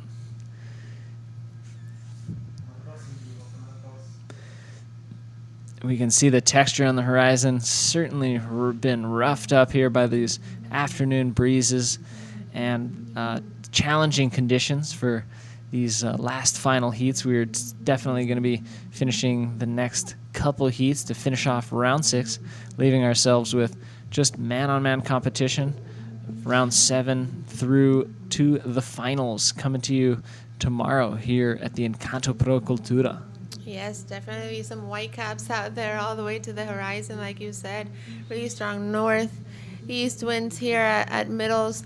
It's very typical here in the island for the winds to increase in the afternoon and die off at the end of the day. So hopefully that will happen today and give the competitors at the last part of the day a little bit less wind and a little bit more of a clean faces, because it is challenging out there with this wind and all this movement, and there is still swell, so there's some power out there, but still it's good out there. I mean, certainly, yeah, we're seeing some nice rides even in this heat. That 7.0 from Jacob Romero, and in the last heat we did see some scores reaching up above average, good, almost to the excellent range.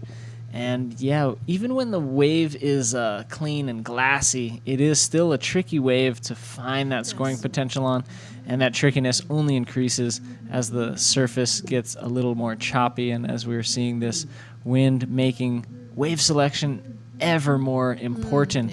As these riders are sitting and waiting. They all have about 5 waves each, and they've yet to solidify a second scoring ride. And so we've got some interesting time ahead, a little less than 10 minutes remaining in this heat. Here's a little glimpse of the precious natural resource of the dunes being protected, and the event structure being well off of the dunes. The wonderful staff of Clio's operating some of the priority boxes, signaling the time with some colored boards, as well as controlling the rash guards that get handed out. So big thank you to all of the Clio crew here helping this Encanto Pro Cultura 2015 go down in history. Yes, go down in history, as you say. One of the intentions of the event is to keep the beach as protected and clean it as and leave it as we saw it, even better. As we see Jacob Romero from Hawaii there in that wave trying to get some speed. Nice Rolo, he was looking for a section. Most of that wave came from behind the whitewater. Here we see Heliton. He's got a lot of speed, approaching a nice, little whitewatery section, but gets a nice Rolo for sure. Yeah, and I'm thinking that he would be able to drop those scores there in order to get a better score than the ones that he has. Certainly. Let's check the replay. Jacob being very patient, driving up now. Very tricky section, but a smooth through the lip Rolo. Kind of a bigger wave. I think they will be rewarding that. And as you said, Heliton with some smaller scores, definitely replacing one of those with this ride. A similar Rolo through a difficult section. As the scores come in for that last wave of Heliton, a 6.0, placing him in the first position now, with a little over 7 minutes remaining. So I was getting back to what we were talking about, the dunes, a little bit earlier. Alejandro Roman is actually at the beach, and he's in charge of this whole recycling program. So definitely, they're probably going to quantify how much plastic they've gathered from the beach and keep it pristine and clean, even better than how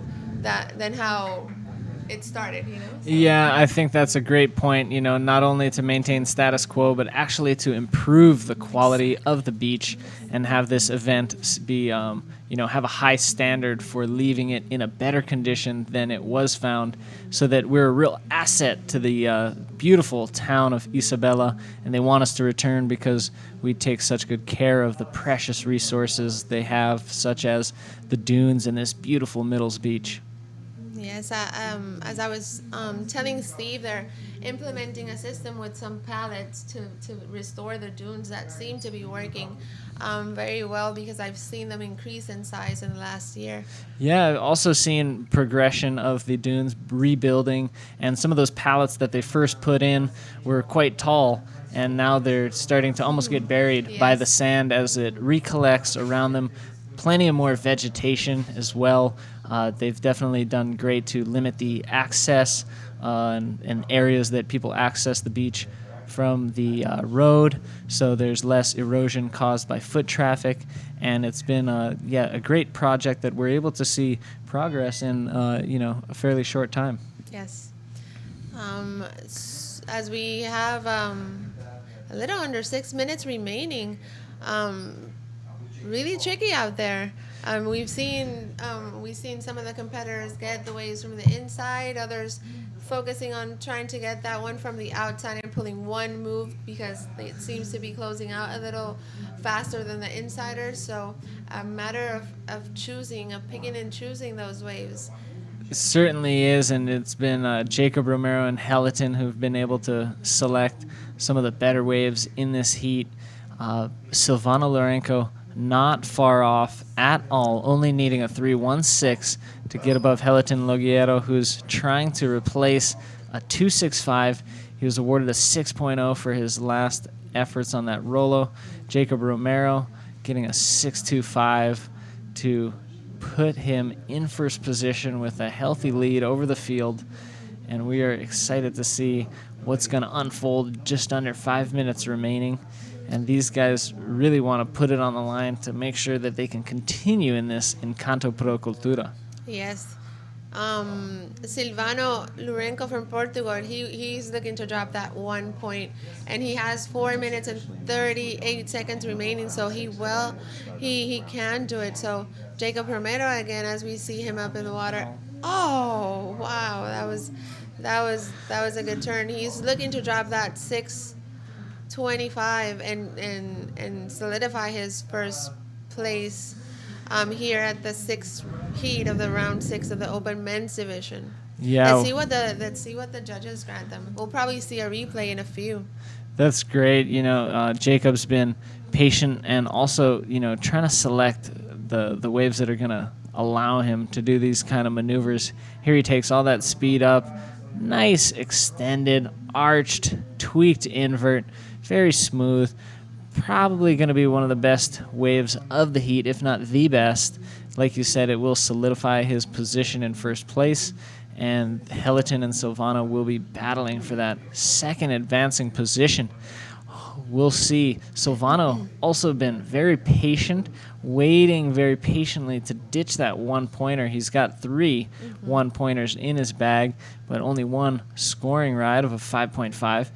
If he can just ditch that one for a 3.16, he'll scoot ahead of Helleton, but he's actually probably going to be hoping for a bit more, as Helleton could quickly change his 2.65 with something else.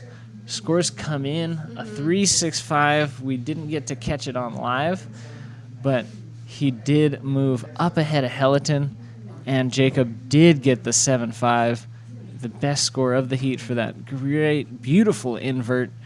So he's in first. Now Silvano in second, putting the pressure in these final 3 minutes on Helleton, needing to ditch that 2.65 for, again, a 3.16 to move ahead.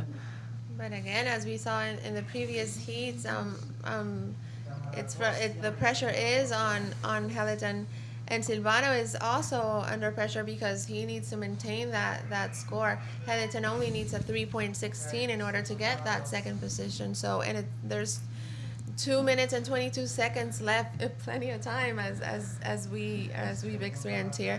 As you see the wind howling, so maybe we'll get a little rain and it'll glass off like we've been seeing in the past that we saw yesterday. That would be convenient. We only have 2 more heats after this heat of round 6 before finishing up the day. We are going to save all of round 7 for tomorrow and move on through the rest of the competition.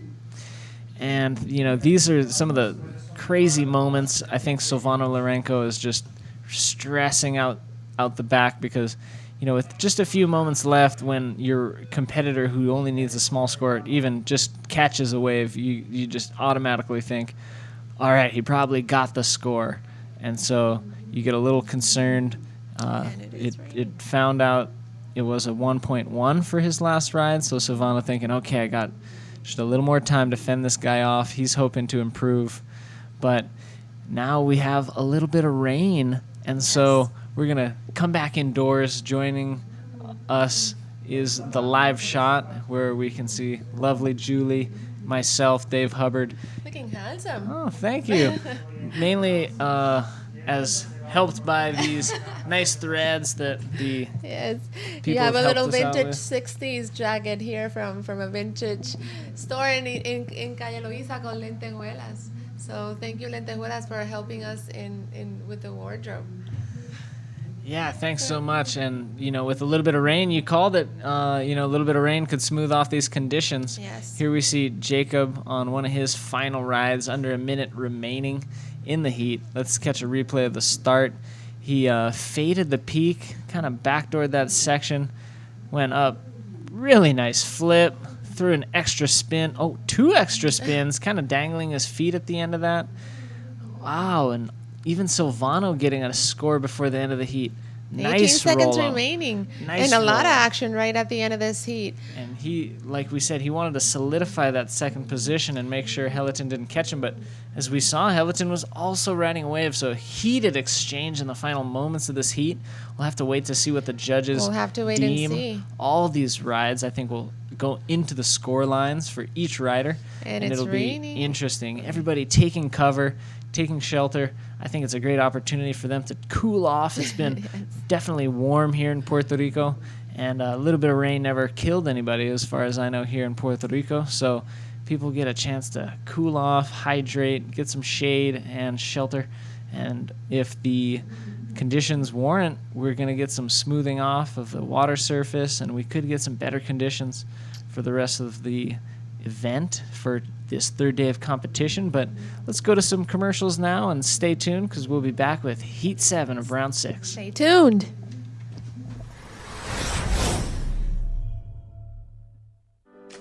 Over 2 years ago, I began working on a new core. I wanted a core that provided twice the projection, flex, and recoil, at the same time increasing strength and durability. After constant testing and perfecting, it's finally ready for you to ride. Quad Core, exclusive to Hubboards.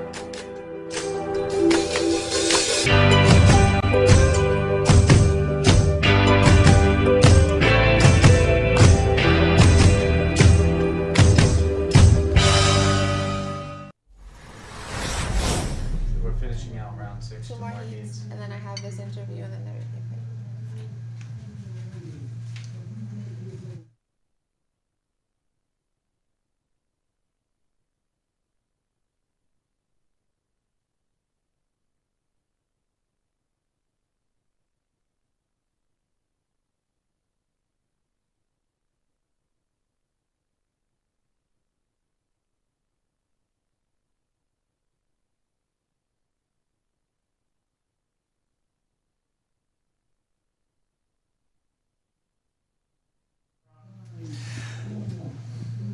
All right, and we're back here on day 3 of competition as we get underway with Heat number 7, round 6 out in the water, the second to last heat of the day. As it has officially been announced, we're going to call things a day with the finish of round 6.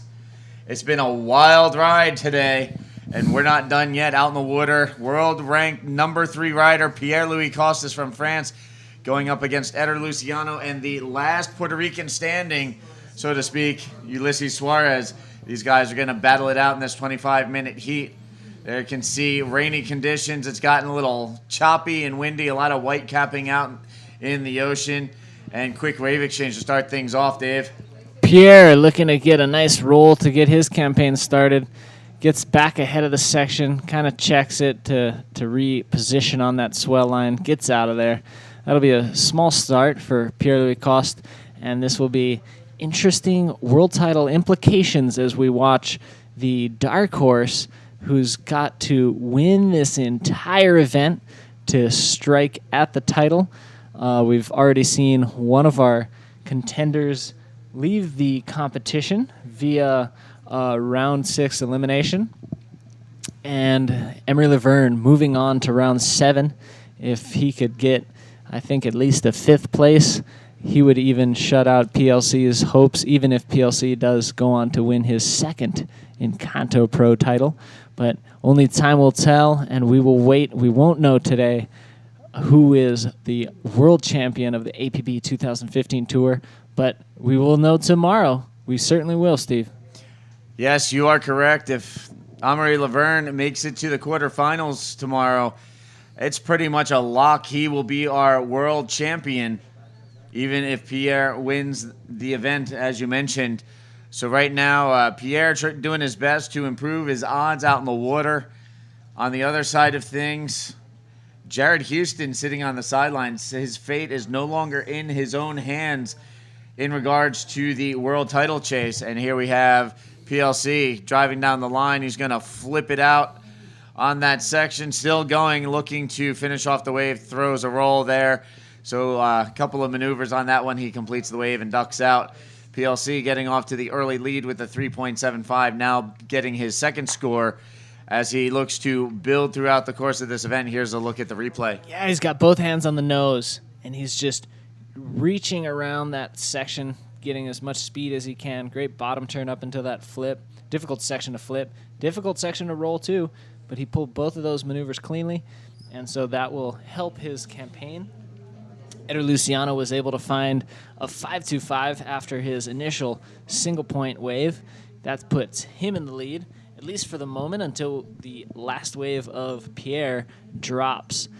Also unscored as of yet, Ulysses Suarez, the local Puerto Rican, very talented, making it all the way to round 6, hoping to continue his campaign here at the Encanto Pro Cultura. 22 minutes remaining to see if that will take place or not. So again, working our way through the last couple of heats of the day out in the water right now. Eder Luciano leading the way. We saw Eder in action yesterday, dropped a couple of solid scores, amongst those an 8.25, which was amongst the highest scoring waves of the event at that point. Here he is back in action, leading the way, bumping PLC down to the 2nd spot. Now waiting for Ulysses Suarez to get into the mix of things.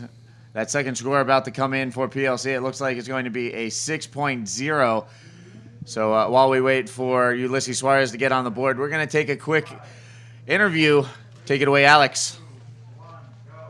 Yeah, thanks, guys. Well, it's getting interesting now. Jacob Romero has just advanced through, and he's going to be in Amori's heat tomorrow. And that's going to define the world title, I think. So, J-Rob, well, you shredded all this whole heat, so how's it feel, mate? I missed your last interview. Yeah, it feels good. The waves are really good. So, yeah, like you said, tomorrow's a big heat for Jerry, the world title hopes, all of that. But, you know, I'm just going to do my thing, and if I get the waves, I'll perform on them. So, no pressure, just enjoying.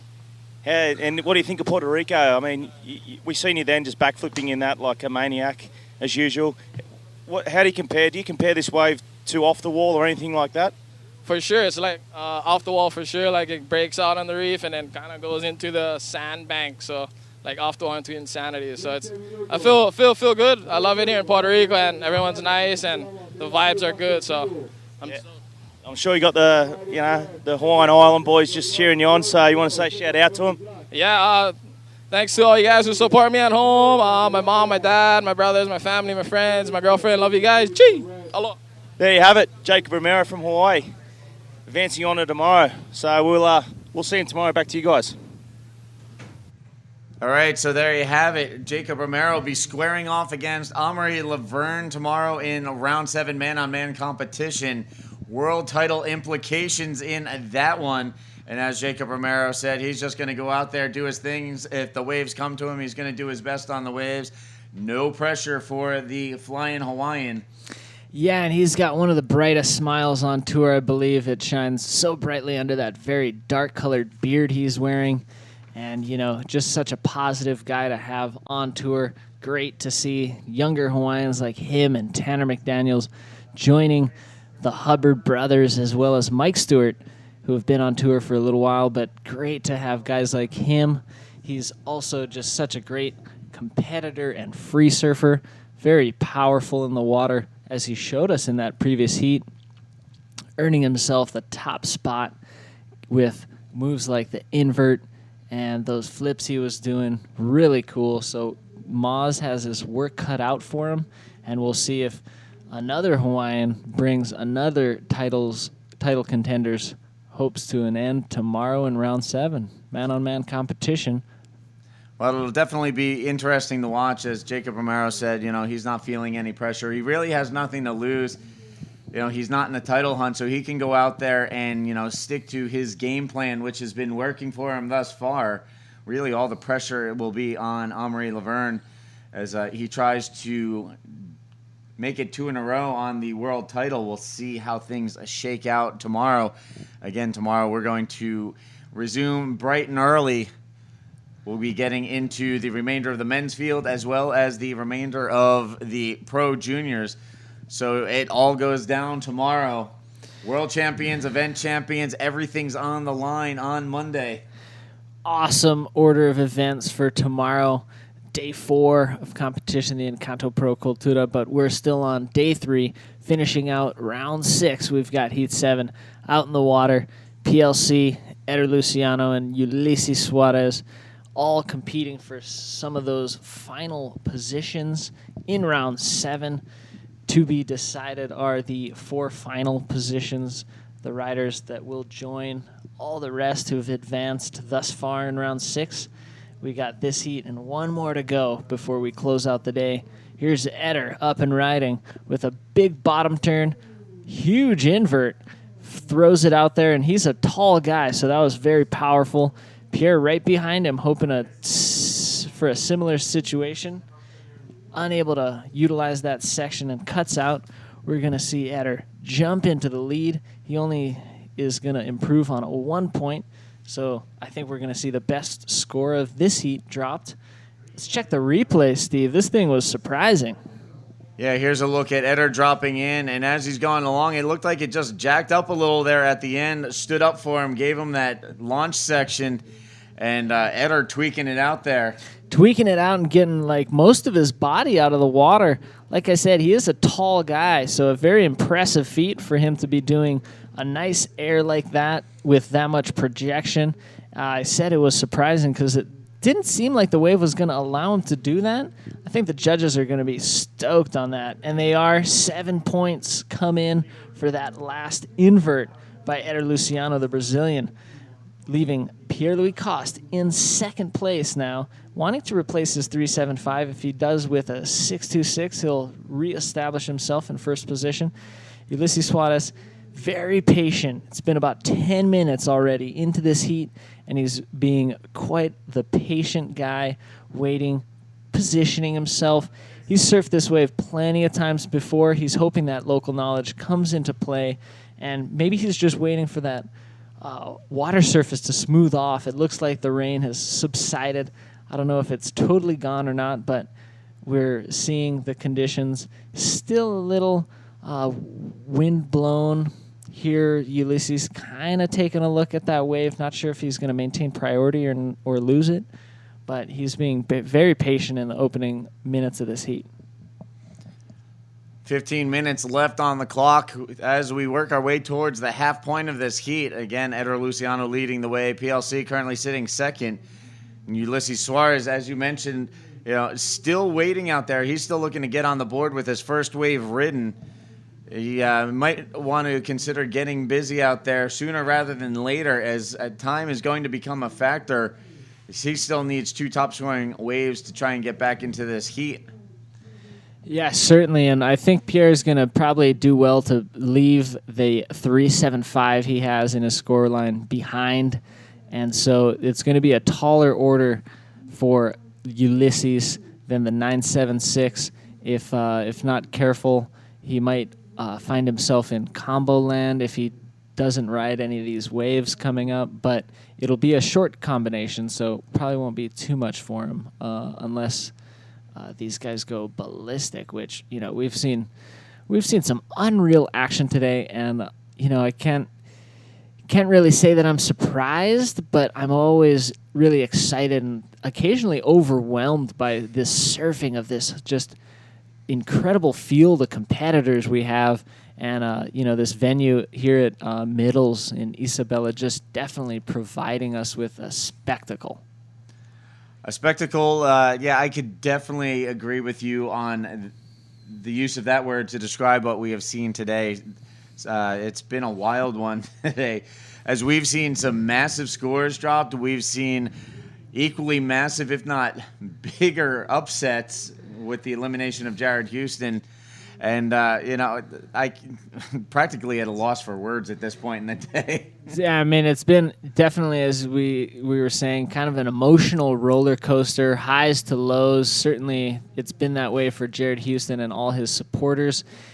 Elated about his round 5 incredible heat victory and all that surfing he was doing just so powerfully. And then just dramatic lows coming in after the theatrical performance of the recess midday out to the theatrical drama that happened right in his round 6 heat. Pierre with a nice round roll on this wave. It's kind of a clean section. He was able to find it around the middle of the break there at Middles. Look at that bottom turn. Lots of spray coming off the rail. Clean projected roll. Timed it perfectly. And he's ditching that 3.75 for something. Let's wait till the judges drop the score and we'll give you an update. Still yet to ride a wave with over half of the heat gone, Ulysses Suarez.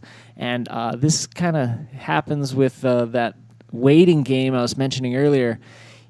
Waiting, being selective, important, and can be a useful strategy, but you don't want to get caught waiting too long. And so that could start to work against Ulysses, but he's still definitely within reach of some of these positions. Let's see what happens here. Scores do drop for Pierre's last wave, 6.5 for that single rollo. Very clean, though, so it was awarded as such. He scoots ahead of Eder Luciano and leaves Ulysses Suarez needing... Oh, he's got a ride now. Okay, we missed it, but he's got a 4.5 on his scoreline, now needing a 7.76. So Ulysses Suarez, he's been waiting for ages, but he's got himself on the board with a 4.5, and that could be enough, but he's going to need a 7.76 now to get ahead of Eder. So Suarez getting into the mix here. Opens up with a 4.50, now needs a 7.76, as Dave was mentioning. Trying to play catch-up with Eder Luciano and Pierre-Louis Costas, the current heat leader. Pierre, the current world number 3 title contender. A glimmer of hope after the way things have gone down here today. Jared Houston getting bumped from the field, leaving the door open for Amaury Laverne, but he's got to go up against Jacob Romero tomorrow in round 7. If Jacob can take out Maz and Pierre can make it to the final and win this event, there is that slim possibility PLC could walk away with his second world title. He won his first title back in 2011. And he's always in the conversation for the title hunt year in and year out. This year, he had a little bit of an uneven season, but he came on strong in the tail end of things to get himself back into the running. So, again, coming into this event as a bit of a dark horse for the title run. But, he's still very much alive in the conversation right now. we'll see how things pan out for the Frenchman moving forward. But right now, Pierre just focusing on this heat, 10 minutes remaining, trying to take the heat win and continue on to the final day. You see a lot of guys talk about this, They have a lot in front of them, but, their focus is on right now, right here, the heat in the water. Pierre probably no different right now. And whoa, Eder diving for lobsters on that one. That was exciting. Definitely unorthodox maneuver, and he boards it midway through it, and we just saw him emerging from the lip. Here we're going to see a fantastic replay. He's on a peak, gets a bottom turn, throws the Rolo, and now he's looking for another move, hits a huge chop, tries to get up there, and like you said, just ends up diving, hopefully not making contact with the reef, but was certainly in the lip during that failed maneuver. Yeah, you don't want to go diving for lobsters here at Middles. You're more likely to come up with a handful of urchins. Yes, indeed. We do have plenty of sea life here at Middles, but not as much of the delectable edible types as somewhere other than the coast here, but we do got, we have fantastic seafood on offer. And let's not get into the food conversation just yet, but I could just go on for hours about the delicacies of the gastronomy here. Here we see Pierre-Louis Coste. He's up and riding on this wave. He's hoping for a section. He's going to use some speed. Oh, there we saw 2 hands on the nose again. Briefly before pulling a backflip off this closeout section, whips the hair out of his face before cutting out, and I'm excited to see the replay. I always love it when competitors put both of their hands onto the nose of the board. Here he starts with the hand back on the rail, and here he slides it up briefly. Boom, there it is, both hands on the nose. It's kind of a hang 10, and then he gets the backflip there, pulls it around, a couple of hair whips for good measure, and gets out of there. It could improve his score line, definitely putting more pressure on the other competitors in this heat. Ulysses Suarez on the inside, possibly of having caught a wave during the exchange, as we see the competitors kind of paddle battling back out for the priority positions. 7.5 remaining in this heat, plenty of action. We might see some shuffling of the leaders, and they're all fighting for those 2 spots out of this heat that'll make it into round 7. That'll be surfing tomorrow. So again, working our way through the tail end of competition this afternoon here on day 3. 7:15 remaining on the clock in heat number 7. We have one more heat to go. Coming up on deck, we are going to see Sergio Luiz and David Barbosa, both from Brazil, going up against Dave Phillips from Hawaii. So a pair of Brazilians looking to battle it out with the Hawaiian in the last heat of the day coming up again. That'll be heat 8, round 6. And then we'll call it a wrap on the bodyboarding end of things and go into some musical entertainment to close out the afternoon. Stay tuned. We'll have Julie bringing us the interview before we get into the live music on the beach. Meanwhile, out in the water, we still have action to unfold here in round 6. And it's definitely been an adventurous afternoon here at Middles. Certainly is. Ulysses Suarez hoping to continue his adventures here at Middles. He's got a pair of 4.5s, hoping to improve on both, if not one of them. Eder Luciano, nice flip, doesn't get hung up, even though the section threatened one of his rails there. Let's see it again. This is just very technical riding as he meets up with the whitewater, drives a nice bottom turn, finds that lip, projects out, gets that fin in just in time to allow him to spin back in front and negotiate some of the chop on the wave face. We're going back to these waves that are just breaking out the back while the riders wait patiently. Ulysses Suarez has been waiting quite patiently, only has 2 waves ridden, needs an 8:01 now to move ahead of Pierre, who has been bumped down into second place. Eder Luciano with a 7 and a 6:15 for his last ride has moved back up into the lead. Just a little more than 5 minutes remaining. And kind of back to the story at hand, PLC mentioned here on the morning show that he was just pleased to be in this race with such great other contenders, such great other riders. He admires both Moz and Jared Houston for their riding as well as for their professional personalities. All three of them actually pretty good friends. Certainly the two Frenchmen are a bit closer, I would say, but Pierre and Jerry have done many trips together filming and both ride for Pride, and so they are, pretty tight as well. Here we see Pierre looking for an improvement on his situation, gets up for a nice backflip. That was pretty projected and very powerful. I think that's going to help his situation as that was really explosive and technical. Here we see Ulysses, who's been patient most of this heat. He's hoping for a big section to show some of his capabilities. He tries a flip, but the section didn't offer too much projection, and he's out of there. They're both going to scramble back out the back with just a little bit over 4 minutes remaining. Let's take a look at Pierre's wave. Look at that. How technical was that, Steve? That was pretty technical, and the degree of difficulty increased by the fact that it was a mid-phase turn to project up there for the flip. He didn't get full projection off the bottom. So, that makes it that much more difficult to complete maneuvers like the backflip. Certainly does, and that section was really round bowling as, like you mentioned, he had to cut the bottom turn short just to make sure he got up in time to hit that section.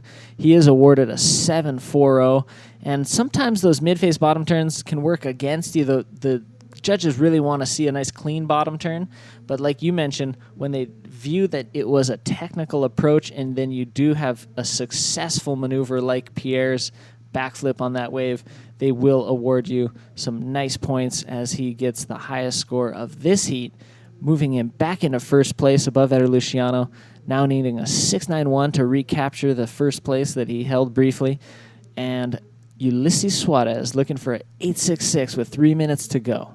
Now, just to touch back on what you were referring to with the friendship and influence of these riders on one another, if you recall back to 2010 when Amaury Laverne won his first world title, that year he was traveling around with Pierre scoring his first ever World Tour win at the Buzios Pro in Brazil.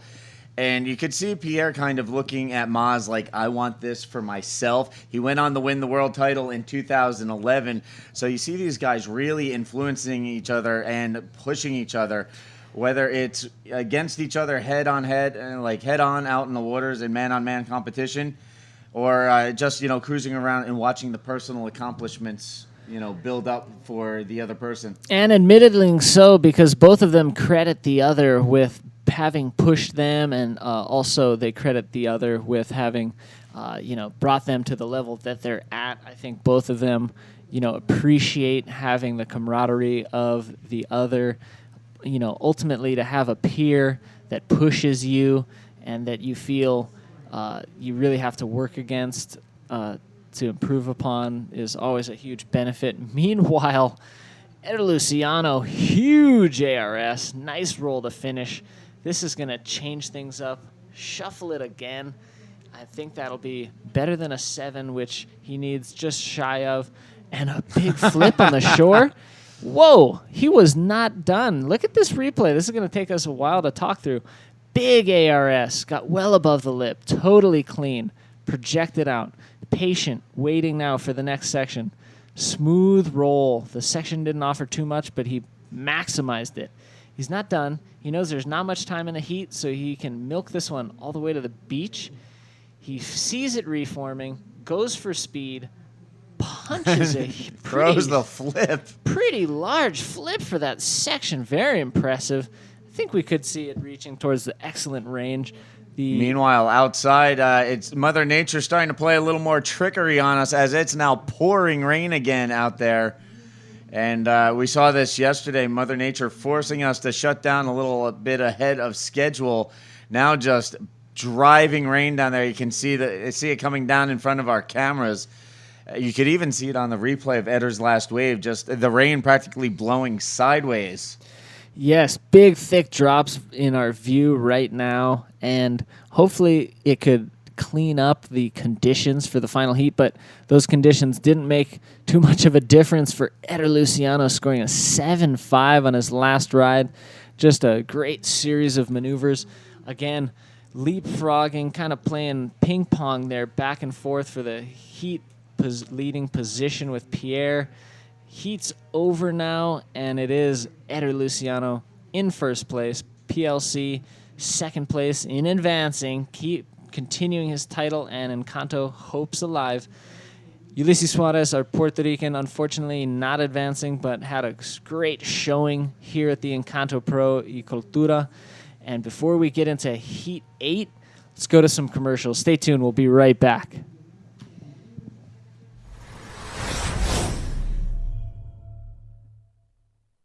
James at the buzzer. Hurry the three. Durant beat him again. The beard.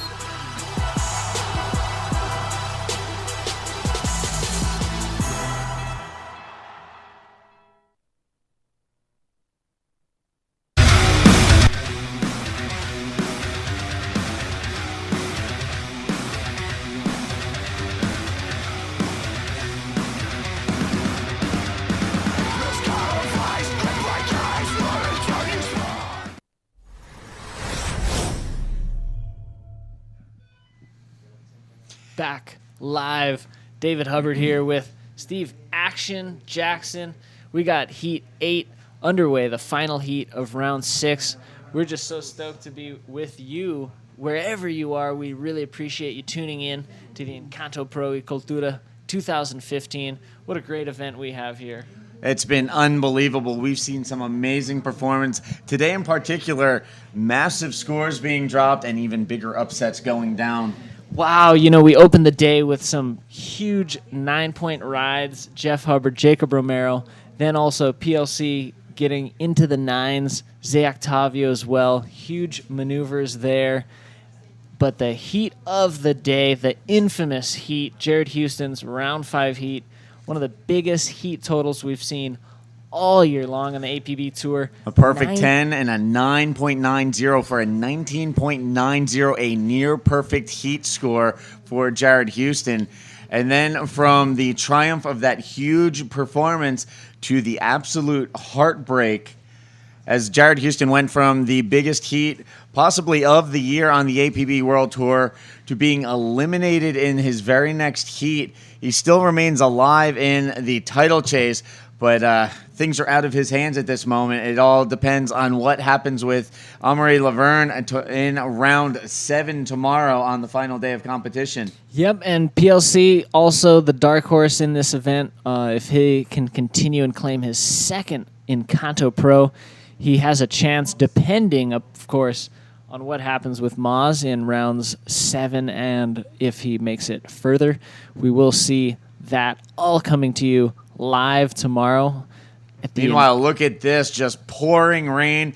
The shot before this, you saw the trees swaying in the wind, driving rain practically blowing sideways.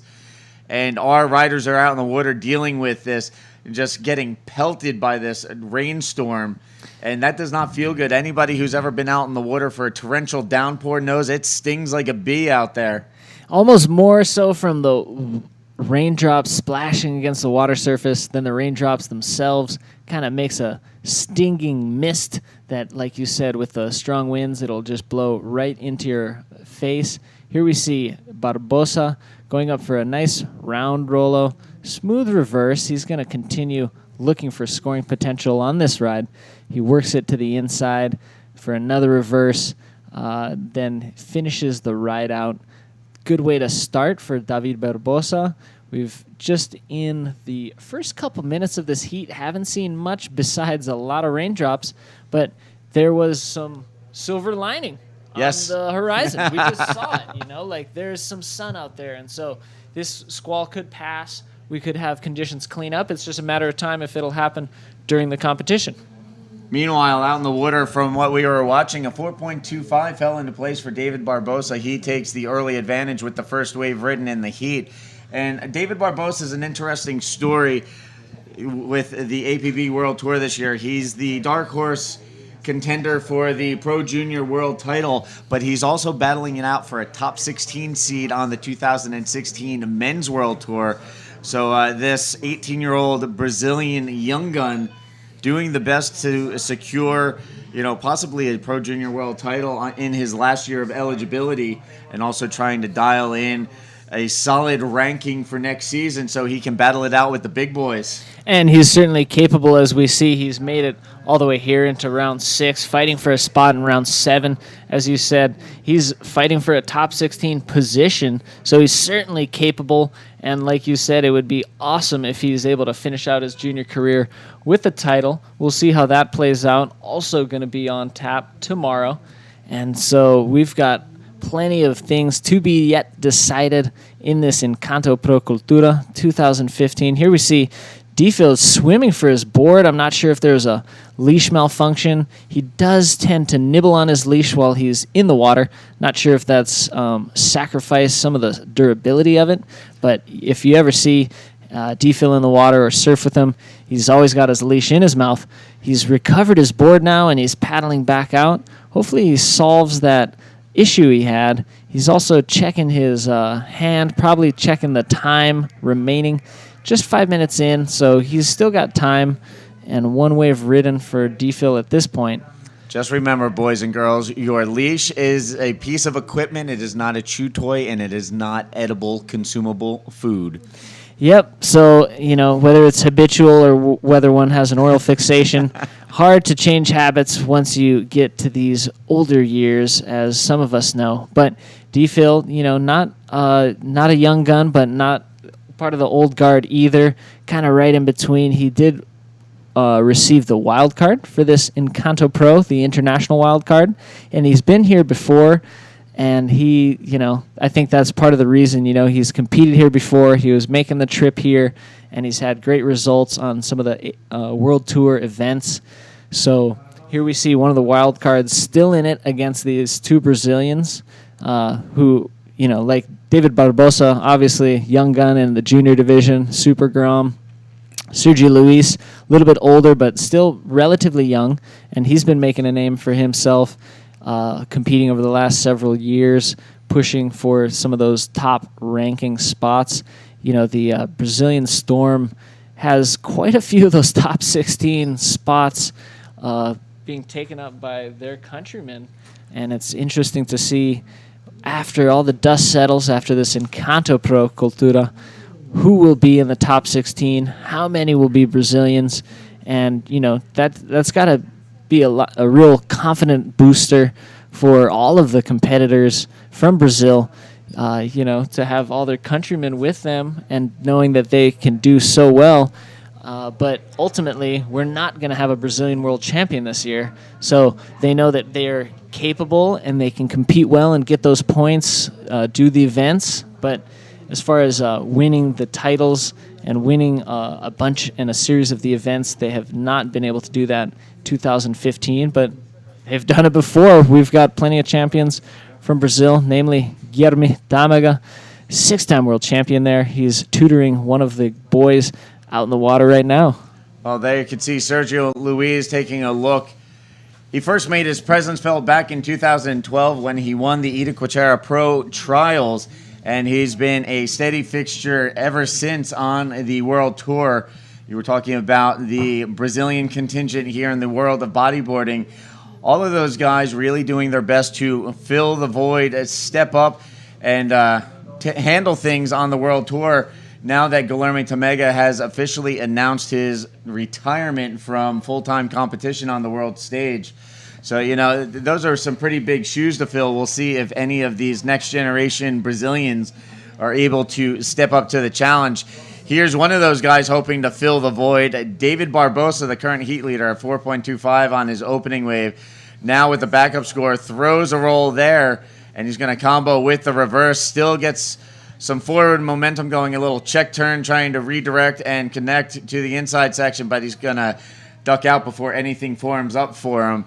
So David Barbosa getting on the board. Surfing a very smart heat at the moment. We're nearly 10 minutes in to the heat. David Barbosa, the only guy with 2 rides and the only rider with actual scores that you'd want to keep. Pair of mid-4s. And so putting, pressure, but not too much on the rest of the field. Phillips and Luis yet to really score or have much opportunity out there, so they're patiently waiting. Just one wave could take them all the way into the lead, but usually competitors need a pair of waves to change the situation and certainly to secure their advancing positions. So with 15 remaining, we're going to see probably a bit of shuffling, but we're going to see some of this patience either paying off or being the dagger that ends some of these, or at least one of these guys' campaign here at the Encanto Pro. So 15 minutes remaining, and David Barbosa remains in the lead right now with a 4.90 and a 4.25, looking to build the scores. Meanwhile, D. Phil's up and riding. Good choice for him to take this medium-sized wave, unable to make a maneuver count, and he gets out of that wave, hangs onto his board, and does the D. Phil hustle to get himself back out there. 1.5 being awarded for this ride. His second score puts him ahead of Luis, but Sergio only needs a little bit more than a 2 to get ahead of David Phillips. And the current heat leader, David Barbosa, on the strength of a 4.9 and 4.25, is the one to beat. Here we see Luis going to strike. Sergio Luis driving down the line, looks to punch the roll through the closeout section, and it looks like he's just going to get caught up in the turbulence. That's going to be an incomplete ride there for Sergio Luis. So a little technical difficulty maneuvering on that last wave. Unfortunate for him, for sure. The other ride he has is, not a huge score. He does get a 1.75, probably the bulk of that coming from a nice trim to bottom turn, but it was an incomplete lip maneuver that would have granted him several more points, that would have brought him above David Phillips in this heat thus far. And we've got more action coming. This is the last heat of the day. We're going to see 2 of these guys advance to join the rest of the field in round 7. Round 7 and onward will be brought to you tomorrow. We're still expecting this swell to hang around. Hopefully conditions will also stay relatively clean, forecasted for pretty much offshore winds most of the day. So let's see how that plays out. But the event coordinators taking note of the forecast, and they're going to be opting for tomorrow to be the final day of competition to decide both of these world titles that we're going to be handing out here at the Encanto Pro Cultura 2015. So as we approach the halfway point here in the last heat of the day, again, David Barbosa continues to lead the way. And we were talking about David earlier about how he's doing double duty in the Pro Junior and the men's division, trying to win a Pro Junior world title and clinch a top 16 in the men's. From what I've seen of David Barbosa this season, he seems to be the most well-rounded of the young up-and-coming Brazilians. We've seen this kid battle it out in small conditions. We've also seen this kid put in some gutsy performances in heavy 10-foot beach break at Itacoachera. I even saw this kid charging 15-foot El Buoy in Chile. So, the kid's got guts, and he's got a lot of heart to match. We'll see if he's able to hang on the Men's World Tour next year. He's been doing a pretty good job of it so far here in 2015 and trying to put a little exclamation point on his performance this year. Here he is, up and riding. Nice bottom turn, big clean invert, and he's stoked on that. We see the little claim there. Best wave of this heat thus far. D-Phil on the wave, trailing it, hoping for something, opting out. He's going to cut out and get out the back. Whether or not he should have just put a roll on that wave just to make a score happen, yet to be decided. But let's check this nice invert. He really flung it out there, got above the lip, really clean. Also, the board was able to disguise the lack of inverting and lack of tweaking by his body. So it really looked impressive. But some of these inverts, as we talked before, the body of the rider isn't really getting upside down. And again, this is just a matter of expression by the rider if they choose to make the invert more critical and put themselves in an upside-down position, or whether they just put the board in the upside-down position. I think he's going to be awarded accordingly, and it is a 7.25 for that high-flying, certainly the best maneuver and probably on the best wave that we've seen ridden in this heat. Over half of the heat has expired, and we're going to see Sergio Luis give it another go. Yeah, with that 7.25, Barbosa put the field into combination situation. Now Sergio Luis trying to track down Dave Phillips for the second spot. Only needs a minimal score, but unfortunately not able to complete the maneuver. We'll see how things shake out. Again, he needed a fractional score to catch up with Dave Phillips. So Barbosa creating a little bit more distance between himself and the other two riders in this heat. Now kind of setting up a battle for second place right now as we count down to the 10-minute mark. Indeed he is, and Sergio awarded a 7.15. Let's take a peek at it. I didn't think he was that close to Barbosa's, but let's see. He gets underneath. Pretty critical, not nearly as much air, not as clean, but the judges thought, hey, it's virtually the same, so they gave him just a 1/10 of a point less. That moves him up into second place. Here we see David Phillips with a huge arse. Can he make it out of it? It looks like he just got barely hung up at the end. Unable to ride out of that, and that could be the difference between advancing and calling this event over for his campaign, but he still has about 9.5 minutes remaining. Had he pulled this, it certainly would have been the best maneuver of the heat. Just unable to come around. Looks like he might have caught a rail as the wave exploded on his landing. So D-Phil just coming a little bit undone here in the final moments of the Encanto Pro. Not sure if he was rattled hearing the score dropped for both the Brazilian competitors, reaching into the 7s for their inverts. Just moments before he's able to take off on that wave. Not sure if that played into the factor or if it was just the simplistics of the water conditions just not being super smooth, just giving him just a little more chop to work with than he was capable to overcome. Here's a nice wave.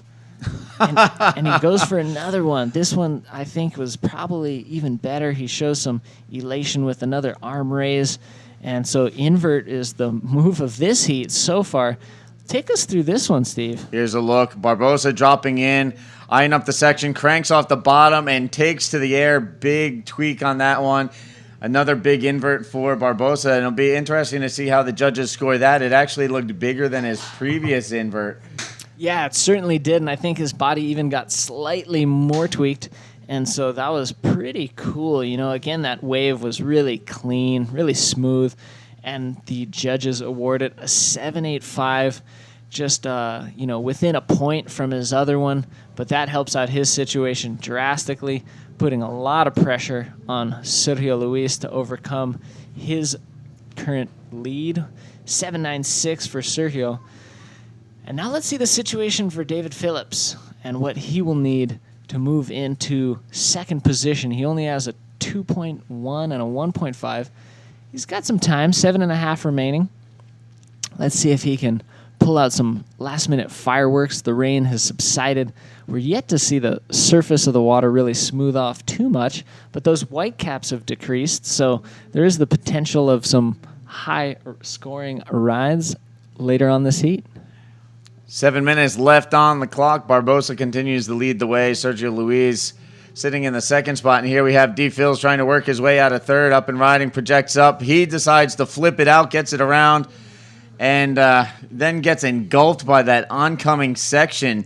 So completes the maneuver and then just gets snowplowed by that oncoming whitewater section. Great move by D-Field to get back in the game and go for that move again, prove that he can land it. Comes around easy. He almost thought about going for a quick Rolo, but he realized the section was bearing down on him viciously, and so he has just adjusted his rail in time to get, like you said, engulfed by the whitewater.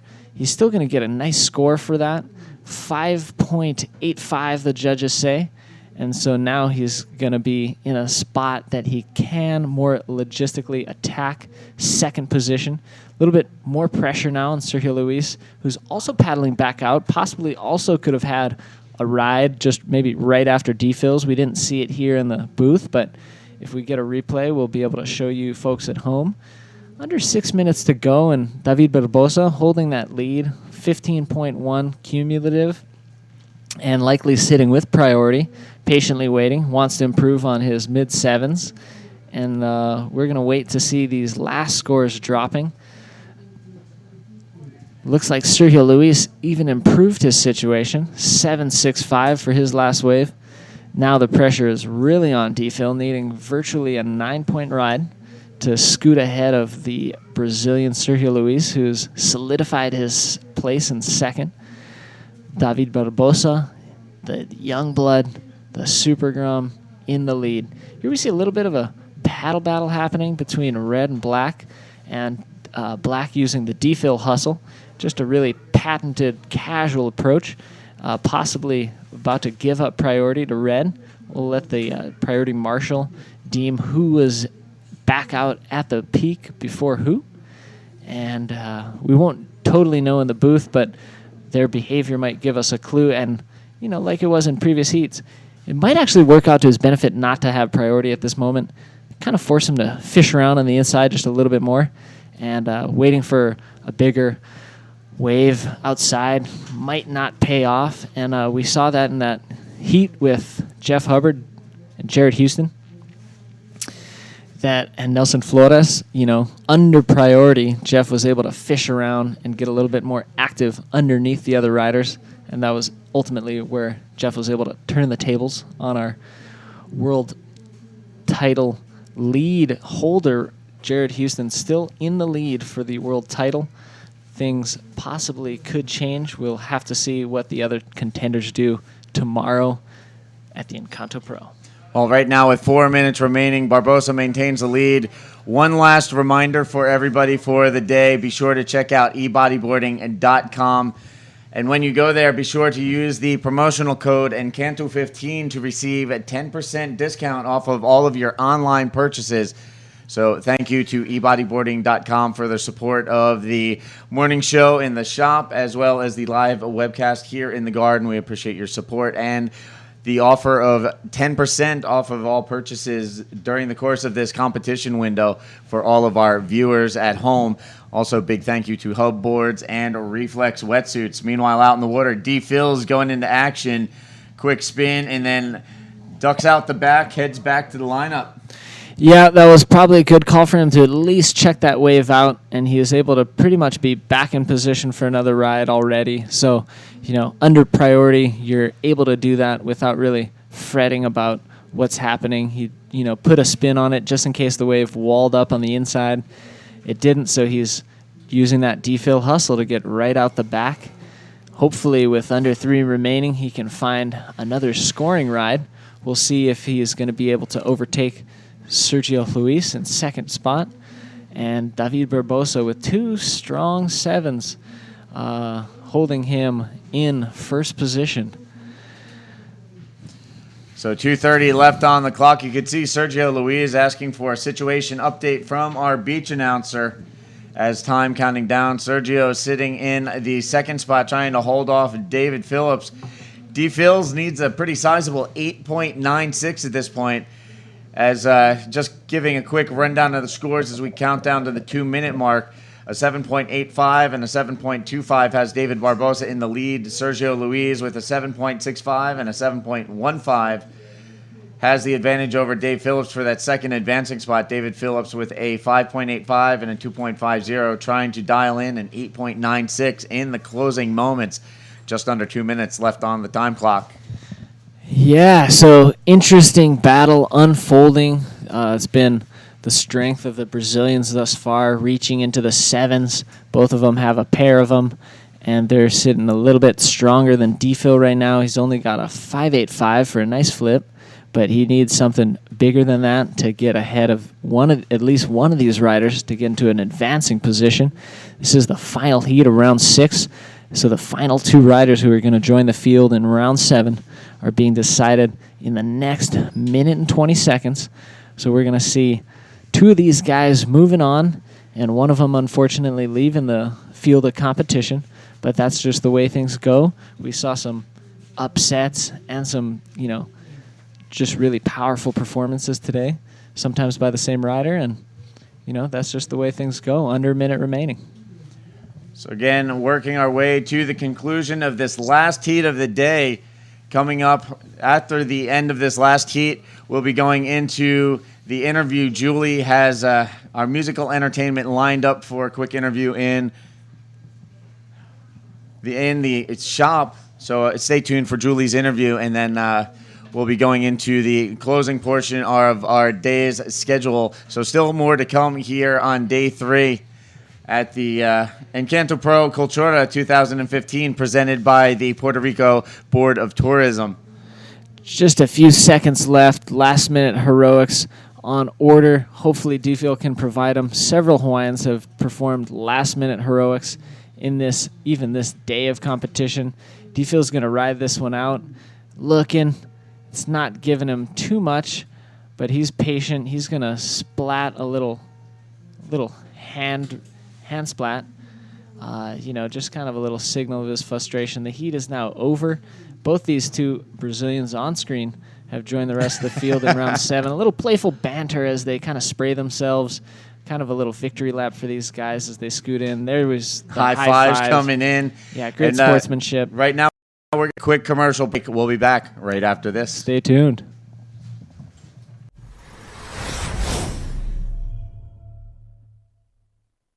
Ven, te invito a mi pueblo, Isabela, un territorio privilegiado con una variada oferta turística que permite al visitante disfrutar de hermosas playas bañadas por las cristalinas aguas del Océano Atlántico.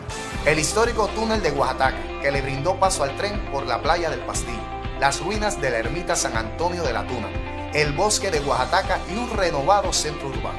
La cara del cacique Mabodamaca, cuyo legado se inmortalizó en la roca, es un ícono de identidad patriótica donde todos quieren fotografiarse. No dejes de visitar la famosa playa Hobos, cuyas condiciones propician la práctica del surfing y otros deportes acuáticos. En su litoral podrás disfrutar de 7 kilómetros de un ecoamigable paseo lineal costero. Únete a las miles de personas que han visitado el Centro Empresarial Playero, un área de pescadería y espacios comerciales donde los trabajadores del mar venden sus productos frescos y los visitantes disfrutan en familia de una nueva experiencia frente al mar. Visítanos y enamórate de la simpatía y el calor de nuestra gente, de la leyenda del Pozo de Jacinto y de una variada cultura y tradición que nos distingue. Vive la experiencia única de un estilo de vida en armonía con su desarrollo, característico de mi ciudad. Ven, te invito a que conozcas mi pueblo, Isabela. Aquí están mis raíces, mi historia y mi gente buena. Isabela, una ciudad para vivir.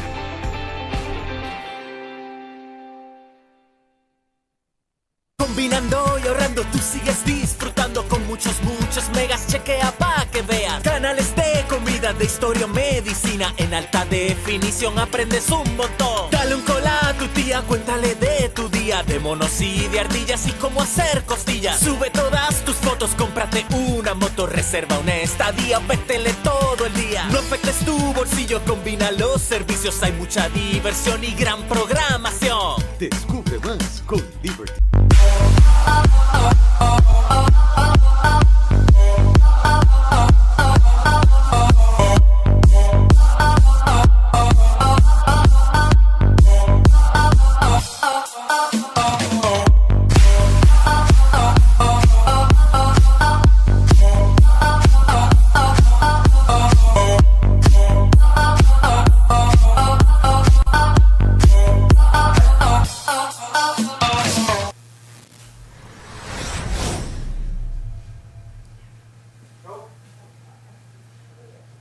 Hello everyone, we are here at the shop here at the Encanto Pro Cultura 2015. I am here with two very innovative young men. They've created a company here in Puerto Rico, from Puerto Rico, and they want to share that to the whole world. So I have Roberto here. Can you explain to me what the names first of the brand and what you guys created? Yeah, definitely. First of all, thank you so much, Julie, for having us. Thank you to the APB. It's an honor being here. So we started this brand. It's called Selig Wear. Selig stands for people that give a 100% in everything they do, whether if it's in the water or out of the water. So embrace your era as our motto. We go by that island lifestyle. Right now we have our wooden sunglasses. They actually float. They are also polarized, and we have different models actually going on, and that's what we're moving right now. Basically, all the sunglasses have like different names that they're based on the beaches of Puerto Rico. So it's like interesting. Each design has an inspiration where it comes from, and That is amazing. I love the innovation and the creativity that our young people have here in Puerto Rico. It's such an honor for me to interview you two and share your experience to the world. I was looking at some sunglasses. Inside the frame, you have the silhouette of our beautiful line of Puerto Rico. So an eye for detail in your design. So it's all about the details, having the names engraved and we have to think about everything in design, and that's what we inspire to do the best things we can. Okay, and how long has this company, when did it launch? It started a year ago, actually. A year ago. Yeah, we started with the concept and grew from there, everywhere. How did you guys come up with the concept? Or just how did it happen? Well, select means person that adapts. So we're in an island that you can be at the beach and then you cross the road and you're then like in a mini city. So it's all about adapting and wearing things that you can wear at the beach and have fun, and then you can go into the city, hang out, and it's all about the habitat of changing. Yeah, so did you decide on sunglasses because every Puerto Rican should wear a sunglass here because it's sunny all year round? Yeah, maybe? definitely. Here in Puerto Rico, it's summer all year long. Yes. So we'll definitely, you have to have your shades. Yes. And why not make them eco-friendly? Why not make them accessible? A local product, a local brand that we actually want the economy, not only Puerto Rico but world economy, to just to help it and create new opportunities for everybody. Yes. That I love it. I love the initiative, and amidst the turmoil that we've had here as an island, I love to see that good face into moving forward with an idea and making it happen. So, can you tell me a little bit about the eco-friendly part about the sunglasses? Okay, so the wood that the sunglasses are made of, it's actually bamboo. And it's one of the most resistant materials, but at the same time, it's so lightweight that it floats. You know, so you're never gonna lose your shades again in the beach, in the water. At least in the water. For all surfers or all boogie boarders all over the world, this is definitely something that you will wanna have. And you're never gonna lose it. Yes, and they're pretty stylish too. So I don't think you need to really surf in order to rock those shades in the sand. And bamboo is actually grows really a lot faster than trees. So definitely taking that in consideration, I would imagine. Definitely. So where can I know you've been hanging around the Encanto because I've been seeing you guys hanging around. What do you think of this event, especially this one, the 4th year that the Encanto added the cultura part of it and the social integration of this sort of different approach to it than the previous years? Well, yeah, culture is a very important thing here in Puerto Rico, and making this joint venture, let's say, of culture and an event like this, it's really important. And more than if you're exposing what Puerto Rico is about, and also the talent it has with all the wild cards that entered. Yes. So I think it's great. It's really nice, and it was an honor for us to have the opportunity to come here and participate and be part of this. Well, it's definitely an inspiration to me, and I would think it's an inspiration for the rest of the world to see two young men like yourselves being so innovative and creative and creating such an amazing and very intentioned brand. So I congratulate you. We're going to some commercials, and then we're going to have a band here at the shop to interview. See you guys. Thank you very much.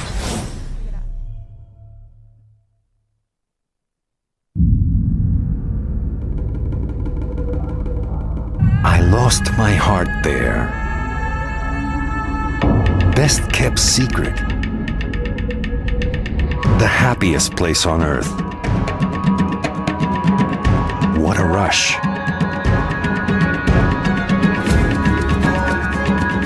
Live your own 5-star vacation story. Come to Puerto Rico, the all-star island.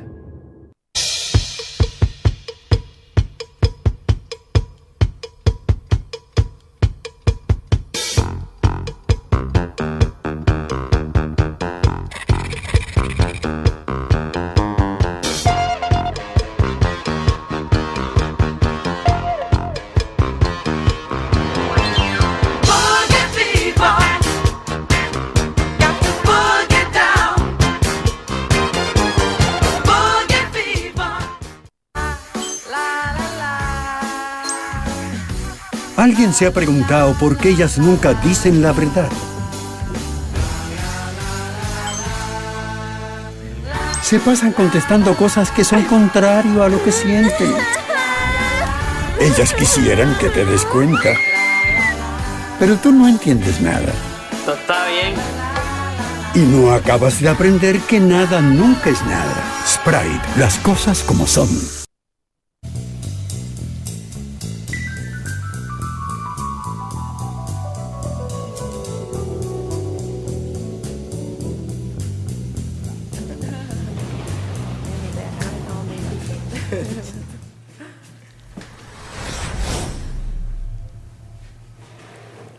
Welcome everyone back to the shop. I have here Wesley from Bosegata. Hello.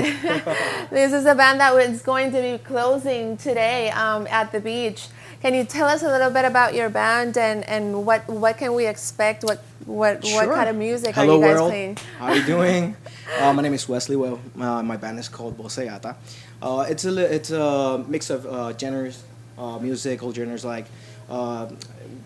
The bass always gonna be reggae. Okay. But it has tango, it has salsa, it has different music styles, which is it's beautiful. It's a fusion. It's a fusion. Yeah, because if you just watch all the people that are in the band, they're different characters. So we said, okay, we all love reggae, so let's do a reggae bass, but let's put different styles on it, like the members of the band. Exactly. So there's rock and rollers, reggaes, and Rastafarians, and all of this different types of people. So we make that music. So definitely probably a fun music. I it's can't incredible. wait to listen to you at the beach. Thank you. I hope you enjoy our performance. No, of course. I Sure. don't doubt it. I know you probably been looking around the Encanto. We added Cultura this year to the event. This is Yeah. the 4th year that Encanto Pro has happened, and this year is an Encanto Pro Cultura 2015. Claro. What are your thoughts with it? It's do you awesome. like what you've seen? Yeah, of course. I mean, it's maybe like a first for us, enjoying playing in front of the beach, which Yes. is awesome. Yes. I mean, also for reggae people, we enjoy the Exactly. beach so much, Mhm. and it's part of our life, and seeing everyone from different places. Mhm. That's just a richness of us playing here. Like it's a gift, Yes. It's a gift. It doesn't matter whatever it happens, but it's a gift. The rain. It's just Yes. coming upon us, but we're happy, and Yes. we're gonna give it our all. But you know what they say, like we live in a tropical island. Of so there's course, rain I mean, every time. I So it's know. actually even like a little better because you have I a live little in refreshment. Mayagüez. I was gonna ask you where you're from. I live in Mayagüez. They're different from the members, different part of the island. But I live in Mayagüez and it's always raining. So I'm Yeah, used to yes. this. I'm used to this. It comes 3:30 comes and then you would definitely see a thunderstorm. Yeah. And it comes and goes just like that. So the sun always shines. I know. You see Puerto Rico is like this. You see the sunshine, you see the birds outside, and everything is good. And you thought suddenly you just hear a thunder. So it is like that. That's Puerto Rico, and it's awesome. Anyways, It is awesome. It's nature. So Yes, yes. Yeah. I agree. I don't know what it is about us Puerto Ricans, but every time we listen to the word Puerto Rican, something in us just like ignites, right? It's just like we are just so proud to be Puerto I'm Ricans. so proud. We are. I know. I mean, people have to understand where we come from. We can think different stuff about Puerto Ricans, but we are so lovable. Yes. And we're so deep, and we're passionate about what we do. Yes. And we love music. We love art. We love. Yes. It's our roots. And people don't know, but we are three different kinds of we're a mixture of people. Yes. Just like our music. Just like your Yeah, that's music. we're a mixture. We're African. And we're just like our Indians, and we're food too, it's like it's a mix, it's a rice mix, and beans and like all it's this not mix. always rice and beans, It's people. not always rice and beans. Please. We it's have not mofongo always- we have and mofongo, tostones. plátanos, and all of that. But you have to come to Puerto Rico and enjoy this island. We're struggling a little bit with our economics and everything, but we're still happy. But it's interesting. It's interesting about that because I've been seeing lately that despite the challenges that we're facing economically, I mean, people are just especially young people like yourself and our other friends that came to visit us at the shop.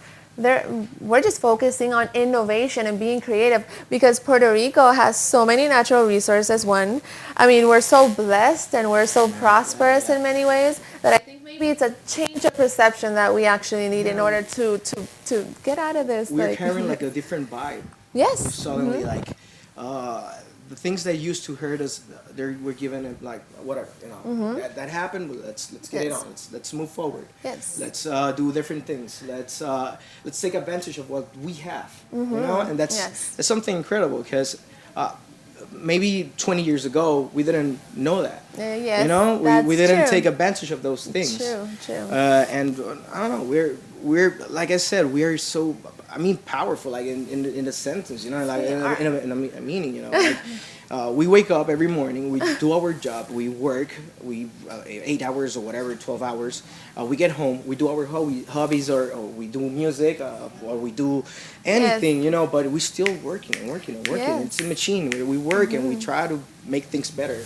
And as you say that when you were describing your music and that it was all like really passionate and it translates in everything. Listen. So anything that we as Puerto Rican do, we do it with passion and with love. So I write the songs in my songs. tell me about that. Well, what is your intention? What is your message when you're writing? It's a beautiful message. We don't sing nonsense, and you know, we try to keep it like simple for everyone to enjoy. But there's a power in our messages and in our songs. You know, I write about social things. You know, what can I say? I have a song. It's called Zombie. Which is a song. It's a satire. We can say satire. And it just talk about what I want for us Puerto Ricans, you know, or for Latinos in general, you know, because sometimes there's a margin, you know, we are marginated, so it's a powerful song in the terms that it's like I wanna be your friend, you know. That's it. I want to be happy, even though things are happening. But I want to be happy. You know, I don't want to have. Listen, we're on the same boat. Exactly. You know? So why are we gonna fight? Let's just make peace and let's do our things and make things better. That's so Zombie is basically your visualization of what's to come. So it's your focus on that, or like Zombie's like, you know what? Zombie's a person that just focuses on one thing. You know, and they want to destroy or whatever. So that's why I'm saying that's a political satire. You know. Okay. I don't want to get into it, but you know, I don't want to get so into it, but it's like that, you know. And different songs. I have love songs also because love is part of our life. Oh, you know? without love, there is nothing. It happens. And I have a song for my father. My father passed away like 4 years ago. Oh, tell me about that. Well, it's something that What's the song called? It's called Árbol, Árbol. Tree. So he's my tree. You know, it's my strong tree. It's beautiful. So I did that song for him, you know, and it's a beautiful song. You know, I started writing it as a poem.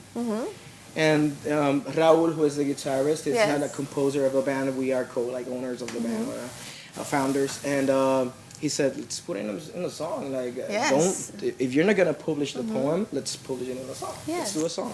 So I did a song about my father. It's called Árbol, and it's like, you know, that trees they get weaker, but then they grow stronger. You know, if you cut a little bit of that little rama, they grow stronger. You know. So that's almost the song I'm comparing my father, which he was a big figure in my life.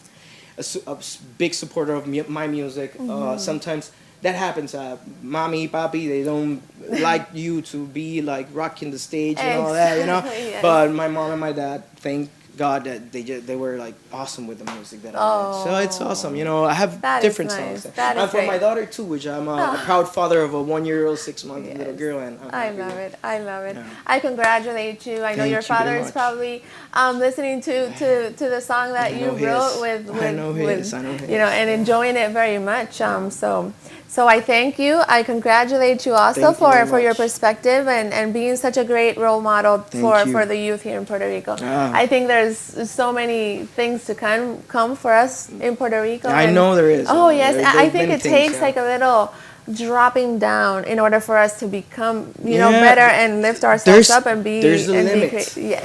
You cannot go any Any lower. Any And I think we're there. lower. I think it's just time to so stand up. let's stand up and get up. You know, let's Yes. get up, stand up, like Mr. Marley said. You know what I'm saying? I love Good things are gonna come from this, and I'm so happy you having me here and my band. You know, We're so blessed it's to have you here at the shop something too. really, really pretty and beautiful, just to enjoy things that Papito Dios gave us, and like the beach and you know, and youth, and you know, just enjoy it and have a good day and rock on. Definitely. Yeah. Thank you so much for Thank you. being here. I Thank know you. you have to get to work. And Gotta go sing. And you gotta yeah. go sing and, Let's and see take if this- another mic if and this get can work that. today. Yeah, from one to another. Yeah. So thank you for being Thank you. here again. We are here at the shop in El Encanto Pro Encanto Pro Cultura. 2015. Yeah, let's do Yes. this. Good. Thank you very much. Have a nice day. And hey, Bosegata, it's gonna be rocking the stages for a long Yeah, time. you're gonna so rock the end just of, like, go a to the really- computer and write Bosegata and yeah, just search Yes. our music and follow. Okay? Bosegata at Thank the you. beach at Middles, Puerto Rico. Yeah. Bye bye.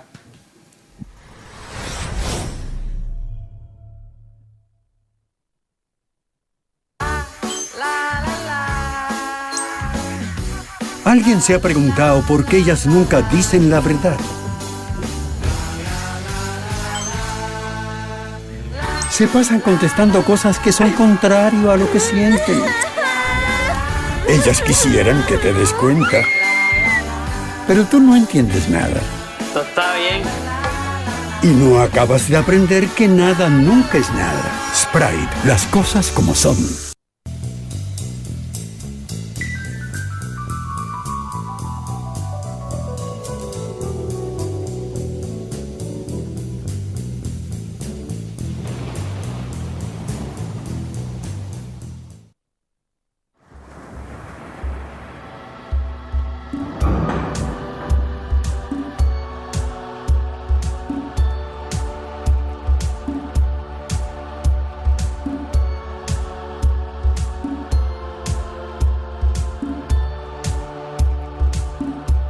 Eres dinamita, me haces levitar, todo el firmamento te deja pasar y voy a acelerar.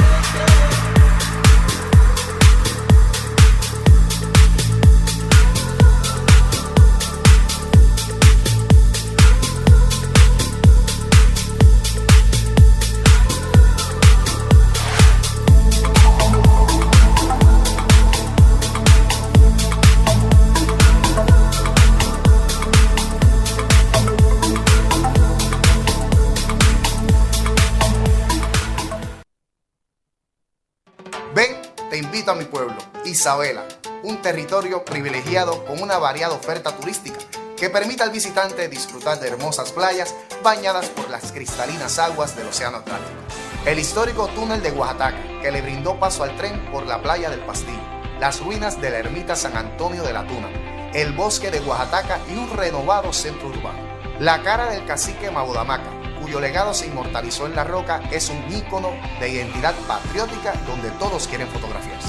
No dejes de visitar la famosa playa Jóvenes, cuyas condiciones propician la práctica del surfing y otros deportes acuáticos. En su litoral podrás disfrutar de 7 kilómetros de un ecoamigable paseo lineal costero. Únete a las miles de personas que han visitado el Centro Empresarial Playero, un área de pescadería y espacios comerciales donde los trabajadores del mar venden sus productos frescos y los visitantes disfrutan en familia de una nueva experiencia frente al mar. Visítanos y enamórate de la simpatía y el calor de nuestra gente, de la leyenda del Pozo de Jacinto y de una variada cultura y tradición que nos distingue. Vive la experiencia única de un estilo de vida en armonía con su desarrollo, característico de mi ciudad. Ven, te invito a que conozcas mi pueblo, Isabela. Aquí están mis raíces, mi historia y mi gente buena. Isabela, una ciudad para vivir.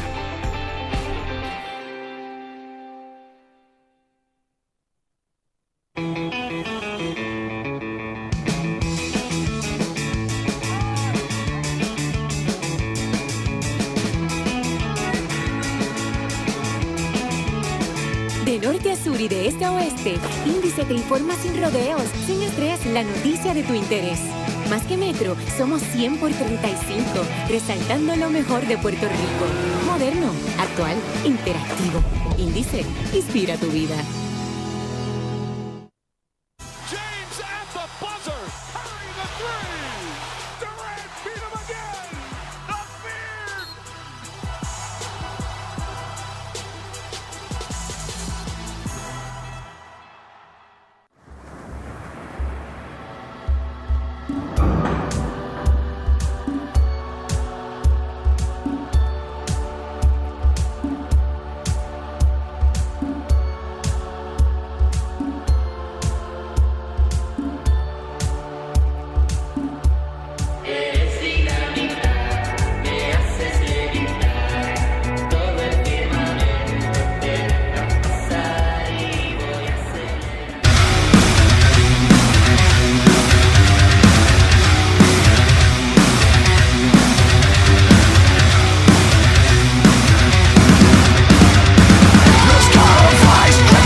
The Interchangeable Stringer System, ISS, has revolutionized our board's responsiveness.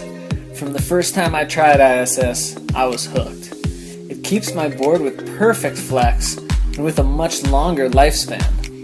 The same board can be used throughout the year in different seasons, conditions, even different stances. ISS, now available in hub boards.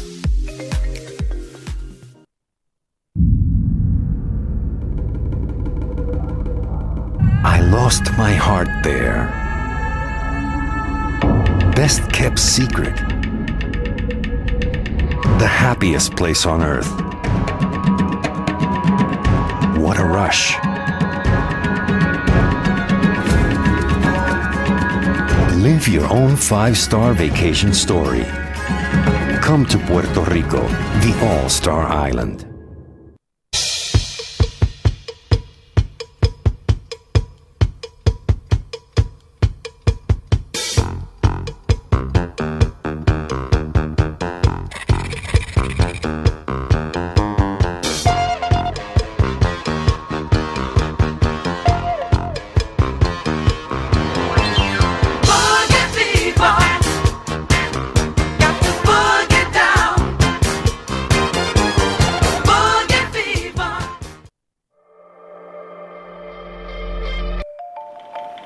I think it just gives you access. It's like a key or a doorway into a kinetic world of beauty, and you're actually in the medium.